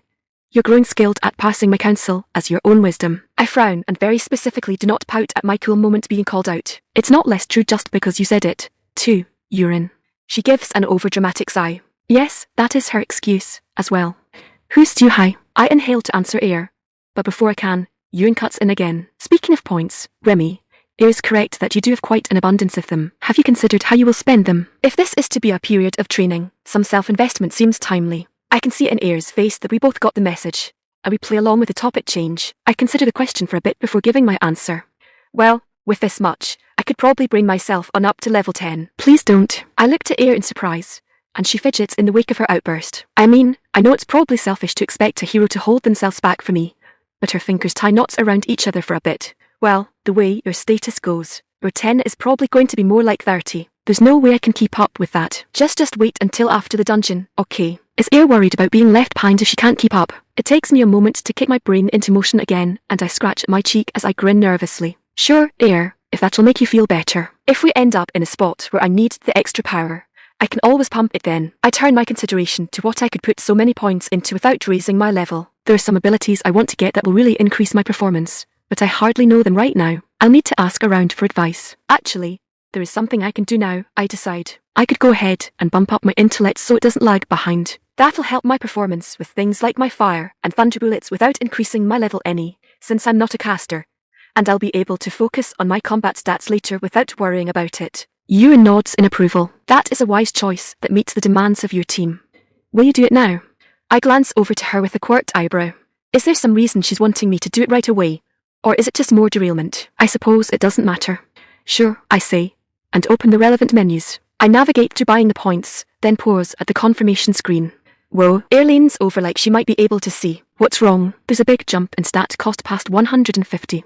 She looks at me with wide, disbelieving eyes. How high are you raising it? 200. Any less, and I'll be right back to the same problem the moment I try leveling up my main class stats. I was thinking of bringing strength and toughness up to 100 each, since I'm reaching a point of diminishing usefulness for them, and raising agility on up to 150. 200 intellect just makes sense for ratio, then. I check the cost of more intellect points out of sheer curiosity. Looks like they jump even more after 200. Probably again at 300, I'll bet. I apply the changes and watch my intellect and MP both jump to 200. Despite the leap, my level remains 5. Disappointingly, I don't notice any sudden spark of increased genius, either. With 200 mana, the fact I have so little to spend it on weighs even heavier, but those new skills I want should help with that. I'm sure the few thousand points I still have left over will be sufficient for them. And done, I announce, rather anticlimactically I think. I turn to Ayre, ready to go. She, however, glances to Urine. We need our pay from the guild. Do we still need to talk to them? The priestess seems to consider it for a moment, though I'm certain she's already made her decision long before she was asked. I will talk to the guildmaster and collect your wages for the elimination of the monster nest. I'll bring you the funds so you can buy the supplies to sustain you during your training expedition. Oh right, I blink. Gonna need to get more food, especially for 2 people. Urine smiles that motherly smile and places a bag of coins on the table. Why don't the 2 of you indulge in the public baths before you disappear into the woods? My treat. I'll come find you once I'm finished at the guild, and then you can do the rest of your shopping from there. Chapter 41 Stew. Chapter 41 Stew. The prospect of a long, hot soak sounds like a slice of heaven, and with Ayre looking as eager as I feel, I can only imagine she feels the same. We may have had a full night's sleep, we may have had magic and items keeping us clean, and our health and stamina may technically be full, but there are other kinds of aches that set in from those types of encounters. Tight muscles from emotional tension, overplayed joints from high-stress maneuvers, sore arches from 2 days of walking. There are simply some things, it would seem, that a healing spell can't cure, and that a status screen can't tell you is wrong, but that twice your body mass and steaming water can whisk away like its own kind of magic. There's probably a lesson there, something about how the whole of the human condition can't be reduced to a single arbitrary number, or that we're more than the literal numerical sum of our parts, and our needs are bigger than just keeping the number full. Ayre's annoyed expression slides into my field of view, her ears twitching out her irritation like Morse code. You're doing it again, aren't you? I rub the back of my neck with a nervous laugh. Doing what? I'm just walking. You're going pointlessly philosophical on something incredibly simple again. I know it. I didn't say anything. The elf's face slides into a pout as she continues to walk backwards in front of me. If how people respond to what you do really bothers you, then you need to be more aware of what you're doing that bothers them. And the first step in that is staying in the present instead of getting lost in your thoughts every time you have a spare moment with them. I give a relenting sigh. You're right, Ayre. I'll try to be more aware of myself. But at the same time, I like getting lost in my thoughts. She wrinkles her nose. Spoken like those collegiates you mocked, Remmi. Do they call it navel gazing here, too? I get treated to the sight of her eyes glazing over as half of her expression collapses. What? Did the essence not translate that? No, it translated it. But what? I shake my head. Never mind. It's just a figure of speech. It's not important. I do take her advice, though, and turn my attention to our surroundings. I'm used to being recognized, given that I stick out so much, but more of the town than usual calls out greetings to us as we pass. Fortunately, no more flash mobs form. Something else occurs to me while I take in their smiling faces as they tend to their work, but I'm not really sure how to ask it without sounding incredibly rude. I wouldn't mean it to be rude. If anything, it's complimentary. But Ayre still gives me another long look, somewhere between confusion and distrust. It seems like she's not really convinced I'll stop, still puzzling over the phrase I'd used, or both. Yeah, probably a good, solid, thick mix of the two. Like a new pair of boots and a Saturday night special. I give my friend a bright, cheerful smile to reassure her that I absolutely did not imagine a thought in the voice of an Italian mafia boss. No, was it thought to do with a needlessly theatrical consideration of her expression of doubt. For some reason, this makes her expression worse instead of improving it. Soon enough, she gives up her stare in exchange for a sigh and joins me in focusing on the village around us.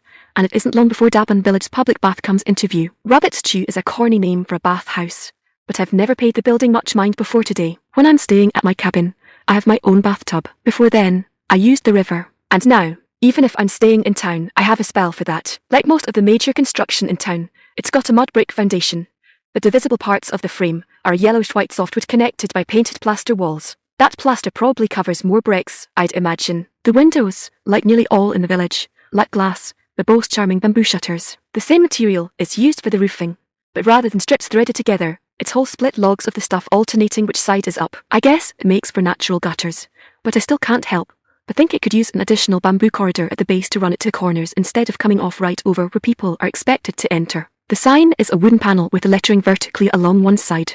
Beside the name is a simple painting of a horned rabbit reclining in a pot of steaming water. It's cute, I have to admit, especially its little sigh as its forelegs drape over the sides.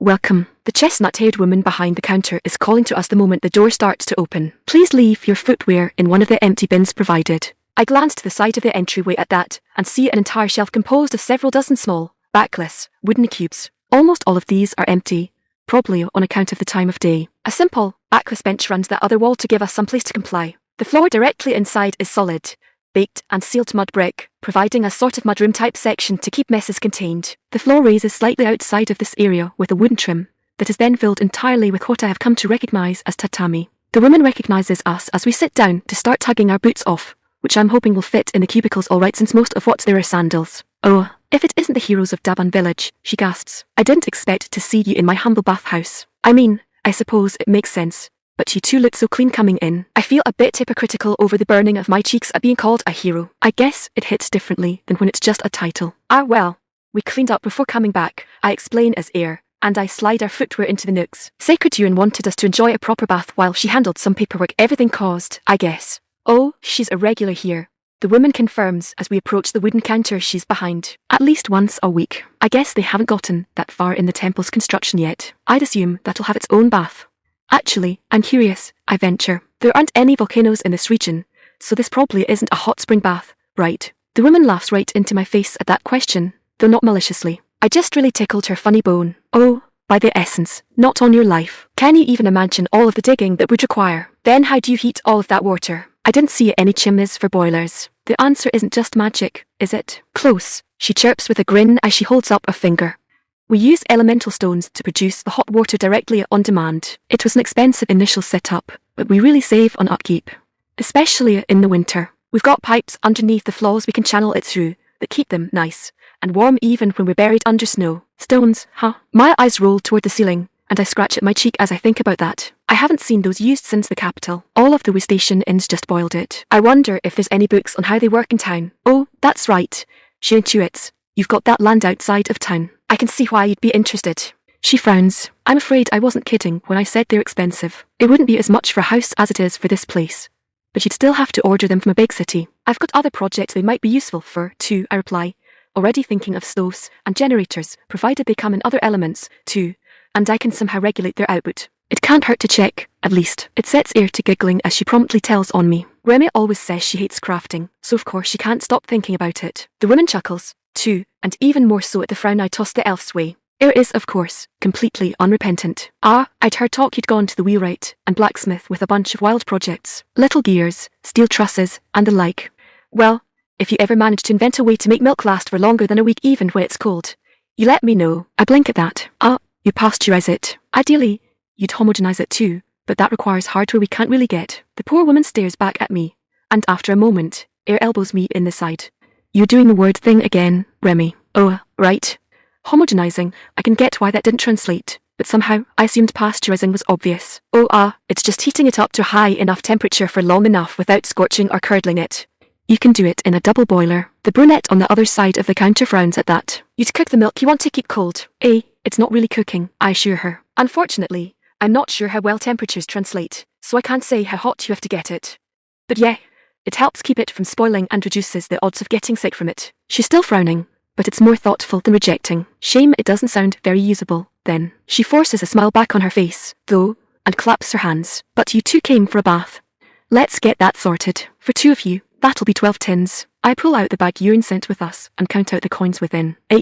She sent us with 16. If she comes so often, you'd think she'd have the price memorized. Oh, that must be for the milk. I look back to the proprietress. Milk? Yes, we offer cold milk as a beverage served after a bath. It's very popular, and the reason why I asked about preservation. Sacred Urine always orders it, so she must assume that's the actual price. Ayre tilts her head. Is there something special about the milk? Not specifically, she replies, but when combined with a hot bath, it's thought to help the complexion and smooth the skin. My people have a similar belief back home, I confirm. Some girls even say it's supposed to help increase bust size. The brunette promptly pulls out a writing pad. Ooh, that's a good one. I'll have to remember that for my sales pitch. She puts the charcoal rod back down and beams back at us again. So can I put you both down for a nice cold milk after your bath? Ayre and I look at each other in bewildered confusion, then back to her as I answer. Well, I guess. I like a cold glass of milk, and Sacred Urine seems to have intended it anyway. The elf beside me just gives a nod in agreement. Wonderful. She turns towards the shelves behind her and pulls out a bundle for each of us, consisting of a set of towels, a chunk of simple soap, a bottle of something I suspect is supposed to be shampoo, a simple robe and cheap sandals. You'll be able to store your clothes in the changing room, and you'll be able to get your milk at the seating area after your bath. Enjoy. We thank her again, and head toward the one big door further in. Remmi, Ayre asks in a lowered voice once we're a bit away, is all of that stuff about drinking milk really true? Nah, all myth. I wave the question off. A lot of people believe it anyway, though. And, besides, what it is good for is rehydrating you and restoring the minerals the bath costs you in sweat. I'm honestly kind of dragging Ayre along by the arm without really thinking about it, so I'm surprised when we reach a divider just past the doorway, and I suddenly come up short. I trace the tug back to the linkage of our arms, and look to Ayre in confusion. Something wrong? She looks uncomfortable. We're at the changing rooms. Yeah, I sort of ask state. I have to go the other direction. To the guy's room. Ayre looks back at me in a mirror of my own confusion. Yeah, I'm a guy. I won't lie, my brain just dies on me. I'm not even sure how long I'm standing there. It could have been a couple seconds. It could have been a minute. My perception totally shuts down. When awareness returns to me, I'm still staring at Ayre's face, and we're still linked at the elbow. Wait, really? Ayre just nods back at me with an embarrassed smile, and I clearly haven't rebooted all of my faculties, because my friend has to pull free of my arm. I force myself to say something, anything, so while the first thing to come to mind is completely honest, in retrospect, I'm probably going to groan over how corny it is. Ayre, and the archer turns back to look at me. I gotta say, you are the prettiest guy I've ever seen. And bless his heart, that's the brightest smile I've ever seen too. Thank you. Chapter 42 Bath. Chapter 42 Bath. The women's bath is surprisingly empty. It's only other 2 occupants past me when I was coming in, and now I have the whole thing to myself, which, honestly, feels kind of wrong. I remind myself that it's really just the time of day. It's hard to remember that it's barely noon yet. I would have thought that a medieval public bath for a secluded village would be something more like old, reheated water in a stone basin. But even this far out, the imperial culture values cleanliness. I even had to shower and wash before I entered, just like going to a public pool. The facilities, themselves, are actually pretty nice. They're not fancy, but they cover all of the needs. The shower area is sealed brick, like the entrance, with drains in the floor, but everything else has a love for this warm, reddish-brown wood. That stays true even out here in the bathing area itself. The walls remain plaster. Given their understandable humidity, I've come to a conclusion that it must be some sort of clay-based mix, or perhaps they lacquered over it with some sort of waterproofing sealant, like with the bricks. In either case, both it and the wood are watertight and pristine. As for the dirty water, there's none, not even as I'm sitting in it. The circular bath is perhaps a dozen feet across, and has a big, covered drain in the middle, with fresh water pouring in constantly. Again, the similarity to a pool back on Earth is striking. As I'm lounging in hot, steaming water, though, it's really not the architecture of the place that's absorbing my thoughts. Ayre is a guy, It just doesn't compute. There's absolutely nothing masculine about the elfin archer I've been traveling with. Is that rude to say? Am I allowed to think that about someone I consider a friend? I've known effeminate guys before, but Ayre isn't like that either. There's always something about a guy that reminds you they're a guy. My mind flashes to all of the cultural issues from back home I haven't thought about since I came here. It's like a deep reflex that's been burned into my brain. My conditioning tells my body that it's a danger, like that will-o-wisp, that my gun can't shoot, with social death the consequence of failure. All the same, it's the only frame of reference I have for considering the issue, so I swallow my trepidation and dive headlong into that database. I don't think Ayre is some local equivalent of transgender. I'm not sure what magic makes possible here in that regard, but he clearly expected me to realize he's a guy. It had the awkwardness of having to point it out, rather than that of revealing a secret. It occurs to me only now that the status window doesn't even have an entry for biological sex. But then, it's not an ID card. Its primary purpose is to relay combat readiness to the person to whom it belongs, making such an entry doubly redundant. Maybe it's a culture thing. It's possible everything I've ever relied on as clues in this regard are primarily cultural. Add in the fact that Ayre isn't even human, and that could be why it blindsided me. But Ayre isn't the only elf I've met since coming here. And I don't just mean urine.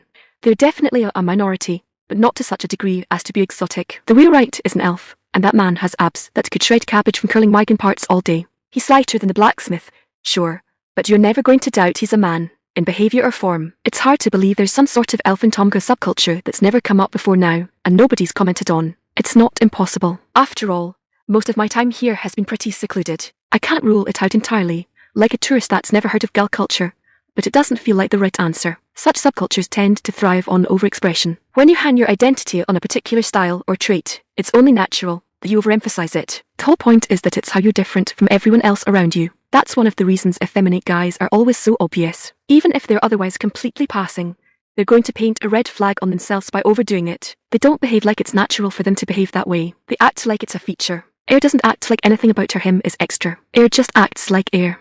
Fashionable, cosmopolitan, giggly Ayre, with leg to kill for and a smile to die for. Nothing forced, nothing postured, just genuine Ayre. Is that it? Is it really that simple and I'm just overthinking something again? Ayre is just Ayre, maybe, but it doesn't solve my original problem. Do I treat him differently because of it? Nar, that wouldn't be fair, and I'd never be able to stick to it anyway. Ayre hasn't complained so far.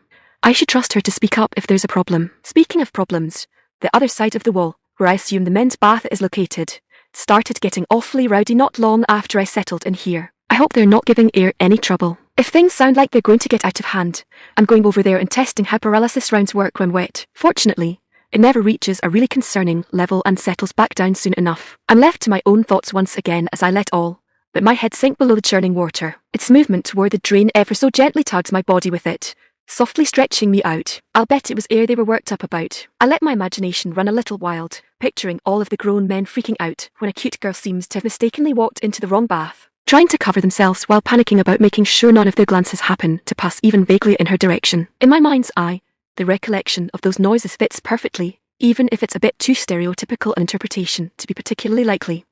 My eyes snap open at the sound of the familiar girly voice. That did not come from my imagination. Ayre, sure enough, there stands the elf I've been travelling with the last couple of days, torso all wrapped up in a towel with a smaller one over the hair, just like I'm wearing mine, and a face as red as a tomato. I made the men's bath uncomfortable. They asked me to leave. I can't help it. Before I can do a thing to restrain myself, I throw my head back in cackling laughter. Poor Ayre pouts at me, ears angling down. What's so funny? Nothing. It's nothing. I wave my hand back and forth as I swallow air in an effort to get a grip on myself. It's just, I could hear the noise from over here. I was just thinking, I'll bet that was all over Ayre. Pretty thing walks in and they all lost their minds. Now, I motioned to my friend standing before me. I thought it was too silly to actually happen. But not only did they flip their lids over a cute girl walking in, they kicked her out. I actually dunked my head under the water to stifle another cackle fit. When I pull it out, Ayre's still standing on the wooden walkway that goes around the bath, looking lost. I wave the elf one in. Come on, you're gonna get cold just standing in the open air. You paid for the bath, and you want to actually finish it, right? There's plenty of room. That makes him start. Are you sure it's okay? Nobody else in here but me, I reply.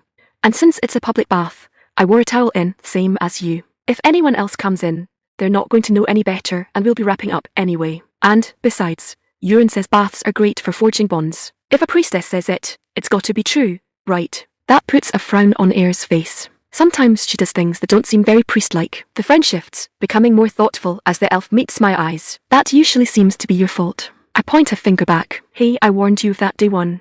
This is only day 2, and you've already found out I'm no liar. I motion to the water again. Now, are you getting in? Or are you going to wait until I get out and leave you in here alone? Ayre swallows at the threat, and is soon easing down into the water opposite me. His adventuring clothes don't exactly mask his silhouette, but with nothing but a wet towel sticking to it, Ayre's body shape is really obvious. I can't help but think how, if he were from Earth like me, trying to wear men's clothes would just make him look like he snatched them from his boyfriend. They wouldn't look right on him at all. I mean, unless you were into that look, but it's generally considered pretty provocative, and that doesn't seem like Ayre's preference. From what I've seen, the elf's taste leans strongly toward cute overload, regardless of how much might technically be covered. Gosh, he doesn't even have a significant apple, as far as I can see. I let him settle in and get comfortable so he starts calming down before I bother him again. Ayre, do you mind if I play the part of the stupid tourist for a moment, and just come out and ask something? Ayre meets my gaze warily. About me. When I nod, he puffs out one cheek poutingly. Am I really so weird? My eyes widen as I raise my hands toward the top. No, I wasn't going in anything like that direction. But as fast as the knee-jerk denial leaves me, my brain catches up and I reconsider. Actually, maybe I am. That's kind of where the stupid tourist part comes in. I pull my hand back out of the water to motion up and down the elf across from me. I don't actually know enough about elves to know if there's anything weird or not. Ayre's expression changes to one of disbelief. Really, I confirm. Like magic, I'd never even seen a real elf until after I came here. Wow, your homeland really is far away, he summarizes. No magic, no elves, no dungeons. Next thing you're going to tell me is there's no essence, either. There's an increasingly awkward silence that expands through the bath until Ayre glares accusingly at me. Remmi. I give a clumsy shrug. Oh, come on, that's too far. You're literally talking about life itself now. I don't know anything about that, I counter. All I know is that when I got here, I had 0 points. The system is supposed to record everything, but it had nothing on me. Even my outside erase tag. It's not just outside of magic and dungeons. It's because my whole existence was outside of the system. You're a hero, Remmi. You can't have been outside the system. How would it have grabbed you in the first place? I open my mouth to retort, but pause. That's actually a good point. Ayre sighs with a shake of the head. 120 intellect, and never considered the obvious. I'm the one pouting this time. It's 200 now. Sure. Keep making it worse. My friend drops the teasing, though. In fact, Ayre goes completely silent, clearly building up the nerve to answer the awkward question. I don't think there's anything weird about me, my bathmate finally answers. I like how I look, and I'm not doing crazy things for it. This is just who I am. I give an understanding nod, but from that answer, I'm guessing most elf guys don't have your figure. That earns me a blinking stare for half a second. Then Ayre's face goes red again before he tucks a lock of loose hair behind an ear. Oh right, that's more what you asked. Ayre gives a deep sigh and pulls his knees in to clasp his arms around them and hug them to his chest. No, most don't. Elves are all slighter than humans, obviously, but I've always been shorter and softer than average. I've never really wondered why, any more than you've probably ever wondered why your hair is yellow. For an elf, it's not even that extreme. I self-consciously tuck my own hair at his comparison. Do you have a preference? For what? Oh, yeah. That wasn't exactly a clear choice of words, was it?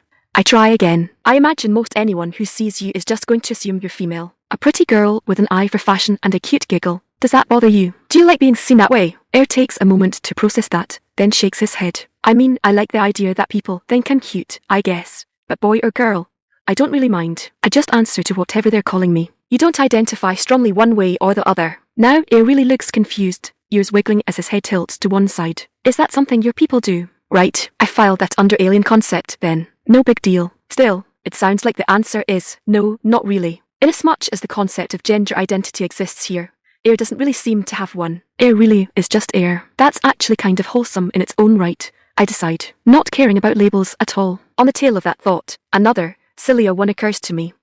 One could say Ayre is a boy in name only, which would make him an Airbino. The elf's gaze goes flat as I bury my head in the water to stifle my giggle fit again. Now what's so funny? Pity there's no way that one's gonna translate. Chapter 43 Pay. Chapter 43 Pay. Do you really think I'm fashionable? We're in the little cafe area, between the changing rooms and the showers. Every customer clad in identical simple robes. Between these and the towels, I'm convinced the proprietress or someone in her employ knows the cleanse spell, too. There's no way they do this much laundry by hand. I stop mid-stride at Ayre's question and turn to stare at the elf like I doubted my ears. You're kidding, right? Ayre's slow to meet my eyes. Well, you said it's how people see me, but your style's so unique. I blink back at her and screw it. My style? I'd like to think I have a good eye.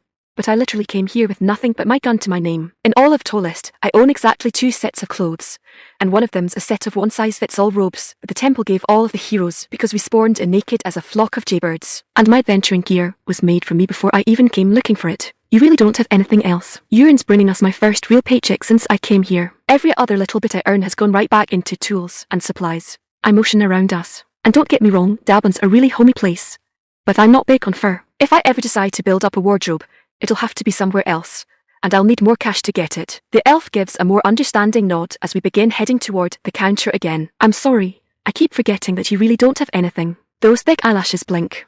Well, except for a big plot of land, a heavenly artifact, hundreds of bars worth of alchemical compounds, a noble's carriage. Yeah, I sigh. I've kinda ended up in a weird place in that regard.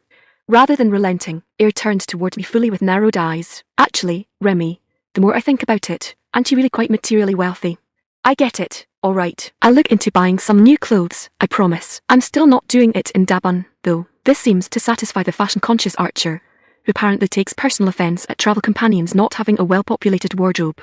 And we flag down a different woman than the one at the front desk to order our milk. I turn back to Ayre while she's getting it. And yes, I think you're fashionable. Your sense of style was one of the first things I noticed about you. In fact, it looks like something you could wear in a big imperial city without looking out of place questing in the wilderness, either. Ayre's clearly trying not to blush, and decides to cover it up with another quip at me from behind a smug visard. Somehow, that carried a lot more weight when I thought you actually dressed yourself. But don't worry, I'll use my impeccable fashion sense to help you pick something out. Oh ho, you want to cross swords with me, do you, Ayre? I smile as the bartender sets the glasses of cold milk before us, and I raise mine up to toast. Then I'll be trusting myself to your wisdom. Once we bump glasses, we each take a drink, and I take my shot. While we're at it, we can get you fitted for a bra, so you stop poking through your top. The immediate spray of ivory liquid from Ayre's lips is everything I hoped for as his free arm wraps around his chest protectively, even though these bathrobes are deliberately plenty thick enough for concealment. They do not poke through, the elf insists, face red as a tomato.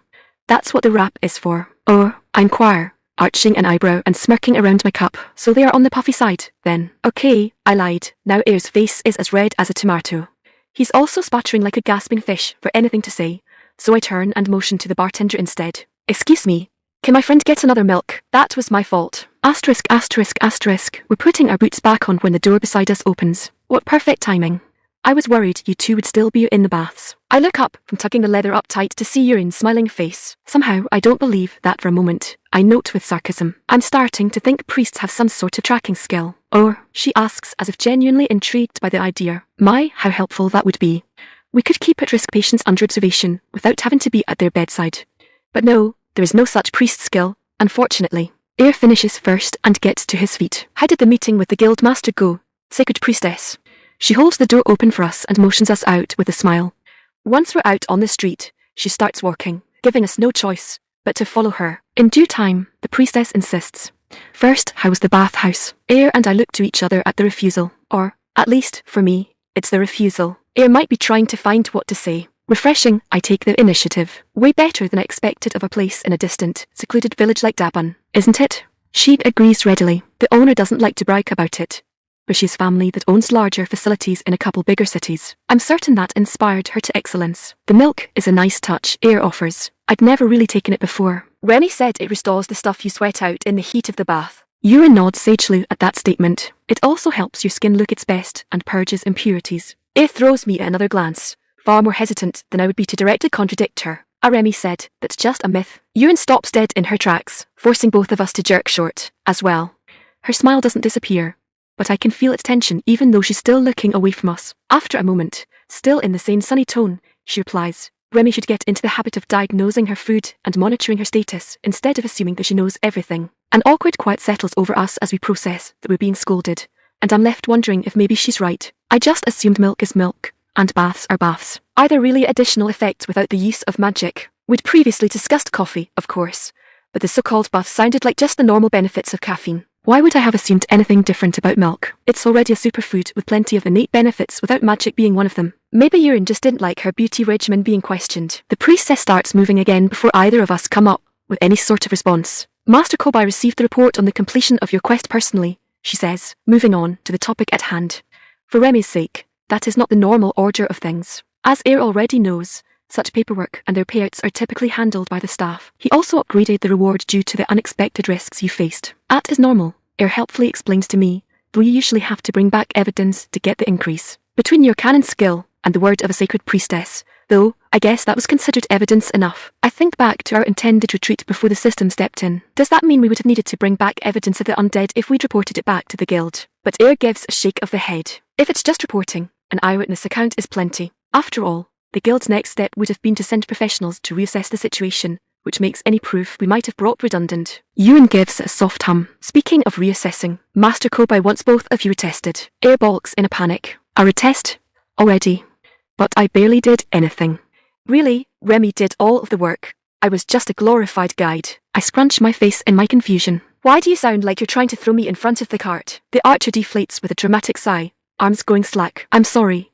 I just thought I'd actually be able to keep hold of some of my pay for once. I scratch at my chin in thought. They didn't charge me anything for the first one. They don't, Ayre confirms. First one is freer as part of the admissions process. Retesting is the only way to rank up, though, so the higher you rank, the more they charge. And since the pricing assumes you can save up for it, and take it on your own time, when the elf sighs and lets that statement hang unfinished, I pick it up for him. They feel justified in making it expensive. After Ayre nods, though I tilt my head, considering it. It makes sense, though. If retesting was cheap, or even free, people could flood them with retest requests, which costs time and resources. High ranks would require special proctors, too, who have their own schedules to work around. But Ayre just glares flatly back at me. And that's fine when it's your choice. You can set a bit aside from each job until you can cover it. She sighs again. We'll be lucky if we have enough left to live on cabbage soup for training. Oh, that's not a problem, I assure my friend. There's enough wild food up there to keep us fed. We can just work it into the training. Maybe you can even get wilderness survival out of it. Ayre opens his mouth again, but Ewan cuts in. While I applaud your resourcefulness, Remmi, that is not why it shan't be a problem. Since he is demanding the retest, I convinced him that the guild should be the one covering the fee. She glances back at us. He also saw reason in waiting until after you return from culling the bronze dungeon. Relief is flooding Ayre's face.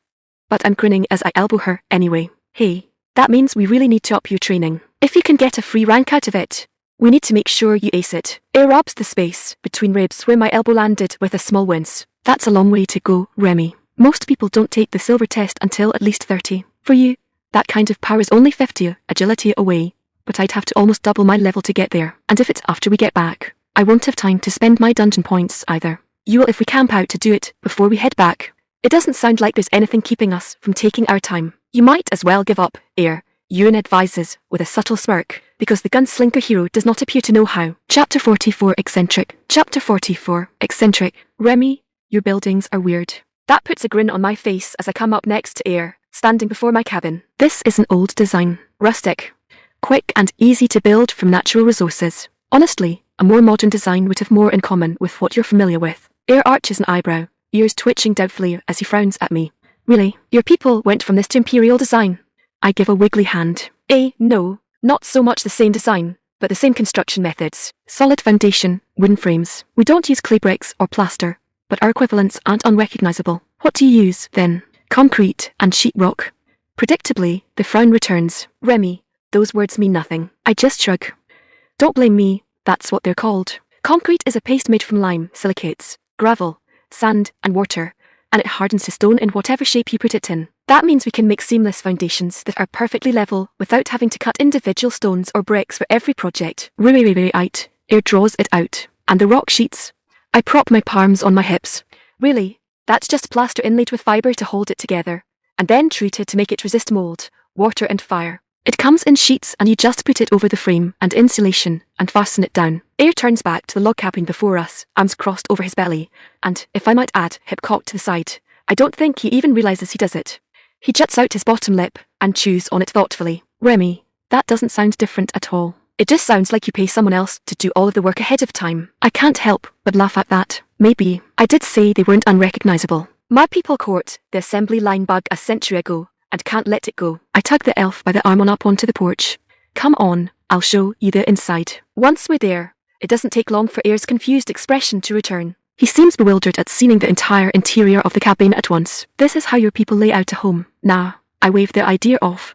Since this is just a temporary structure, everything's just sort of put in a vaguely useful place. Oh, Good Ayre actually sighs with relief. For a moment, I thought that maybe your people had a habit of taking up big, open spaces with nothing in them just to be obnoxious. I look over the 4 walls in confusion of my own. The whole cabin couldn't be more than 4, maybe 500 square feet. If I got down on my belly, then head to foot, I might just fit 4 of me along one wall. Would that make the place 16 square remmis? I push the mental image of misshapen, chibified versions of myself from my mind and force it back to the topic at hand. It isn't really that big, though, I insist. Ayre looks back at me, ears parallel with those big eyes, and his lips stuck out again. Are you serious? I make sure to nod with extra zeal to reassure the elf. Absolutely. Like I said, it's temporary and more for storage, and so I have my own bed to sleep in. I pop my fist into the palm of my other hand as I gasp. Oh, I'll bet it just looks that way to you because of the lack of walls. I didn't see much point in including any, so the open floor plan makes everything look way bigger than it really is. Remmi, how many houses have you been in? I mean since you've come to Furinshao. I wrap one arm under my chest while my other hand rubs at my chin. Have I been in any native homes? I really have to rack my brain over it.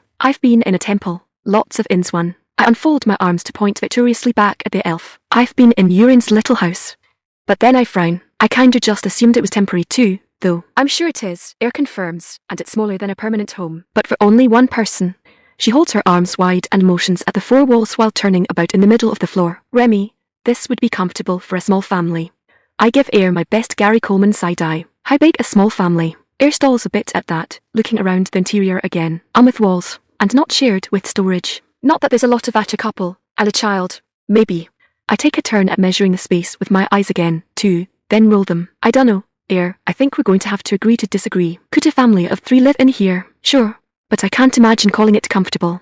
2 people, tops, and that's not exactly spacious. It wouldn't even have a living room. Ayre follows me over to the pantry as I begin moving the supplies we picked up from my pack to the shelves and barrels. Remmi, your temporary storage shelter has its own bath. It has a tub, I correct as I upturn my backpack to dump all of the potatoes into a barrel, then repeat it for the onions, and again for turnips. Being able to decide what comes out makes this so much easier.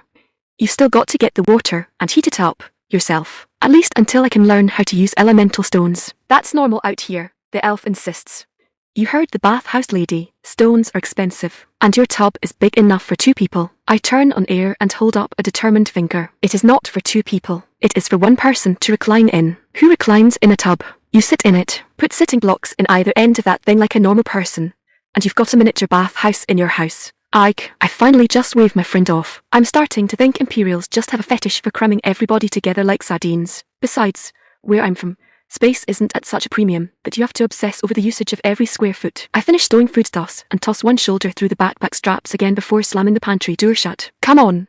We lost most of the day in town. I can show you the shooting range, and you can give it a spin while I get a frame together for your bed. Asterisk, asterisk, asterisk, asterisk, Ayre, asterisk, eccentric. If I had to pick a single word with which to describe Remmi, that would be it. She's obsessed with details, but you'd never know it from the way she flits about from one project to another. Even her absurdly higher agility can't quite keep up with how quickly her mind moves. If it weren't for the fact that she produces a perfect cut every time or never misses a spot of sealant or plaster, nobody would be able to take her farcical approaches to crafting seriously. Her target range is an excellent example of this. Most would suffice with an area of trodden dirt, and some scarecrows in mock armor at varying distances. She mud bricked the entire thing, level enough to keep a marble from rolling, with a marked-off shooting line and a low wall denoting the boundary. She doesn't even have scarecrows. Instead, she made silhouettes of a man's head and torso, just flat planes painted with red, circular targets. It's cold and practical in a way that disturbs me for some reason I can't place. But when I asked, she simply explained that scarecrows are a fire hazard. Apparently, the rounds come out hot enough that they risk igniting loose, dry grasses. There's always a reason. No matter how bizarrely she goes about something, she always seems to have some sort of ready explanation for it. Somehow, that just makes it weirder. The worst part is that she's not even happy with this. She talks eagerly about capstones for the wall, a thatched canopy to keep sun and rain off of us while we practice, partial walls, windows, and other obstacles to simulate targets behind cover, and even tracks to move the targets from side to side to increase the difficulty. She even wants the targets to pop up randomly somehow, and bemoans the difficulty of doing so with her available resources. And thanks to her strange hidden skill, she's able to keep talking about all of these improvements she still wants to make even as she's manhandling a tree into a bed frame and comically shoving the full-sized pieces into her little bag. I can't help but wonder if any level of improvements would ever satisfy her. For someone who so endlessly complains about how much she hates building things, nothing ever seems to be good enough to get her to stop. She finishes shoving the last of the tree into a pocket plane like it's as normal as chucking it into the back of a wagon, then glances to me for a moment before digging around in her bag to pull something back out. I lower my bow to turn toward her as she heads my way. So, what do you think? I glance back over the target range as she sweeps her arm across it. Well, it confirmed a suspicion of mine. Oh, over-engineering is definitely a you people problem. Remmi's face puffs into a pout that makes me giggle. I can tell that I didn't actually offend her, though. That pout has more of a glare to it than this one does. Is it okay for a hero to make faces like Remmi does? Honestly, I still have trouble even thinking of her as a hero, even having seen it twice over now. Once from her own sheet, and once before that from the essence itself. I think it's for the best that she's like this, though, as far as she is from the loud, boisterous, battle-hungry stereotype, clad in heavy armor, and hundreds of pounds of muscle. I never could have been comfortable around someone like that. A figure like that would be too intimidating, and he'd either leave me behind without realizing it or drag me into a fight I wasn't ready for just because he lacked a sense of scale. Oh, Remmi definitely lacks a sense of scale, too, and she's got an impulsiveness to her that demands action, but she's aware of it, and she's willing to pace herself so I can keep up. I'm not just an extra to her, I'm a friend. So hey, before it gets too dark, Remmi asks, still keeping what she pulled from her bag behind her. Your bow proficiency extends to crossbows, right? I frown in thought of what this might be about. Yes, not all of the skills carry over, and since I'm considered specialized, my proficiency doesn't count as highly toward them, but I can use them. I don't like them, though. They're too slow and reloading them is too much of a hassle, and a repeating crossbow would solve those problems, right? My frown deepens, again from confusion. Yes, but in exchange for a different set of problems. They're extremely weak compared to anything in the same size range, and are considered horribly inaccurate.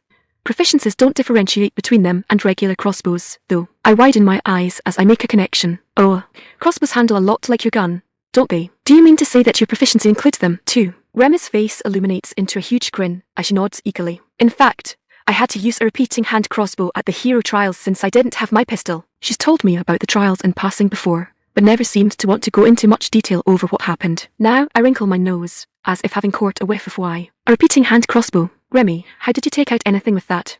Her grin turns impish as she waves a finger. Thick, glowy wake spots. Right, of course. Now I can see what's in her hand. That hand, anyway. And she follows my gaze to what looks like a box magazine for crossbow except it's upside down. You built one, didn't you? That pout returns. Am I that predictable?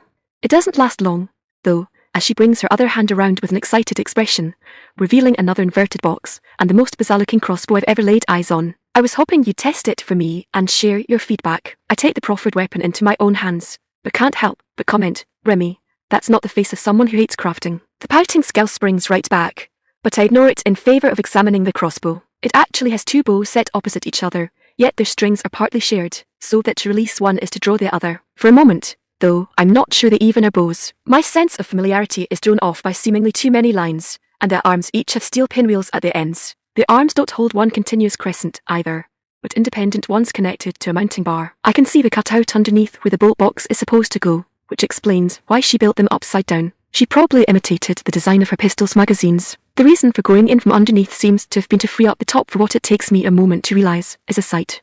Holding it out in front of me, I can look through the simple square to see a red point held perfectly in the center of it by 3 strings, 2 of them seemingly adjustable with small wing nuts. Everything else appears surprisingly normal to what I would expect on a repeating crossbow. I can identify the trigger assembly and the ratchet bar, though the grip is more pronounced than the normal design. It doesn't take much to realize it's the same sort of elongated grip as Remmi's pistol. Bow limbs notwithstanding, the weapons are roughly the same size, so I suppose it makes sense she designed it to be held the same way. Along the side of the frame, written in Imperial Common, are just 2 words. Noodle spitter. I look back to her, and sigh at the pleading puppy face she probably has no idea she's making. You're going to have to go over the basic operations with me. Chapter 45 Crops. Chapter 45 Crops. Turbo seed bullets. Nutrition is important for a growing hero, especially when it's magical. But you're a hero. Your day is packed full of saving rabbits from trees and making giant monsters explode. You don't have time for farming. Not to worry. With heavily produced trade seed pellets, you can turn your hand cannon into a high-speed planter. Not only do our easy-to-plant, easy-to-grow starters come in any variety you can imagine, but the turbo variant guarantees quicker growth with our patented nitrogen-rich hyperfertilizer. Reap the benefits of reaping fresh vegetables, including clearer skin, more energy, better sleep and point multipliers, faster than you ever thought possible. Buy today and stop wasting valuable hero time watching grass grow. It's been just over a week since I saw that ad while scrolling through my point shop. Again, the suspicion that the system was monitoring me close enough to know my thoughts had returned to the surface, as I'd been thinking earlier that very day about how handy it'd be if we had our own crops. Not to mention The very specific references make it feel exceedingly unlikely that the entry existed before Ayre and I did the Iron Rank mission. Still, like every other custom offer from the system shop, it was too good to pass up on.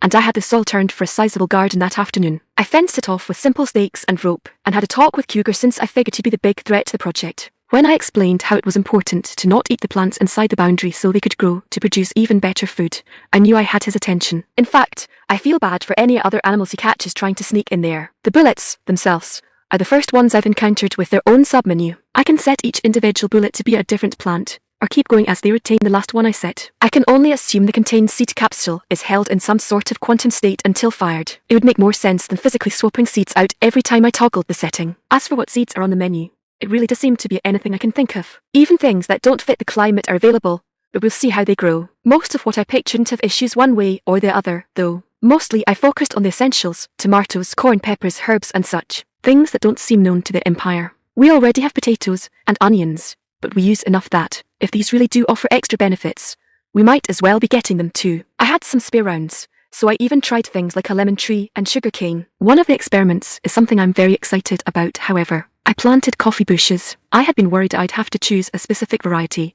but the system had its own highly recommended, Essence Arabica. I thought I wouldn't be able to wait until they were ready, but the system hadn't been lying when it said this stuff would grow fast. Instead, I spent the last few days running around to make sure I was ready, most notably getting a rotisserie barrel for my fireplace. As we are separating the seeds from the cherries, I explained the roasting process to Ayre, who asks if I have the cooking skill since I know so much about it. That it never really occurred to me to get it surprises me, and I go to grab it. I can't select it. Ayre looks up from the pot of coffee cherry husks in surprise. You can't? Are you restricted or something? I shake my head. I don't think so. After you mentioned transitive alchemy, I looked into getting that, and the system straight up said that I wasn't allowed because of my background. There's no message like that for cooking. Just nothing happens when I try to pick it. The elf's brows furrow.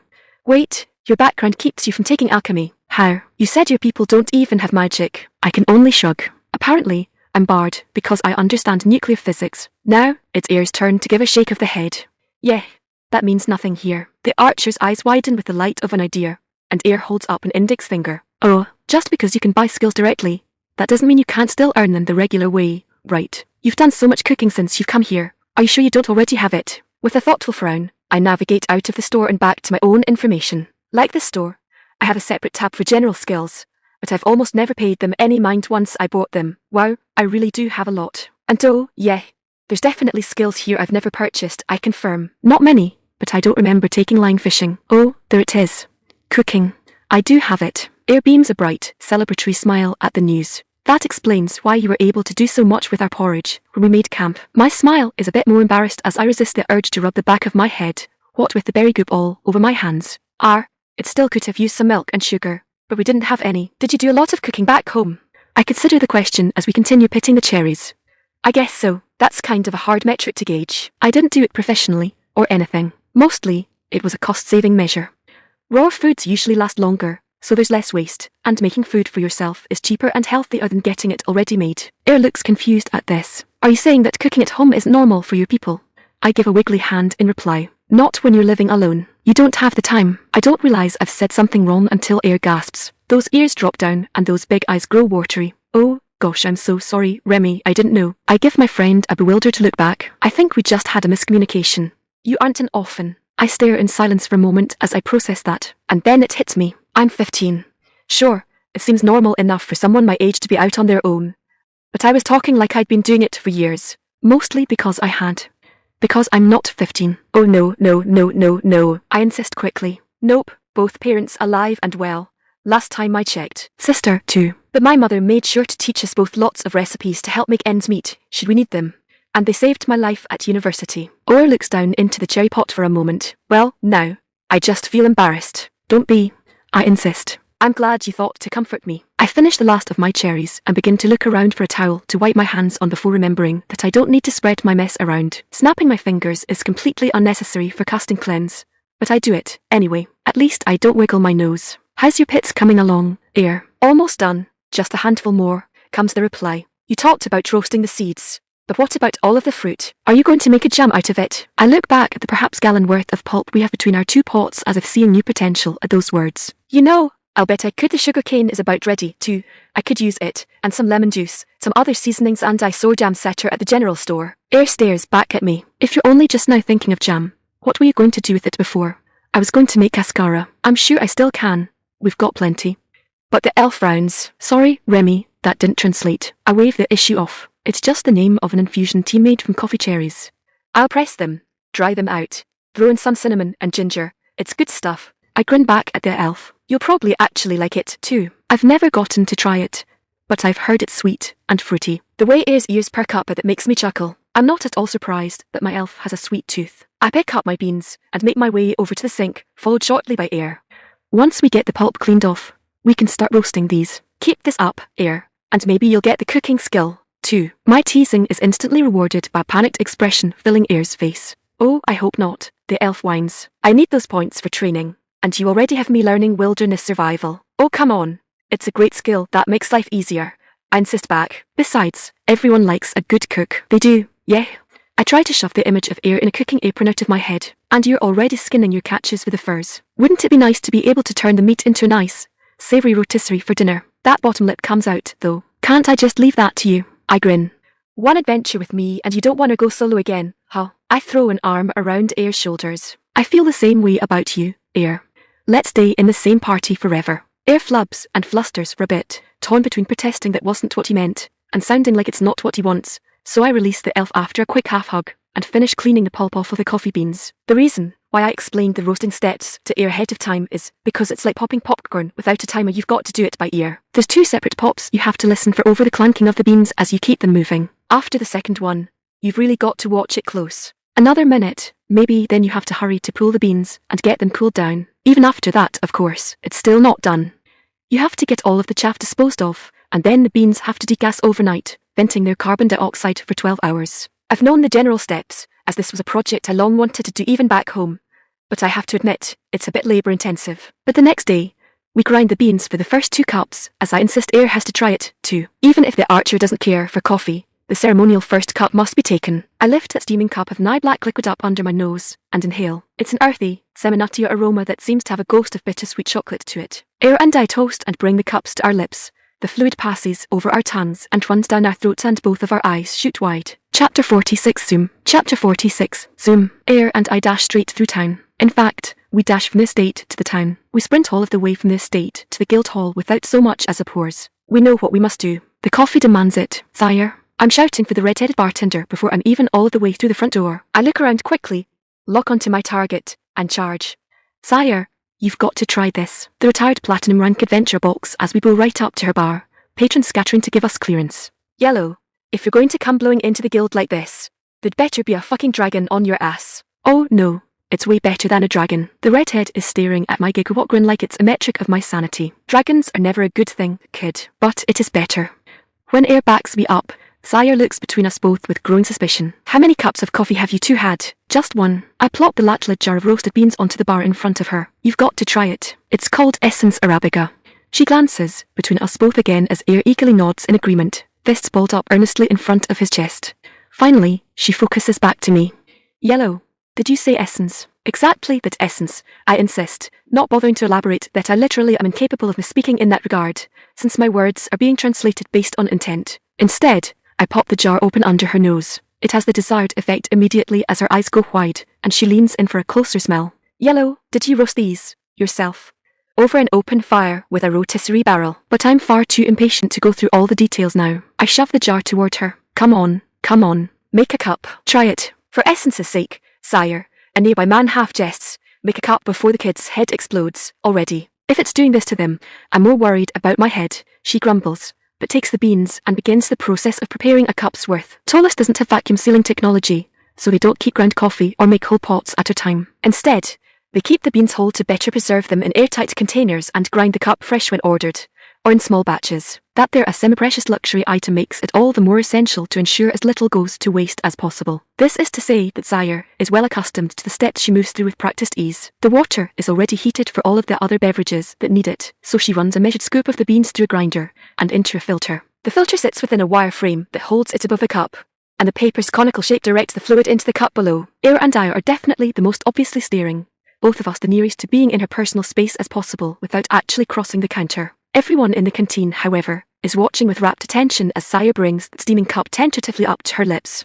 and the Rubicon is crossed, and the woman's eyes shoot wide. The next instant, her high-level physique allows her to chug the steaming hot beverage, and she doesn't stop until she's slurping at the dregs. Only then does the mug hit the counter. Her eyes are still as wide as saucers. Holy shit. I point at her reaction with a giggle. Right. She immediately points to one man toward the edge, an older one with a gold badge. Get the guildmaster. Now. When he doesn't immediately start moving, she chucks the mug. It's sailing within a hair's breadth of his ear to shatter behind him. Move it. Why yes, ma'am. As soon as he takes off, everyone else starts crowding near, bombarding Sayre with questions. Is it safe? Can they get a cup? Is it any good? She ignores them all and turns her eyes back on us once more. Yellow.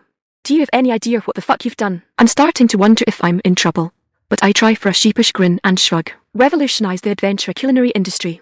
And only. She leans over the counter until we're nearly face to face. Have you told anyone else where you got those beans? Only Ayre, I answer, motioning to the elf. I was there. The redhead takes that in with a slow nod, then speaks more quietly. So what were they? Dungeon drops? Did they go there? She turns away slightly. No, couldn't be. They'd be called Arcana or something, not Essence. I frown, knowing I'm about to disappoint her. If you're looking to send harvesters, that's not necessary. And probably wouldn't work. She must be catching on to where this is going, because she gives me a sharp look and pulls away slowly. Yellow, they came out of my garden. She's like a marionette whose strings are suddenly cut, and it seems only her hand, propped by her elbow on the counter, catches her by the forehead as she collapses down upon it. Fuck, is that bad? But the woman shakes her head. Bad? Shit, Yellow. By this time next year, you're going to be richer than the Empress. She raises her head as a light of realization fills her eyes. You just paid for your castle, you thrice-blessed little bitch. I would be much more worried if it sounded like she meant any of those nastier words. Well, it's not that amazing, I insist, ignoring her growing look of indignation. It only lasts for about an hour, and when it fades out, it's replaced by 2 stages of caffeine overdose, which probably stack, so no drinking it back to back. Sayre wrinkles her nose and raises an eyebrow. How many stages does that condition have? Just the 4, I reply. After that, you die by heart attack. I can see the reflexive swallow move down her throat, but she admirably doesn't let it reach her face. Still, an hour of these stat boosts. That's more than enough for an adventurer, and even a labourer can get a lot done in an hour when they can't get tired. And is it really giving me over 150 agility? My eyes widen at the sudden glimpse into her stats. No, it's giving you 25%. I grin and wink as I give her a thumbs up. Still, Sayre, over 600 base agility. Nice. Are you sure your adventuring days are over? She realizes what she's given away and frowns as she crosses her arms. I'll let you off the hook for that one, but no more freebies. A girl's stats are closely guarded private matter, Yellow. My grin turns apologetic. I won't tell, promise. Aha, like you didn't tell about the Empress's stats. I didn't. The great bear I know Scoby comes from the back halls with a man Sayre chased away, and he begins to wade through the crowd like they're pups to be pushed aside with his foot. Clear back, you lot. Clear back. He shouts. Though shouting might be a poor choice of words, since it's more like a roar. Half the people in his path clear out of it long before he has to reach for them. When he finally reaches the counter, I notice Sayre is already preparing another cup of Essence Arabica. I'm not sure Kobai has picked up on it, though, or he doesn't understand the significance. What's the meaning of this, Sayre? It's not like you to send people running from you in fear. The cup clicks down in front of him, and he stares down at it in confusion. Of their lives, what is this? Sayre glances back to me for a moment before stealing my words, but it's a quick glance, barely noticeable. Revolutionary, if the grower is to be believed. It's a new variety of coffee bean. He clearly isn't buying it. He picks the cup up to better examine it. You called me out here with the urgency of an attack on the city for coffee. What's gotten into you? The coffee. Maybe it's because she's older or because her level is so high, but it seems like Sayre really is handling herself well despite how hard it must be just to stay still. Kobai frowns again, gives it a sniff like a wary animal then, in what I'm certain is the most alpha move I have ever witnessed at her bar, throws the whole mug back in one go. He doesn't even chug it, just lifts it above his head and pours the whole thing into his mouth. It's gone in a single swallow. His transmogrification is terrifying. His eyes widen so much I can see the veins as he begins to growl. His grip on the mug tightens until the ceramic shatters and he's left holding only a fist. Is he ochre? I start. His fist slams against the counter, causing a splintering web of cracks in its granite surface as he all but roars into Sayre's face. What is this? The bartender is completely unfazed. Essence Arabica, apparently, she replies at a far more normal volume, and then she tips her head toward me without looking at me. Yellow grew it. When the guildmaster turns his attention on me, the only reason I don't jump and hide behind Ayre is because the archer already beat me to it, cowering behind me and staring at the massive, grey bear over my shoulder. He just keeps staring at me, growling at me, clenching the fist like he's trying to get microscopic ceramic shards out of it. Finally, his other hand points aggressively at me. Effects. Negative and positive. Do you know them? Without thinking of anything but self-preservation, I'm rattling them off before I can even consider whether I should or not.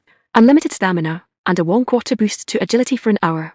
After that, it fades to 2 stages of caffeine overdose. And you tested this yourself. I didn't have to, I insist, only for him to growl deeper and lean toward me, so I quickly explain. Its item window told me I can cast Identify level 2. He growls again, but pulls back. The guildmaster stalks back and forth for a bit, everyone giving him a wide berth. Everyone but me and Ayre. I don't feel allowed to move. Finally, he points at me again. You're a registered member of the guild. You will be receiving a deployment contract for the guild to handle the sale of this essence Arabica. Is that clear? I wrinkle my nose. Are you allowed to do that? Just force me to sell it. I worry I might have overstepped my bounds when I feel Ayre step away from me, and the guildmaster starts growling again. Words, guildmaster, Sire puts in. I know you're overflowing with energy in those dusty old bones, but try to remember to use your words. Then, to me, and yes, yellow, he does. The Exploration Service Guild operates in tandem with the Imperial Government. In interests of national security, the old bear can even order around a landed noble. I frown, dipping my head a bit. That's offensive, but if that's the law, then that's the law. I can absolutely see how something like this, if it really is unique, could be a security risk.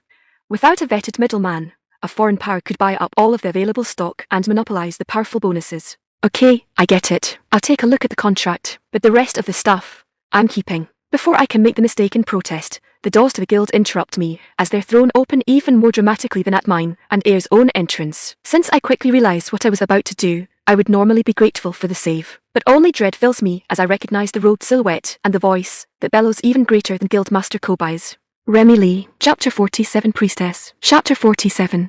Priestess. Kobay storms toward the elven priestess standing in the doorway.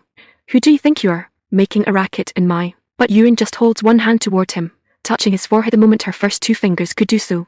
Purge. The old man slumps as the spell strips all status effects from his mind and body, and the white-haired priestess steps past him as if any business with him is concluded. After all, she's already set her eyes on her prey. Remmi, Yurin repeats my name as she steps toward us. What did you do? I have to admit, I'm offended that she just assumes I've done something wrong. Ha, so it's true. You really are paired with that girl's elf, Yellow. I turn to Ayre, delighted to have an excuse not to answer Yurin, and open my mouth to reply Remmi Lee. Yurin doesn't bother repeating her question. She only reminds me of her impatience for an answer, so I wheel back on her with an expression I'm sure is full of my fury and frustration, and absolutely isn't petulant and pouty. I didn't do anything, Yurin. I roasted coffee. I had 1 cup. Just like I promised. Her eyes flick to a container on the counter, and she steps past me now, too, to pick it up. And shared it, I see. She turns it about under her gaze, gives the open container a sniff. Finally, she turns back to me and gestures with it. Is there more? Now she's just confusing me. Is she really upset about magic beans in a fantasy world? Of course, I answer. Usually, Yurin doesn't ask such silly questions. Did you buy general skills for it? I planted seeds in the ground, I argue back. I watered them, I weeded them, I harvested them. It's not rocket science. You are supposed to be training for the dungeon. I have been, I insist. How long do you think I'm spending on a little garden? It's just supplemental stuff to save on time and money, so we're not wasting all of it running everywhere just to get something to eat. She holds the jar like it's murder evidence. Remmi, do you know how long it takes coffee plants to grow from seeds to producing berries of their own? I cross my arms. I can see where this is going, but I'm not backing down. I'm not doing anything wrong. 3 to 5 years, I answer readily. You have been here a month and a half, Remmi. Where did you get this coffee? From my garden. When did you plant it? Last week. Yurin sets the jar down with what I feel is admirable self-control. The beans barely jostle. You say you planted these last week, yet you know they take years to produce fruit. Did you use magic to accelerate their growth? I frown and twist my nose a little. Not my magic, and not Arcana. The essence did it. Yurin looks down at the jar and runs a finger around its rim. Her expression is still so controlled. If this is a creation of essence, this may be classifiable as a heavenly artifact. It's a can of beans, I finally shout in frustration. Why is everyone so determined to take my food? Yurin's eyes snap to me at that, and I finally see that control slip a bit. She's shocked at my outburst. Is she not aware of how she was coming across? Then she lowers her head and gives a sigh I recognise as apologetic. It is not my intention to take from you your foodstuffs. A supplemental garden is a good idea, but I hope you plan the rest with a shorter growth pattern. Then why are you laying siege to the guild hall to get to me? Now, it's her eyes that are apologetic, but she turns to Ayre. Excuse us, I think we should take this to a private table. Could I get a green tea with mint, please? And a warm milk for Remmi. The redhead just sighs with a shrug. Sure, crazy lady. She puts her hand on the jar and slides it away from the customer side of the counter. Bean, stay with me as a neutral party for now, though, just in case. Considering how Ayre confided before that Yurin scared her, I can only appreciate her sticking her neck out for me like this. Before anything can come of the act, however, the other customers start getting excited at the implication. An implication, she quickly cuts short. Tamp it down, you bores, she shouts over them immediately. It'll be for sale when, and if, something gets decided, and not a moment sooner. And anyone who's already had anything that gives caffeine overdose isn't getting any either way. I use the opportunity to point out a small, open table to Yurin in the hope she'll drop the matter. And she does so. It is good that you already have loyal friends within the guild, Remmi, she says as we sit down. You seem to have a natural talent for making them. Yeah, Ayre's cool, I agree. Dinner too. A lot of them are, actually. I feel like I can go up and ask any of them for advice. I pause as I remember I wanted to do exactly that. Actually, maybe I should take time to do that before I leave today. I've been wanting to pick Ayre's brain about skills now that it's known I'm a hero and can buy them. You sound like you have something specific in mind. I nod. Because my intellect is so high, I have a lot of manner that just ends up sitting there, so I've been trying to think of ways to use it. I picked up a healing spell, but it's too slow to be much use in combat, and seems like it uses way too much energy besides. Yurin nods in agreement. You do not possess the class for it. A priest's passive skills increase the power of healing magic, and most mages get cost and chant reduction, as well. Such skills make combat use much more practical. She crosses her arms with a sigh. Of course, as a hero, you could simply purchase such skills yourself, but I would advise against it. Because Imperial culture hates generalists, I venture. Because you're the Gunslinger hero, she immediately corrects me. Some flexibility serves your style very well. I have come to accept that. You should remember, however, that there is already a priest-type hero in the Thugist girl, Miss Bibe. If the system wanted a second, it wouldn't have chosen you. Yurin leans forward and puts a hand over mine on the table. Remmi, the reason why I panic so when you go. She spends a moment fishing for the word. How did you put it? Lumberjack? It is not because I do not wish for you to find your own way in this world. It is because you were essence blessed specifically, because that very same world needs you. If you lose sight of what brought you here, you risk your very life. And essence, forgive me, it is not merely the fate of the world that worries me at such a possibility. When you went sprinting right by the temple grounds, without stopping, I feared you were up to something dangerous. Again, she's scared for me, I realize. Was that it? All the scolding? Is it just how she reacts to freaking out? Trying to fix the problem that's disturbing her. I dip my head to hide the flushing of my cheeks. I understand, Yurin. I promise I do. And I know I get excited and go off on tangents easily. But I promise I'm keeping my end goal in mind. And I think you'll be pleased with what I've got in mind. She arches a fine eyebrow at that. But I grin, looking to the side this time, and for a different reason. Oh, and I think we should let the guild sell the beans. They're supposed to make sure it doesn't get into bad hands, right? Those plants are going to produce way more than I can keep up with, anyway. They might as well fund us, right? The way her face goes blank before shifting to her motherly smile tells me I scored an annoying blow. Very well. I will work with Guildmaster Kobai to come to an arrangement, and I look forward to seeing what skills you have in mind in action. Is there other produce I should be discussing with Kobai? I wrinkle my nose and shake my head. There's a variety I grew, but I still have a lot of testing to do to figure out how they interact. The raw, off-the-stock effects are pretty milquetoast, so until I know what they can do, it'd be dangerous to send them off willy-nilly. How milquetoast? A coffee berry eaten off the stalk just restores a quarter of your maximum stamina, up to your maximum. This time, both of her eyebrows go up. Remmi, you're telling me that stamina potions now literally grow on trees. But when you roast the beans and brew the grounds into a coffee, I argue, it becomes an infinite stamina potion with a massive agility spike, followed by a deadly withdrawal. She shakes her head once with an exhalation. That is your biggest flaw, Remmi. You possess no sense of scale. Such could be said of any hero, to be true, but it is uniquely so of you, for you lack even a worldly frame of reference. I frown back at her. Fine, relatively milquetoast. I'm keeping it in mind, though. Yurin smiles back. You are, she agrees, and it soothes my heart to know it.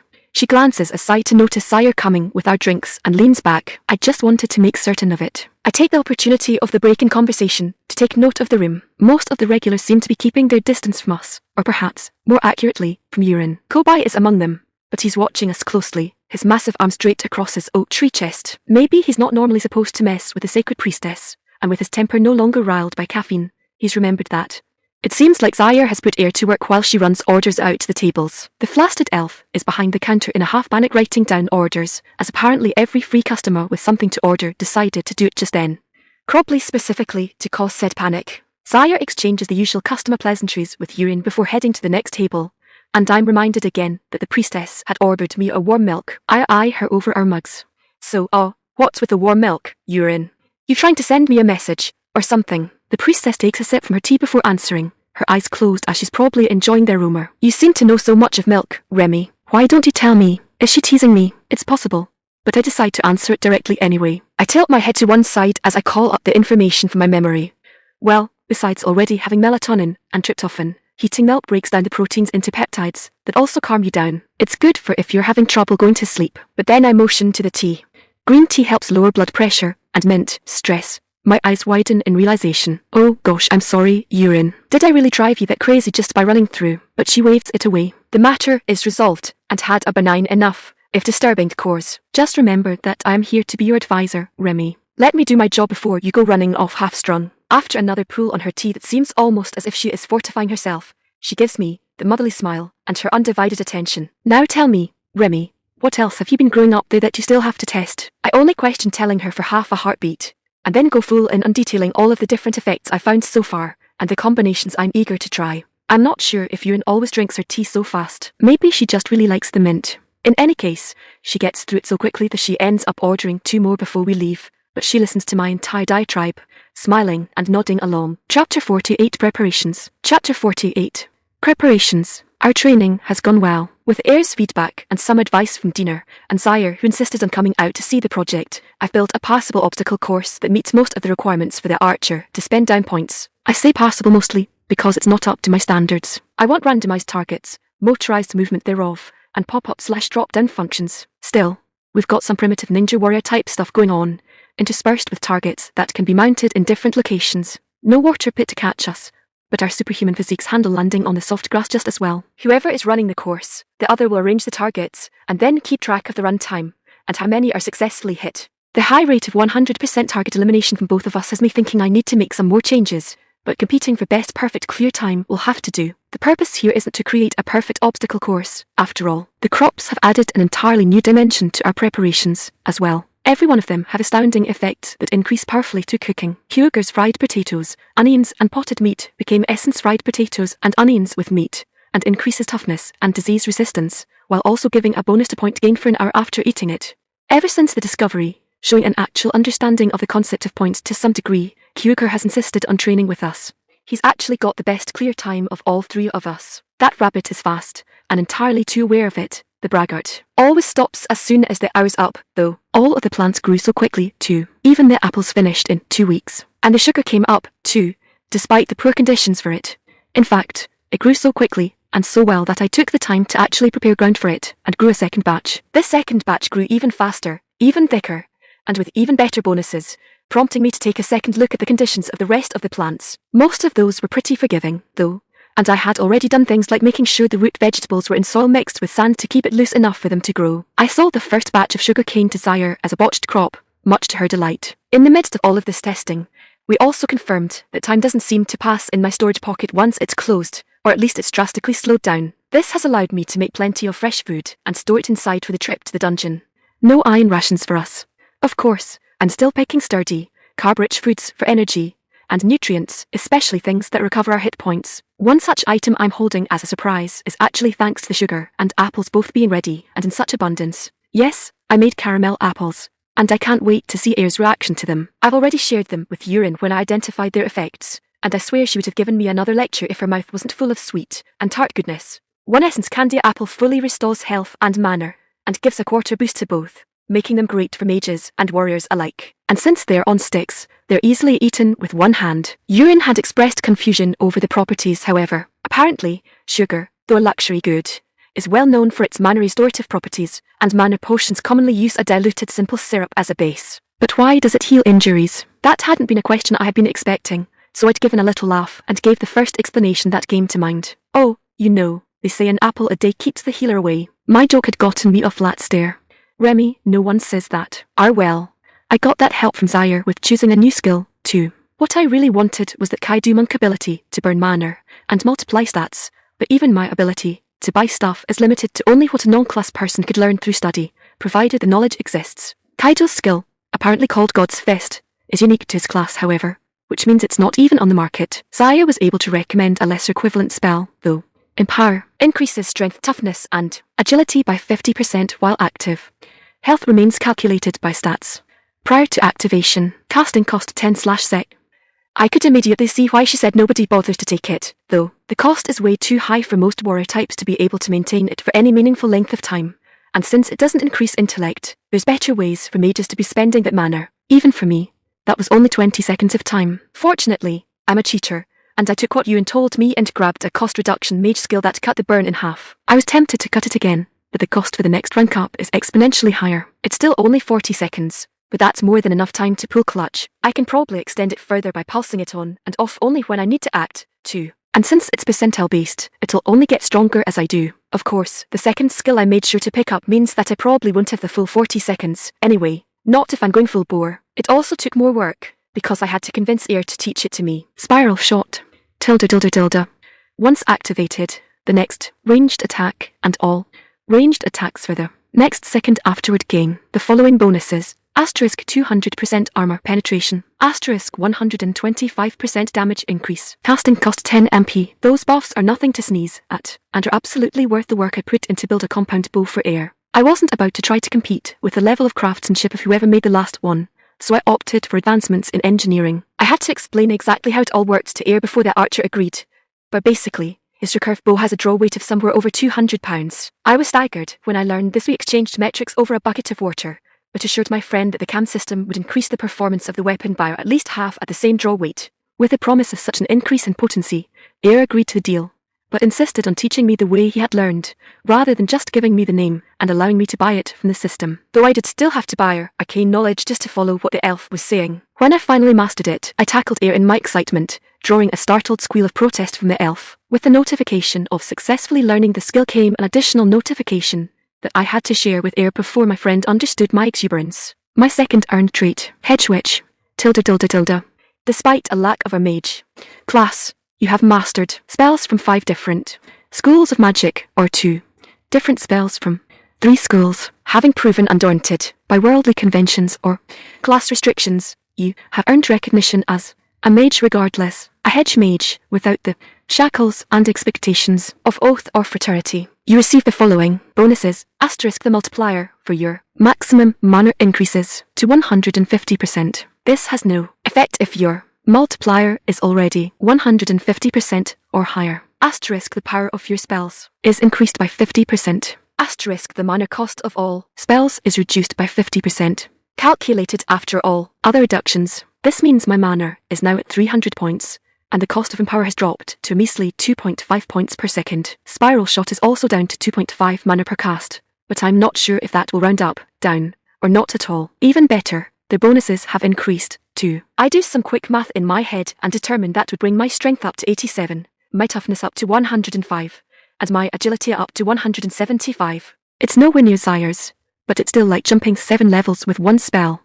For 2 whole minutes, Spiral Shot 2 now triples my penetration. I kind of want to see how many trees I can shoot through with the overpressure rounds now. The smaller damage multiplier is now only an extra third, but I'll take it. Man, if I'd had these skills against the Abomination, I'd have Swiss cheesed the thing, and I still haven't even leveled up since then. Actually, that's a bit of a sobering thought. If skills can make this much of a difference, have I been neglecting them too much? Maybe, I decide. But I also came into this completely lacking a solid foundation. All of the skills in the world can't help if they have nothing to build off of. I'll be able to pursue a more balanced rate of growth from here on out. In fact, after this dungeon, won't I finally be on par with the other heroes? Well, on par with how they started anyway. I'm a couple months behind them. I hope they haven't pulled ahead of me too much. Though it's not like I'm not surrounded by other powerful people that I can aim for. There was actually one other skill Ayre recommended. But Remmi, are you done packing yet? I turn toward Ayre as the elf interrupts my thoughts. Yeah, just finishing up. I make a big show of hefting up the nearly empty backpack. Oof, so heavy. I moan dramatically, earning a giggle from the elf.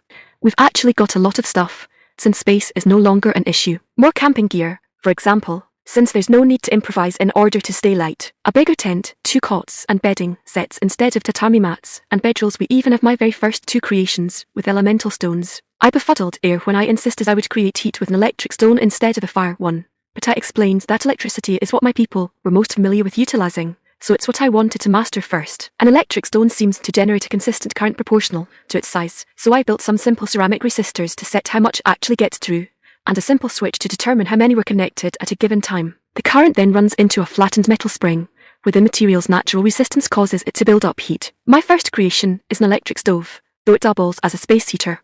I have a larger one planned for my kitchen when the house is finished. My second is definitely related to the first, it, too, running current through wires, but it creates a light as it passes through filaments that draws in insect and also electrifies the mesh around the bulb. A bug zapper for Ayre. I'm growing more confident in working with the stones, but I definitely feel the limitations of local technology in the process. I'm currently experimenting with simple graphite circuits so I don't have to hardwire everything, but without transistors, I'm restricted to bulky mechanical switches. For example, my electric burner's circuit is actually a Y board offset from the main circuit. The switch manually rotates which board segment is in line with the current. There is a high setting with minimal resistors, a low setting with some resistors, and a third breaks the circuit completely to turn it off. It works, but I can't help but be unsatisfied. For now, I shoulder my bag and latch the cabin door behind us.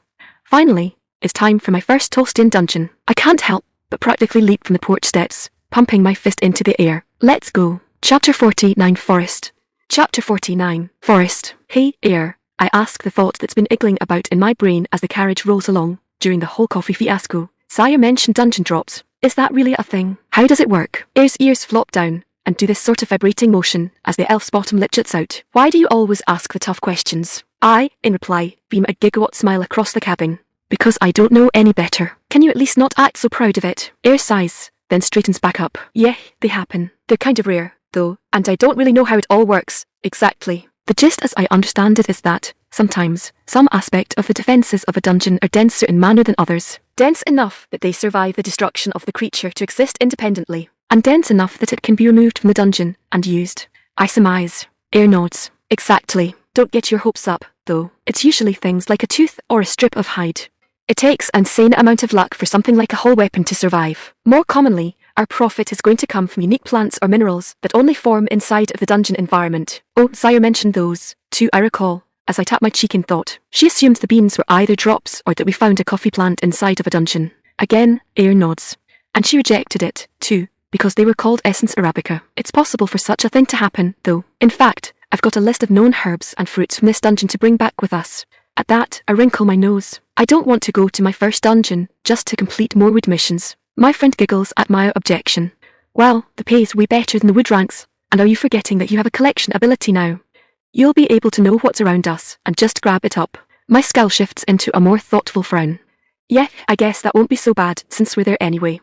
What kind of stuff is on that list? Ayre spends the rest of the trip going over the list with me and making sure I have a good idea of what we're looking out for. Eventually, the forest grows too thick for the carriage, and we disembark. I pay the coachman we hired to drive us out here. Apparently, the nearest check-in station to Dabun has an entire route taking people out this way and back. It's not run regularly, or there would be no need for us to come out here, but it's clearly common enough for the route to be known. We could have just rented one of their wagons, too, and they even have offers for supply kits. When they heard all we needed was the driver, they assumed we were independently prepared. They went wrong, but the coachman sure had second thoughts when he found out he was driving a carriage. It looks like it belongs to a noble instead of a supply wagon. Still, he'll keep it and the horse in good company while we're in the dungeon. The coachmen for this run are all at least level 30, so he'll be able to fend off bandits and beasts alike to protect our supplies, though the ones we left are mostly for him. And if we aren't out in 3 days, it's his job to go back and report that we've gone missing. Ayre and I bid him good camping and leave the last clearing behind. We're walking for quite a distance through thick underbrush that seems like no one's ever been through this way before. This doesn't seem like a path to a known dungeon, and for someone who claimed someone else needed to do the tracking, Ayre always seems to have a firm sense of where he's going. Doubly so now that he actually has wilderness survival. I finally give in and ask, so how long before we actually get to the dungeon? Ayre giggles, ears wiggling in amusement. We've been in the dungeon for a while, didn't you notice? I frown, trying to recall any moment of transition. Depends. How long is a while? The elf frowns, too, for the same reason of thought. Half an hour, maybe. Right about the time we stopped hearing wildlife. I nod. Come to think of it, I have been noticing a weird lack of birdsong. Is the whole dungeon like this? I kind of expected some kind of system notice. Oh, there is one, Ayre confirms. I may have misspoke a bit when I said we're in the dungeon. It's more accurate to say that we're within its domain. Each dungeon exercises influence a distance beyond its own borders. You can think of it like the entrance hall. This domain is that the territory it'll grow into if we don't cull it. Exactly. I cast my gaze around us. All I see is trees and underbrush in every direction. How do we find the actual dungeon, then? That's actually the first trial. This particular dungeon tries to confuse people who enter its domain. If you get too far off track, you end up back where you came in, but if you keep walking straight forward, you reach the dungeon. So we're literally in the lost woods, I muse. I prop my arms up behind my head as we walk, and a grin steals over my face. Though, it's a proven fact that people don't walk as straight as they think they do without environmental reference points. One test had someone thinking they were walking in a straight line, and they were actually doing full loops in a gradual drift away from their dominant side. How do you know we're not heading right back to the carriage right now? Ayre frowns in annoyance at my attempt to psych him out. Because I have an excellent sense of direction. Also, the mist closes in if you get too far off course. Definitely the lost woods. Ignoring my meaningless prattle, Ayre glances back to me with a different topic. Speaking of the carriage, that was the smoothest I've ever ridden in. And that wasn't just because it was a noble grade carriage, was it? Was that you doing too? I shrug. What can I say? I was stuck in that thing for 2 weeks straight. I had to do something, if only for the sake of my ass. Ayre giggles again at my comment, then points toward an approaching cliffside. Oh, look. We've arrived. The undergrowth clears out in front of the cliff face, and a looming cave entrance rises before us. I cross my arm dismissively. Impressive, but the build-up doesn't match the payoff, and I'm knocking points off for lack of originality. 6 out of 10. In stages, as if waiting for me to recant, Ayre glares at me, unhooks her bow, takes it in both hands, and finally whacks me over the head with it. I ignore the 5 points of damage as my just desserts. Instead, I reach up with one hand to rub where the bow struck me as I grin back at her with my tongue poking out of my mouth. As we approach the cave mouth, a system pop-up appears in my vision. You are entering Forest Cavern Dungeon. Arcana level very high. Point multiplier 200%. Warning, this site is contaminated. Contamination level minor. Risk of contamination low. Contamination levels may rise or spread suddenly and without warning. Please contact the nearest purification specialist. I look to Ayre with concern. Are you seeing this? The elf nods. More corruption? Maybe. But it still seems really low. I watch those green eyes dart to a different part of the empty air in front of them. The arcana level is way too high, though. It should be nearly ready to expand, and the guild never lets a dungeon get that high. I found that I have instinctive knowledge of the state of my firearm ever since I recovered it. I know at this very moment that it is fully loaded, and that the safety is on. But no round is in the chamber without even having to remember how I left it. So without looking at it, I pull it from its holster, flip the safety off, and pull the slide to chamber the first round.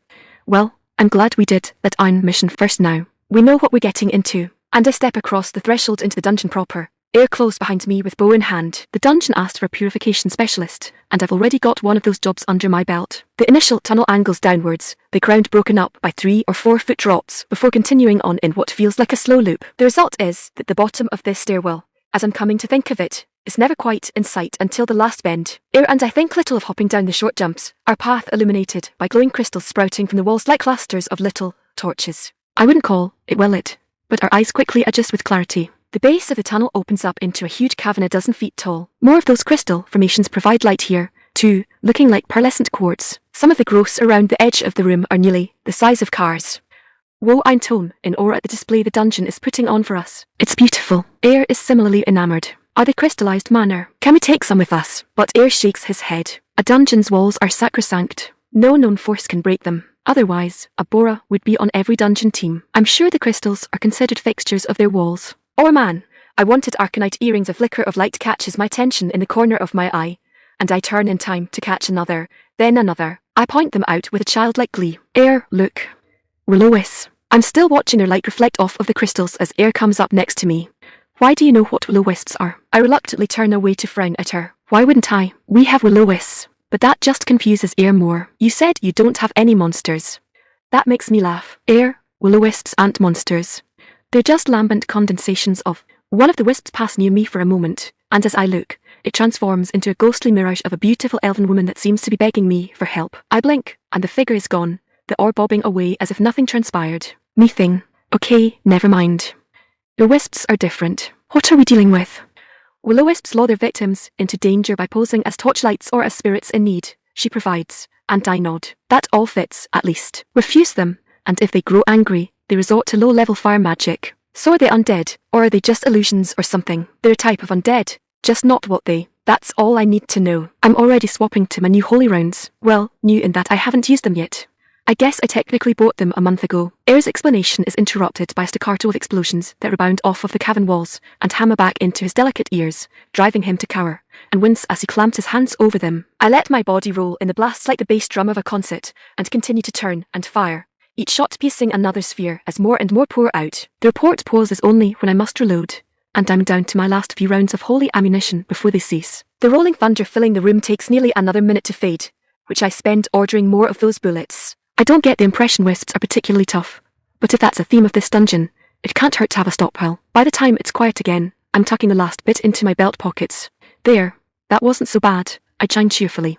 Ayre, meanwhile, lunges to his feet to scream, quite squealingly, back at me. Stop doing that. Chapter 50 Waterfall. Chapter 50 Waterfall. I go over and pick up one of half a dozen orbs that clatter to the ground as the wisps perished. It's about the size of a softball, possesses an embery iridescence, and is ever so slightly warm to the touch. I can't believe you're already getting drops. Ayre pouts as the elf picks up another distance away. How are you so lucky? We're getting drops, I correct my friend. We're here as a team. We loot as a team. That doesn't answer my question. I shrug. Who knows? Heroes have a luck increase as part of the trait, but it doesn't say how much. As far as I know, nothing else will drop the entire trip. If this is all we get, we'll still be ahead of most any other run in treasure. It could be due to how high the arcane energy is too. Ayre casts a gaze around at the stone walls, barren, but for their illuminating crystals. I'm a bit worried all of our cramming for the plant list may be for nothing, though. Everything we were supposed to find looks like it's been replaced by these crystals. A last-ditch attempt by the dungeon to vent, maybe. It's clearly filling up too fast for it to handle. Identify tells me these are spirit stones, suitable for enchantments. I don't need them, but if Ayre is right, they'll fetch a pretty penny. Or a pretty tin. I open my bag and hold my hand out before all of the orbs glow and disappear inside of it. Ayre stares down at his now empty hands. It sounds like you're saying this dungeon is in really bad shape. It sounds like that's what we're both saying. I agree, but stretch my arms above my head. But the good news is, we can help it. And all we have to do is keep beating it up. I move toward the far end of the room, but there are two exits. One looks like it goes down, and I think I can hear a waterfall from it, while the other appears to go upwards. Have you calved this dungeon before, Ayre? The elf gives a shake of the head. This is my first time here, too, and I don't suppose the mission came with a map. I wouldn't trust it if it did. Ayre crosses arms across the belly with a sigh. Dungeons can change their layout over time, and who knows how fast one as erratic and overcharged as this one could do it. Do we just pick one? I think about it a little longer. The first part was a steady descent. It would make sense if the goal was at the lowest level, wouldn't it? Ayre furrows his brows. So it's the waterfall route. No, it's the other route that leads to the boss. The elf blinks in clear confusion. But you said we had to go down. I said it would make sense to go down, I correct. Back home, dungeons are full of dead ends, switchbacks and twists specifically to confuse your sense of direction, many of them deliberately looking like the way to go. So your reason for it not being the way to go is because it gives every indication of being the way to go. Ayre struggles with the concept. But what would design something like that? I shrug again. You said it, yourself. This place is erratic. And then I start down the waterfall path. Wait, but you said that's not the way to go. First rule of dungeon diving. Explore everywhere. It's the only way to get all of the loot. We start heading down the passageway, and I'm quickly vindicated, at least in my own head. The crystals we're associating with the dungeon's runaway energy crisis don't seem to be growing any more numerous in this direction, as I would expect to see as we get closer to wherever, and whatever, its core may be. There's still plenty of them to put on a show when we reach the waterfall, and Ayre and I both pause in awe at the light reflecting off of the current as it splashes into the basin before us. After a long moment of pious silence, a single thought manages to bubble up to the surface of my mind. Why does death have to be so beautiful? Ayre wheels on me like I spoke heresy. Remmi, why would you say something like that? That's what we're looking at, isn't it? I counter, motioning toward the crystal light. This was probably supposed to be a glade full to bursting with those plants you wanted. Instead, it's a waterfall in a glowing crystal mine. And it's because the dungeon is in its death throes to an overflow of corrupted energy. The elf gives a deep, slumping sigh, ears falling limp where they'd previously beat in agitation. You don't have to ruin the moment by pointing it out. Still, Ayre rallies quickly, and casts a more examining gaze across the chamber. But you were right, it's definitely a dead end. But my brain's going into RPG mode again, and I'm furrowing my brow in thought. Yeah, too dead. Not again with the death speak. I shake my head. No, I mean, there should be something here, even besides the missing glade. This is too short of a stop. Ayre frowns back at me. This is more of that makes too much sense talk, isn't it? Yuff. It's about that time that something catches my eye behind the cascading water, and I begin to move about to check different angles. It's only a moment before I see what I court, and my face illuminates. Arhar, vindicated again. I point toward the waterfall. Look, Ayre, there's an opening behind the water. That wrinkles Ayre's nose. I wonder how many people have just turned away here, and I start toward the basin.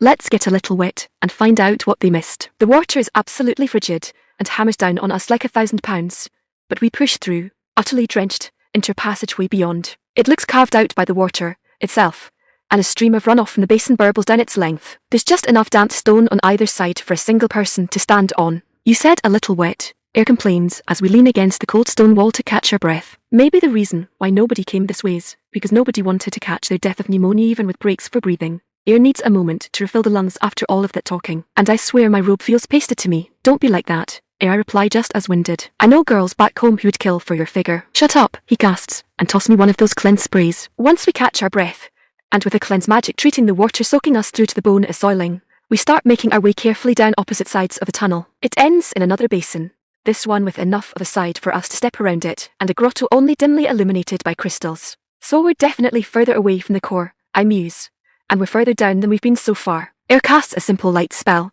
creating an orb that hovers overhead. I'd have done it, but we found out during training that the brightness of mine was too much for confined spaces. I still say it's just chance, the elf says. Your logic for it makes no sense at all. Is that an adventurer's body? I ask, moving toward the figure revealed by the light. If so, he's long dead, Ayre concurs. The figure is wearing rusted armor, but the body is suspiciously dry. Still gripped in the decayed hand is a pristine sword, and nearby is a similarly intact backpack. I move over to the latter and bend down to it. Maybe there's some identification. It'll be the only way to tell who he was. Ayre answers back, bending over the body. He's been beheaded. But the moment I open the flap on the backpack, a man's head topples it over and rolls out onto the ground. I won't lie, I'd like to say I yelp, but that isn't really what comes out of my mouth. Remmi, I'm fine. I take a moment to catch my breath. I found his head. What kind of sick fuck takes the time to put his head into the guy's pack? The head hardly settles before it starts to rattle again. It starts rocking back and forth, subtly at first, but more and more as if trying to build up momentum. Angling toward my head spins toward Ayre. Get away from the body. Get away from it now. I grab for the head, only to jerk away again as it bursts into flames. Ayre jumps back from the body just as the skull takes off for it. The body jerks and jumps up as the now burning skull hovers above the neck, rattling in silent laughter. Great, more undead. I go to draw my pistol, but Ayre holds a hand out toward me. Please, Remmi, go easier on your bolts. It's so painful in an enclosed space when you rattle them off. I nod to my friend as I pull the weapon out. All right, I'll be relying on you for support then. Let's take him together. As if in objection to us daring to take it lightly, the body rolls as the flames around the skull surge brighter. The blade in its hands ignites in the same soul fire as the skull, and it gives a couple heavy swings to remind us to keep our distance. Too bad for him, that's all we do. Ayre opens first with a couple spiral shots that punch halfway through the ruined armor. The body staggers, but turns toward the elf. I rush in and jab the barrel of my gun into his thigh. Bam bam! The holy rounds go off and the corpse collapses to a knee, but takes a swipe at me, anyway, forcing me to jump back again. I'm mistaken in thinking I crippled it, however. The skull gives its rattling, silent cackle as it hauls its body back up again. That's when it dawns on me. Ayre, the body's just a puppet. We're wasting our attacks on it. Aim for the skull. Ayre gasps, too. That's right, aim for the glowing part. I grin, and we raise our weapons again. I fire 3 holy rounds into the skull, and Ayre pumps another 2 spiral shot arrows into it from the other side. It's like sticking a pot between 2 wrecking balls. The skull shatters and the body instantly collapses again, the sword extinguishing and clinking to the cavern floor. I give a thoughtful swipe of non-existent sweat from my forehead with my offhand. Done. I should have identified him. Now we have no idea what level he was. Ayre moves to collect what arrows didn't break. I'm more worried that this dungeon seems to be turning into an undead theme. I give a thoughtful hum at that. Like the rats. Ayre nods in agreement. I hope they aren't connected. As if we're that lucky. I pause. No, scratch that. That would be lucky, because we'd only be tracking down one source of corruption. That makes Ayre pause, too. Then the elf nods. I take it back. I hope they are too. Identify says that the backpack is a stasis bag, stopping time and magical timers on anything put inside. Basically, it's a lesser version of what my storage space gives me, since it's still limited to the bag's dimensions. Still, Ayre can get use out of it, or we can sell it when we get out of here. For now, the archer shoulders it.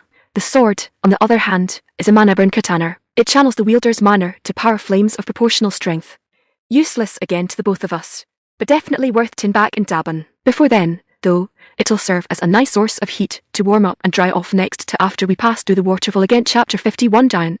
Chapter 51 Giant. We make our way back to the previous chamber and take the upward path. All along the way, we see more and more crystals. It's little surprise what we see when we reach the next chamber, then. Little surprise, but still breathtaking. We must be near the dungeon's core now. Crystals are growing upon crystals are growing upon crystals in this chamber. Crystals are jutting up from the ground like violent stalagmites. Crystals are hanging from crystals from the ceiling, like stalactites that might fall at the slightest provocation. There's another adventurer. Ayre notices the body first. This one the first dwarf I've seen since coming to this world. And this one still has his head pierced through by tablam. Remmi. Crystals piercing the skull or no, my vigilance is immediately vindicated by a notice for points as I double tap the corpse. But the report still hasn't faded when Ayre's screech fills the air, beside it followed by rumble in the walls. Instead of telling Ayre about the zombie, I'm grabbing her by the arm and running for the tunnel we came through. Back the way we came. It's coming down. Pieces are already falling, and we started halfway across the chamber. Terrified we're not going to make it as the rate of collapse increases, I give up dragging the elf alongside me, grab Ayre up in a princess carry, and mentally slap the button for empower. Ayre's scream is barely audible over the crushing of crystal as I take us diving into the tunnel. We cover our heads with our backs to the cavern until the crystalline roar subsides. When it finally does, and I look to Ayre to apologize for grabbing him up, he's instead looking into empty space. I got points for killing half a dozen zombies. Yeah, I confirm. That one I shot was a zombie too. They were probably supposed to ambush us.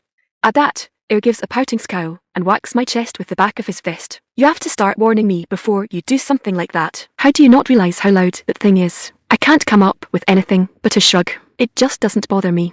Probably a class feature. Back home, we'd normally use hearing protection, but I haven't needed it since I've been here. Sorry, Ayre. I'll try to be more mindful. I just didn't want it jumping up and getting you. The elf sighs at that, crossing arms. How did you even know it was a zombie? It was impaled. I didn't.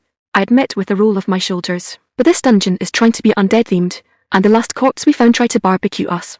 I figured a little proactivity couldn't hurt. I'll admit, it seems to have paid off. It dusts his thighs off, keeping knees together, I note as he stands. It left us with another problem, though. I turn my attention to the cavern we just made a rapid exit from, as well, now blocked by crystal wreckage. And then an idea occurs to me. Hey, these crystals aren't part of the structure anymore, right? I go up to the blockage and place my hand against the crystals, but frown as I pull up identify. Arcane crystal. Though known for its luminescent beauty, this crystal is contaminated by corrupted energies, greatly decreasing its value for crafting, enchanting auras. A precious gem. Ayre comes up beside me. You aren't still hung up on those earrings, are you? Glowing earrings are kind of kitsch, don't you think? Well, if Ayre says it, it must be true. There goes that idea. Actually, I was thinking they're items now. Items I can collect into an infinite pocket space. The archer's face lights up at that. Oh, good thinking. And are they? Yes.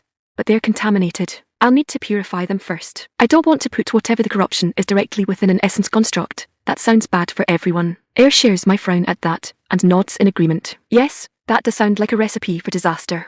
Just let me stand clear. Once Ayre relocates further back up the tunnel, I turn my attention to the massive crystals before me. So far, the holy rounds have been effective against everything in here, so I load a fresh magazine of those in. Now here's hoping I don't just destroy them all, I mutter. An aura of energy erupts around me as I activate Empower again, then another around my gun as I activate Spiral Shot.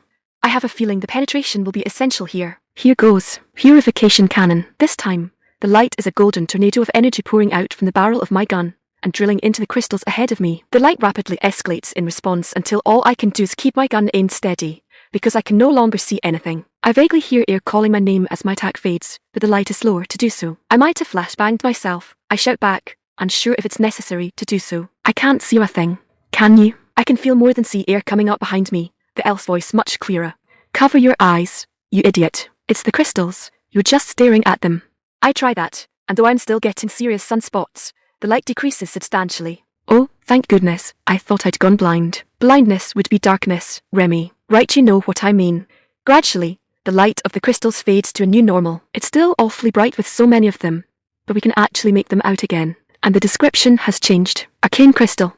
This luminescent gemstone has been purified by the light of a hero and charged to bursting with holy energy. This purified holy arcane crystal is highly valued for crafting and enchanting blessed equipment and is often worn as ornamentation by high-ranking members of the priesthood. My grin splits my face. Jackpot. And the glow brightens again before we're left in relative darkness as all of the purified crystal gets grabbed by auto-loot and shunted into extra-dimensional storage. Immediately, another pop-up appears that makes me grin even more. Because I technically just successfully looted more than I can carry, I got the passive skill Strong Back, which doubles my lifting and carrying capacity. Apparently, all of that crystal is worth a whole lot, too, because I got a second passive for collecting over 100 bars worth of total loot, Keen Eye, which increases my luck at finding more valuable treasure. This system really is too generous. And then there's the third notification. We just dropped the Arcana level by 3 ranks. Ayre gasps. All that crystal must have represented a substantial amount of the energy it was trying to vent, I reason. Come on, we must be near the end now. The tunnel forward is crowded with razor-sharp crystals, but none are so close as to hinder Ayre and myself. If we actually did have some sort of tank roll, it probably would have been a lot harder, but two svelte, nimble Daka gals can slip through without even slowing down. We pause halfway through. You hear that? I ask. Sounds like fighting. Ayre puts in after listening for a moment. So someone is in here. Maybe even the source of the corruption. I pull my pistol from its holster and nod to the archer, who returns the gesture and motions with his bow to show readiness. We start forward again and soon enter the largest chamber yet. Easily twice the height of the first cavern, it's a massive coliseum of a room, pounded flat by the crystal-gilded stone giant that calls it home. There are a few crystals here, too, likely because of the fight going on between the giant and two intruders. I say fight, but it's more the two humans trying desperately to avoid being pummeled. The older of the two, I want to call him a kid, but the truth is probably that he's not more than a year or two younger than I'm now. He's got black, messy hair, and the angry look on his face I'd expect to see on a tween out to prove something to the universe. The other is a girl, surely no older than 8, in what I would call in Earth terms a gothic elite dress entirely out of place here. Her raven black hair is in a heim cut and held out of her eyes with a simple hairband. She is clearly the boy's sister, even if the equal richness of their attire wasn't indicator of their relation enough, but seems to lack his fire and rage at the world. We don't have time to question the scene. The giant has the kids cornered. The girl sees me, her eyes wide. My legs start moving before I even come to a conscious decision. Since I used purification cannon, my magazine is empty, so I punch the release even as I'm ripping a pack of overpressures from my satchel, letting the empty one freefall to the ground. Hey, big guy. I rack the slide and raise my gun. Pick on someone half your size. Even as I'm firing, Ayre comes up alongside me with spiral shot. The giant, the golem I realize, raises an arm against the bombardment with an indignant roar, but that doesn't prevent the specialized attacks from penetrating deep into its body. It staggers briefly under the onslaught, but finds its feet just as my magazine bottoms out. The giant is looking a lot less like stones and a lot more like Swiss cheese just from that brief exchange, but that doesn't stop it from charging at us. Ayre and I jump in opposite directions, and I reload with the explosive incendiary bullets, determined to use the strategy I had considered for the abomination. It doesn't have any glowing bits, Ayre shouts over the quaking from the giant's fist impacting where we'd been standing. I've got a plan, I call back. Fall back and protect those siblings. The golem tries to take a swipe at Ayre when the elf turns to leave, but my first fireball rattles the creature and draws its attention to me. That's right, gravel face. Over here. I plant my feet in line with my shoulders and hold my pistol up before me with both hands like I'm expecting a huge recoil. Now, let's go all the way. Empower. Spiral shot. Time to find out how fast I can pull the trigger. Against the far wall, Ayre balls up and guides the kids to do the same, covering their ears and tucking them between the archer's body and the wall. The next moment, the room fills with heat and noise as a 20-round barrage of deep penetrating fireballs tears into the golem. Spiral shot basically turns them into high explosive anti-tank rounds, exactly what the hero ordered for one big, angry pile of pavement. The smell of sulfur and smoke linger in the air for longer than the explosions themselves. Did you have to use so many? Ayre protests after even those finally fade, and the golem is nothing but actual gravel and dust. Dunno. I grin cheekily as I raise my pistol out of the firing position. Too late to find out now. Chapter 52 Kids. Chapter 52 Kids, I'm not some child. I don't need candy. The boy's words make the girl hesitate to bite into her own caramel apple, no doubt wanting to live up to whatever her brother's expectations might be. Too bad for him I'm not falling for it. Well, I'm going to have to ask you to bear with it, I reply as if completely sincere. It's not candy, it's a restorative. Ayre and I just like sweets. He eyes the apple in his hand with a scowl. I told you, I'm not some child. You can't convince me this is some kind of potion. I didn't say it's a potion, I reply, crossing my arms. I said it's a restorative. My cooking skill is high enough I can make food with benefits. That's a partial lie, of course. I do have a cooking skill, and it does increase the nutritional quality of dishes, but the potent recovery of the treat is from the essence crops used to make it. I'm not interested in waving that little bit around, though, and it would require way more explanation anyway. Besides, I add, think of the worry you'll cause your sister, running around as injured as you are. He is, in fact, pretty seriously hurt, according to diagnose, though most of it must be internal, and he's putting on a brave face. His manner is low, too. He looks to his sister at that, who has silently been eating at her own apple. She pauses and gives a quiet, "It's good." "Does it work?" he asks. "Is your health recovering?" She nods. "Yes, my manner too." That surprises him. "Remarner?" Then his eyes widen as he looks down at his own candy apple, and back up to me. "The sugar." I grin, giving the boy a finger gun and a wink I trust the system to translate as something akin to, "Got it." He frowns back down at it like he's losing some sort of battle. Well, if needs must and finally bites in. He notably has trouble limiting himself to the same speed that seems to come natural to his sibling, but I'm not going to call him out for it. He's halfway through it before he speaks up again. "Did our uncle send you?" I shake my head, though. "Sorry, bub, don't even know who you are." "I'm Remmi Lee." That's Ayre. I motion first to myself, then to the elf off to the side, who nods. He takes a hint and motions to himself and his sister. I'm Mataru Regasu. This is my sister, May. Our uncle is the lord of this region. I think back to my lessons from Urin on the topic, and to my first day in Dabun. Lord Etiar, right. He nods. Is there another? All I can do is shrug. I'm not from the Empire originally, sorry. I'm still learning who's who. Mataru's eyes drift to the gun on my hip. And that beastly thing you fight with. What is it? I give it an affectionate pat. It's a weapon from my homeland, called a pistol. For us, it was an upgrade from the crossbow. Its ammunition is hard to come by here if you can't make it yourself, though. So you're just adventurers, here to cull a low-level dungeon. I nod. That's the gist of it, yeah. What about you two? Mataru goes silent, brooding and grim. But it's the quiet May who answers. We want power. Even her neutral tone manages to carry some venom, and I come down on one knee to be more level with where they're sitting. Is someone hurting you? I ask with grave seriousness. But Mataru violently shakes his head. Someone killed our father. He seethes, and framed our mother. Two of the greatest, most wonderful people to ever serve the Empire. He seems near tears, but is fiercely determined not to permit them through. We're out here instead of with her because they sent us away for our own protection. But if we had the strength to fight the people responsible, we wouldn't have to hide from them. I nod in understanding. Schemes among nobles, maybe. Sounds about right, but I didn't think the Empress would be the sort to let them get so bloody. Ayre is of a different mind. What were you two thinking? Throwing away the protection your parents arranged for you. Leave the fighting to fighters. I'm surprised at you, Ayre, I tusk, shaking my head. Leave it to someone else. Why? Tallest is literally a place where you can learn anything, do anything, reach any height just by putting in the effort. I'm not one for vengeance as a healthy motivation, but talking like they can't do it seems hypocritical. They're kids. Mataru starts to bristle at that, but I beat him to it. They've got classes, Ayre, I point out, crossing my arms. That means they're potentially capable of anything we are, and Mataru's barely younger than we are, if at all. How old were you when you started out?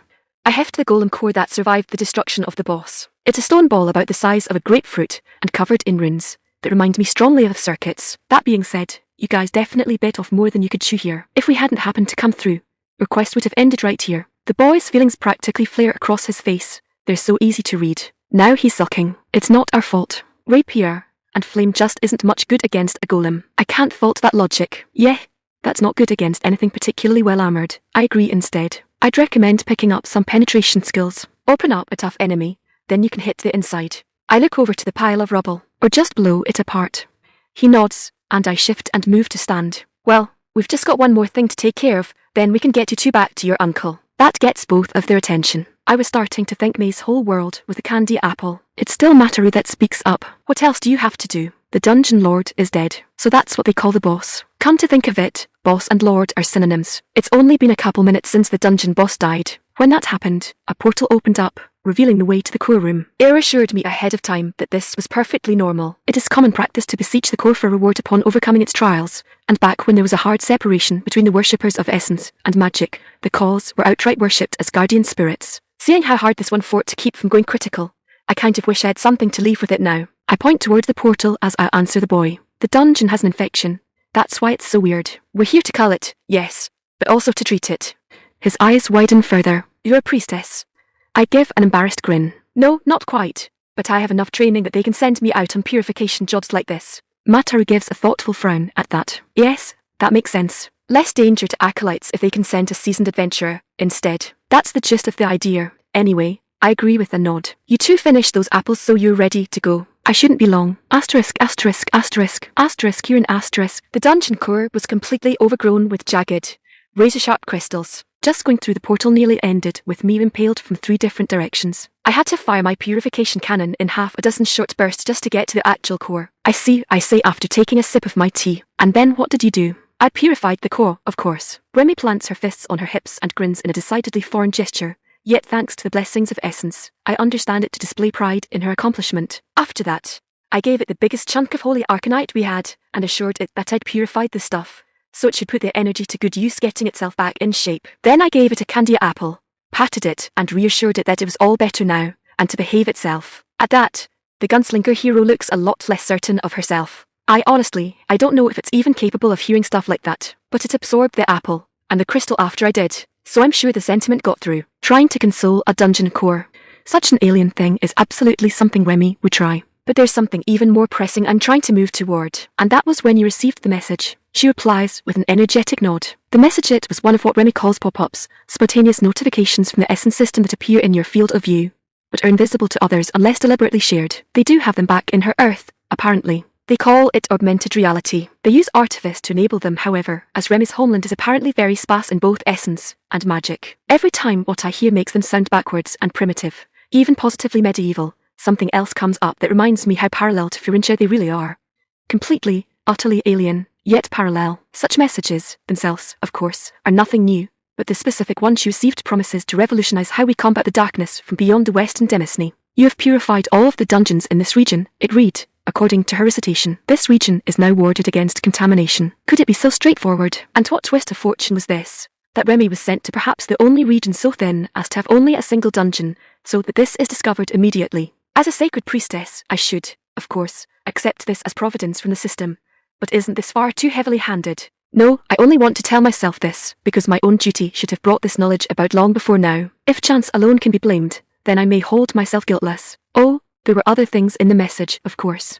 First time clearing bonuses, that sort of thing. None of it relevant to the fight against the darkness. To that cause, the intelligence on a dungeon's response to corruption is far more valuable. It will have to be jealously guarded from the nobles, of course. Nearly guaranteeing constant treasure from a dungeon would lead too many of them to doing something terribly foolhardy. As it is fortunate that Remmi intends to keep most of what she received for her hated hobby. It would be difficult to find bars for so much without drawing unwanted attention in that regard. I go to take another sip from my tea, my fourth since the girl's return. I find the cup dry. Without letting it change my expression, I set the clay vessel to the side for now. We're nearly done, after all. And when you return to the village, the Agassi siblings rented a carriage to return home. Again, Remmi nods. I offer to take them in mine, but apparently that's offensive. It implies they cannot afford it, I confirm. It is obvious why that would offend a noble, even as a child. But she frowns. It wasn't about the price. Mine's way more comfortable. She shakes her head to clear it, and reset the topic. They're good kids. Traumatized, but good. I know I shouldn't think of them as kids, but they strike me like that anyway. Maturity is often a greater determinant than age between a child and an adult. I have my own concerns about those kids, but I don't want to trouble Remmi with it right now.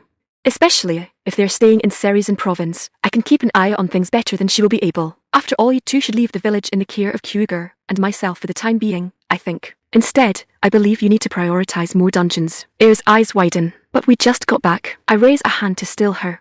I do not intend for you to leave immediately. I need time to confer with the Imperial House on the matter. After all, in the meantime, you should tend to your preparations. And you have a test to study for. Both children gasp at the reminder of the ranking test Guildmaster Kobai is demanding of them. Oh no, the archer bemoans predictably. Since we had to escort Mataru and Mei back, I didn't get to train down my dungeon points. Again, I raise my hand. I will speak with the Guildmaster about your exigent circumstances. He is a rough man, but not an unreasonable one. Consider such training a part of your preparations. Remmi surprises me by smiling, the expression a little sad, as she takes my hand that's still on the table in her own. Thanks, Yurin. You've been a huge help for so much. It's not going to be the same without you along. I give her my warmest smile back and pat her hands in return. As I do for Zuai, Remmi, I remain only a missive away. Chapter 53 Summary. Chapter 53 Summary. To Her Imperial Highness Suetana Furinshao, from your loyal servant Sacred Yurin Holt, on the matter of the growth of the Gunslinger hero, I wish to open first with the successful completion of my primary mission. Hero Remmi Lee has been brought to par with the other summoned heroes. At only level 10, she possesses equivalent might to what they were granted at their summons. With her heavenly artifact, she will surely be able to match any gains they have made since then. I have already informed her that she is to be dispatched, though I ask her forgiveness, as I have assumed what her mission should be. Hopefully, by the end of this missive, you will concur. Though I objected from time to time at the delays, it has actually been a startlingly short span of just a few months. Looking back, I find myself wishing I had taken a more proactive role in her training. I thought I had more time. I thought she would call upon me more. In truth, it was hubris, and she barely needed me but for social guidance. I would never have even trained her the way she sought power, and I genuinely believe now that she would have been lesser for it. Hero Remmi Lee called it a shotgun approach in jest, explaining that it was similar to grapeshot for a weapon like her artifact. It is strange, then, that she did not simply say grapeshot, or that the essence did not translate it that way. But I digress. Generalist was another term she used that did not require explanation. The way of her people is to seek to be good at a little bit of a lot, and thus never lack an answer. She tried to explain why they saw over-specialization as bad, but there was something about baskets of eggs and hammers and nails. For your sanity, Do not engage in long conversations with hero Remmi Lee without a clear topic on which to focus her attention. I confess that I, like most civilized people, have long imagined such an approach as scattered and haphazard. Grapeshot is a better analogy, however. It spreads, yes, but not everywhere. Remmi described it as a cone spreading out from a point of origin to cover a wider, but still targeted area.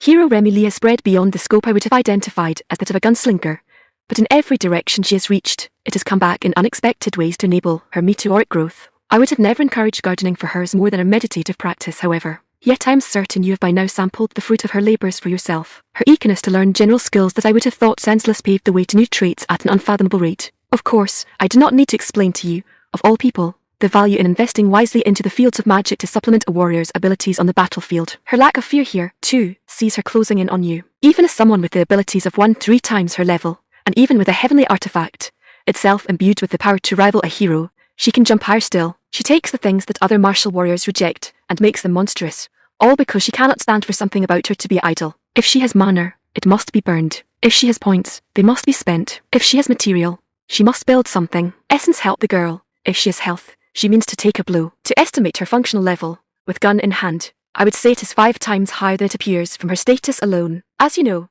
this would place her on par with a gold rank adventurer. Few reach the highest rank of platinum, meaning precious few within the Empire could defeat her in single combat even now. And yet, with a level of only 10, she as yet possesses so much room to grow.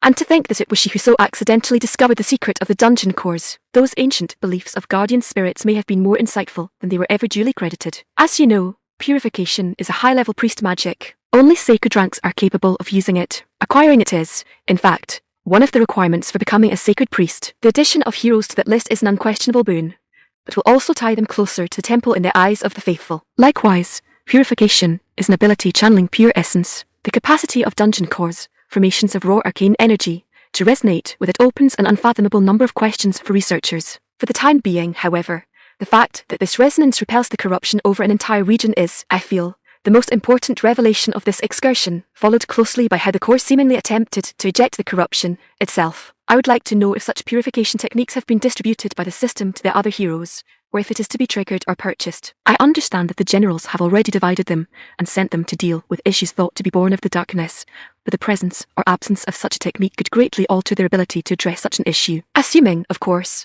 the nobles haven't just dispatched the heroes to solve their own problems for them. I would also request access to what knowledge we have of the dungeons within the western demesne prior to the fall of the region. While fortifying all regions along its border must be our first priority, any knowledge of the movement of the darkness across the realm could help determine a point of origin. I recommend any logistical resources not dedicated to tracking down sources of corruption be turned to identifying key dungeons to reinforce and determining the advancement pattern of the corruption. I further recommend that I be permitted to deploy Gunslinger hero Remmi Lee to the reinforcement of said dungeons, beginning in the southern regions and moving north and west from there. An exact deployment pattern will be developed upon receiving a list of relevant targets. I know that you will be concerned when you learn that she found the Hagasu children in the dungeon. You will fear that they seeded the corruption. However, I do not believe there to be a cause for concern. The children are angry, but show no sign of corruption. By their testimony, the dungeon was already in such a condition when they arrived, as well. They could be lying, of course, but there is no evidence to support such an accusation at this time. So long as they are staying with their uncle, however, I can keep them under watch. Asterisk, asterisk, asterisk, asterisk, here in asterisk. I set my brush in the well as I consider what else there is to say. The children are a concern, of course, but I share Remmi's conviction that they aren't harbingers of corruption. At the very least, they certainly weren't responsible for the contamination at the dungeon. The core itself was contaminated, and they hadn't even been able to reach it. Still, I wish I'd gotten to examine them, myself. I would have insisted, to ensure they were well enough to travel after their ordeal, but they had hardly gotten to the gate before begging off. Perhaps I should send missive to their uncle, warn him about the dangers of inexperienced exploration of dungeons. Oh, I doubt he knows they had gone at all. Had it been with his permission, he would have surely hired an escort. Phrasing such a letter as if he did know is a political courtesy, rude as it is to assume that a noble does not know what goes on within his own home. That man is a concern too, albeit for entirely different reasons unrelated to the corruption. The news of the abomination must surely have reached him by now, and he has heard that Dabun village was saved by a hero. Normally, this would be worth a formal notice of gratitude, at the very least. Not a word, not of the hero, at least. Only a cry relaying that he was grateful the village made it through, and that he was sorry it had fallen to outside hands to resolve it. There is little doubt that was the part directed at the hero. It is entirely likely that he still does not consider Remmi an actual hero. He still sees her as an outsider and a reject. He owes his gratitude, then, to happenstance, Not to her. At least he has not taken any action against her. He seems resentful, but tolerant of her presence. My thoughts turn, of course, to Remmi in short order after that. It's true that she didn't need me as much as I thought she would, but I also wasn't there for her as much as I could have been. This temple didn't require my constant supervision, but I expected her to come to me. All of Tolus knew to her. Surely she would be overwhelmed and run to me for advice and familiarity. And I expected to have more than 2 months to find the time for that. I let my imagination conjure up a different passage of time. I stayed at her cabin with her. I made sure she went to bed on time, instead of staying up just because she could. I made sure she had fresh food in the evening, and checked on her during the day. I praised her for her hard work. I oohed and ahed at the noodle spitter appropriately. I made sure to excitedly encourage her to show me it in operation. I talked with her every evening about the new skills she'd picked up, and what she'd learned about them. Every holy day, we went into the village for the service. She never wanted to, but I insisted that I had to go and wanted her company. It was important for building relationships with the locals, too, after all. Of course, the first time I still had to bribe her with the food that would be there. The glutton, instead of just sending her off, I took her to the guild for her exam, and cheered her on. I celebrated the ease with which she claimed bronze. I went with her and taught her about the realm on her quests, instead of chaining her to wood missions I knew that she was never going to bother with. I was there when she met Ayre. I went with them as an assistant to clear out the nest. Those children were not alone when they faced the abomination, nor without tools to deal with it. Woe, for many were the mistakes I made with her. Was I so careless with Zhuhai? Perhaps I was. For her, it worked. Perhaps in their similarities, I forgot that Remmi and Zhuhai are not the same. Remmi isn't a scarred little girl, desperately focused on vengeance. The cold-hardened little Zhuhai, but Remmi only reciprocated the distance. Perhaps I should be the one to watch her cabin while she is away. The temple will be complete before the season is ended. I could water her crops for her, see that the wildlife stays out. No, I cannot. As much as it would ease my guilt, I do not have the skills to see to a farm, and the guild has already begun the process of hiring someone that does. And I am not without responsibilities of my own, either. I sigh and lean back against the divider wall behind me. Oh, to do it over again.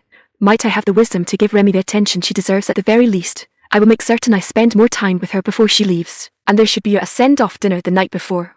Chapter 54 Cow. Chapter 54 Cow. I stand with arms crossed, glaring down with pouted lips at the large, ceramic pot of chaff, broken down stalks, leaves, and murky water that sits in front of me. It'll have to be sealed to keep the slimes out of it, and set in the metal cage to be rotated a couple times a day to break down into proper mulch. But that's not what's occupying my thoughts. Ayre sidles up next to me with awareness one approaches explosives, probably worried that I'm considering something crazier than sunbaking my mulch. Everything okay, Remmi? Too bad he's right. I want a cow. The archer staggers back. A cow. I can't grow one from seed bullets. I explain my thought process.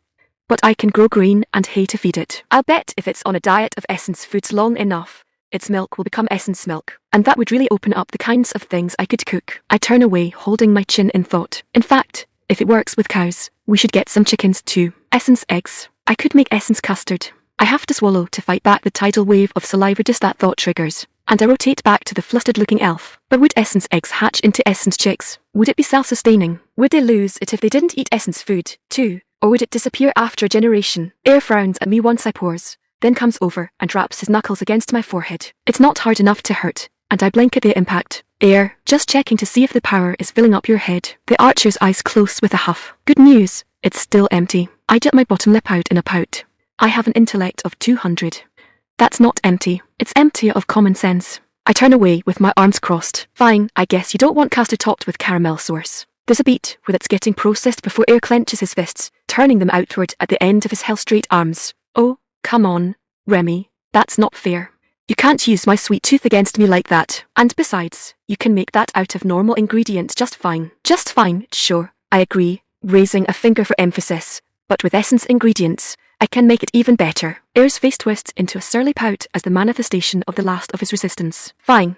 But you've got to run it by the guild since we're not going to be here to take care of them. They'll have to make sure whoever they hire to watch the place is qualified to handle livestock, too. Yeah, I'll take it up while we're in there today. I sigh and stretch my back out. Honestly, if this house sitting weren't part of the guild contract, it would be getting crazy expensive. I've already got to pay the temple fees for Yuan to come confirm the quality every week. She said if it was something she could do herself, she'd have waived the fee.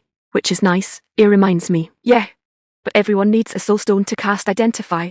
I point out what it is I'm paying for, and only the temple can issue those. I sigh. Wish I could just teach it to her. You're clenching bits, Remmi. Ayre counters. You may not be seeing the results yet, but you're richer than some nobles now. The stone fee is nothing more than a drop of water for you, and a necessary processing fee. I agree. especially if there's going to be produce that may take time to qualify. The elf gives a hum as we head back toward the cabin. Speaking of nobles, I wonder how those 2 kids are doing. I scoff. Probably already getting into more trouble. That puts a look of panic across Ayre's face. Already? Have they even had time to get home? I wouldn't be surprised to find out they didn't even go home, I point out. I figure they took the carriage they hired straight off in another direction, and we didn't stop them. I frown back at my friend, stopping at the bottom of the steps to plant my hands on my hips. What would you have us do, Ayre? Escort them back in chains. Those 2 are on a personal mission. They aren't going to be so easily dissuaded. You knew from the start, the elf accuses me. I thought we were sending them home. I know nothing, I counter. I only suspect, and suspicion alone isn't enough to hold a couple of nobles against their will. Even I know that much. Ayre deflates at that. You're right, Remmi, I'm sorry. I thought we were sending them to safety. We have a saying back home, I provide as we head inside and begin gathering our things. You can lead a horse to water, but you can't make it drink. It means you can't force people to do what's good for them. We got them out of danger and saw them to town, but our hands were tied when they decided they didn't want our help any further. I specifically grabbed the noodle splitter and put it in an over-the-shoulder holster I had custom-made for it, along with several spare wooden magazines for it that go into a dedicated hip pouch. My gun is still on my hip, of course, but I don't want to use it for the test. It's too disproportionate. Likewise, Ayre's taking his recurve bow, not the compound one I made. It feels kind of nice for us to be concealing our power level like this, in a cheesy, weeby kind of way, even if it's for slightly different reasons. The guild already knows of my gun.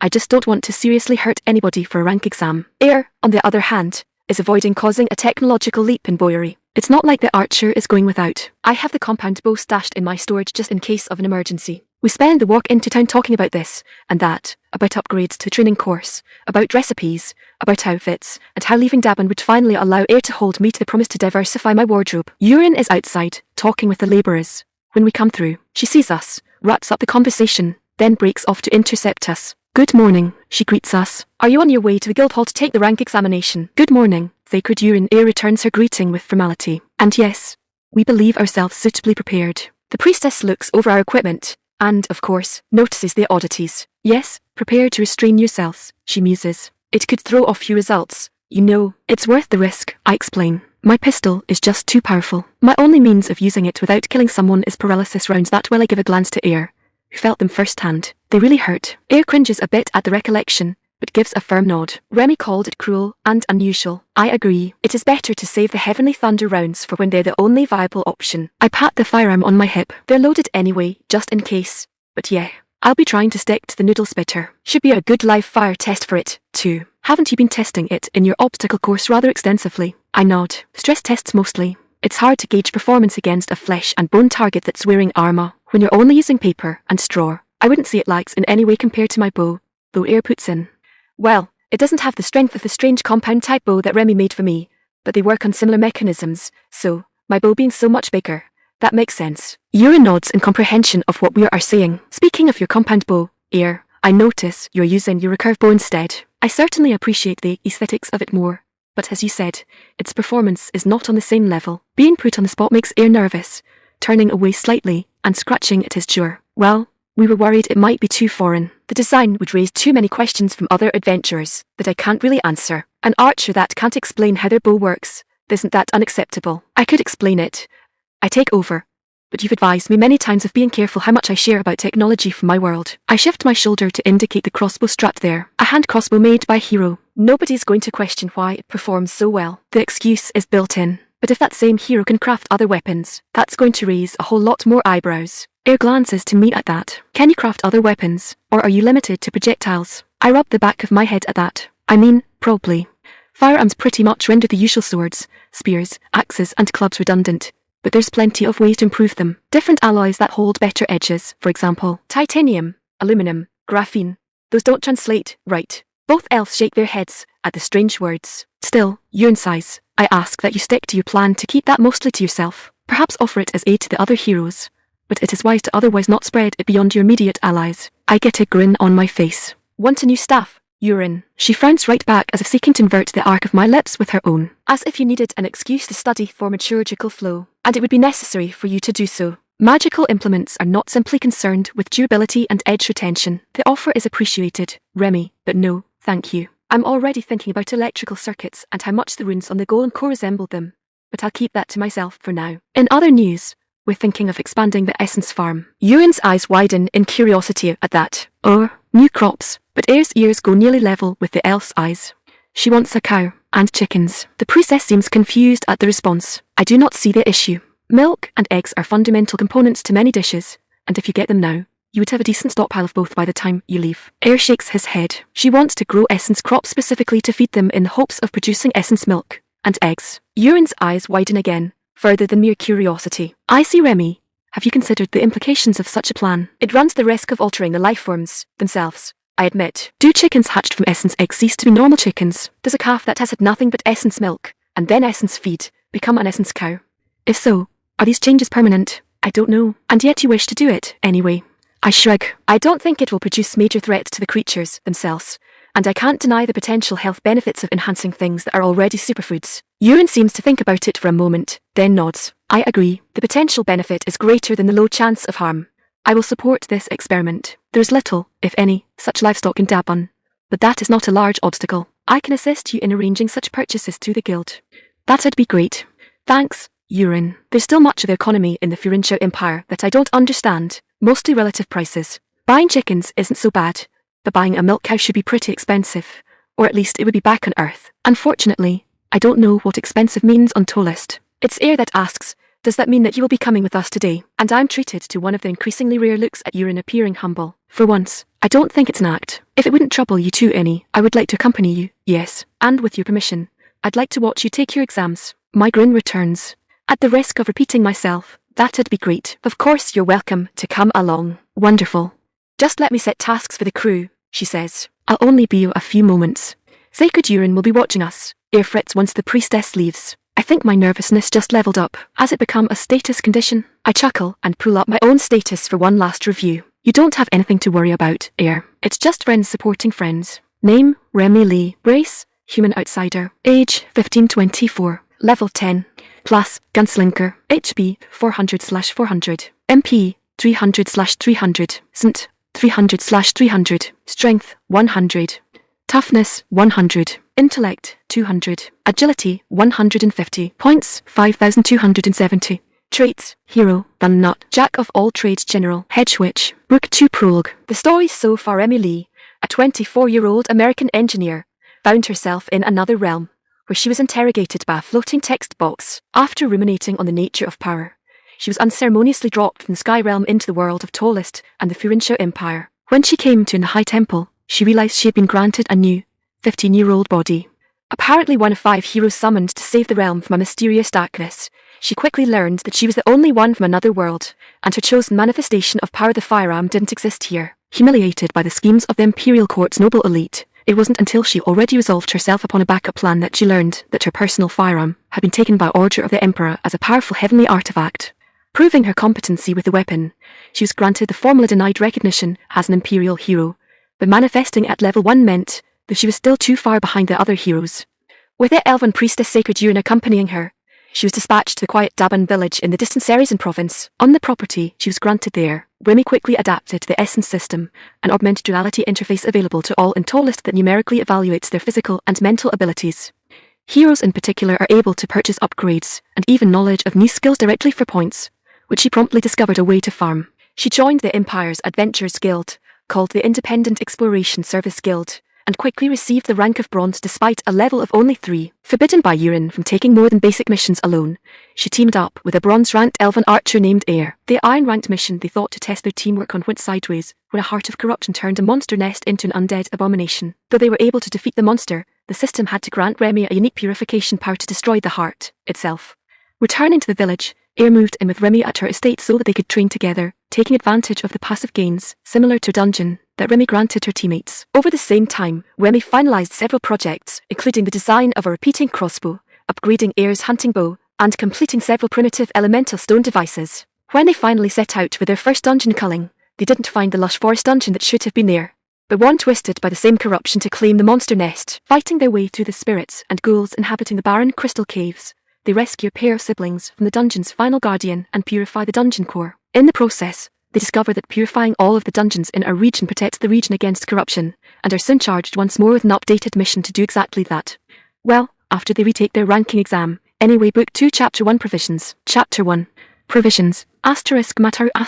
May and I push ahead on tired feet through the night, with only the light of the moon to guide us. We don't dare use lanterns, though we have one with full oil. We may be following the road, but we can't afford to stop at your station inn for fear of being recognized again, either. Perhaps we've finally been gone long enough to rouse our uncle's concern, or maybe someone from the rabbit village alerted him to what we had been doing.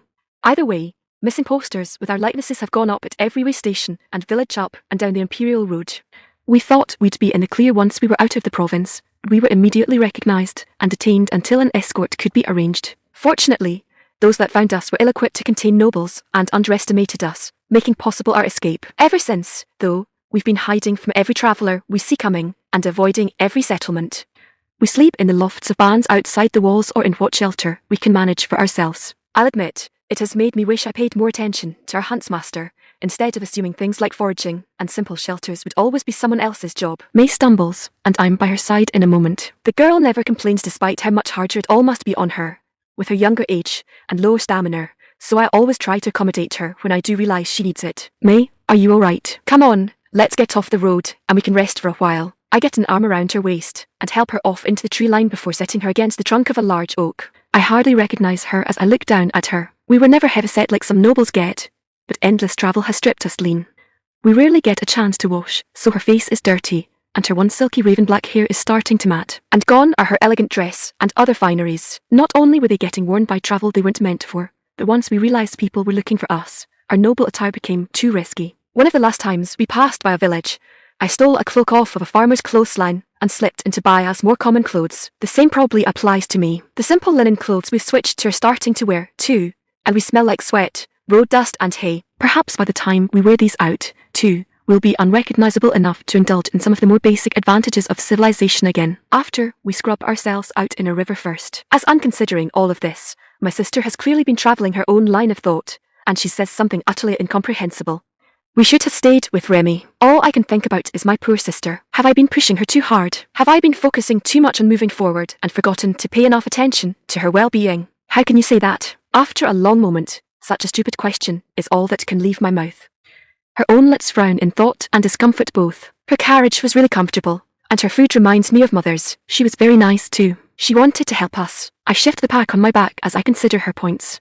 Really, that foreigner woman has already helped us a great deal. She was the one who gave us the backpack. It was originally filled with a variety of delicious meals she'd made, all kept perfectly fresh by the bag's enchantment that made it so time didn't pass while it was closed. I can't imagine how a bronze-rank adventurer could afford to just give away such a treasure, but the food is long gone. In its place are much more mundane provisions that I'll readily admit aren't nearly as satisfying. I never imagined myself as a picky eater. I actually kind of like the smoked meat and dried cheeses we got, and the backpack means we could go for actual bread instead of tack. There's nothing wrong with the food, but I understand what May means. There was just something more about Mother's cooking, and about the foreigners, too. And her carriage. I'd seen its physical likeness in the capital, but even royal carriages, I'm sure, don't ride so smoothly. It was like riding on a cloud compared to the endless impacts of the ground against our feet. Our own carriage we took from the village was only rented, making it an unacceptably clear trail to any who wanted to find us, so we'd abandoned the method of travel after a single day. Further, I've never known May to speak so glowingly of anyone. She is normally very selective of her praises and insular by nature. For Remmi Lee to have made such a strong impression on her in such a short time, it's a greater light on her character than a thrown admission. But there's something my normally intuitive little sister isn't considering, and I kneel down next to her to remind her of it. May, the people that destroyed our family are heroes. That foreigner may have had the best of intentions, but nobody is going to support us when they find out our enemies are those. I growl as I find the words to spit in disgust. Sacred bastions of light they grovel over. Her frown deepens. Maybe because she is a foreigner, she wouldn't be so against it. I sigh at the thought. It's a temptingly real possibility, and the loneliness laws me greatly, too. Maybe, but we can't risk it. The odds of her turning on us would be too great, and with a terrifyingly powerful weapon she uses, that's not a prospect I would want to gamble over even with good odds. It's a pity. The elf wanted to treat us like children.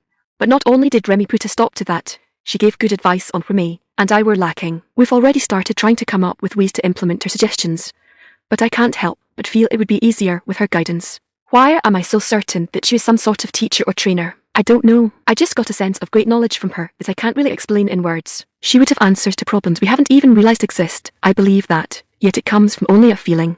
Worse, like my sister, I feel an innate trust toward the foreigner. As stupid as it would have been to even try, some fibre of my being keeps insisting that she really would have listened and helped. Alright, I finally say, helping her back up. We'll make camp early tonight. Let's go find a nice spot far enough out of sight. We make a cold camp, of course. I can't make a proper campfire, but even if I could, the light would draw attention from the road. Stations are common enough along the main roads that a camp would draw curiosity from travellers at best, and suspicion from armed guards or adventurers at worst. We eat our meat and cheese in cold silence. May wraps hers in her bread in a sad imitation of the sandwiches that had been common where we left Dabun, and I don't know which is louder, my heart breaking at her actions or my stomach crying out in sympathy. The vegetables must have been as foreign as the woman who made the sandwiches, or so I assume. Perhaps a master gourmand could have said differently, but I'd never seen or tasted their kin. The sauce, too, was tangy and rich. Though the meat was mere common horned rabbit, the whole sandwich was sure to satisfy even a king with its varied tastes and textures. There's no dessert now, either. Where once we enjoyed candied apples and the sweetest, softest cakes even our noble lips had ever touched, we chase our meal with water skins filled with day-old river water. I miss Remmi, May sighs again. How could you miss her? I ask in denial of any possibility I might feel the same. You knew her for less than half a day. Her eyes are already drifting shut.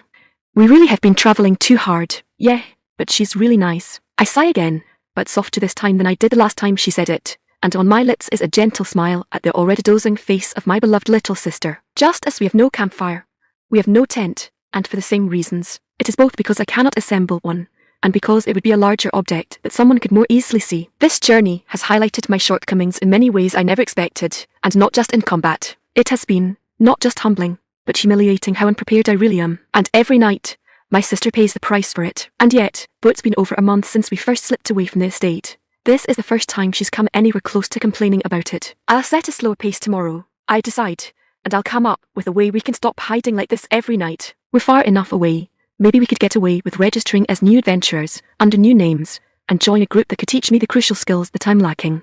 So long as they don't use a soul stone, it should be doable. In lieu of the protection of a fire, I get to my feet and run a long string around the small clearing. I wrap the string a couple times around each tree I use as an anchor, and tie it off with a simple knot at the end. The string sits about shin height when I finish the circle, and I go back and hang a small bell from each length in the circumference. It's not even really a clearing, I note, when I stand up to examine my work. Not technically, anyway. It's really just a patch of bare ground less than 5 arm spans across, sheltered by towering evergreens. The scent of the needles that form our bed has become a familiar, soothing aroma from how many times we've bedded down in a place just like this. In lieu of the shelter of a tent, we share a single blanket and bedroll, our bodies the only source of heat through the night. I get the pad unrolled, canvas side down, and spread it out so there are no lumps and making sure it's not over any rocks. Only once that's finished do I untie the blanket from the other side of the backpack and sweep it out over the bedroll. I rouse my little sister to get her to settle into bed properly. If she stays against the tree, she'll wake up chilled, covered in dew and crawled all over by insects. We made that mistake early on, and neither of us have any particular desire to repeat it. But once we're settled in, I hesitate a bit longer, one last concern resting on me. Even if I go slower, even if we're able to get into the guild and get new identities, am I selfish for dragging May along with me? May, I venture. You don't have to do this, I suggest gently. You could have a safe, easy life back at Uncle Etier's estate. Tomorrow, we could stop at the next way station and— No, I blink at the abrupt interruption. What? No, go to sleep. I grin awkwardly in the darkness under the pine trees. I should have known better than to question her.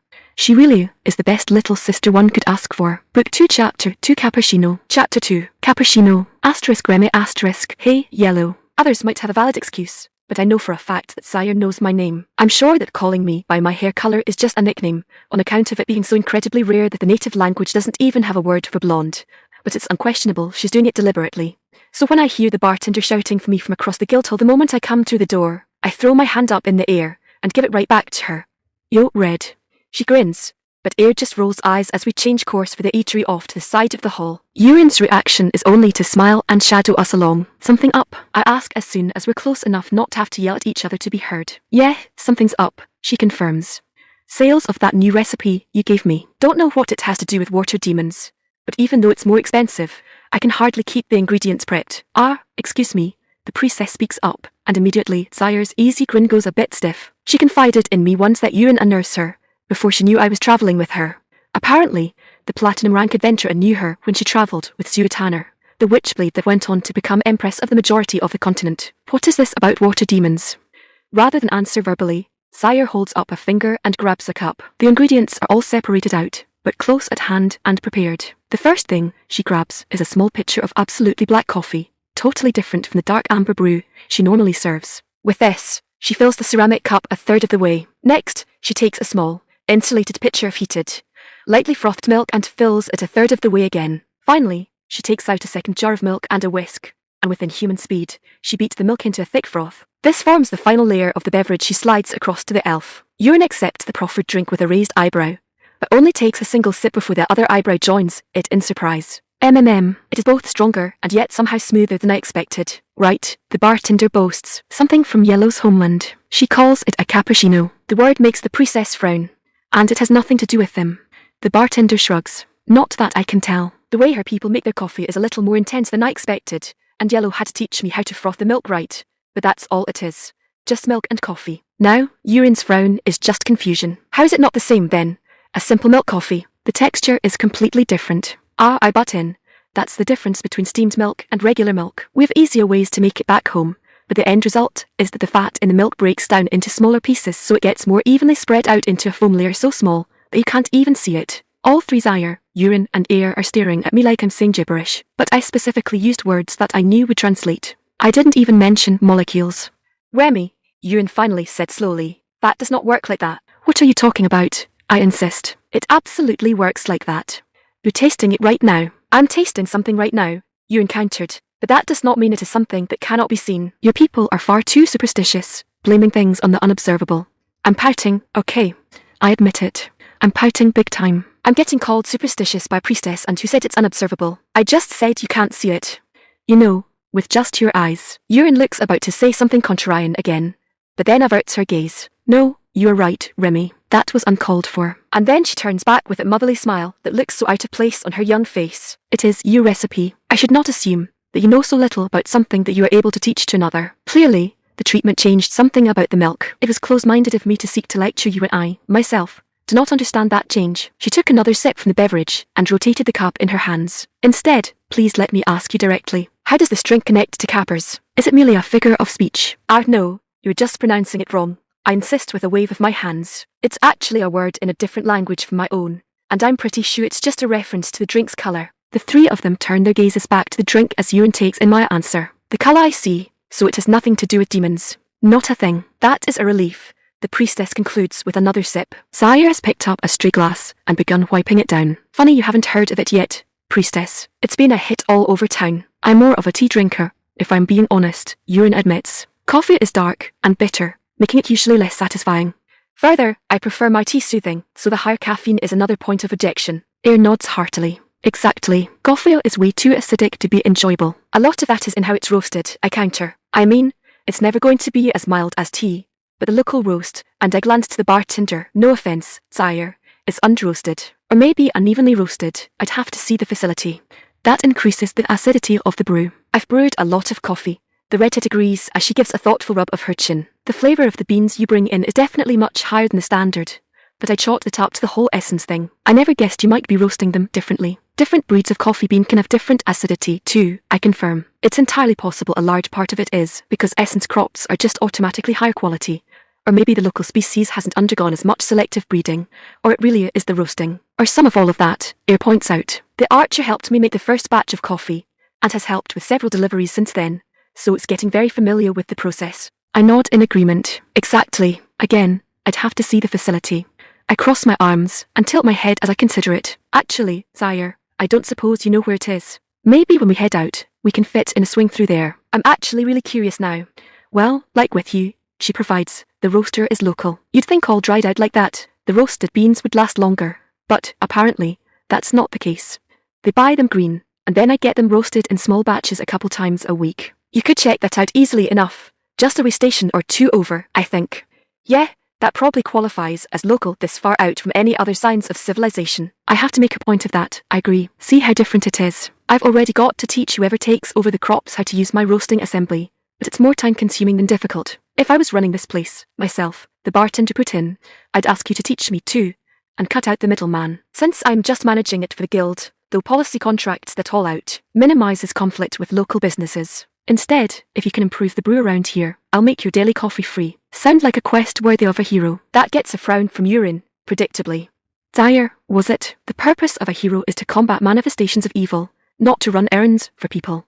I laugh at that, and pat Yurin reassuringly on the shoulder. Hey, helping people in need is never the wrong thing to do, right? If somebody asks me for help, what am I supposed to do? Say, no, I'm too good for that. Yurin gives me a skeptical look. And you're certain you're not agreeing just for the free coffee? I know she's teasing me now, so I just laugh again. Come on, how many more times am I even going to benefit from such a thing? I just want to help because I can. I bend down to elbow the white-haired elf gently. If it makes enough of a difference, maybe we'll even make a coffee drinker out of you. She sips the cappuccino even as she gives me a flat stare. This beverage is fine as an occasional indulgence, perhaps, but I greatly doubt that it is within even your power to change my preference for tea. Another thought strikes me at that, and I lean away to consider it. Actually, there's an idea. I wonder why I haven't thought to grow some tea too well, aside from Cascara, obviously. This time, only Yurin and Sire look confused, as I hadn't thought to make as big a deal about that. Cascara, the bartender attempts to repeat. Of course, I already knew it didn't translate. Ayre's quick to jump in and explain this one, chipper at the idea of knowing enough to do so. Oh, it's an herbal tea made from the dried cherries we pull the coffee beans from. It's got a fruity, floral taste to it. They're edible, Sire asks in surprise, and the elven archer nods. They taste a bit like apricots. Mix in some ginger and cinnamon, I mention, and you have an even older drink called Kishir. But at that, the bartender gives a long, low whistle. Now you're getting into high bar territory, Yellow. I don't think anyone but nobles would be able to afford it if you made it like that. Are cinnamon and ginger that expensive? She shakes her head. Ginger isn't too bad. Pricey, but more like moderately fine dining pricey. Cinnamon, though, only comes from a couple particular regions of the empire. It takes years for a crop to be ready to harvest, too, so there's a lot of planning about rotation. Even getting a crop started is a long-term investment, since it takes the better part of a decade, and a lot of land to start getting regular harvests. Immediately, Yurin turns and raises a finger toward me scoldingly. No, Remmi. I blink innocently. I haven't even said anything yet. I shall not forbid you from raising essence cinnamon for your own use, she concedes, but if you start mass-producing it, you will unravel the entire nation's spice economy and draw far too many eyes to your affairs. By comparison, Sire's positive mood springs back into place. Oh hey, you do something like that, Yellow. You let me know. She takes one look at the increasing frown from Yurin and quickly clarifies. Growing your own, I mean, assuming you have enough for friends. I wouldn't mind trying that squishy a drink. The mispronunciation makes me smirk and shake my head. I'll definitely consider it. Essence crops grow fast, but I don't know what the turnaround on a whole tree is. Heck, might even still be a year or more. Then it is something for the future, Yurin advises, her expression smoothing greatly. Hero Remmi Lee has more immediate concerns in the present, does she not? You two did not come here to discuss beverages with Miss Sire, after all. Sire looks confused, probably in no small part for being called Miss like she's some sort of kid. But I grin across at Ayre, who shares a similar, albeit more demure, expression. Yeah. Time to rank up. Book 2 Chapter 3 Incorrigible. Chapter 3 Incorrigible. Diener, the receptionist and silver rank adventurer that first took my admission to the guild, just happens to be the one at the desk today. Just like then, her deep tan hasn't diminished in the slightest, contrasting her long, pale hair. Yellow, my favourite killer princess. She belts out to Ayre and I head her way, animatedly waving us over. I saw you and some elf were on the docket for exams today. She glances to Ayre. This her. I recall gender didn't actually come up when I filed my own application to join the guild. Ayre says nothing about it, however, so neither do I. And I just motion to him. This is Ayre. We've been teamed up for a while. Both the monster nest and the dungeon. We did them together. Oh, so that's why you're both on the schedule, she concludes with a nod. Just the two of you did all that. No wonder the old bear wants you attested. Dina shuffles some papers around before coming up with the one she's looking for. All right, just some things we have to take care of first. Yellow, we'll cover you first, since you're such a problem child. She ignores my huff, and is already grinning for her next jab. First question, have you found your rabbit farmer boyfriend yet? Ayre's face goes beet red. Be boyfriend. But that just triggers her to rotate her head toward the elf. A smirk still on her lips. Oh, you don't have one yet either, huh? Kind of a surprise with thighs like those. Poor Ayre clamps his legs together reflexively as if to hide them, and I step between the elf and the receptionist to break up the line of sight. Ignore her, Ayre. She suffers from chronic nosiness. Diener's smirk flashes back to a full grin, and compulsive teasing. It's incurable, I'm afraid. And incorrigible, I retort flatly. She actually marks something off on the sheet, though I can't imagine what. So that's a no on the farmer. Pity, I'm a sucker for a good romance. Okay, next question. She runs her finger down the page a bit. Is your intellect still higher than your agility? I grin at the first real question. Yup, I found out it helps with the strength of my magic bullets. Of course it does. She glances to Ayre again. What a royal monster. Right, Blue. Blue, a still flustered Ayre repeats, pointing at himself.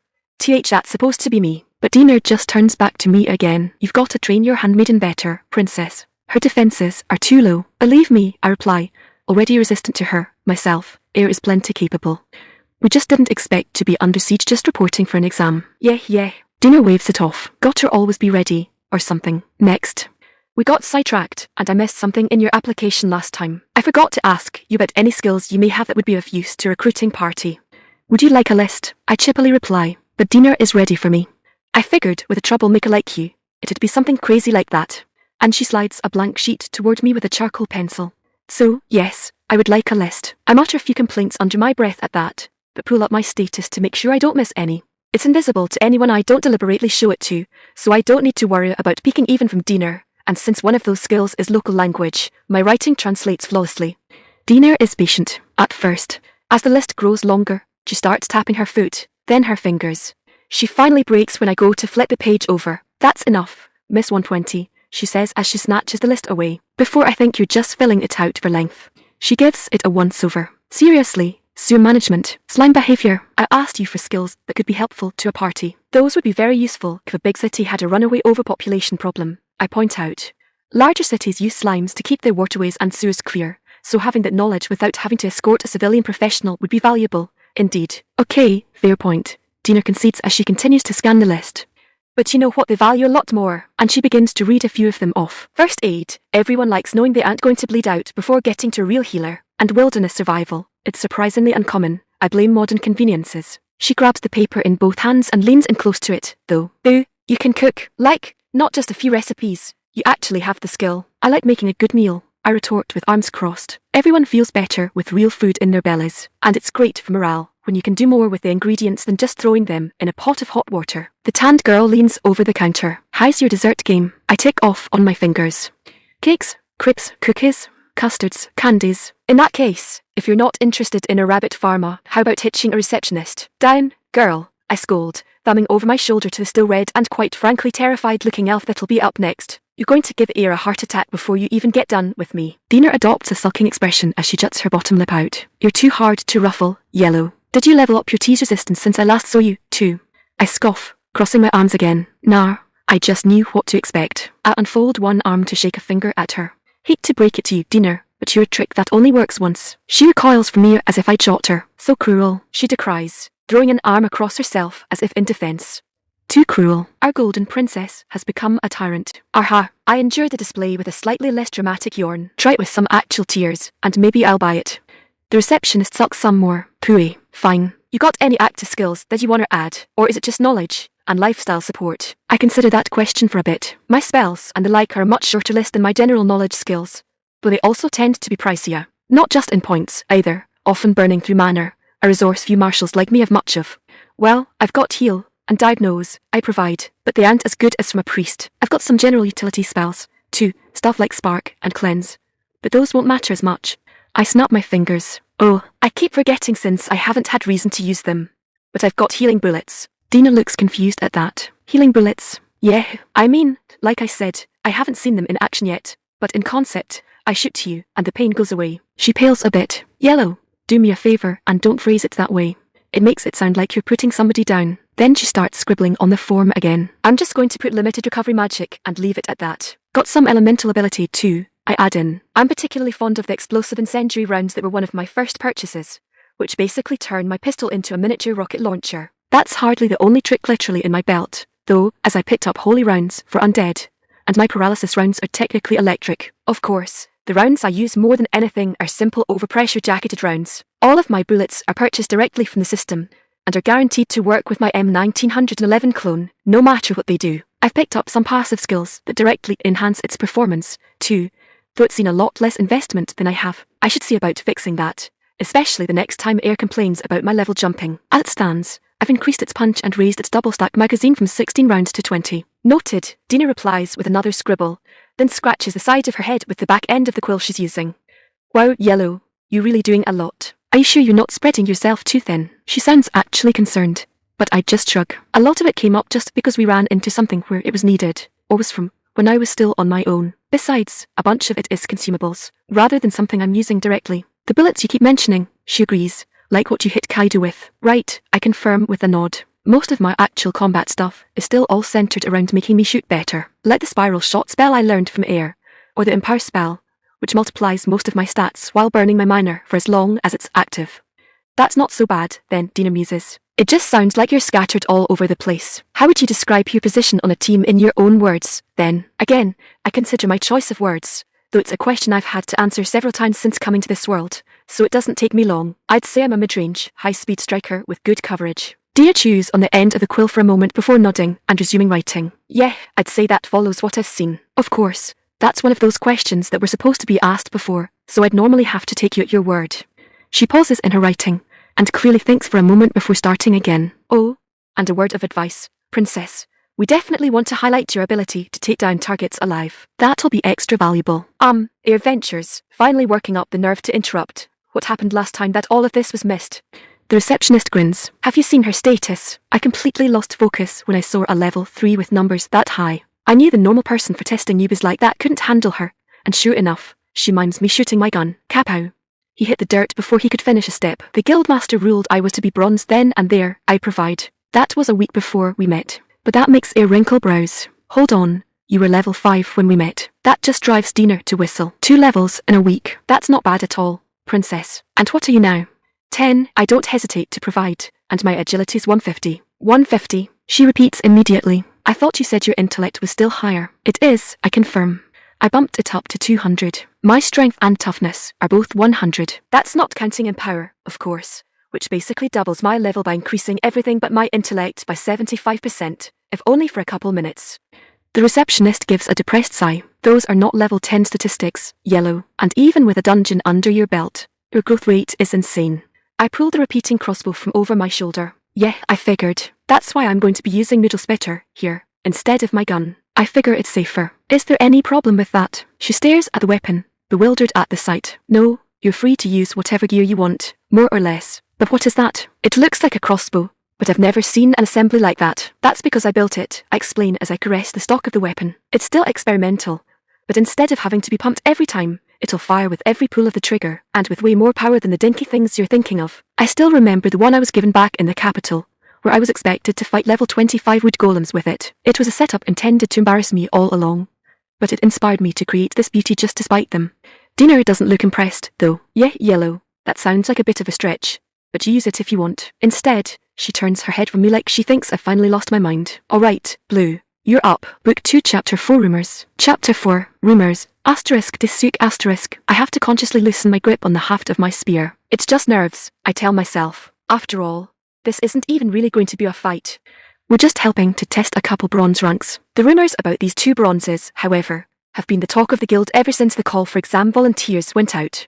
I only received a missive from the guild requesting I come in a week ago, and even I've heard them. Tales of just 2 bronze adventurers clearing an entire overloaded dungeon on their own, rescuing Lord Etier's niece and nephew, defeating a level 30 abomination. One of them hadn't even been an adventurer for more than a week before that last one. Obviously, all of these rumours were questionable at best, but that last one was definitely false. Maybe they'd only been bronze for a week, but no bronze would team up with even another bronze if they were that green. And anyone that was powerful enough to jump straight to bronze without having been an adventurer prior had to be ex-military or some high noble's brat. But the rumours said nothing of the sort. No, they said that the 2 rookies were a powerful foreigner with yellow hair and a blue-haired elfin archer. The talk filled my mind with images of a hulking, sword-wielding brute with rippling muscles, clad in only a loincloth and chest harness, and of an elegant, curvaceous woman with sea blue hair and a bow that could pierce a man's heart from across a battlefield. I still my own heart with a reminder that the guild has nearly perfect intel on their capabilities, how they fight, what weapons they favour, their spells and skills. It's all documented,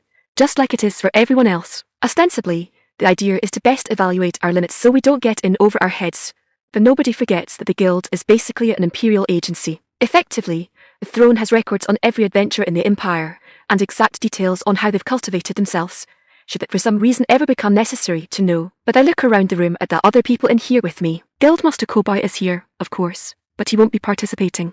He's only here to officiate and judge the bronze's performance. No, the actual activity of the test will fall to us some dozen silvers. For 2 bronzes. If the guild really knows so much about what to expect from these 2, why so many of us? And we're not even the main part of the exam. were challenges as they attempt to make it through one of the most grueling obstacle courses I've ever seen. How powerful are these two if a dozen silvers are just supposed to be a glorified distraction? Can this even be called an exam at this point? I'm forcing myself to relax my grip again when the doors to the office portion of the guild open. We hear. The voice is that of Dina, a receptionist and fellow silver. Whatever dark thoughts the rest of us are having, she seems immune to them as she energetically leads 3 young women into the training area. Long, yellow hair immediately catches my attention, followed shortly by the recognition of sky blue locks. Wait, did that mean these are the bronze rank adventurers we're supposed to be testing? They're just kids. My eyes go over them again in detail as if they are second-guessing such an absurd conclusion. But no matter how hard I look, the impression doesn't change.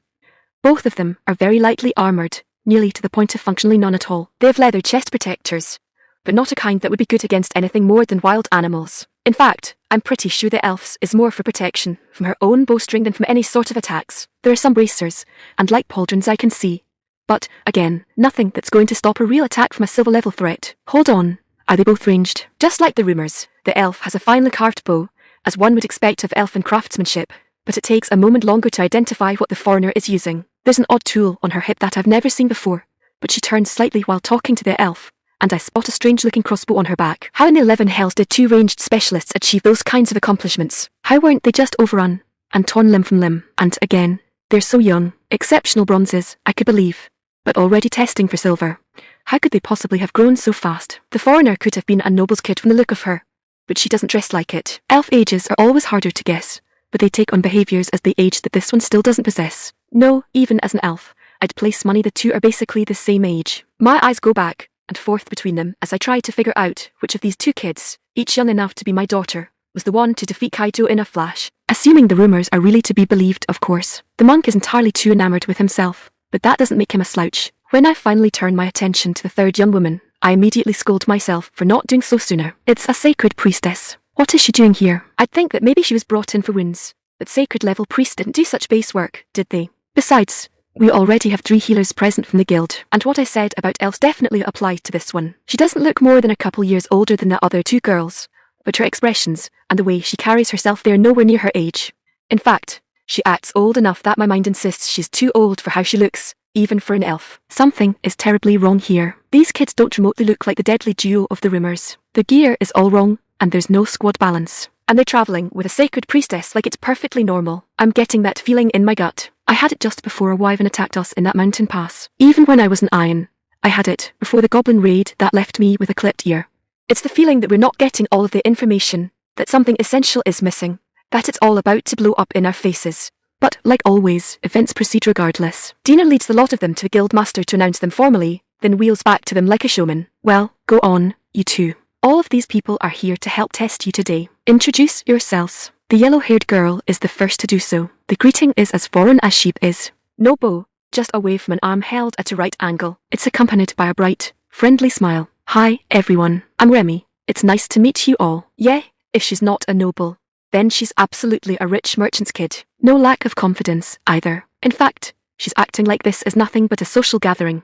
There's no combat tension to her form at all. I could see her giving the same greeting from behind the counter at her store, acting as if every stranger to come to the door is an old friend she's happy to see again. Maybe that's the trick. It makes sense that a merchant's kid would be taught to greet people that way.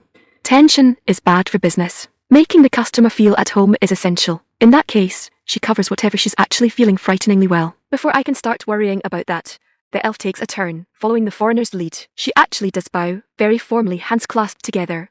And oh boy, there's a lot of tension there. She looks like she's carrying enough for the both of them. I'm Ayre. Please take good care of us. I want to do exactly that. Seeing all of that nervousness, I want to tell her that she's going to be okay. I want to protect her like the kid that she is, or at least reassure her that it's only a test, and she's in no danger. Gone is the mental image of a confident, dominant woman ready to kill a man at any distance, by glance or quiver. In its place is the reality of a teenager that looks from the big city, fashionable, but utterly out of her element. A lot of that is probably nerves. She's already a bronze, so I know she's more competent than her worry is making her appear. My own nerves had driven me to expect overwhelming, legendary-looking figures. The truth of a merchant's daughter and a nervous elf has me stunned. Now, the priestess steps forward, approaching the towering, grey bear of a man that is Guildmaster Kopai. Forgive my intrusion, Guildmaster, she greeted him with a dip of her head. I do not mean to be any trouble. I had hoped to spectate their exam. I'm certain I'm not the only one of us wondering why Sacred Priestess is so interested in watching a silver rank exam. even one as odd as this one. Sacred urine, Kobai growls. He sounds irritated, but it's an open secret that he's not nearly as gruff as he appears. Just don't say it in front of him. Normally, I'd have no objection to a single spectator, especially not of your station.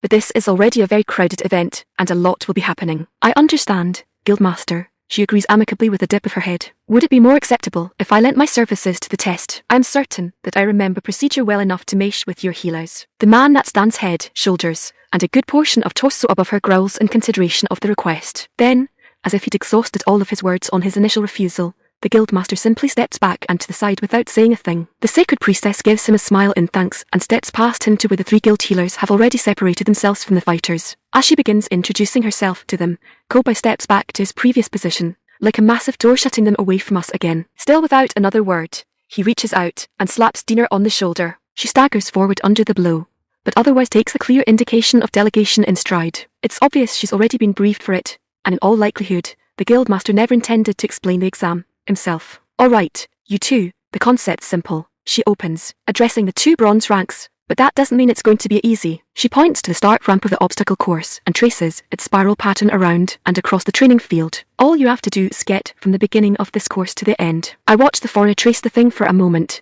but she's grinning. You guys have been watching us. Did that mean they'd been running courses like this for training? Was that how they got around not having a defender in their group? High mobility. That was dangerous. What if they got pinned down? Or had to fight in too small a space? Though there are sections like that in the obstacle course, so maybe that's something we're specifically going to be testing them for. Dina puts her hands on her hips and puffs out her chest. We pride ourselves on making the best decisions for our adventurers. Besides, you were the one that asked for guild advice on building your little treehouse. You should have expected at least this much. She motions to all of us gathered and clearly girded for battle. Now, you've got to go through the entire course. No skipping segments. But it's not just the obstacles that are going to be in your way. Us Silvers will be trying to stop you the entire time. The elf looks us all over, shaken by our numbers. All of you. How is that fair? I've been wondering the same thing, of course. But Dina is unflappable. You're not fighting all of us, Blue. You don't have to beat us. You just have to get past us. Definitely high mobility and focus. Then, if that's the plan, that would make our numbers there to keep the pressure on, and a rank to make sure none of us happen to die accidentally from the bouts of combat. The foreigner reassures her partner with some quiet words, and Dina continues a little more with the explanation, laying out some more particular details. Finally, it's time for the Guildmaster to start the exam. The old bear lets out a bellow, and the girls take off. By the essence, they really are fast, but we don't have to obey the no-skipping rule. Dina throws her arm forward like she's unleashing hounds. Get boys. And we charge like dogs loosed from our chains. I'm one of several that dash ahead of the girls on the obstacle course. Some keep going, having to scrabble up the scaffolding.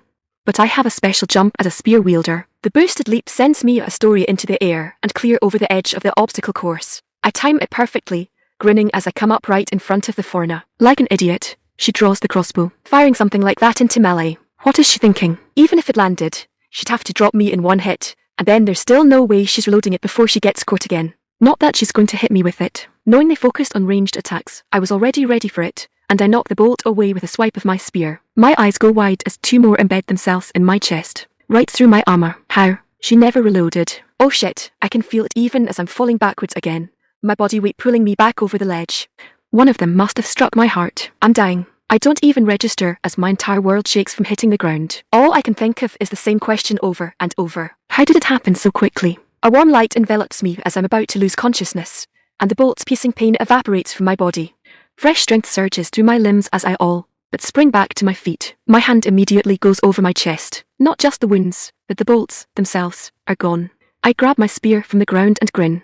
Let's try that again. Book 2 Chapter 5 Gas. Chapter 5 Gas. Asterisk Remmi asterisk. Our feet pound beneath us, but for every 3 steps we take forward, the endless assault of the Silverant adventurers pushes us back one. There's only about a dozen of them, but no matter how many times Ayre and I put them down, they just get right back up and jump back into battle. The one upside is that the obstacle course works against them. It creates choke points and hazards that were meant to impede our progress, probably to see how we do under attack when we can't run. Instead, they throttle how many can reach us at any one time, and how fast they can do so. The truly dangerous sections aren't the obstacle course's hazards, then, but the open spaces between them. Each time we reach such an area, we can be sure we'll be well and truly swarmed. This has forced us into a counterintuitive pattern, where we rush through the course's safe zones as quickly as possible, while taking our time in what the designer no doubt considered the areas to avoid. I duck under a rotating wooden pole that bodies a woman trying to jump me from behind.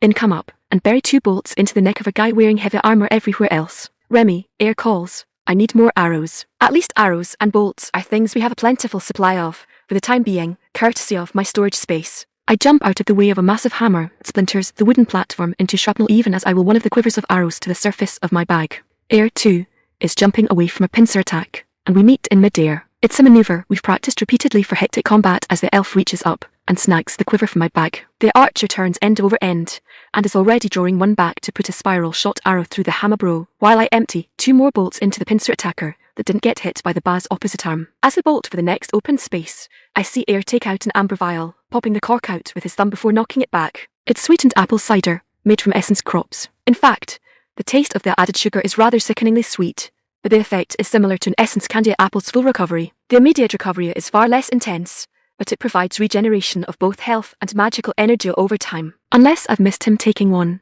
he should have 2 vials left. I have 3, as well, but so far I've avoided dipping into mine. It's a sobering reminder that, even if we had all of the bolts and arrows in the world, we're still on a timer. Trying to keep up this pace, sooner or later, we're just going to run out of gas. I plug another couple adventures trying to block our path, and the slide fails to catch the next bolt. I've been reloading on the last bolt to avoid having to take the time to recock it in the middle of combat, leaving one in the chamber, as it were. Even without my 6th sense for the state of my weapon, I know the magazine isn't empty. That just leaves one other explanation. I've got a jam. I go to pull the magazine out of the crossbow, but it won't release. Ag, the bolt must be stuck in there crooked.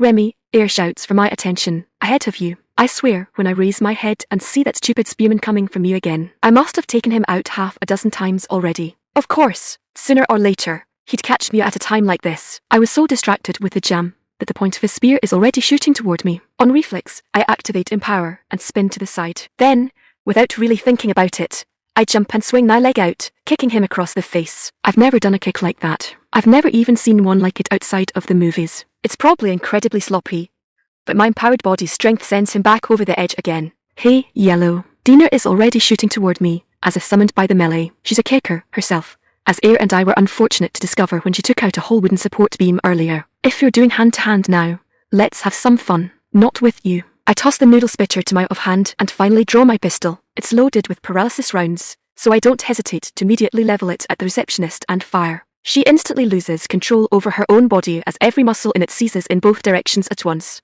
Her own momentum rolls her rear over tea kettle for a couple loops before she comes to a stop. I go to move on, but pause when I hear her relax. It's a deep sigh as all of her muscles stop fighting each other. I can only stare as she climbs back to her feet. Previously, I could count on the paralysis effect lasting as long as an hour, but this was barely seconds. Boof, she's complaining as she stretches her limbs out. So those are what you used on Kaido, how? No wonder he's still mad about it. Yellow. Those really. Dina is interrupted as I shoot her again. By the time I reach her, it's already fading. Hey, cut that. One more time. My gun goes off, and I grab her by the blouse even as she's starting to fall backwards. Sorry about this. I apologize quickly as I grab one flailing arm. With those 2 anchor points, and my still going in power, I hurl her over the edge, too. A couple more are already climbing up over the edges, but even the brief period of paralysis is enough to cause them to fall back off and retain my breathing room. I run ahead to the next obstacle room and catch up with Ayre before releasing Empower again. This is too much, the elf complains as soon as I'm in earshot. There's no way even 3 guild healers can be keeping up this kind of pace. I don't think they are, I confide, sneaking a glimpse between some planks to the ground below. Sure enough, one of the healers isn't even active anymore, down on their knees and gasping for breath. The other 2 are looking ragged. But it's urine. The sacred priestess doesn't even look strained. The way she's running her hands through the air in front of her, I could almost even picture a screen of health bars for all dozen silvers as her fingers dance across them. Of course, I can't actually tell if that's what she's doing, but it sure looks like it. It's worse than just the recovery, Ayre is saying. I'm certain they're all stronger than when we started, too. The elf looks back the way we came in a mixture of reverent fear. Is this the power of a sacred priest? If it is, I reply, then we need it to stop. I sidestep to an actual window in the obstacle room with my shoulder pressed to the wall, not yet turning to expose myself. Silvers are already following us in, too. Ayre, cover me. I whip off of the wall, gun already trained roughly on her location. I'm automatically adjusting the little bit needed to put her squarely in my sights and I freeze. Urine is already looking at me, not just at the room we're in, but directly at me, right in the eyes, with that knowing smile on her lips. The sounds of the silvers clashing with Ayre snaps me out of it. I don't have time to be freaked out. I steady my aim again, and, with a silent apology to urine, I fire. The next instant, light flares 3 feet ahead of the priestess in a dome shape. Yellow light I take a moment, too long to realize is my paralysis round sparks, and lashes out against it, but Yuren doesn't even show strain. She just keeps focusing on her healing like no attack on her person is even occurring. A moment later, the yellow light fades, and I think I see the bullet drop to ground, its entire momentum exhausted. The barrier too fades, but I'm pretty sure it's only invisible, not gone. I swear again and wheel back to the fighting, firing paralysis rounds into the attackers instead. Ayre, we're leaving. The elf breaks away immediately, and I fire back at them every time one starts to relax until my clip runs dry. I take out one of my vials of apple juice and squint as I down it. It really is way too sweet, but I can already feel my numbers starting to recover. This room has spikes and pit traps, but they're too obvious to catch us, so doing all of this on the run is no problem. I switch the empty magazine for my jacketed overpressure rounds. I need you to cover for me again when we get to the next open area, I relay to Ayre. If this doesn't work, we're going to have to go loud and just run it. What went wrong the first time? She had a barrier ready for me, I'll answer. She was waiting for me to try something like that. It stopped the bullet cold. Ayre's silent for a moment as we split apart to go around opposite sides of a ball and chain swing from the ceiling. Can you break through it? If I thought it was a guarantee, I counter, I wouldn't be warning you about the fallback. Ayre swallows at the seriousness of my tone. It's obvious that I don't have high hopes. Honestly, I give breaking through and taking down Yuren 60/40 odds in our favour. But those aren't great, and I want my partner to understand that. How loud is loud? He asks instead. I've got 5 magazines of explosive rounds. Ayre pales, but the time for talking is over as we burst into the open again. The Silvers waste no time in their assault, eschewing defence with their faith in Yuren's healing, but the archer's spiral shot is there to greet them. I immediately reactivate Empower and leap over the front line to land on the railing separating us from the inner area of the training grounds. Yuren is already looking at me again, but I refuse to let it shake me a second time. Yuren, stop cheating. I add spiral shot to my minor load and open fire. Even with Empower boosting my agility higher than my intellect, it takes several casts of Ayre's spell to get me through an entire magazine. Part of that is the distance making the shot harder. The other is that I'm aiming for as tight a grouping as I can, to put as much strain on a single point of the barrier as possible. Sure enough, it's still there, and it flares back into brilliance as the bullets collide with it. Each shot makes it glow brighter until it's blinding, and my last few shots are best guesses. I can't spare the time for a second magazine. Even as I'm reloading, I'm turning my attention to Ayre's attackers. The noise of the gunfire being pointed at them makes them freeze, and the bullets blow holes through their body armor. Ayre, run. I order, and we break away again. You couldn't do it, the elf asks as he comes up next to me. I cast my gaze out over the railing before we disappear into the next room. Yuren is still healing, not a scratch on her, but when her gaze meets mine, she seems somehow disappointed. Did she think I could get through that crazy barrier while being dogpiled by her silver rank hounds? Or is her disappointment in her belief to the contrary being confirmed? No, I answer Ayre as I turn ahead to focus on running. I make a mental note of where my explosive rounds are for when I next need to reload. She's too strong. Asterisk, asterisk, asterisk, asterisk, Yuren, asterisk. The Guildmaster's arm crosses my vision. Sacred Yuren, that's enough. I allow my brow to wrinkle slightly, as if in confusion. You wish me to stop healing, keep them from dying, he clarifies, but stop revitalizing them to go back into the fight. Then those two shall quickly reach the end unchallenged, I point out. Look around you, priestess, he demands as he motions to the other healers, who have all ceased casting to sit on the ground. All 3 guild healers have exhausted themselves. As it is, even if those bronzes didn't reach their end, I would have to grant their promotion to silver for enduring your contribution alone. Or did you forget that this is merely a rank examination, and not the imperial trial grounds? I dip my head, as is appropriate. My apologies for my overzealousness, I answer. They were doing so well that I simply desired to keep up. That statement is mostly true. I wanted to push Remmi and Ayre to examine their limits, but keeping up with a dozen adventures was never going to be an issue. They are only silver rank, after all. There is no good way to put that into words, however. It would only serve to offend the prideful, since few of them will ever reach any higher. Silver is the pinnacle for the vast majority of adventurers, the point where they plateau and their growth stagnates. Comfort in numbers makes them feel that this is acceptable, further decreasing their likelihood of breaking through. If only exceptional people reach beyond to gold, and the legends alone reach platinum, then the average need to feel no shame. Still, Kobai turns his gaze to the pair already facing decreased resistance. Even with his massive frame, he seems to have gotten so old, so quickly, in comparison to my memories of a younger man, of a boy. Yes, he agrees, they have a great deal of potential. Of course, one is a hero, that's to be expected, but the young elf keeps a pace admirably. He grunts a sound that more resembles a growl. I am tempted to demand they both take the gold exam right away. That thought puts a smile on my face. They would fail that one, I fear. They are not quite ready for that level, not yet.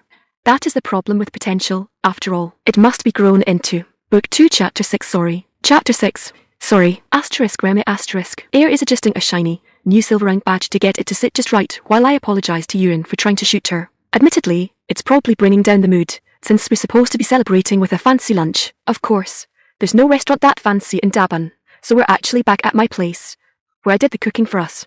I really am sorry, Urin, I insist. If I'd succeeded, you could have been really hurt, but the priestess isn't nearly as bothered as I am. It was the tactical decision, she replies easily. I was artificially escalating the threat level beyond the scope of the exam. You accurately assessed the source of the modified threat, and acted to remove it. She turns to face me fully, her expression that not quite stern one that she adopts when lecturing me. If I had one criticism of your performance today, it would not be that you attempted to shoot me. It would be that you had a rough understanding of how powerful I am relative to either of you, and yet you still restrained yourself to your non-lethal rounds. I mentally lock up at the idea that she's more upset that I didn't immediately try to Swiss cheese her. I fluster for a moment as I try to find the words to express the sense of appall that fills me with.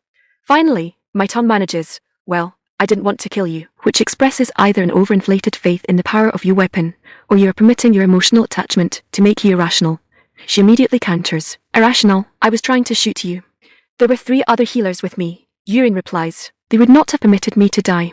Worrying about killing me was an irrational concern with the situation as it was, so allowing it to influence your performance was a tactical mistake. How could you call worrying about a friend a mistake? Urin gives a deep sigh. By speaking strictly of tactics, when she meets my eyes again, her expression is much softer. I'm gladdened by your friendship, Remmi, and that it would make you worry for my safety. I would never desire that you become so callous as to act as an automaton, disregarding your bonds with others. My only intention was to assure you that you have nothing for which to apologize. I'm still sorry, I insist once more. Urin turns fully toward me with sympathy in her eyes. Remmi, explain it to me.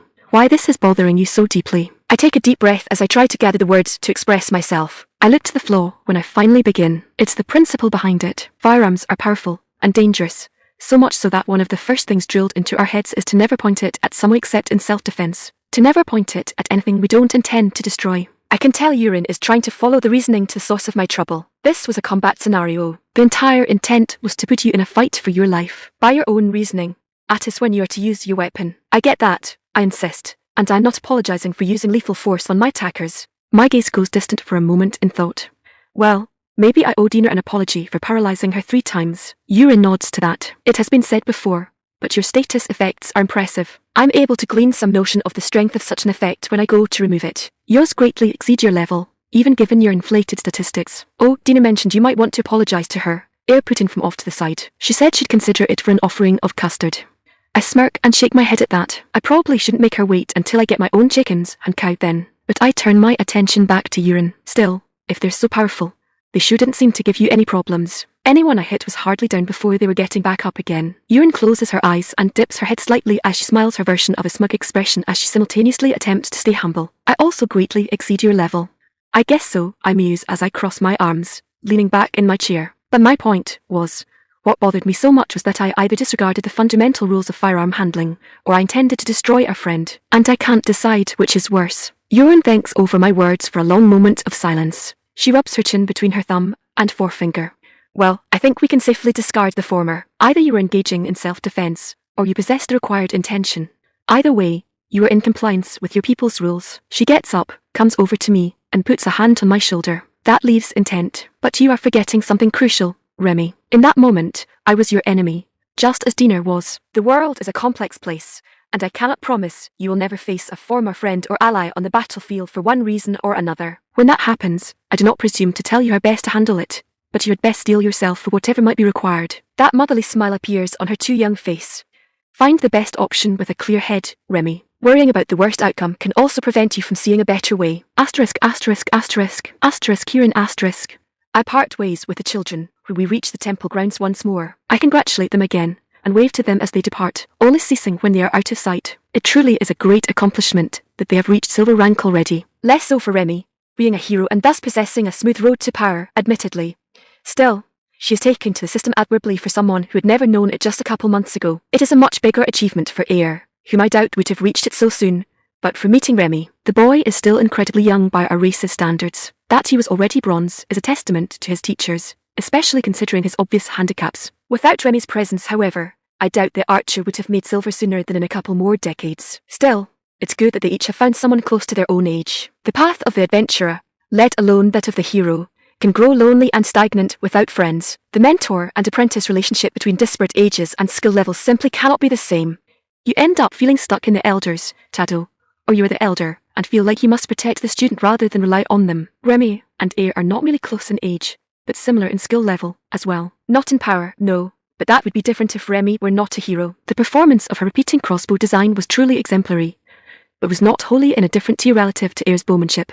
Like all repeating crossbows, it trades raw penetrating power for rate of discharge and ease of use. Normally, this trade-off would be so steep as to make it laughable as a battlefield weapon. Remmi's reciprocal tension design, however, corrects the two most crippling hindrances endemic to the Imperial version: power and accuracy. Per shot, Ayre's bow is more powerful, and no doubt more accurate at longer distances, but within 50 spans, there is no meaningful difference in their ability to hit a target. The deeper penetration of Remmi's design relative to the Imperial standard meant she was able to maintain pace with the archer, as well. Of course, once she pulled out her gun, all comparisons of performance evaporated instantly. It is truly a weapon of unfathomable power. My barrier may have been nearly as weak as I could make it, but for a level 10 to nearly penetrate it would have been unthinkable with any other weapon.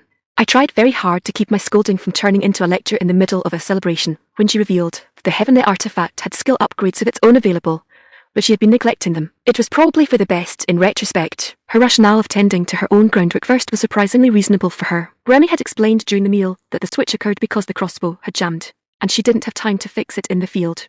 Again, that had largely been my doing. Still, wear and tear was to be expected of any weapon, and it was not a mark against her design. Even her gun, apparently, can experience feeding issues if used for too long without maintenance, and it was certainly not unfamiliar to Imperial repeating crossbows. If anything, for it to operate for so long without experiencing such a situation sooner is praiseworthy. Its performance caught the guild's attention, too, and several of the people she'd just been shooting with it approached us intent on acquiring one. Most of the silvers that participated in today's exam were melee specialists, but they had teammates that weren't. It would serve well as the main weapon of Seekier classes, and its relatively small form factor meant it could be a holdout weapon for mages and even some actual archers.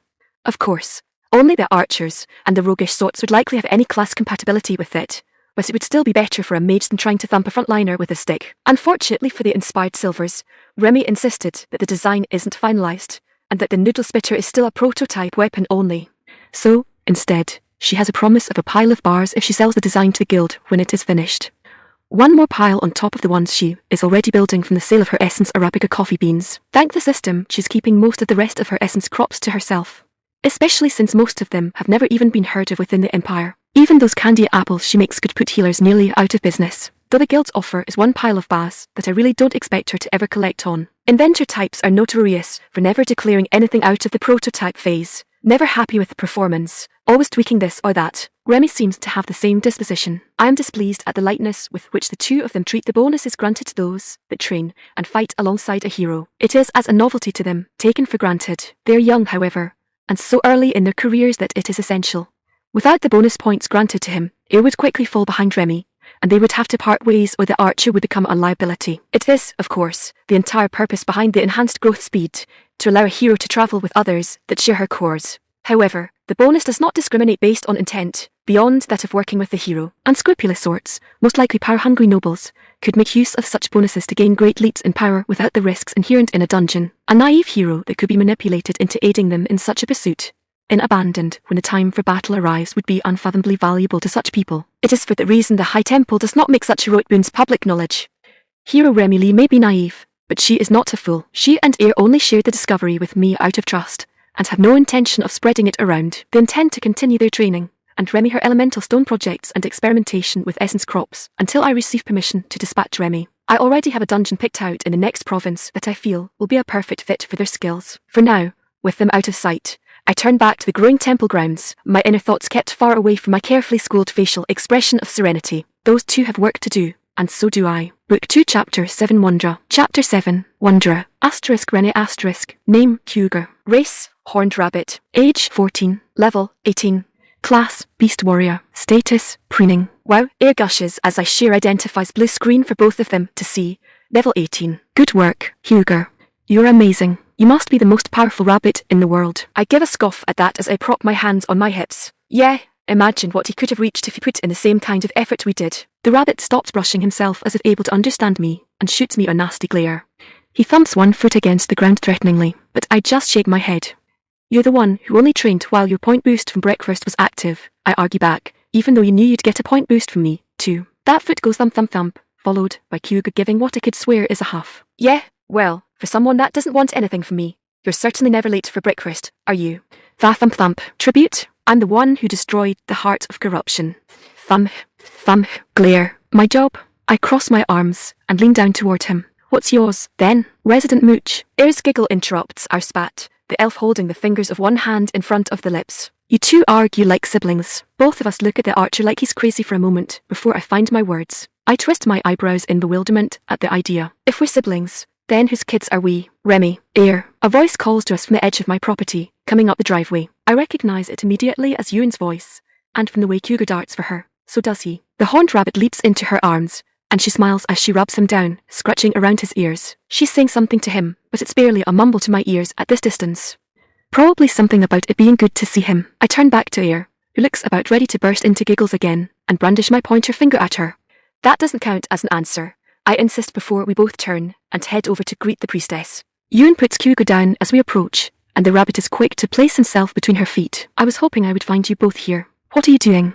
Just checking our gains, I reply with a joking flex of my bicep. With 100 strength, I should be able to out-arm wrestle probably all but strongmen back home, but my physical limbs are still slim and soft-looking. Cougar is up to level 18, Ayre is quick to provide. The archer's strength is actually higher than mine, all the better to draw bows with weights that would make anything short of a massive war bow look wimpy. But my agility is higher. Of course, I'm pretty sure Cougar has some sort of massive racial bonus, because even with his slacking, he pulls some of the best times out of all three of us in our obstacle course. Is that right? Yuren kneels to reward the bulldog-sized rabbit's hard work with some more scratches. Suhai is going to be very impressed. Please continue to watch over these lands. Hugh. I elbow Ayre with a sour expression on my face. When he says that to me, it's a battle cry. Ayre plants both feet as if about to lunge.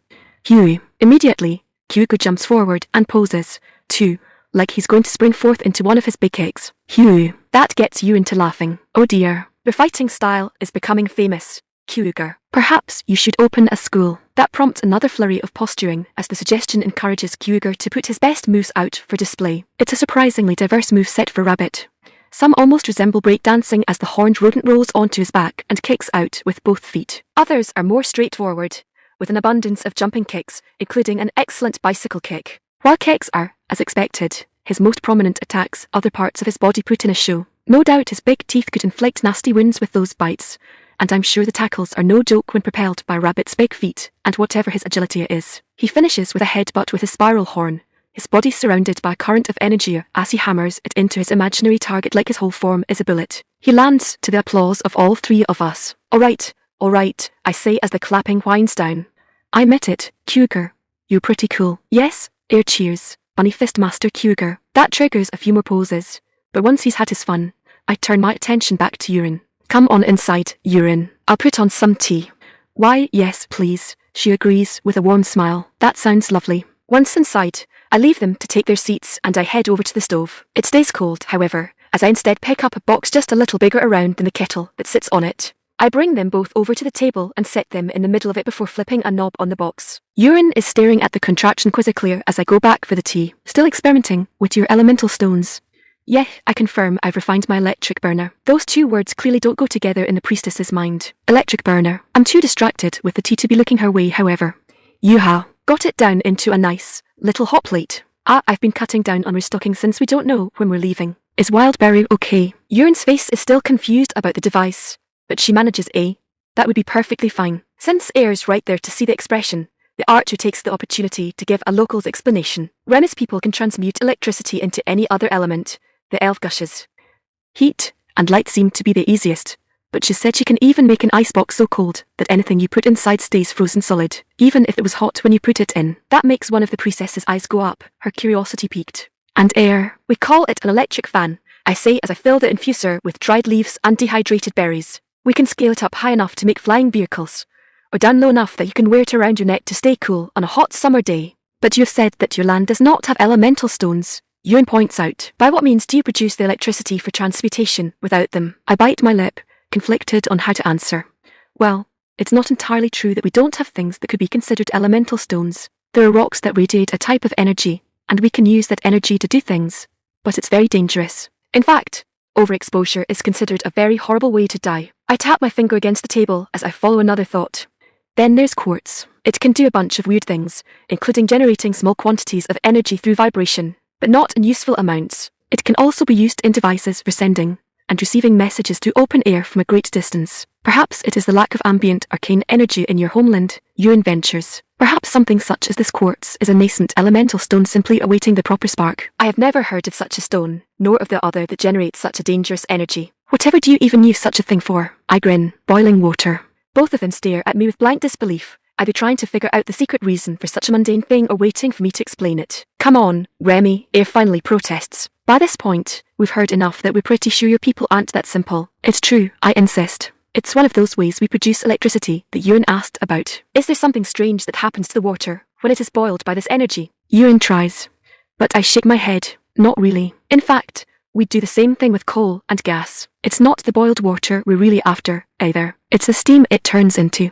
I motion to the kettle. You know how when the kettle builds up a lot of steam, it comes out in a big gust. I wait for the two to nod their understanding. Well, that's what we're producing. That steam then comes up with enough force to move wheels. Those wheels then crank a device that generates electricity through the motion. That seems like a lot of work just to spin a wheel, Ayre objects. Why not spin it yourself? It's a very big wheel, I counter. We do have smaller generators that we can spin with our hands for use in emergencies, but they don't generate nearly as much power. Urin shifts in her seat. Let me see if I understand this process, Remmi. You use the energy from these rocks to create heat, as if with fire, then apply it to water to boil, sending the water to the air as steam, and that air spins a wheel I presume is metal to create the electricity your people use for their civilization. That's the gist of it, I nod. What a fascinating way of cycling through the elements the priestess muses. But Ayre is frowning. Why not just use the water directly like a mill? Oh, we do that, too, I clarify. In fact, we build whole dams across big rivers to control the rate of water flow through the turbines. I tilt my head to one side at a realization. Come to think of it, most of our power generation revolves around finding ways to spin things. You have no intention of damming the river that passes to your land, do you? Urin asks with concern. That would affect its flow downstream. I shake my head. Nah, it's too small for that kind of project, and there's no use for that much electricity anyway.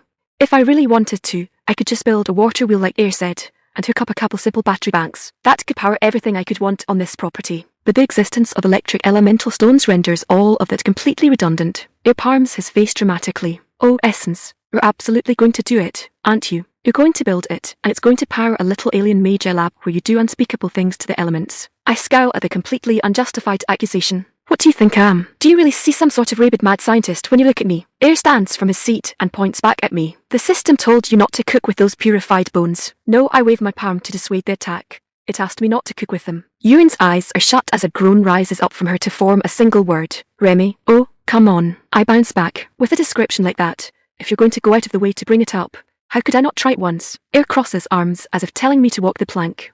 Tell her what it did, Remmi. I jut my bottom lip out before doing so. Status condition called Undead Pallor. It makes you go unnoticed by undead by making them think you're one of them, and everyone else. Ayre's interjection is nearly a shout. I thought you'd turned into a zombie. It wore off and I was just fine, I counter. Urin just gives a sigh and raises a hand. Enough. It is over and done with. She made it once. Now we know. And she is going to keep the additional doses she has refrained from mentioning she saved buried deep in the bowels of her storage. Yes, ma'am, I immediately agree. I get the distinct feeling that's an order I don't want to disobey. Instead, the tea is starting to steam, and I start filling cups as I change the subject. So, Urin, what brings you out here today? The priestess takes a pull from her tea and exhales, recentering herself before answering. I have received word from the capital, and have already spoken with the guild. You two now officially have a request from the throne to purify as many dungeons along the western border as you can. You will receive payment for each one individually as you report them to the guild. Ayre and I look to each other with excitement dancing in our eyes. As few quests as there are for bronze rank adventurers,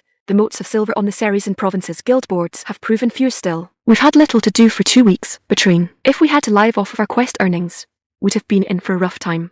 Fortunately, we've only been bored stiff instead. When do we leave? Ayre asks first. I'm not far behind. I can't wait to see more dungeons. Urin chuckles at our eagerness. You shall have the rest of the week to pack whatever you intend to take with you. The caretaker that will be managing your crops for you while you're gone will be arriving tomorrow so that you will have time to train them. She reaches into her robe and pulls out 3 stones, each roughly hewn into elongated octahedrons. They're dark grey mottled with black and remind me of flint. I also brought a gift to celebrate. These are called Wanderer's Stones. Each one allows you to return to the location to which they have been bound. In the case of these, I have already taken the liberty of binding them to your estate, Remmi. Now, my eyes are sparkling with a different kind of excitement. Warp stones.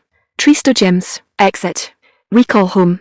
Go home. There's no way anyone from my homeworld under 50 wouldn't recognize the concept behind these deceptively plain stones. Yuan raises a finger, no doubt catching my expression. Each stone can only be used once, and they are very expensive, so do not waste them. These are to allow you to return in case of an emergency, or for you to escape a dire situation, not for casual travel.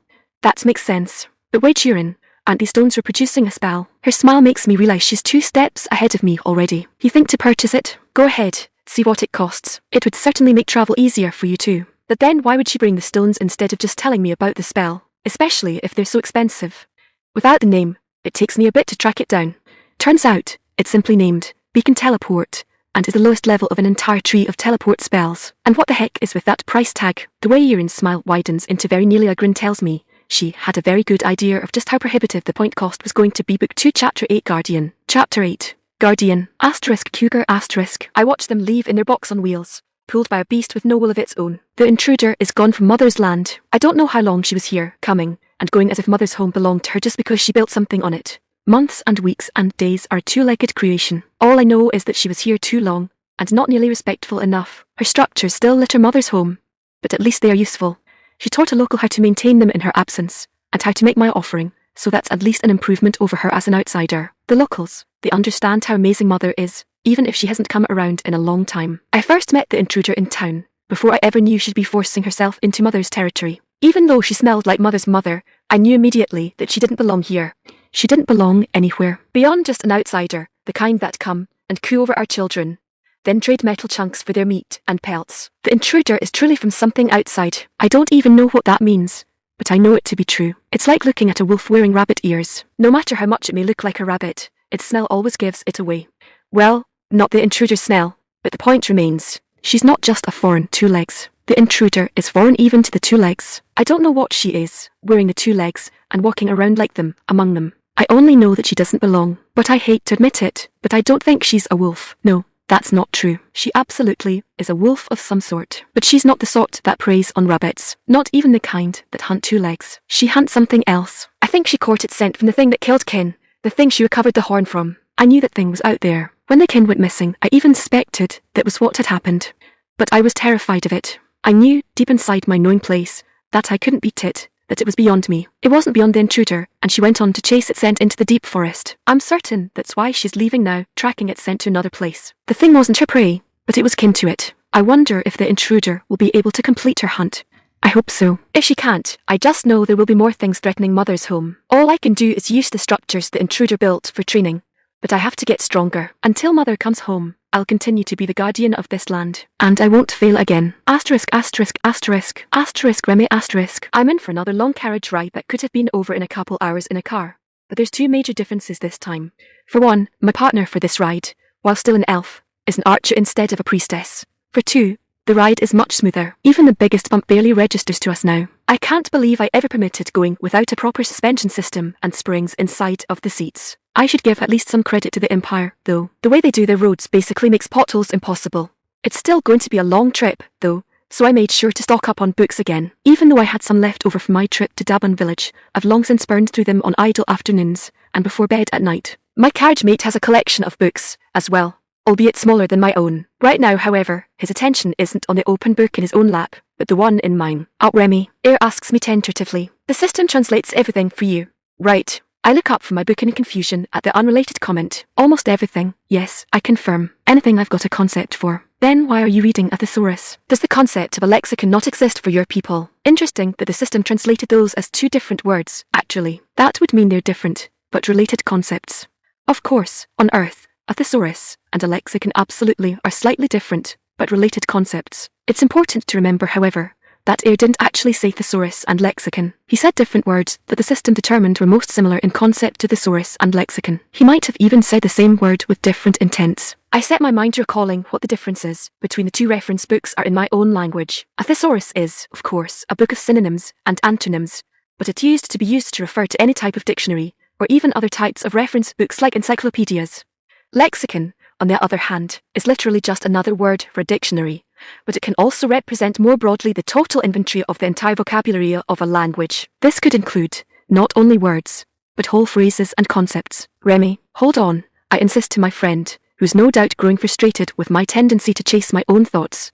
I'm almost there. If If I'm right, what Ayre actually said was more like, why are you reading a linguistic resource book? Does the concept of a vocabulary inventory not exist for your people? Confident that I now properly understand the question, I turn my attention back to the present with a smile. Sorry, Ayre, speaking of system translation, it had an odd hiccup, so I had to consider it for a bit. The elf's cheek is puffed out in irritation. That wasn't your hold on. I'm confused face, Remmi. That was your I'm overthinking a simple question for my own amusement face. I frown at that accusation. Fine, let's test the hiccup. When you asked about a lexicon, were you talking about a lexicon or a lexicon? The trick, of course, is that the first lexicon is just using the word he used. The second, I spoke with the intent of referring to a dictionary. The third, a vocabulary inventory. Ayre's brows furrow, as if something about the question made it hard to decipher. A lexicon. First or second, please. Second, but why? I grin victoriously. Because I used the same word both times. They furrow deeper as he recalls what he heard me say. No, you didn't. The system doesn't translate words, I remind the archer. It translates concepts. The problem is that the same word can mean several different things. Now, the system will pick the closest word to the actual intended meaning, but that can lead to some choices that are confusing in and of themselves. And that happened with my question. I nod. I heard two very similar, but different words when you asked your question. They mean nearly the same thing, which makes it weird that you would use them that way. But, of course, you probably didn't. That's just what I heard through the system. Ayre shakes his head in awe. It's hard to believe, but at times like this, it's a reminder that we really are speaking completely different languages, completely alien languages. Even, I agree. We can basically guarantee that we share absolutely no etymological development at all. There go the brows again. You really don't need a thesaurus, Miss Collegiate. I give a short laugh as I hold up my book. But I do. I know how to talk like an American, but not how to talk like an imperial. Reading this helps me see how you might use a word a little differently to how I would. But I scowl down at the pages as I flip back through a couple of them. Of course, since I'm getting it translated as I read it, I can't look up anything specific. I hold open a particular set of pages and push it toward Ayre. Is this alphabetical for you? Yes. I bring the book back and look the pages over again. Not for me. Everything's completely out of order. Ayre looks down at his own book as he realizes how that would be the case. Oh yeah, I can see why that would be a problem. We're reading a little longer before I decide to make some more on-topic conversation. So, this next dungeon we're going to... What's it called? Again, Desert Cove, Ayre reliably provides. Like Deep Forest, it's a bronze rank dungeon, so it shouldn't give us any problems. Been there before, but the archer gives a negative shake of the head. It's a weird one. Apparently, it's extra dangerous for men for some reason, so I've stayed clear of it. Since we're both silver rank now, though, we should be able to handle anything it throws at us. I consider that for a bit. If comments like that didn't remind me from time to time, I'd have a hard time remembering that the cosmopolitan elf across from me is actually a guy. Would it have still been extra risky for him to go into a dungeon like that? No, that's the wrong way to think of it. If there's some sort of poison or magic that's triggered based on genetics or physical equipment, then it wouldn't matter what he looks like. I should be focused more on the risks to him. It doesn't sound like he really knows what the extra threat is, though, which is weird if it's so dangerous. Is this cove a dungeon adventurers don't know much about? Ayre tilts his head to the side a bit, tapping his chin with an index finger. No, I wouldn't say that. And there's no real rule that men can't go in. It's more that the extra hazards it brings mean all female teams are the preference. By the time guys are strong enough to ignore the threat, there are more warding dungeons open to them, but nobody knows what these extra hazards are.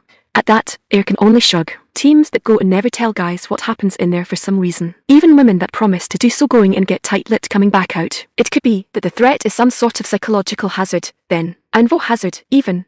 Though that sounds a bit too much of a stretch. Perhaps it's something based in temptation. A cove. Despite the mention of a desert, the very name implies a body of water. Is it a siren nest? Mermaids? Something that would tempt men to go in despite the danger, but would be of little risk to women beyond physical violence. That would make sense, but it's still just a guess. As far as I know, we're going to find out it's the local hangout for the Flower Club. I mean, I doubt it. It is still a dungeon, after all. Excited to find out, I ask. A little, Ayre admits, dipping his head shyly, but mostly a bit scared of what could cause so many people to stay so quiet about it. Don't worry, I assure my friend with a chipper attitude. I'll blast any wayward strumpet that thinks to make a meal out of you. He looks at me with a look of utter confusion. Maybe I should have filled him in on some of my thoughts before just jumping to the end like that.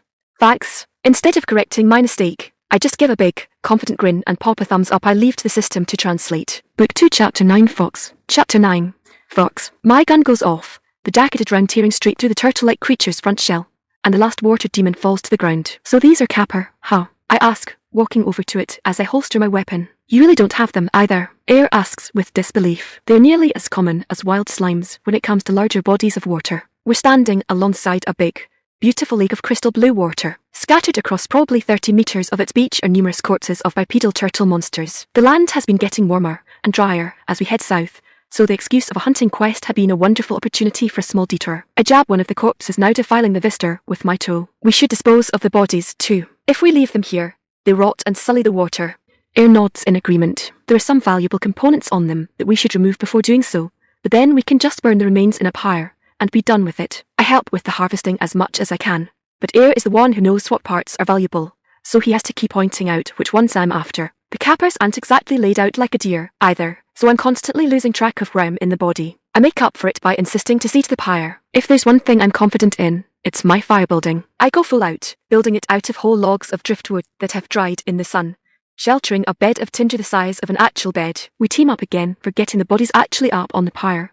Then Ayre steps back as I use spark to start the fireworks. Making sure it doesn't spread makes for a good excuse to pull out chairs for us to relax on the shoreline, upwind of the fire, of course. It's a pity we've got to get back to the local guild branch office before sundown. It'd be a lovely time for a camp out. Still, we enjoy some goulash I made, kept hot courtesy of my storage container. Ayre is amazed by the source, how it's sweet and tangy with a bit of spice. After all, the elf had never eaten a tomato before I started growing them in my garden. We chase it with a glass each of ice cold milk, preserved in the same manner, over the bonfire's last flames, toast a job well done, and pack back up. This isn't the first mission we've taken since starting our journey, but it's one of the last. Before we get to the next dungeon, anyway, we agreed to take missions like this along our route as we went. Since we're both getting point multipliers, me for being a hero and Ayre for travelling with me, we can afford not to be picky about the rank of the missions, either. So long as they're silver or below, of course, except wood. Wood rank missions are banned from even being considered. Completing all of these missions is helping our reputation with the guild tremendously, but they're also raising another issue to my attention. I've been holding off on spending my points so as not to pull too far ahead of Ayre, but my total is starting to pile up. More troubling, I don't think Ayre has noticed it yet, but the archer is starting to be the one pulling ahead. The bonus from travelling with me is clearly no joke.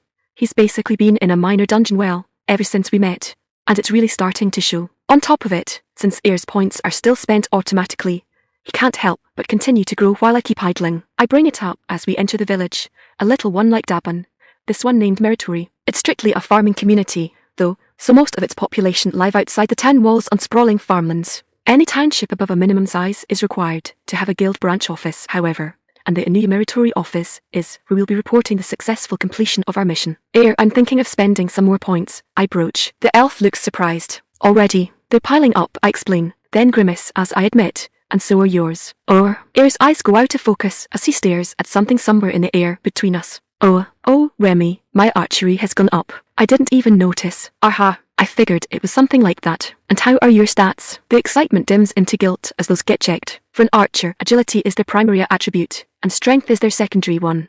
For me, aside from agility, the only one that seems truly relevant to my abilities is intelligence, though I can't say for certain it's really a secondary as recognised by my class. Oh yeah, those are up too. How did you know? Because you're leaving me behind, I answer with blatantly false fury, drawing a giggle from the elf. Well, we can't have a hero falling behind a regular adventurer, can we? Ayre asks. Have you decided how you're going to spend them? I'm thinking of upgrading my pistol, I suggest, but I haven't settled on it. I'm considering waiting until after we clear the desert cove before setting anything in stone. I just wanted you kept in the loop. The elf nods in understanding. Sacred Urine did say that you should invest in it now that you've got a strong foundation. If it gives you jumps and performance like you got from picking up a couple combat skills, you won't need levels to pull ahead of me again. Ayre tilts his head to the side and taps his chin with a finger. An entirely too cute pose with his looks for anyone claiming to be male. But you probably shouldn't go completely without levels, either, or you won't be able to keep up with the increased performance.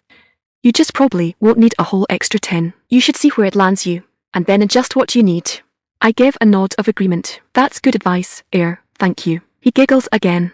Well, I'm technically your senior. It's my responsibility to help out new adventurers. I openly pout, puffing out one cheek like a chipmunk with a full load. Oh, come on, I've been an adventurer for months now. 2.5. That's still plural. Our back and forth continues until we reach the branch office, which looks pretty much the same as the one in Dabun, so I assume they're built more or less to a given schematic. There's the dino-slash bar to one side, the reception desk straight ahead, and trophies of battle and hunts all around.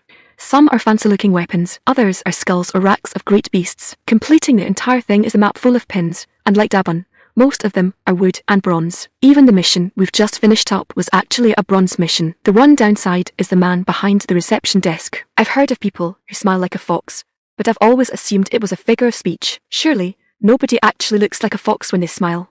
Well, this guy does, and it's incredibly unnerving. Interacting with him puts my nerves on edge, and I've only done it once. This will be the second time, and I had really been hoping someone else would be on duty. Unfortunately, while there are 2 other desks, both are empty, and he's already seen us and put that creepy fox smile on. Ladies, he calls in greeting when it becomes clear we're heading for him. Back so soon? I hope you didn't run into trouble. No trouble, I reply once we're close enough not to have to raise our voices. We're finished. His mouth moves as if he's surprised, but his eyes keep the same expression. Already, we require proof that the deed is done, of course. There are 2 ways to show you've completed a quest. One is to bring a token back, such as an ear or horn. Often, however, these can be fraudulently harvested without any lasting harm beyond the pain that act brings to the monsters themselves. There had even been cases of people breeding monsters that were already targeted for overpopulation just to collect the bounty. I shared similar stories from back home when Ayre told me about some of them. And then there's the simple fact that bringing in bloody, rotting body parts is messy, unsanitary, and just straight up rather barbaric. If it were necessary, it could be excused. But with it only being one of 2 ways to go, it's no wonder it's fallen out of practice. The other method is simple, easy, automated, and completely incapable of being fabricated, and that method is a system. Anyone who has received a class can mark missions in the system's interface, and it will track their progress. Since you can share your window with those around you, it's become an infallible way to verify the completion of a mission. Of course, that only works if you have a class, commonly thought to only be granted through a sacred ceremony performed by the priesthood of the Holy Temple. No class, no system interface, no mission tracker. Anyone who's a field member of the guild, however, already has a class, since it's required to even apply in the first place. I can't speak for other occupations, but for us, at least, it's a non-issue. He has to drop his squint to examine the window I spin around for him to see, but the expression quickly comes back into place. Ah, very good. What surprising efficiency. I frown at his praise. Somehow, it feels backhanded. I mean, it was just a bronze rank mission, and we're both silvers. At a shockingly young age too, he counters. But I meant no offence. I merely did not expect 2 young lasses and no more to have so little trouble, even against cappers, and with silver on your chests. I assumed you had a front guard to shield you from attacks, but if so, he must be terribly shy. If his words weren't so irritating, he'd be insufferably charming. He's quite the looker, handsome and well-dressed, with mannerisms fit for a host club. Oh, but the words that come out of that pretty mouth. It's like he's both flattering and condescending simultaneously. There's no front guard, Ayre insists. It's just us. The elf glances to me for a moment. Though if we find someone we work well with, maybe we should consider it. It would be a tremendous weight off of my mind. The receptionist insists. I know you're only passing through our little corner of the Empire, but I can't imagine how you've managed so far, what with only 2 ranged specialists. A lot of dodging, I answer flatly. It doesn't even budge his smile. Ah, I'm sure you both are very graceful in battle. Still, it would soothe my heart to know there was a sturdy shield and sturdy hands between you and such foul creatures. Like Ayre said, I assure him, if we find someone we can work with, we'll consider it, but we're a little too busy to hold a recruitment drive. Can we get this paid out, then? Ah, yes, of course. He assures us, his expression remaining unruffled. Give me but a minute, and I'll have you on your way. You no doubt want to refresh yourselves before turning in from a day of labour well spent. The moment the door to the back offices shuts behind him, Ayre gives a full body shudder beside me. Bye, he mutters. The word doesn't truly translate. If it were actually translated into my own language, it would be 9-tailed fox. If the system is going to pick another language, I'm surprised it didn't choose something better known, like Kitsune or Kimeho. But the message gets across all the same. Maybe the mystical creature doesn't have 9 tails here. Still, at Ayre's visceral reaction, I can't help but laugh, even if he makes me feel the same way. In fact, I'm glad I'm not the only one. It will be a relief to be out of Meritory just to be away from him. Even so, I think I'll lock my door tonight, just as a way to soothe my own nerves. Book 2 Chapter 10 Clairvoyant. Chapter 10 Clairvoyant. My nerves are on pins and needles all evening. My head is on a swivel. I can't help but feel like we're being watched. Even over the delicious stew the wife of the innkeeper served for dinner, I'm looking around at the shadows more than I'm concentrating on my eating. Little surprise Ayre notices. Remmi, he asks as he leans across the table with a look of concern. Are you alright? You've hardly touched your stew. At the reminder, I dip a chunk of bread into it before popping it into my mouth. I know American bread back home is legally cake-in, like anywhere else in the world that cares to define the difference, but it still strikes me how different the baked good is here. It's a meal unto itself. I'd always heard how bread and water wasn't the abusive prison food we thought of it as because of how heavy the bread was, and how they were getting half or even whole loaves of it. Still, it's an entirely different thing to taste it for myself. And it definitely isn't cake. Sugar is a luxury item in this world, and even if it wasn't, the French don't exist to start the habit of adding it to everything. The yeast isn't up to the same grade as back home either. Oh, it's definitely leavened, but maybe the lack of sugar means less expansion. The result is the dense, heavy half-loaf before me that tastes strongly of grain with a piquant effervescence on the back end that reminds me of a mild sourdough. The outside is crisp and crunchy, but despite the weight, the inside is soft and moist. It's nothing like bread back home, but I could learn to love it all the same. It's one of the things I normally look forward to about eating out. The reason is as much how different it is as it is about the taste on its own. Coming from sweet bread, one wouldn't think that taking that away would be appealing, but there's something bordering comfort food about the hearty, robust flavour. When I first described my impressions to Ayre, I wasn't nearly so elegant. Bubbly was how I described my impression. Bubbly? The elf had asked in clear confusion. Yeah, like fermented. Like I bite into it and get the weak gas. Ayre's face had promptly scrunched up, the archer's petite nose wrinkled. Remmi, that sounds disgusting. Right now, though, I barely taste it. It's thick in my mouth, and it takes effort to swallow. I can't shake it, Ayre. I answer my friend with a negative turn of my head. My spider sense is tingling, but I can't figure out why. A very similar expression of confusion returned to Ayre's face as when I called bread bubbly. You possess the senses of a spider. I shake my head again. Sorry, figure of speech.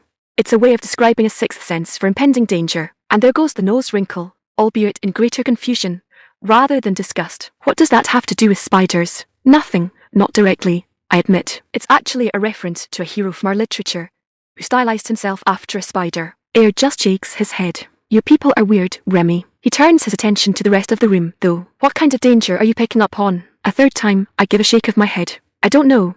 That's what's so frustrating. I just feel like we're being watched, like there are eyes on us. But every time I turn to see, nobody's there. Or everybody's deep in their own business. The elf across the table from me gives a thoughtful frown. How is it that you can tell when people are looking at you without seeing them? I give a wobbly hand gesture. It's not really something concrete. It's just a feeling people get. A splash of paranoia, a rush of adrenaline sending the hairs on your neck up. Are you telling me you've never had the feeling of people's eyes on you like hot spots of sunlight on the back of your neck? Ayre's frown deepens. If I had, I'd see a healer, or a guard, thinking they'd try to cast a ray spell on me. I give a frustrated sigh and tear off another chunk of bread. I don't know how else to explain it, Ayre, I'm sorry. It's just one of those things. If you know, you know. You know, my overuse of the same phrase gives Ayre a bout of confusion.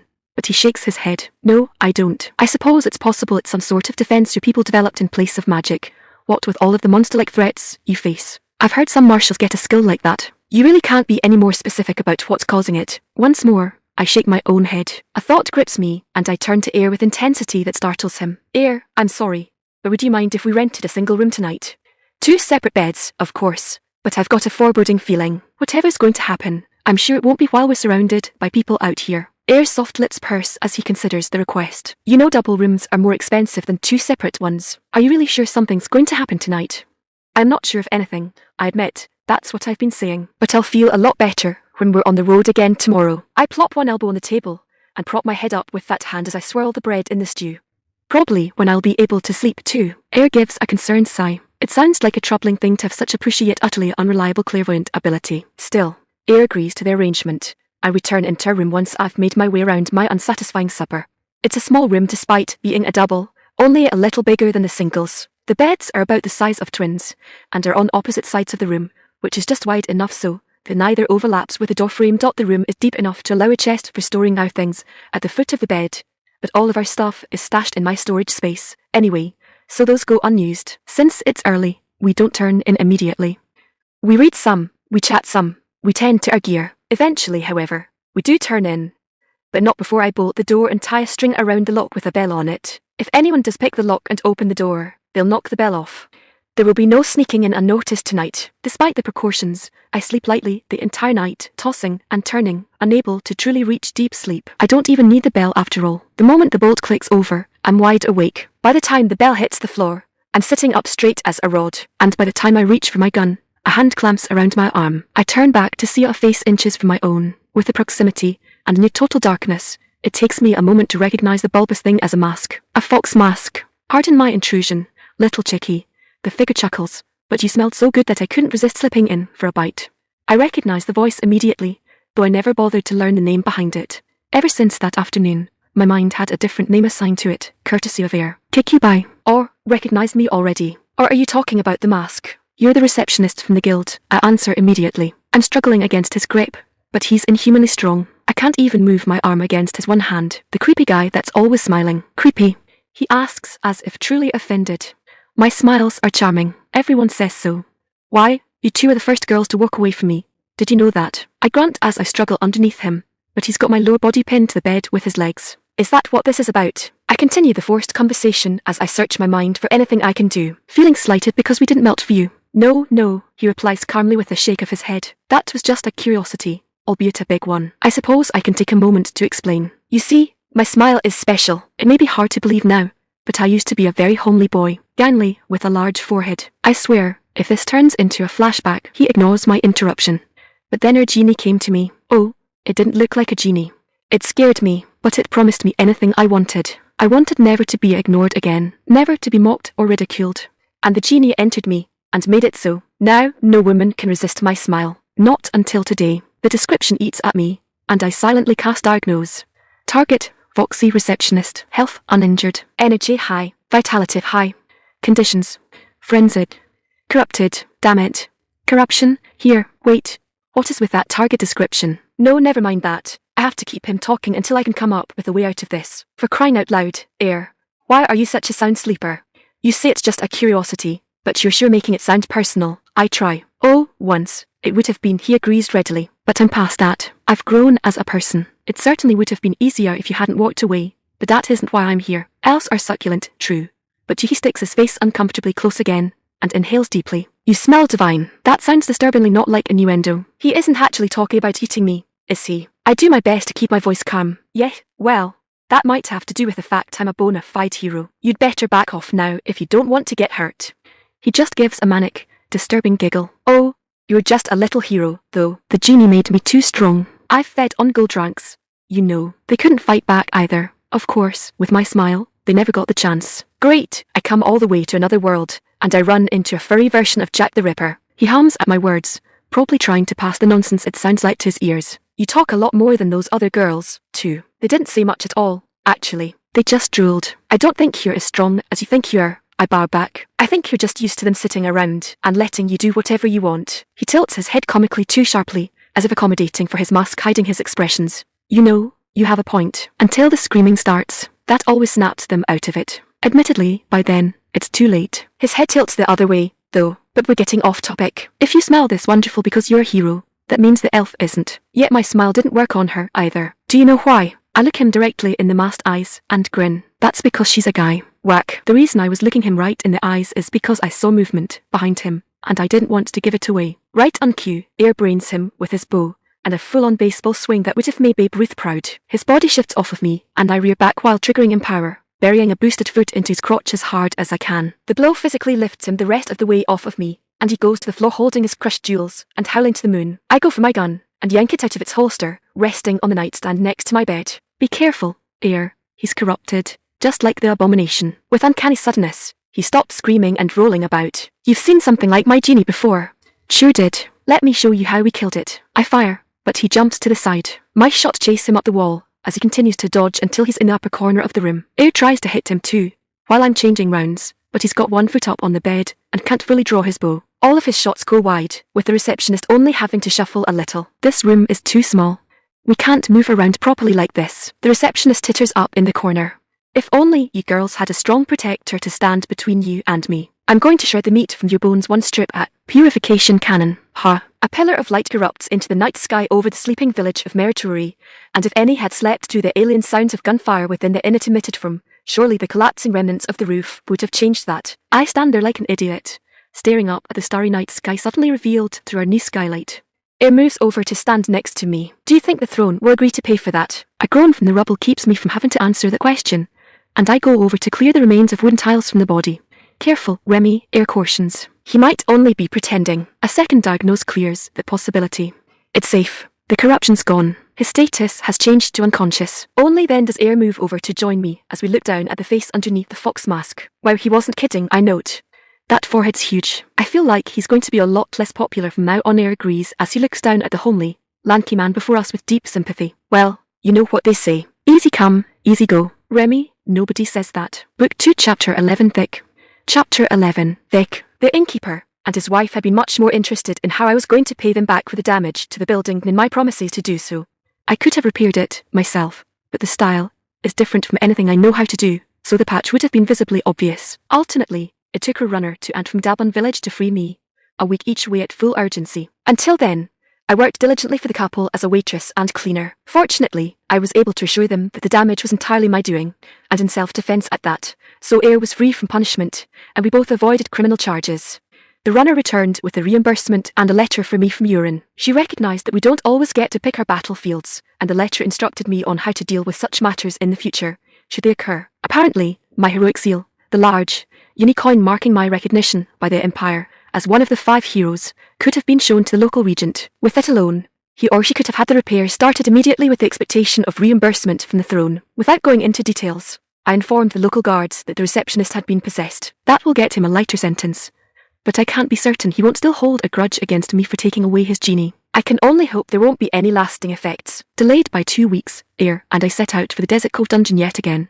It's another week and a couple more, far less eventful villages before we reach it, and the entire time, the land around us gets drier and drier. Contrary to popular media, deserts aren't just giant sandboxes. This one is rocky and spotted with spindly trees, thorny cacti, and incredibly stubborn flowers. There's even a meandering river, though the banks are wide to accommodate its exponential growth during the rainy season, and the road is safely distant from it for the same reason. Eventually, we reach the final village on our route, a place that probably only exists because of the business from adventurers heading to the dungeon, but is outsized beyond its actual population for it. Its entire main market street is dedicated to selling to outsiders. Its inns keep them rested, and the plentiful fountains keep them cool and hydrated. The village of Kaiwoku is close enough to the dungeon that it would be in danger of getting caught in it if the dungeon ever seriously expanded, but you'd never guess it from the bazaar-like atmosphere the city cultivates. Of course, being that all of its tourists are traditionally female, the village has styled itself accordingly, with eye-catching signs full of graceful, artsy stylings and a wider array of softer colours.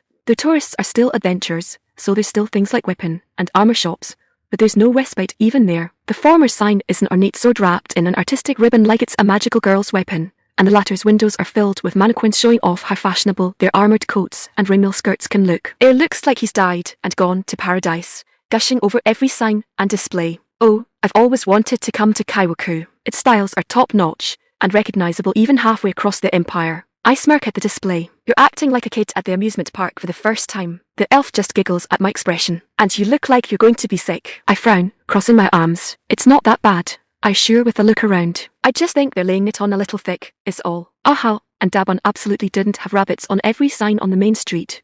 Okay, that's a fair point, I admit. In theory, this isn't that different. Just another specialty. It just feels a lot more intense when I'm the product, I guess. Already, criers are calling for our attention, for our interest, for our tins, and Ayre's looking like a right sucker. The dungeon can wait another day, the elf insists, arms clenched with barely suppressed energy. We have to go shopping. You promised you would. I laugh and shake my head in surrender. Fine, just pay attention to what you're buying. If you buy any armour that's impractical, you're just going to look like a tourist wearing it. You have one outfit, and a robe, my friend retorts back, clearly getting fired up. You don't get to talk about impractical. Let's go. And so we spend our first day in Kaiwoku as tourists. It's surprisingly fun, though I feel like there would be a lot less for us to do if I hadn't made stacks of bars selling coffee beans before we left Dabun. We peruse ointments and salves promising to save our youthful skin from the rigours of adventuring.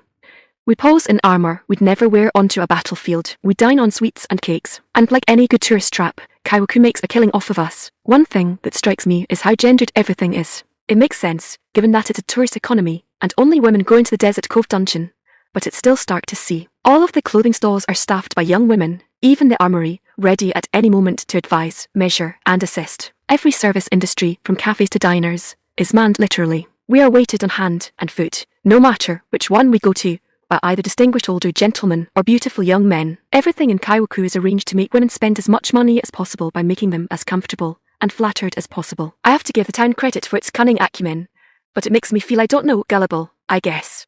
It's a very much conflicting feeling, considering it's working. It doesn't seem to be in any way mean to it either. Everywhere we go, he ends up buying at least one thing, and rarely stops at one. The only business that doesn't get into our purse is the valets, an entire business whose sole role is carrying all of the shopping bags for the women. They're terribly depressed when I reveal that my bag is magical, and we'd have no need of their services even if we bought a whole store.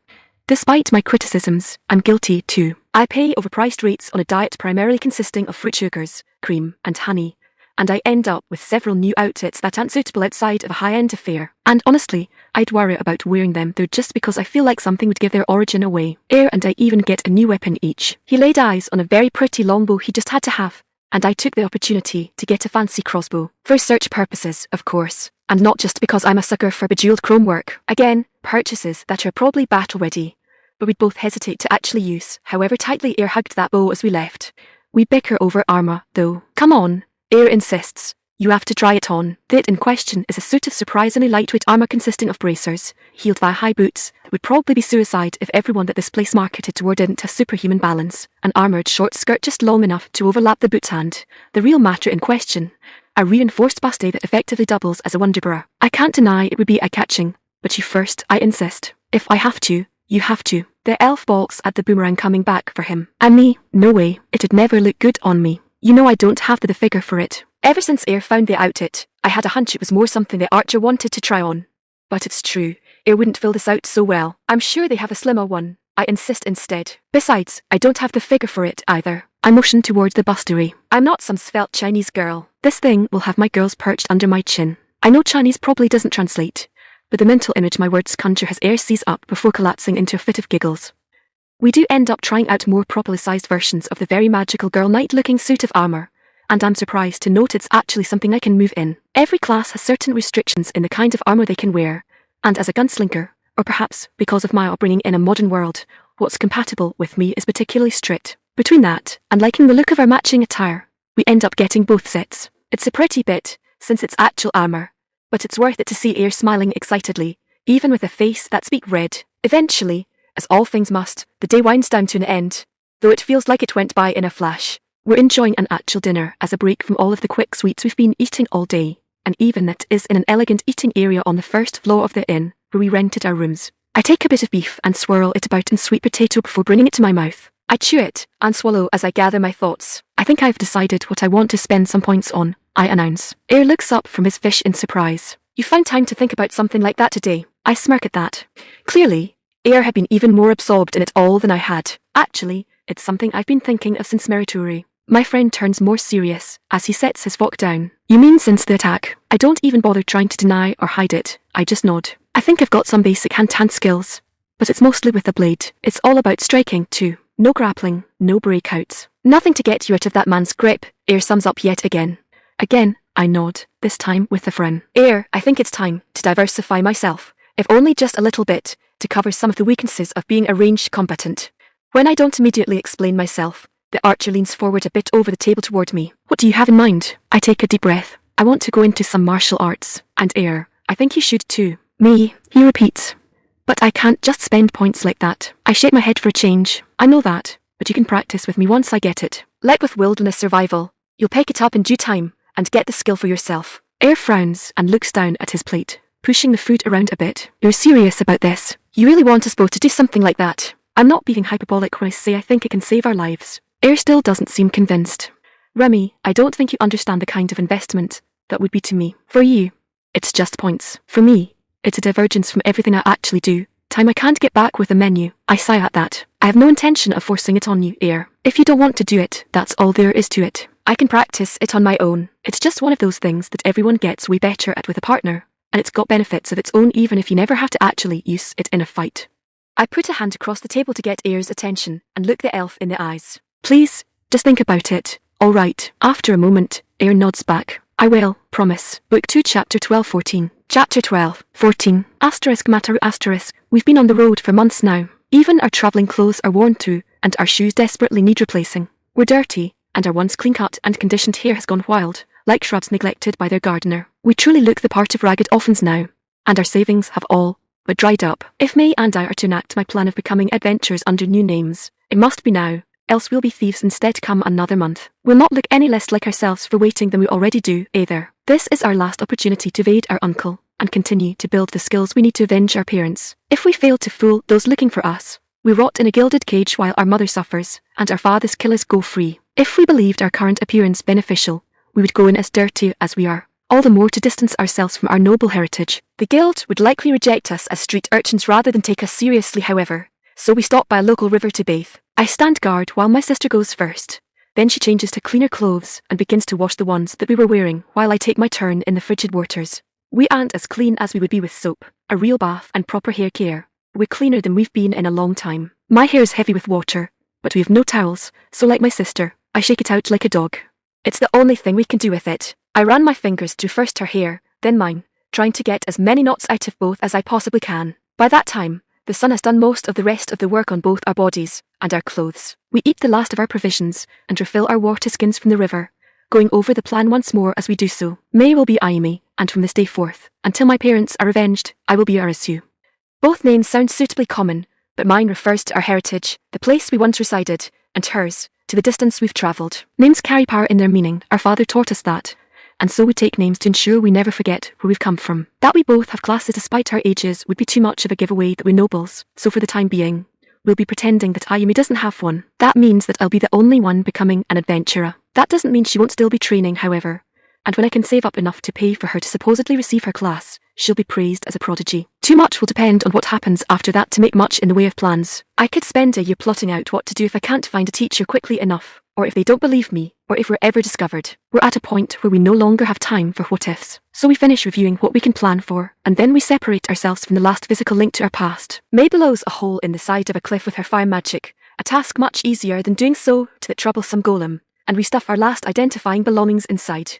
Our noble attire, our equipment that our parents purchased for us, and, with the greatest hesitation, our family lockets, they're all stashed inside. Finally, I cover the hole with a large rock and move some foliage around to make it look like everything belongs there. And then, it's off to the nearest town, and the guild hall within. Asterisk, asterisk, asterisk. Welcome to the Mapoke Hathai branch of the Independent Exploration Service Guild. The pink-haired receptionist leans over the counter to look at us with a brilliant smile. Oh, aren't you too adorable? Are you looking for someone, Hans? Oh, wonderful. She's a ditz. I look around at the rest of the people in the guild hall. It's uncomfortable being the centre of attention, and it probably looks more like the insecurity of a child in a room full of scary strangers. In truth, I'm just worried we might be found out, but all of the expressions are those of curiosity or preemptive concern at seeing two children come in alone. I bring my attention back to the receptionist, careful not to let my gaze linger on anyone around us. No, we're not here for anyone, I insist. I want to register as an adventurer. Her gaze sharpens for just half a heartbeat, just enough to make my own heart stop as I second-guess how much of a pushover she might be.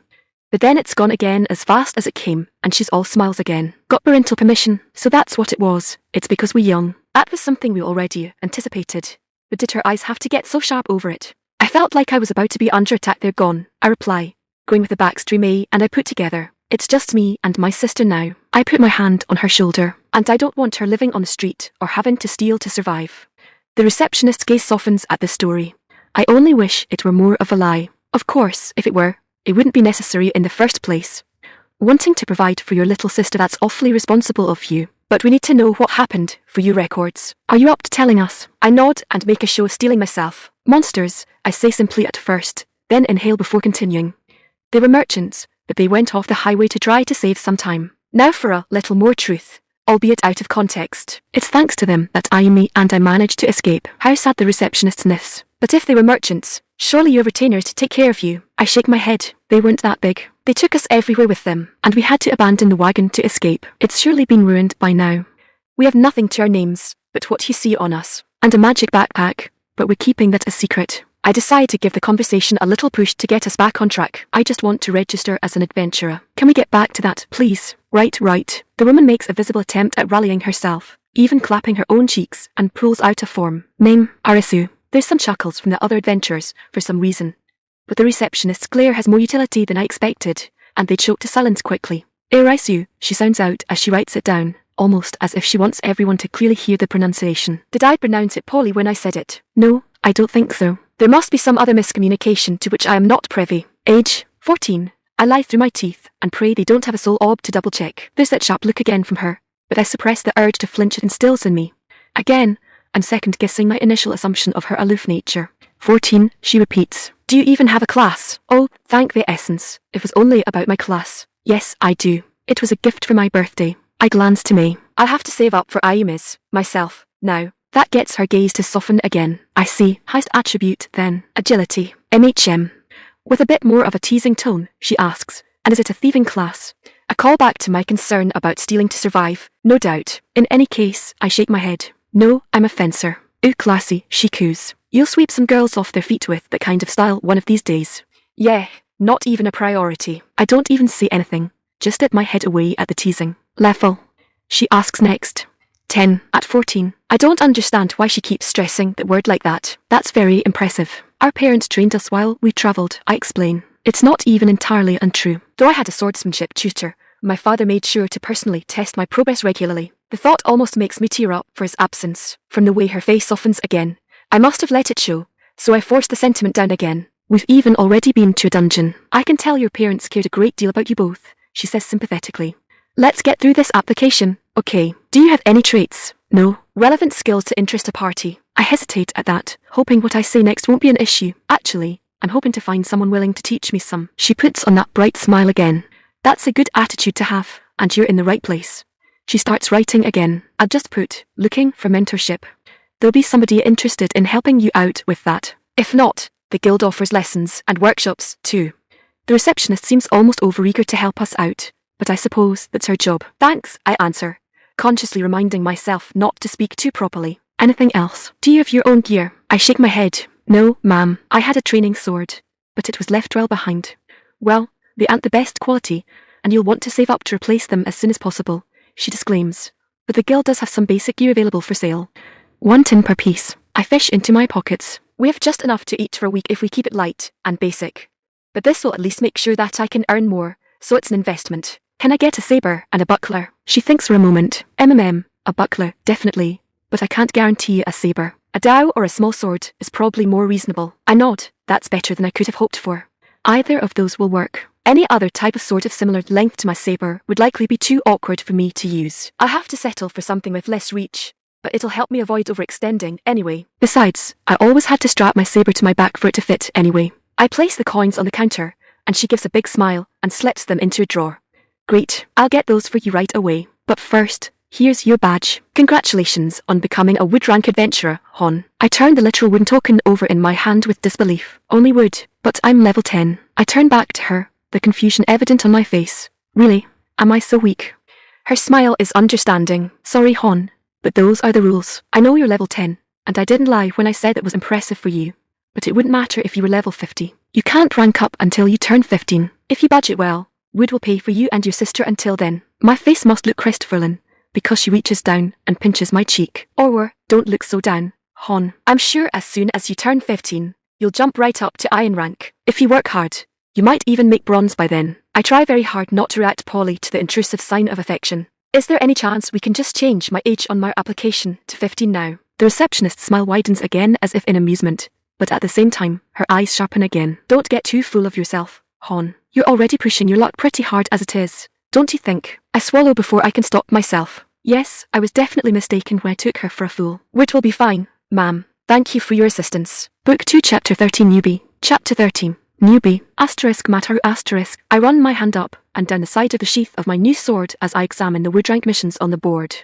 The receptionist wasn't dishonest when she said it wasn't of great quality. I'm going to have to put some savings toward a proper whetstone and give it a thorough sharpening, but it will do to defend myself until then. The buckler, too, is the very definition of basic. I have to be careful how much I trust it with my life. Maybe I can get someone to teach me how to make my own. It would be a useful skill, so it would be a step toward that goal. It would make me more useful to a team, and I would be able to make sure my gear was always up to par. Of course, I still want wilderness survival, too, and I'm willing to bet field dressing and butchering animals and monsters is its own skill.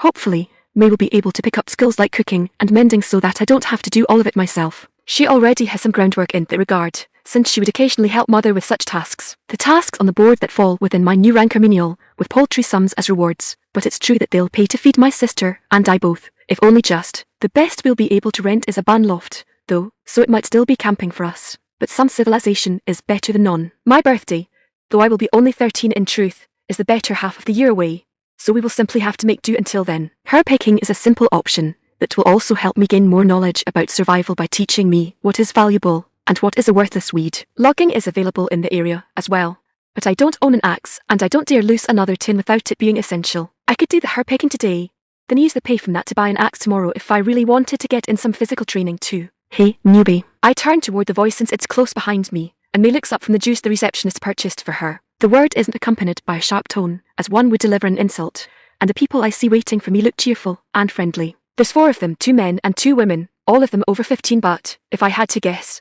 under 25. The one who seems to be in front, likely the one that addressed me, has a curved sword at his hip, and his black hair is in a ponytail. The one behind him is in leather, and has a pair of shorter swords. One of the women is an archer and the other is presumably a mage. Sorry, I greet them. Were you talking to me? Yeah, oh Alice, right. His face says he doesn't mean anything by it, and it does sound a lot like Arisu. Is that why the adventurers started chuckling before? They misheard my name. That would explain a lot. Arisu, I correct him, opting not to take offence until I have better reason to do so. Yes, that's me. I look to their chests and see badges of iron there, except for the one addressing me who is a bronze one. I'm just a wood rank, though, so I don't know what I can do for you. He rubs the back of his neck.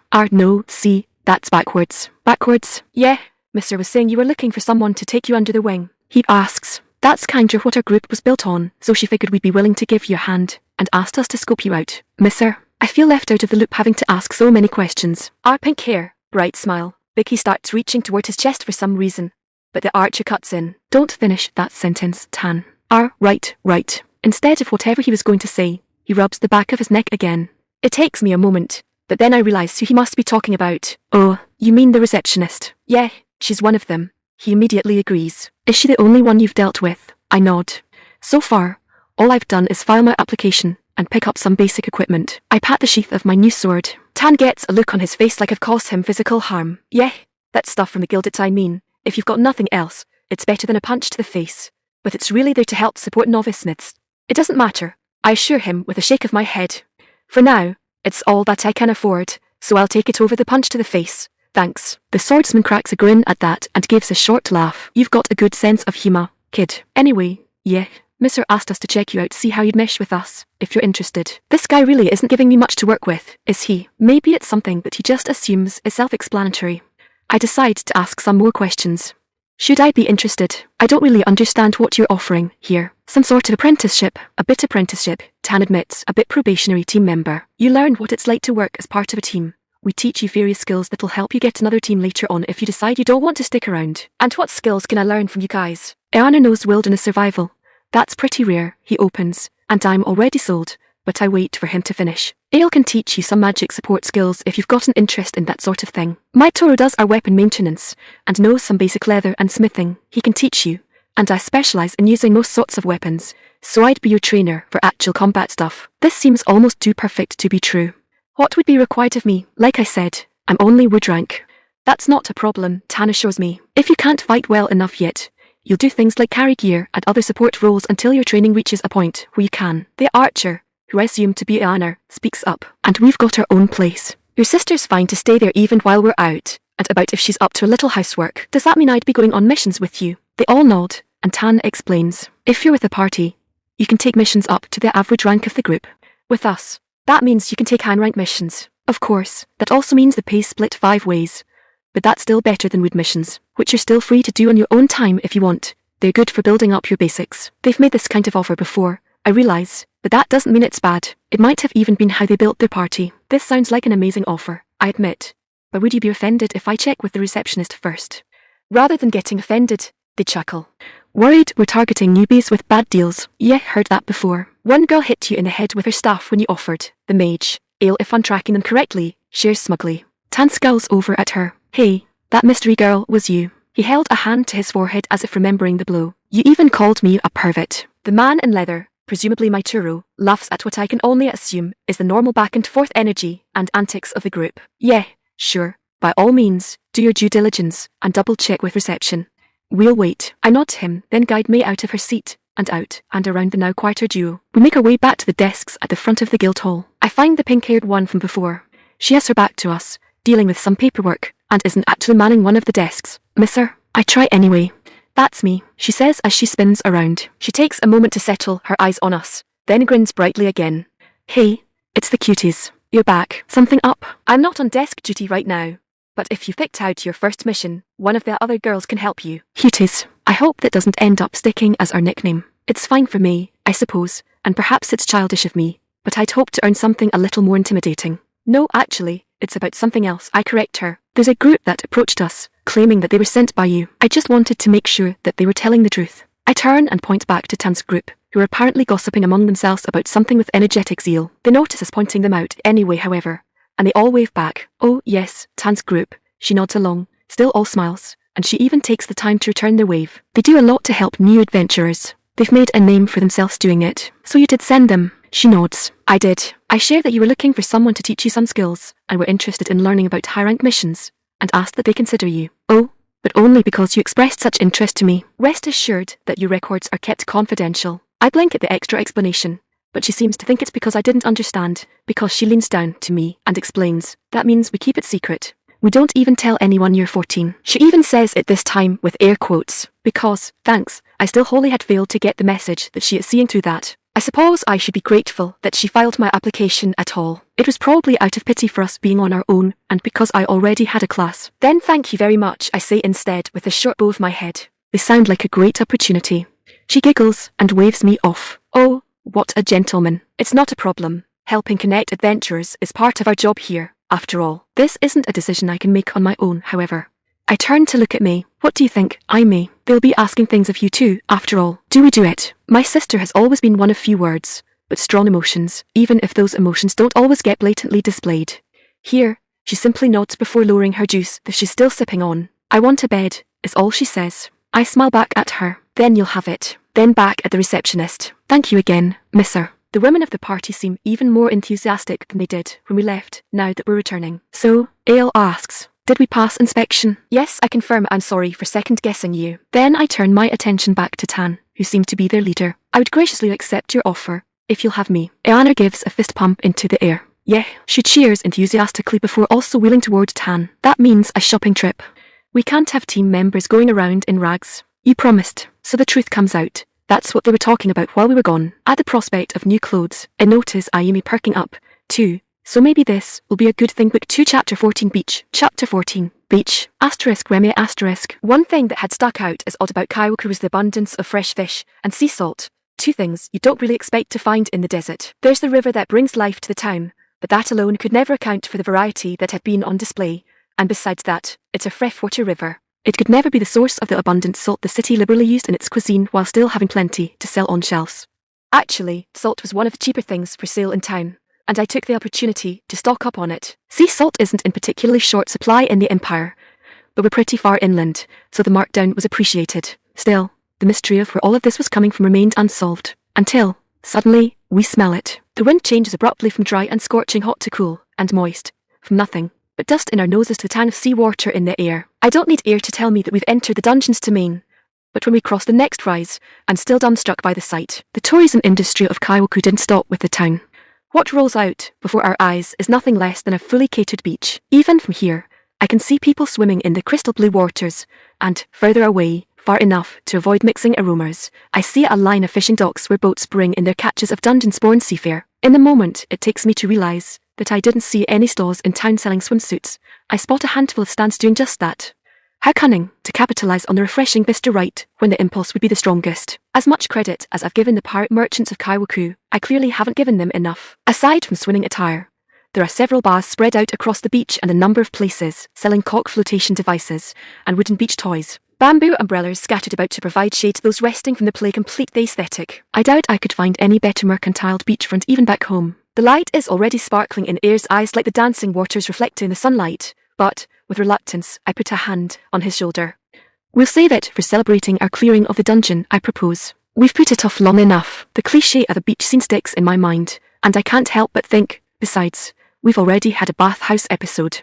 Out loud, I add, and a beach episode needs to be earned anyway. That gets a confused look from Ayre I haven't seen in a while. Episode. With nothing to say for myself, I just grin back. Never mind, I'm just being silly. The rest of the way to the dungeon doesn't take long. Unlike the forest cavern, which seems to prefer to confuse and befuddle would-be raiders, this one seems quite content to stick to its showy distraction. Or maybe keeping people nearby helps it in some other way. Actually, I should ask that. Hey, Ayre. Ayre inhales sharply, throwing an overly excited pitch into the response. Oh, is it time to ask me incredibly weird and difficult questions I'm just expected to know the answers to again? So I match the expression of enthusiasm right back, both of us with our arms raised before us like we can barely contain ourselves. Yes, I'm so glad to see you're so excited for it. I was worried it was annoying you. The elf doesn't even flinch in expression, keeping the too wide smile plastered on. Shut up and ask your question before I give you a reason to test your healing bullets. I drop the at with a grin before settling back in my seat again. For once, we're not using my carriage. It's not a long walk to the dungeon proper, but it's long enough to be inconvenient, and Kyoku doesn't offer carriage lodging at the entrance. It's either walk or take one of the regular rides out there. In fact, It's even set up like a bus stop, with a place to wait for the next carriage at either end. It's a rougher ride, to be sure, but it's short enough not to matter. Do dungeons gain anything from having people in them? Ayre taps a lip, considering the question, but then shakes his head. I'm sorry, Remmi, I wouldn't know. I mean, they're fonts of arcane power, so you'd think they have everything they need. But there are whole ecosystems with dungeons, like you saw with the crystal formations when the forest cavern was overloaded. So it's possible there's some sort of give and take going on. The elf nods at my question, but I'd guess it's far more take than give. We take excess arcane energy away from the dungeons in the form of both drops and bonus system points, not to mention the energy spent creating monsters that we destroy. I cross my arms thoughtfully at that. It's almost like pruning a plant, isn't it? It grows thick and healthy because we keep it from wasting itself growing wild, and then we harvest its fruit. Ayre taps his bottom lip again as he considers that concept. Yeah, that would make a kind of sense, but plants aren't where we're helping them, and don't actively take anything from us. My mind goes back to the way dungeons integrate their surroundings into their makeup.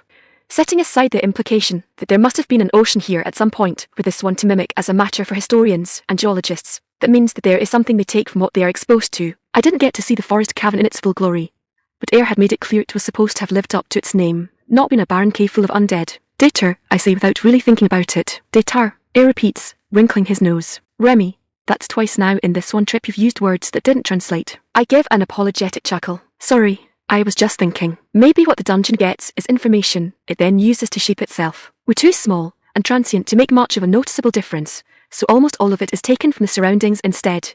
But they could be getting bits and pieces of information from us traversing them, like an automatic keeper of records. But Ayre just gives a big, slow shake of his head, like someone trying to clear it, rather than in denial. Remmi, this is the kind of conversation you need to have with Sacred Urine, or an arcanist or some other dungeon specialist. You're getting too collegiate for me. I send a pointed frown his way that he masterfully ignores. Besides, Ayre ventures after a moment, where are you even getting something like that from? What proof do you have of such a wild idea? Nothing. I grin. The only thing for certain is that the dungeon takes from the surrounding area to create its identity, and that can persist long after that area changes. Hold on, the elf canters. Aren't you taking that a step further than your stairs? I ignore the strange turn of phrase. I can at least understand the sentiment being communicated. It's because of Desert Cove. If its domain is an ocean, where did it come from? I'll bet this whole region used to be a sea at some point back when the dungeon first formed, and the dungeon core remembers that. It's like a snapshot from far back in time. I'm clearly straining Ayre's brain, but the elf takes a prolonged moment to process the idea before speaking again. All right, I can understand how you got to that conclusion, but how did you get to record keeping? Do you remember when I asked about a dungeon map? I remind him. You told me that a dungeon is always changing, even if only a little bit at a time. What determines how it makes those changes? I don't know, Ayre shrugs. What determines the tides? Mostly the gravitational force of the sun and the moon. I answer the rhetorical question automatically, then plow straight on ahead. And then there's how dungeon core can absorb things. What does it do with them? What if it uses what it takes in to determine how to change? Ayre gives a groan, gripping the side of his head. Remmi, this is getting too complicated. Never mind jumping to these conclusions. How are you keeping track of all of them? But isn't it kind of a romantic idea? Every footstep you take in a dungeon might change it just a little forever. Is that all it comes down to? Just a bunch of conjecture for a pretty idea. My grin comes back in full force. But conjecture is fun. And what's better than a pretty idea? Is this the kind of thing you called navel-gazing? I giggle at the accusation, but after a few moments, Ayre sighs. Actually, I just remembered one other detail about the dungeon that may be relevant. And now that you have me thinking about it, it might even actually back up your pretty idea. I look across the carriage to the elf at that. Oh, do tell. They say it regenerates remarkably fast, Ayre explains. Do you have any idea how many teams go through it? Or how often? I consider that before answering. Enough to support a tourist town. Exactly. But that's really strange. You remember that the forest cavern had an arcana level, and a point multiplier listed when we went in. I nod, motioning for Ayre to continue. Once cleared, the arcana level of a dungeon drops. Below a certain point, there's nothing to gain from going through it. Over time, the dungeon will recover, and a team can clear it again. If it gets too low, a dungeon will even seal itself off to prevent entry until it sufficiently recovers. But not this one. I ask. Nobody can recall a time when the Desert Cove dungeon has ever sealed itself off, Ayre confirms. Not even with back-to-back dungeon clears. I frown at the news. Well, that's not ominous at all. Asterisk, asterisk, asterisk. The entrance to the dungeon is a subtle thing. Following the directions from the guide, we go down to the waterfront and follow the beach down past a rocky bluff. Carved into the sandstone by the waves is a small entrance to a cavern that looks deceptively shallow, but actually takes a sharp drop at the back. It's the type of thing that could be completely overlooked, whether from shore or sea. It seems to be nothing special, and in fact, we can see similar depressions up and down the bluff. Even the sharp drop could be easily explained. Quite simply, anyone would assume that the water just broke through into a sinkhole or lower cavern. The cavern itself is damp, slick, and smells of seawater and stale brack pools. Again, nothing at all exceptional. You'd never at all guess that it was the entrance to a dungeon, a mystical, quasi-dimensional space ruled by a hyperdense chunk of magic called a core, and from all of the frolicking and laughter behind us, you'd never guess it was a den of monsters. But all of the mystery would be swept away the moment you tried to step inside, and a big, blue text box appeared out of nowhere to warn you exactly what you were stepping into. You are entering Desert Cove Dungeon. Arcana level, moderate. Point multiplier, 150%. Well, no warning about corruption this time. That's a good sign. That means that this will officially be my first normal dungeon experience. Ayre and I look to each other, grin, and share a nod. It's finally time to find out what all the secrecy is about. Book 2 Chapter 15 Boredom. Chapter 15. Boredom. I was spoiled by my first dungeon being a corrupted, overloaded time bomb. Every room had a new, deadly challenge. Every chamber held a new spectacle just waiting for us to marvel at it. I even find myself missing the big, beautiful crystals that were actually massively condensed chunks of corrupted arcana. After all, the Desert Cove Dungeon is an absolute snore next to that experience.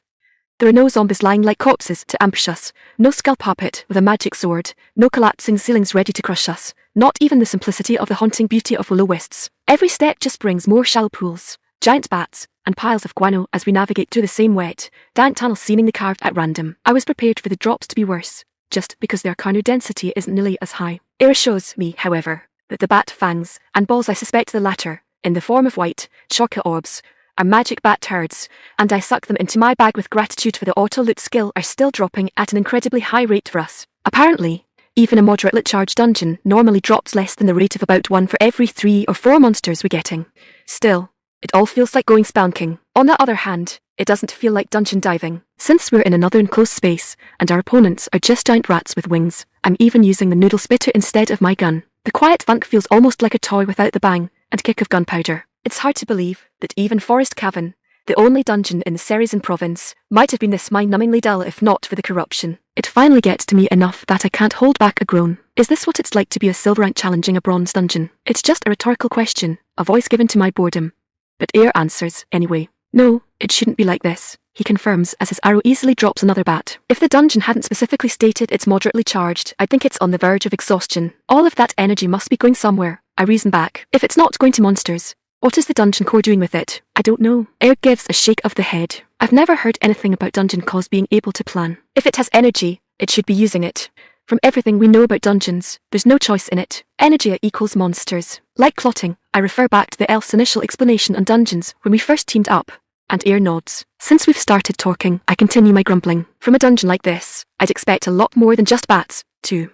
Blind, tremor-sensing fish and cave scorpions with claws bigger than their heads. Ayre looks over at me with an expression that can only be described as disturbed. Where do you come up with such wild creature ideas? I just grin back. It's just the kind of wildlife you'd expect to find in deep, damp caves back home. Tremor fish and massively clawed scorpions. And you continue to insist your world doesn't have monsters. I touch my chin in thought. In fact, with all of these bats, it's a little weird that we haven't seen any rat snakes. Ayre's expression turns confused. What do bats and snakes have to do with each other?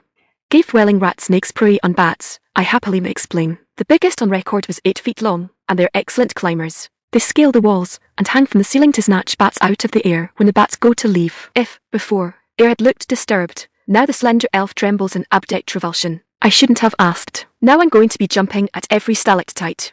Thanks, Remmi. You're welcome, Ayre. That gets me a dirty look that makes me laugh. I don't mean anything by it, honest. I'm just saying that it's downright weird to see only bats. Ayre takes a moment to settle nerves and focuses on the original point. Yes, when considering it from an ecosystem standpoint, I can see what you mean. Exactly, I insist. There's no ecosystem.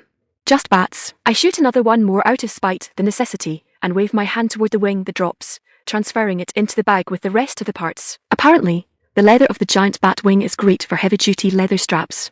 I get it, Ayre says, exasperated. You're tired of bats. What do you want to do about it? I give my best creepy grin. Misery loves company. The elf scoffs. What does that even mean? Ayre then immediately holds up a hand even as I'm inhaling. Rhetorical. Please, do not give me a language history lesson in the middle of a dungeon. Go look for whatever we say for it in that thesaurus of yours. Ayre turns to look at the sprawling cavern ahead of us. While you're doing that, maybe we should split up. We can cover more ground that way, and increase our odds of finding the core that much faster. Well, that totally triggers my do-not-do list. I drop the jokes and frown in worry. Split the party. There's only 2 of us, Ayre. If anything happens, there's nobody to support us. What if one of us finds whatever the dungeon's spending all of that energy on? Ayre just beams back at me, leaning forward at the waist with the bow clasped behind the back. Then you just give a big shout, and I'll come running to save you. Har har, I flatly reply. Fine, but I'm going on record that this is a bad idea. It's just bats, Remmi, the elf reminds me with a roll of the eyes. Maybe the core's clogged, I dunno. But if this place is so dangerous for men, surely we would have found out why by now. Or it's waiting until we separate. Ayre pouts. It's not like you to be so paranoid. I'm just worried about you. I insist. I'll take on 100 giant bats before I'd want anything to happen to you because we got careless. He sighs at that, and his shoulders lump. Yeah, okay. How about this? This place is pretty open. We move apart, but never more than a room away from each other. That way, if anything happens, we can respond quickly while still expanding our range of sight. Well, I guess that isn't really splitting the party. It's technically just spreading it out a little. Okay, but if we see anything other than giant bats, we immediately join back up. Deal. Asterisk, asterisk, asterisk, asterisk, Ayre, asterisk. With my bow pulled over my shoulder for the climb, I clamber up an outcropping, where another opening waits otherwise out of reach. Once I get to the top, I dust myself off, and get my bow back into my hands. There's almost certainly going to be more of Remmi's hated bats in the next room. Speaking of the Gunslinger hero, I turn to meet her gaze across the dungeon's open main tunnel, and I waved her to let her know I'm good, and that I'm heading in. She gives a hand sign back, and I head for the opening. The Desert Cove dungeon lacks the light-giving crystals of the forest cavern, but it's not quite pitch black in here. The walls do glow ever so dimly. So dimly, in fact, that it's useless for navigating its uneven, earthen corridors by normal sight alone. Most would bring torches or lanterns, but I have the dark sight spell, which makes it more than enough illumination to see clearly. It's a common spell for hunters like me to learn, as it's invaluable for traveling, scouting, and hunting at night. Remmi is also using it in lieu of a light source. But, of course, she simply purchased it with her points. It's not some hard-earned spell like Spiral Shot, so I'm not bothered by her cheating ways this time. One might think this would grant a huge advantage over nocturnal and underground monsters, but the truth is that it only evens the playing field. Any creature that is active at night or otherwise lives in near perpetual darkness can be assumed to already have innate dark sight. This makes things like torches or lanterns, magical or mundane, stand out like bonfires, the bright light a dead giveaway to human presence. This can be both to the benefit and detriment for adventurers and travellers. Many creatures will shy from the light, fleeing from it, kept at bay the same way a campfire serves. On the other hand, anything that isn't afraid of the light knows exactly where you are, even when they are still far out of your range of vision. The same applies to me, and I'm only poking around for a few minutes before I see the telltale bobbing dance of a set of lanterns. Like one of the native creatures, I hide at first. It's coming out from deeper in, and as far as I know, it could be some sort of trap. It wouldn't be unheard of for a monster to mimic torchlight in a dark place just to lure in prey. But it's no trick. Sure enough, soon, 3 young women come around a stalagmite in the path, chatting amicably among themselves. I can't make out what they're saying though. The tunnels cause reverberations over anything further than within arm's reach. It's why, once we separated, Remmi and I used hand signals even though we thought we were alone. There must be another party of adventurers. That would explain the lack of monsters, if we just had the bad luck to come in right behind somebody else. The dungeon is famous enough that it has an entire tourist economy built around it, and it's not like the place seals up the moment a group comes in. Really, we should have expected another party was the cause a lot sooner. The dungeon's arcana levels could still be pretty good, especially if they hadn't finished their run yet, even though they'd cleared out a lot of monsters. A thought occurs to me. They're coming back. That means they've already found the dungeon core. They could show us the way and save us maybe hours of fruitless searching. I jump from my hiding place and head toward the light of the lanterns. Toward the end, I slide down a rocky embankment, causing all of them to stop sharply and pull their weapons. Friendly, friendly, I say before I'm ever within their zone of light, then hold my hands up as I step into it so they can see I mean no harm. Just another dungeon goer. Have you guys made it to the dungeon core already? They look confused by my arrival and share several looks between themselves and back to me. But, in what I consider progress, they put their weapons away and nod to each other, and then they're right up in my face. I get flustered by the proximity immediately. Personal space, please. They act like I've not said a word and continue inspecting me. One lifts up one of my arms and runs a finger down it as if inspecting its smoothness. Another squeezes my cheeks, making my lips pucker. I yelp and finally jump away when one bends down and pokes my thigh. Well, what are you doing? Again, they just ignore me and step back to confer with each other once again. One says, Yarhar, the second agrees. They nod to each other again, then turn back to me as the third one concludes their decision-making process. Matey. I flounder and panic as they close in around me from all sides again, afraid of more prodding. But this time, They just grab me by the arms, legs, and head and heft me over their shoulders. As I go up into the air, I scream. Asterisk, asterisk, asterisk, asterisk, Remmi, asterisk. The girliest scream I've ever heard pierces the caverns, causing the bats ahead of me to startle and take flight. For once, I ignore them. Startled Sylvans. Batman. That has to be Ayre. Ignoring that nobody is around to hear my quip, I beat a path back to the passageway the elf took. Burning Manor, from power as I leap up the cliff he climbed and dart through the entrance. There's noises in the distance, but the echoes make it impossible to pin down. Thinking something must have gotten him from deeper in, I follow as directly as I can, doing my best not to be waylaid by the sounds coming from different directions. Soon, I see lights ahead, but I slow down rather than head toward it, because I see enough lights moving in different places to represent whole patrols. What in the world did we bump into down here? Book 2 Chapter 16 Elfnapt. Chapter 16 Elfnapt. Name Pirate Swabby. Race Human. Dungeon. Age 19. Level 10. Class Pirate. Status Patrolling. I lower my thumb and forefinger from around my eye and swear. Not out of frustration, though there's plenty of that. The one I identified from hiding is one of dozens of figures, all patrolling the area of a concealed cavern dock, complete with a full-sized ship. No, I swear out of shock. Pirates. Actual, real swashbucklers were the last thing I expected to find in a dungeon. Though I suppose, technically, real might be a bit of a stretch. They're actually dungeon monsters, not real pirates. Given the way dungeons work, the real pirates must have been using the cove as a base when the dungeon expanded, or maybe even first appeared. Yet these pirates don't look primitive, despite that having surely been centuries ago. Either the Furinshao Empire has stagnated longer than I would have ever imagined, or the dungeon has been drawing from its tourists to keep them updated. I'm deeply bothered that I don't know enough about this world's history or how dungeons work to be able to tell which one it is. The pirates come in different categories. If this were a game, they'd probably be mostly palette swaps, but here, they're much more varied, as much as I would expect to see from real people. Swabbies seem to be the lowest tier and are by far the most numerous. After that are melee swashbucklers and crossbow-toting sharpshooters, all with the adjective and class of pirate. Above that, and much rarer, are the pirate commanders who direct the lower groups. Oh, and they're all beautiful young women. I'm starting to see why men are discouraged from coming here. I'm saying it now, I'll bet the captain's a slightly older woman, just enough to get away with an ara.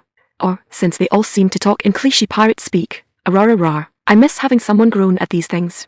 Wait, why are they talking in stereotypical pirate sounds? These aren't pirates from Earth. And even if they were, they wouldn't be from the Caribbean. These pirates would be from the other side of the planet. I'm briefly reminded of the famous Chinese pirate, and wonder how similar the 80,000 under her command might be to these women. Maybe they aren't talking in stereotypical pirate sounds, or rather, not the ones I'm hearing. What if that's translation by the essence? Whatever their language entry is, it's just generic pirate nonsense, and so that's what I hear. They definitely elfnapped Ayre, though. I arrived in time to watch them wrestling some struggling form below deck. Watching was all I could do, though. There's no way I could charge through the whole mess of them. Oh, could I kill them?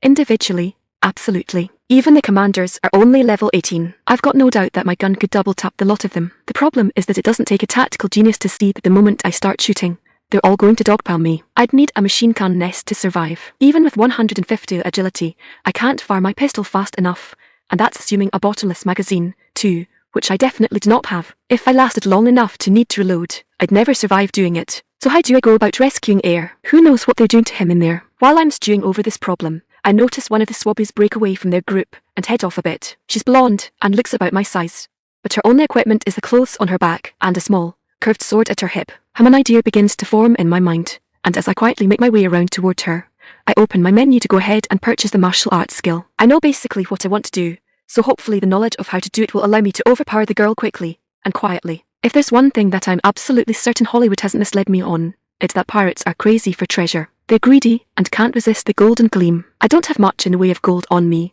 as the Empire uses printed coins of assorted shapes, but I have plenty of things that are equally shiny. I gauge where she's going and pull out the golem core and an armful of the crystals I got from the forest cavern dungeon, then put them where she'll see them.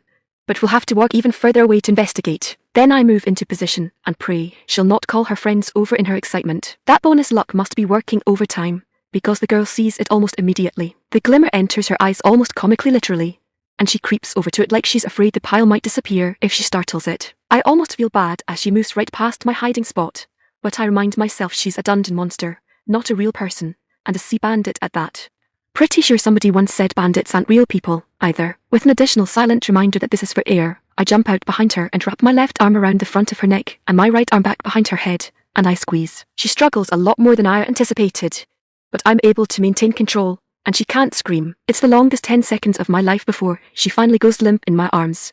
But I hold it another 20 just so she doesn't turn around and wake up on me before I finish. I can't kill her. If I do, she's going to disappear and probably take everything I need with her. If I take too long though, she'll wake back up before I've got her secured. Instead, as quickly as I can, I strip her down to her undergarments and tie her to a stalactite with a gag tied around her mouth so she can't scream for help. Only once that's done do I check on the one potential hiccup with this whole plan. If the monsters in a dungeon are aware of something happening to one of their own, the whole shebang goes up in smoke. No, the pirate patrols are still milling about without a care in the world. Good. I change out my outfit for that of the swabby I've just accosted, then put my belt and holster back on and fasten her sword to it.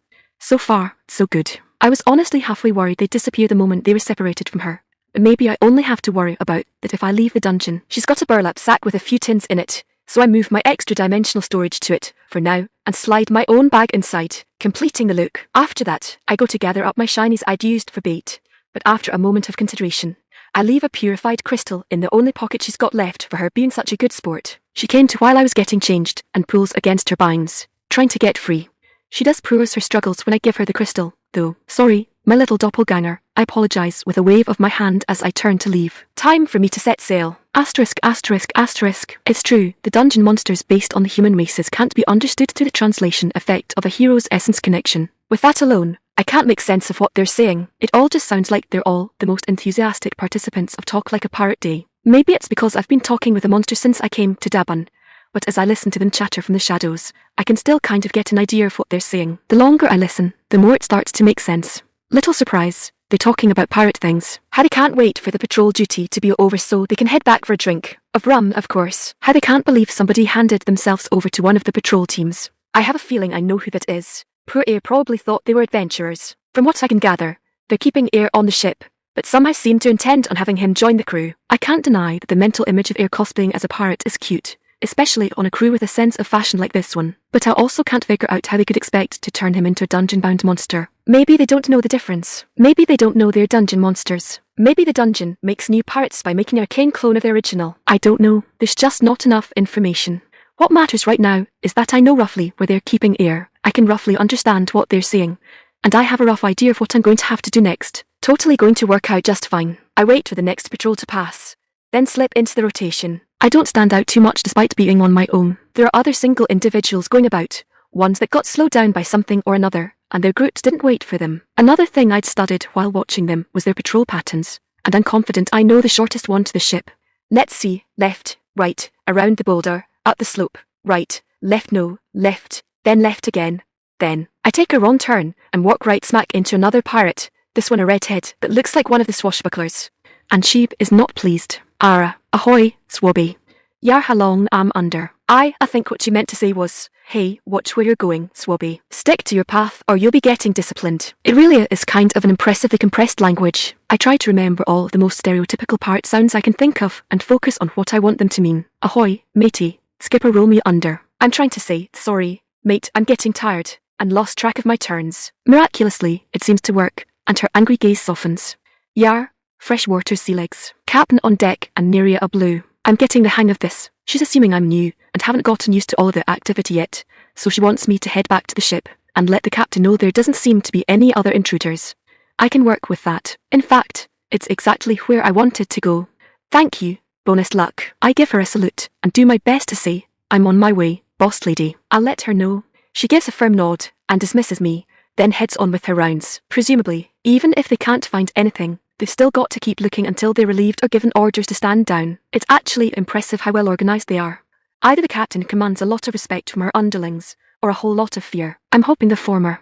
Confident in my ability to communicate with monsters and making a mental note to make Kyuger a carrot cake for inadvertently teaching me, I break from the formations and take the shortest line to the docks. A pair of commanders are standing guard at the gangplank itself, but all I have to do is tell them that I was ordered to report to the captain, and they let me through without so much as a second glance. And with that, I am on the deck of a real pirate ship. I suppress my giddiness at the thought, and focus on what I need to do next, find Ayre, and hopefully avoid finding the captain first. Book 2 Chapter 17 Captain. Chapter 17 Captain called it. The captain's cabin is a lavish affair, with all of the comforts one could expect of such a position. She sits behind an ornate desk heavy with the density of its wood, in quite possibly the most comfortable looking chair to ever have a skull mounted on it. The walls are covered with trophies and treasures that must be worth countless bars. Rolls of vellum maps are stacked on a bookshelf that matches the desk, and the captain, herself, is everything I imagined she'd be. More, even. I no longer doubt, with any fibre of my being, that this place is far too dangerous for an unprepared man. It truly must be kept secret, lest it turn into a deadly honey trap. I'm not sexist enough to think all men that heard about it would be at risk, but enough would hear tell of a crew of beautiful pirates and come running to their deaths. My plan to avoid this meeting didn't work out. There were far too many entirely too helpful crewmates between me and the hatch leading below deck. I certainly can't fault their friendliness when they think you're one of them, but they might as well have taken me by the hand and walked me here for how they ended up railroading me. My only recourse is to act the part, so once I find my tongue, I snap a salute. Neria Blue, Captain. I've gotten enough practice in just getting here to slip right into the dialect without issue, but the captain barely seems to pay my report any mind. Instead, she seems preoccupied with a black pearl on her desk. Remmi Lee, she says, and my blood runs cold. She's still talking in pirate, but it's no longer a handicap in understanding her clearly. She turns toward me fully, and her smile is sweet, but her gaze is as sharp as a rapier. Race, human outsider. Age, 15. Level 10. Class, Gunslinger. And that gaze gets sharper still, even as the smile widens. Status, unnerved. I can't help it. I take a step back as if I'm expecting attack, my hand twitching toward my pistol. But my reaction just draws out a sultry laugh from the woman. I swallow and attempt to re-steel myself. You know, identify. And you recognize it, she replies easily. It wasn't always a lost magic, but everyone who comes storming in here assumes I'm using an item, and we can understand each other. Remmi, sweet little thing, I don't suppose you're a hero. I frown. This woman is far too clever by half. I am. She stands from her desk and steps around it. That would explain that silver badge on your chest. Most that come through wear bronze ones. I've never seen anyone so low as level 10 come through here. But if I understand the rating system, that badge means you're more on par with a level 30. My, to think I'm so outclassed. She doesn't talk or act like someone who feels outclassed. Let me guess. I try. Level 20.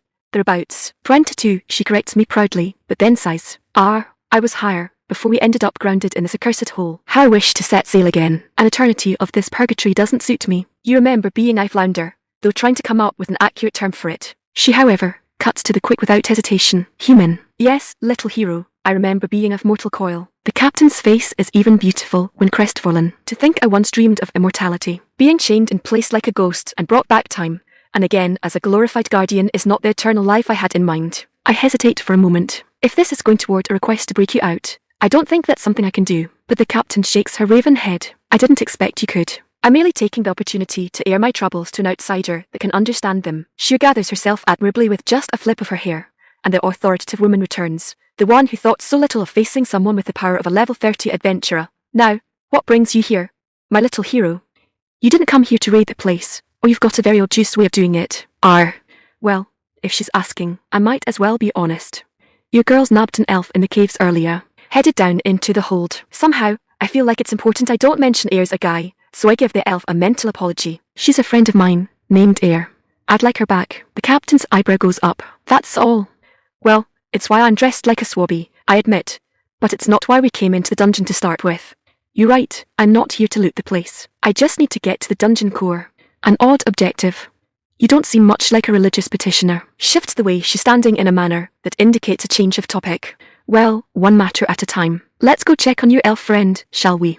And so I'm walked right back out of the cabin by the captain, herself, and led down below the deck as if on a personal tour. The core sees to everything, she says as we travel. It maintains my ship, it sustains my crew, it even makes sure we're up to date. We went through an entire phase where it got the impression holds themselves had fallen out of style. We had to make quarters in the cave because nobody had any bunks. Sounds like a rough time to be bound to a non-sapient rock, I comment, and she nods. I can't speak to its sapience, the captain replies. It never talks to me, nor communicates with me in any way. I just know I am to defend it with my life, as cheap as that is when dying means so little. Perhaps if it did get chatty, we could get some actual work done down here. She turns toward me as we continue our way across the deck. Speaking of communication, how did you come to understand us? Oh well, I chuckle as I rub the back of my neck. I had practiced talking to a rabbit. Little surprise even the unflappable captain looks dumbstruck by that. A rabbit, horned rabbit, I provide. Level 18. 18, she repeats in bewilderment. Have the monsters grown so strong that my girls could lose to a rabbit? Not likely, I reassure her with a shake of my head. They're still usually level 1. Hugo's something special, though. I grin. He even has a class. A rabbit with a class, the captain marvels, and slowly shakes her own head. Of all of the wonders across the sea, I've never before heard of such a ridiculous thing. I give a twisted grin. You could call him a classy bunny. The The captain turns and gives me the flattest of gazes. Don't make me run you through before the time comes. We make our way down into the hold, and I get my first sight of Ayre's predicament. The elf is in a cage. Not a gilded one, but it's hardly Spartan either. It's populated with pillows, and a hammock stretches across the side. He has 2 guards, but neither of them are trying to intimidate him. Rather, they're holding up nautical-themed outfits in front of him and arguing about which would look better. Poor Ayre obviously can't make heads or tails of what sounds like disgustingly stereotypical gibberish to his ears. I can see other cages down here, too. A couple, toward the back of the hold, and in dim light thereof, are far more like prison cells. Nothing but cold boards to lay on, assuming you aren't just bolted into one of the harnesses. In a flash of insight, I realise those would be the cells for Ayre if they hadn't mistaken him for the fairer sex. I don't know if Ayre has realised his good fortune yet, but his panicked face over the incomprehensible bickering in front of him turns to a crestfallen expression when the captain and I come into sight. Oh no, Remmi, they got you too. The pirates can't understand what he's saying either, but his actions give away that someone just came in under the cover of their bickering, and they wheel about. They immediately snap to attention upon seeing their captain, and bark a sharp, "Captain on deck." Fun fact, what they say for that, and what it translates to is actually the same for once. The captain gives a return gesture to their salute, and then nods toward the cage. "That your mate?" she asks. I nod. "Aye, Captain, that's her." Then I turn to Ayre and give a wave as I return to speaking normally. "Hey, Ayre, it's all right. I'm gonna get you out of there." The 2 pirates' heads perk up with blatant expressions of confusion at hearing what they thought was a fellow swabby speaking the surface tongue, but Ayre's ears twitch in annoyance. "You realise you're saying that while standing right next to them, right?" "It's fine," I wave my friend off. "They can't understand us any better than you can understand them." "We can intuit fairly well," the captain puts in flatly, making me seize mid-wave. That just makes Ayre's expression flatten, as well. "You shot your mouth off too soon, didn't you?" "Har," the captain chuckles. Though, actually, she goes, "Har, but tomato. Seems she figured it out, too." Is the little hero the slow one? I'm not pouting. When did this become pick on Remmi Day? When Remmi decided to eat her foot. Ayre calls back. The captain, of course, didn't understand those words, but the bemused smirk on her lips remains. No doubt she understands that I'm being ridiculed for my short-sightedness, but she moves the conversation along as she turns toward me and leans against the stairwell. "Now, my precocious little hero, why don't you tell me why you want to see the dungeon core so specifically?" "So the matter at hand, then." I turn toward her, as well, already having decided to withhold nothing from her on this topic. If she really is charged with defending the core, then she's my ally in this. "Dungeons up and down the western border of the Empire are in danger," I explain. "There's a corruption infecting them. If it gets hold of a dungeon, it corrupts all of its energy and turns its monsters into, well, I almost say monsters again, but fumble for a moment before coming up with monstrosities. You girls could be turned into zombies, or composite abominations, or who knows what else. It affects creatures outside of the dungeon, too, and even people." The captain takes this information in for a moment in silence. Then, "The Empire's borders must have collapsed tremendously if we're on the western edge." Assuming we're still thinking of the same one, I nod. "It has, to the corruption. The entire western demesne has fallen." Her eyes widen at that, but I push forward. "The only way to prevent it from spreading is to purify the core, which shields it against being corrupted, and in turn protects the region outside of it. That's why I need to get to the core, to every core up and down the border with the demesne." "And then, what?" the captain counters. "You just sit there waiting for the demesne to clear itself." But I shake my head this time. "No. After I've secured the defense of the rest of the Empire, I'm probably going to be sent into the demesne to start trying to push the corruption back by purifying its dungeons, too." Purification is a preventative, but it is also a treatment if a core has already been corrupted. You know for a fact that you can purify one already corrupted. "The Forest Cavern dungeon was corrupted," I say. "It was the first one I purified." Again, the captain goes silent, measuring the weight of my words. But finally, her expression falls. "Unfortunately, little hero, I can't grant your request. As the one charged to be the core's final line of defense, I can't open up the way willingly." Her gaze grows more intense, however, as she meets mine. "But I know how you can earn it." Book 2, Chapter 18, Swords. Chapter 18. Swords. The clambering of the bell finally dies down, and Ayre and I are surrounded by dozens of female pirates, all making a racket of their own as they try to figure out what's going on. In the middle of them all, the captain, the boss of the Desert Cove dungeon, stands with us on the upper deck of her pirate ship. She raises a hand, and they all fall silent, awaiting her words. "We have a challenger today," she announces. The only other noise the creaking of the ship as the waters gently rock it in the underground dock. "She will be facing me in single combat." The captain gets a wide grin on her face. "And when she loses, her and her friend will be joining us as our new crewmates." Ayre can't understand the words of any of the pirates. All of their words just sound like generic, stereotypical pirate sounds to him. Even I, with my essence translation, wouldn't be able to understand them were it not for my experience with Kiwiger. Nevertheless, he visibly represses a shudder as the pirates around us cheer, hooting, and hollering to wake the dead. She sounds like she's running an arena, the elf mutters to me, and I don't think I like the sound of the terms. She is, I confirm chippily. The captain and I are going to fight, and you're the trophy. And the what? It'll be fine. I wave off his protests, and this way, we don't have to fight the entire crew. For some reason that I don't understand, my reassurances don't seem to put Ayre's mind at ease. If anything, he looks a little more worried. I put it out of my mind, though, and move to square off with the captain. Now, my little hero, the captain crows as she draws a saber from her side. We engage in the most ancient of pirate rituals. She snaps into an aggressive stance. Crossing blades. I draw the Swabby's blade much more hesitantly. Well, Captain, I think you should know that I'm much more of a ranged combatant. I can't promise to be very good with. I interrupt myself with a yelp as I duck under a swipe from the captain, and the fight begins. The crowd forms a natural barrier for their arena as she chases me about the clearing they leave us. I duck and weave around 3 more strikes before finally working up the nerve to parry. The movement comes naturally enough, if a little stiff, and her strike slides away from me. It doesn't so much recoil off of it, like the movies always seem to show, as much as it keeps going at a slightly altered course. The captain recovers quickly, however, and continues her aggressive assault with another set of slashes that I'd much rather get out of the way of than engage with. The crowd of pirates begins to boo and catcall at my performance, but I wheel at them, motioning with the short, curved blade I've got to work with. Oh, come on, cut me some slack, here, I shout. She's got a foot of steel on me. My stand is short-lived, and they just laugh and jeer as I try to bounce away at the same time as I turn back to face the captain, who isn't going to just let me have a break. You really like playing to the crowd, don't you, little hero? The captain asks as she pursues me back across the ring. So what if I do? It's a good quality for a pirate, she explains while we continue to exchange blows. My agility is keeping up with her so far, but she doesn't fight like a level 22. She doesn't even fight like the silvers from my rank exam. Sure, she has the speed and power of a level 22, as near as I understand such a thing. But in this moment, I genuinely believe her when she says she was higher. She fights with a control and form nearly that of a master. I can't help but think that I'd never stand a chance against her if she had her full power. Still, I can't let it show. You haven't beaten me yet, Captain. You don't even have me on the back foot. She laughs as she thrusts in toward me and I spin to the side.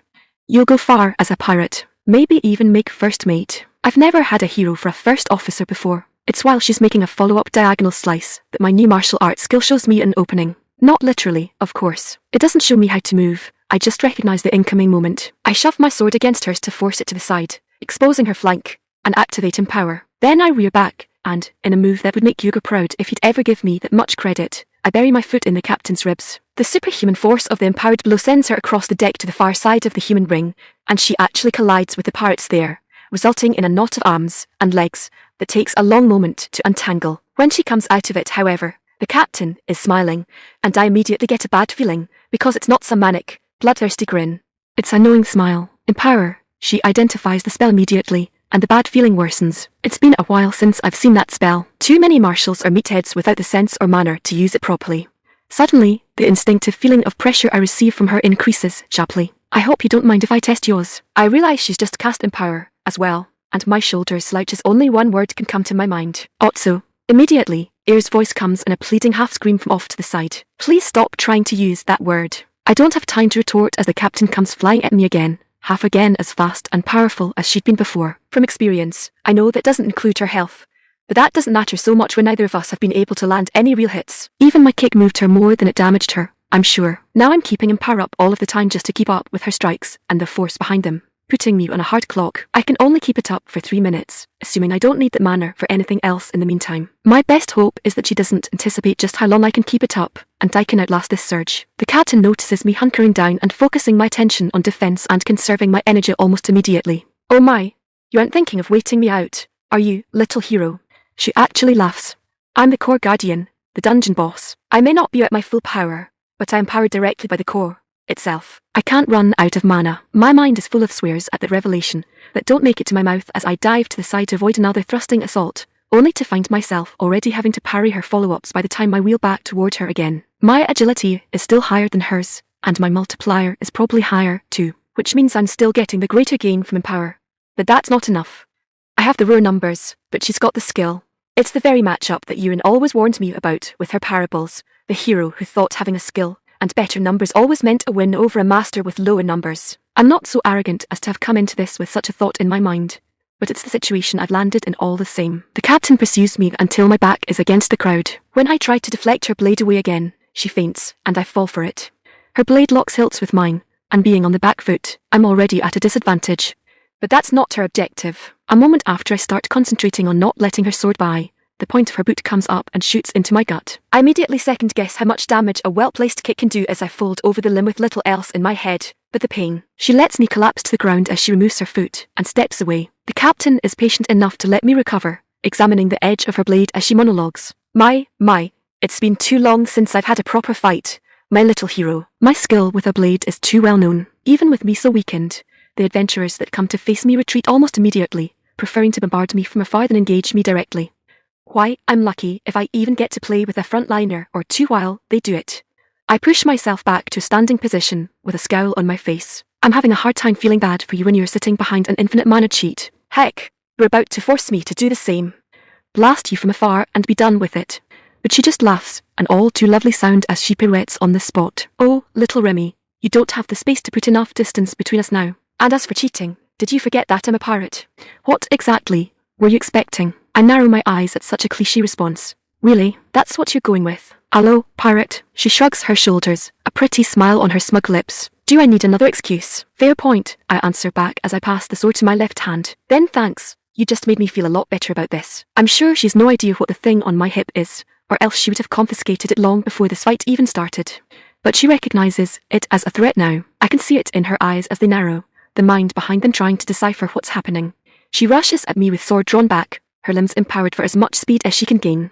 But I'm empowered too, and I don't have as far to go. I hit one knee in the same motion that I draw, so that I'm aiming up at an angle instead of shooting into the crowd. The hollow of the Cavendish ship docks in is massive, reducing what would be the sound of a cannon firing from the deck and tighter confined to a rolling thunder. In its wake, everything seems to stop. The crowd falls silent. The captain's face is just turning to shock. Her forward momentum halted in all of its steam by the great blow impacting her chest. For a moment, even the splatter from the bullet exiting her back seems to hang still in the air. That moment is shattered as the captain collapses to the deck. The crowd is silent for a bit longer before gasps and whispers of disbelief start spreading among them. I step up to the captain, sword in one hand and pistol in the other, and for a moment, neither of us say anything as she gasps for breath, her hand clasped over the hole big enough to see through. I don't know if it's superhuman endurance or something about being a dungeon boss that's keeping her from just bleeding out. Well, it's you win, little hero, she finally says. Pit, I really wanted a hero for a first mate. The captain looks up at me. Hey, do me a favour, put off leaving until after I recover, yeah?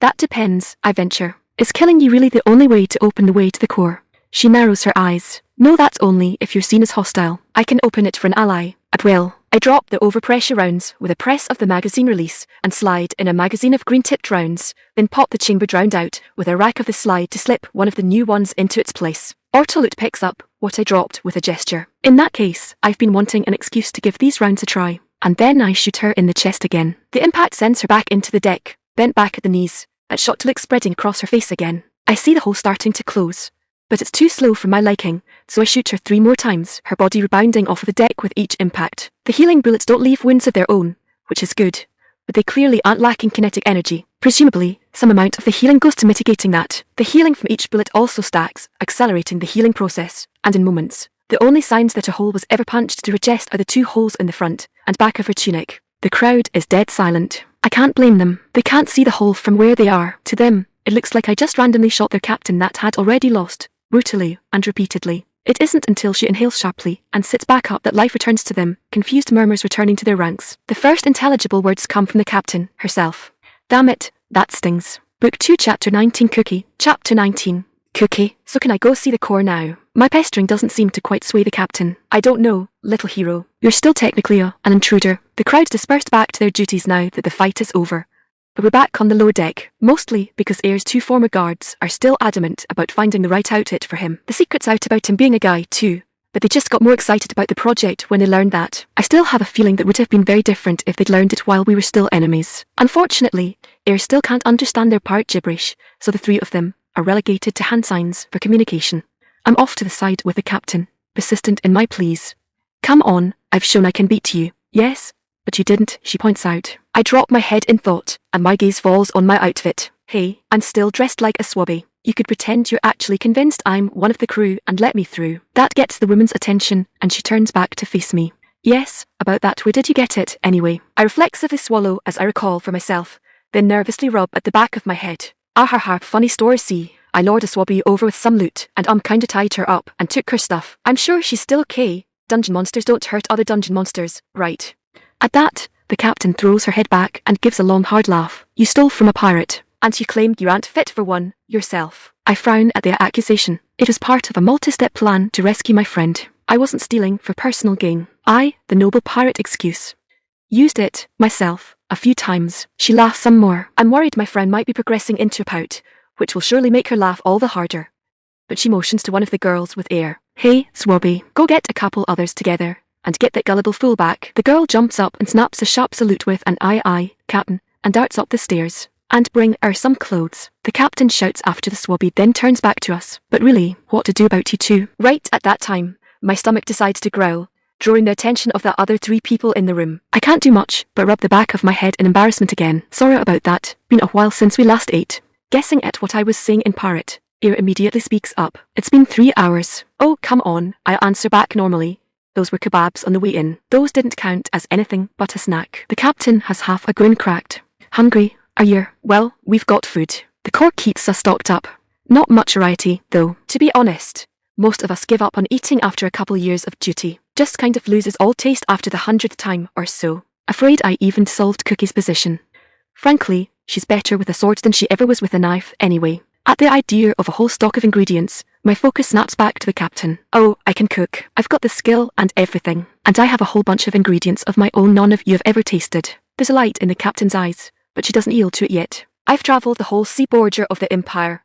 Little hero. Ingredients I've never tasted is a big claim. They're from my homeland, I insist. Nobody in the Empire, but those I've shared them with have ever tried them. I've yet to encounter anyone who's even heard of them. She considers some more, but finally nods. I suppose there's nothing to lose from letting you at the kitchen, but you'll have to cook for the whole crew. I'm not leaving any of my girls out if you're actually able to deliver. Fair's fair, I agree. Just show me to the galley, and let me take Ayre with me. I may need a second pair of hands if I'm cooking for everyone. Asterisk, asterisk, asterisk. The galley is going to be like cooking in an RV. As big as the ship is, the stove is a 2-burner affair and all of the pots and pans are crude, cheap or both. I frown and chew my lip as I try to figure out what I can even do with such limited space. I can only do a couple dishes at a time. 3 if I use the oven. A stew would be the easiest to do for so many people, but that feels like chickening out. I can only imagine that the large prep area is intended to be used to prepare an ongoing line of food to be cooked, and there's no intention of serving the entire crew at once. That would certainly broaden my options. On the upside, the captain wasn't kidding about them being fully stocked. There's a whole pantry of hard-crusted bread, barrels of small oranges I suspect are mandarins, dried, salted, and canned fish of unfathomable varieties, no doubt all saltwater fish, and a mind-warping quantity of dry vegetables, nearly any kind that grows in the Empire and can keep for long durations. Enough rice to feed an army is stockpiled in burlap sacks, as well. And of course, lots and lots of alcohol, the only thing that shows any sign of recent use. Unfortunately, I can see immediately how quickly that must have led to most meals being fish and potatoes with onion and rice. If I had to eat that for 100 years, I'd give up eating too, even if I had to do it, which I suspect the pirates don't. Fortunately, I have some secret weapons of my own. It's mostly a question of what to do. I want to eat too, so I don't want to spend all afternoon cooking. An easy choice is lemons. Somehow, the Empire doesn't have them. The closest they have is an import of citrons from the south, which tells me the hybridization process to reach lemons never happened here. Their tangy zest and distinct juice will be sure to create something that sticks out. I have a stock of rabbit meat, but I don't really want to spend the entirety of it. I would much rather use the fish. The thought of a casserole comes to mind, which would allow me to use an array of essence vegetables, but I can't help but imagine that the pirates are well and truly sick of the chicken of the sea. I've pretty much settled on the dessert already. Bread pudding with lemon sauce will be easy to do en masse with all of this bread. I will use plenty of essence ingredients for that extra kick. My milk and eggs are still fresh thanks to my storage space, too. They aren't essence ingredients yet, but I made sure to build up a huge stockpile for our travels. I can spare to spend them here, even if it means paying out of pocket to restock them later. Unfortunately, that also cuts into another easy idea for the meal itself. If I'm using so much bread as the dessert, then using more bread for a bunch of sub-sandwiches would just be too much. I turn my mind back to the stew. Maybe it really would be a good idea. I've plenty of meat stock stored, too, so that would cut out the largest time sink. I would still have to use rabbit meat if I wanted it to have any meat in it at all. But I don't imagine the pirates would mind me replacing the spent meat with some of their fish stockpiles. Hopefully, it doesn't just vanish when I leave, but, again, meat is something I can replace. I find the biggest pot in the kitchen and fill it halfway with water, then get the heat going under it. Fortunately for the largely wooden ship, it uses fire stones to generate it, rather than a log fire. With that going, I begin setting out my ingredients. Essence peppers, tomatoes, onions, potatoes, peas and corn quickly fill the prep bowls I've laid out. Then I start carrying in loaves of bread by the armful until I have a decent stack built up. I take one look at Ayre staring at all of the food with the knife I handed him held limply in his grip, and immediately flag down a couple more swabbies to enlist for help. Soon, the galley is filled with the sounds of chopping vegetables, peeling spuds and breaking bread. The last involves breaking the crusty bread into small chunks that the swabby in charge then drops into a basket for me to use later. It's a couple hours of boiling down stock and simmering vegetables, of thickening sauces, and making sure bread doesn't go to mush before the food starts going out. Either the aroma drew them in or the captain gave an all-hands order, because there's a line of pirates that look very hungry for dungeon monsters that don't have to eat. With the presence of essence ingredients, I'm betting on their aroma, and a bit for my pride too. The pot is nearly big enough to serve everyone, so every time a load of stew finishes, we move it to a big cauldron with a low heat applied to it for serving. We have to get a couple loads in to give us a head start, but by that time, we've got everything down to a well-oiled machine. I know we've got a success when one of the swabbies asks me what to do about crewmen wanting seconds. Fortunately, we have enough to keep cooking, so I tell her to relay seconds only, and only after everyone else has had firsts, with a warning to keep space for dessert. With the word out that there's a dessert to follow, and the tan-sweet aroma of the lemon sauce already mingling with the stew, the extra demand slackens quickly. There's still a fair few who come through for seconds, but it's not long before I can release the swabbies to go eat, as well. Ayre and I grab a quick bowl, too, and then jump back to the final touches of the bread pudding. Once the swabbies come back, and I have a reliable head count, we start dipping out the bread pudding onto plates, ladling the lemon sauce over the top. I toss an identifier at it just to make sure it meets my expectation. Essence bread pudding, with lemon sauce. ___. Bread pudding under a lemon. Sauce made by a hero using the highest quality essence. Ingredients available. The zesty sauce pairs well with the thick, sweet pudding. Consuming a full serving grants a 25% increase to all physical statistics and an increase to stamina recovery. We start up one last line, with everyone coming up and grabbing a plate as we hand them off. By the time the last pirate has their dessert, we're filing out with our own. The captain herself reserves us a place at her table. There are apparently orders for everyone to leave their pudding untouched, as everyone is sitting with their plates and watching Ayre and I move to the table. The captain just watches the whole procession with a crooked grin. We hardly sit down, finding mugs of a citrusy, rice-based wine like a hard orangeade waiting for us, before the captain jumps up from her seat with her own mug in hand. She raises it high above her head before belting out loud enough for the whole room to hear. Let all who sail under these flags hear the words of their captain, and obey. Cheers go up from the crew at that in recognition, and she motions with her mug toward them all, swinging it around the room. Our cursed lips haven't had such a meal as this in a dozen lifetimes. We owe our gratitude for this repast to hero Remmi Lee and her compatriot, Ayre. In honour of this food, and their showing of goodwill, I, the captain of this vessel, and her crew, do declare them honorary mates. Raise a toast to the newest members of your crew. Their time with us may be short, but we'll be their allies wherever the seas may take them. The roar that fills the hall is more deafening to my ears than my own gunfire. When it finally settles down, and the captain, herself, has taken a long pull from her mug, she raises it again. Now, eat up, my lovelies, and enjoy this aromatic capstone of the evening. The room settles down into a dull roar of conversation and clattering cutlery, and Ayre and I trade gratitude and pleasantries with the captain once I translate her speech for the elf. With that, the captain informs us with a proud grin on her face, I'll be able to allow you access to the dungeon core. As soon as you're done eating, you can get on with the purifying. I look forward to seeing it. But then the door to the mess deck is thrown open, and in storms a familiar blonde swabby, clad in a female sailor uniform reminiscent, incidentally, I'm sure, of a school uniform. I recognise it as one of the outfits they've been trying to get onto Ayre. She throws her gaze around the room in a fervent haste before she spots and locks eyes with me. Yeah, Book 2 Chapter 20 Swabby. Chapter 20. Swabby. I raise a hand toward the angry-looking pirate and answer her with the same number of syllables she gave me. Hey. She pauses and blinks, no doubt confused as she can understand me, but then storms for me, anyway. You tied me up and left me in my underclothes, strapped to a rock. I left you an apology gift, I answer, hands raised in placation. She flushes red at that, then charges. She makes a big haymaker for my head, which I calmly duck. She swings again, and I pull back as it goes past my nose. She tries a jab and I lean to the side and grab my mug. She jabs to my new position, and I lean the other way, taking a drink of the contents. Free, that's strong stuff. I was right, though, it tastes like a very sweet orangeade over a strong, tequila-like alcohol. Probably rice. Sick always reminds me of tequila for some reason. She lunges at me and I duck down underneath it, then stand up sharply. She yelps as she finds herself flung over my shoulder like a bag of grain with emotion. I turn to the captain with a big grin. Captain, I think I court an intruder. What are your orders? This got a rolling laugh out of the rest of the mess, interspersed with hoots, hollers, and their own suggestions. But the captain just sat there with a wry smirk on her lips. Sit her down, and make her eat, the woman declares in a tone that would make it sound like a gallows sentence if her smirk wasn't still visible. But she only gets dessert, as punishment for failing to read the room. Aye, Captain. I step from my seat, and plop her down where I'd been, right in front of the bread pudding. She's got a confused look on her face like she's still trying to catch up on what's going on. In your seat. Ayre looks equally confused to suddenly find himself sitting next to a pirate. But what about your pudding? I can get more, I insist. First rule of cooking. The cook doesn't eat until everyone's been served. That makes Ayre frown, thinking back on the times I've used the first rule phrase before.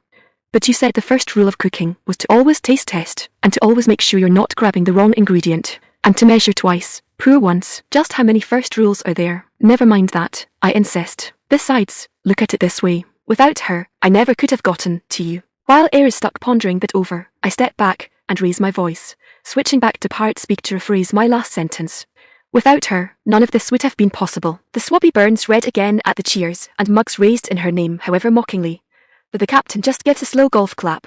Well, if that endorsement isn't justification to sit at the captain's table, I can't imagine what is. I reach down and scoop out a spoonful of the pudding. Come on, take a bite. She puffs up again at the treatment. What makes you think I want your stupid poo? I slit the spoon in between syllables and get it on her tongue before she can react. She chews it over slowly and finally swallows. Gee good. I dangle the spoon in front of her. Still don't want it. Give me that. I let her snatch the spoon from my hand as she digs into it and shoves a larger bite into her mouth. Thoughts, Swabby? The captain asks. The young woman cups her cheek with her free hand. It show essay tweet, but the shores is show tanny. It's like a danch in my mouth. You heard her, lovelies, the captain replied, banning her mug on her table. Stop your gawking and get to eating what you're missing out on. The room quickly fills again with the din of a dozen conversations, probably mostly about the food, and the sound of cutlery clicking against bowls. Well, I better be getting my own before it cools off too much, I say as I snatch my own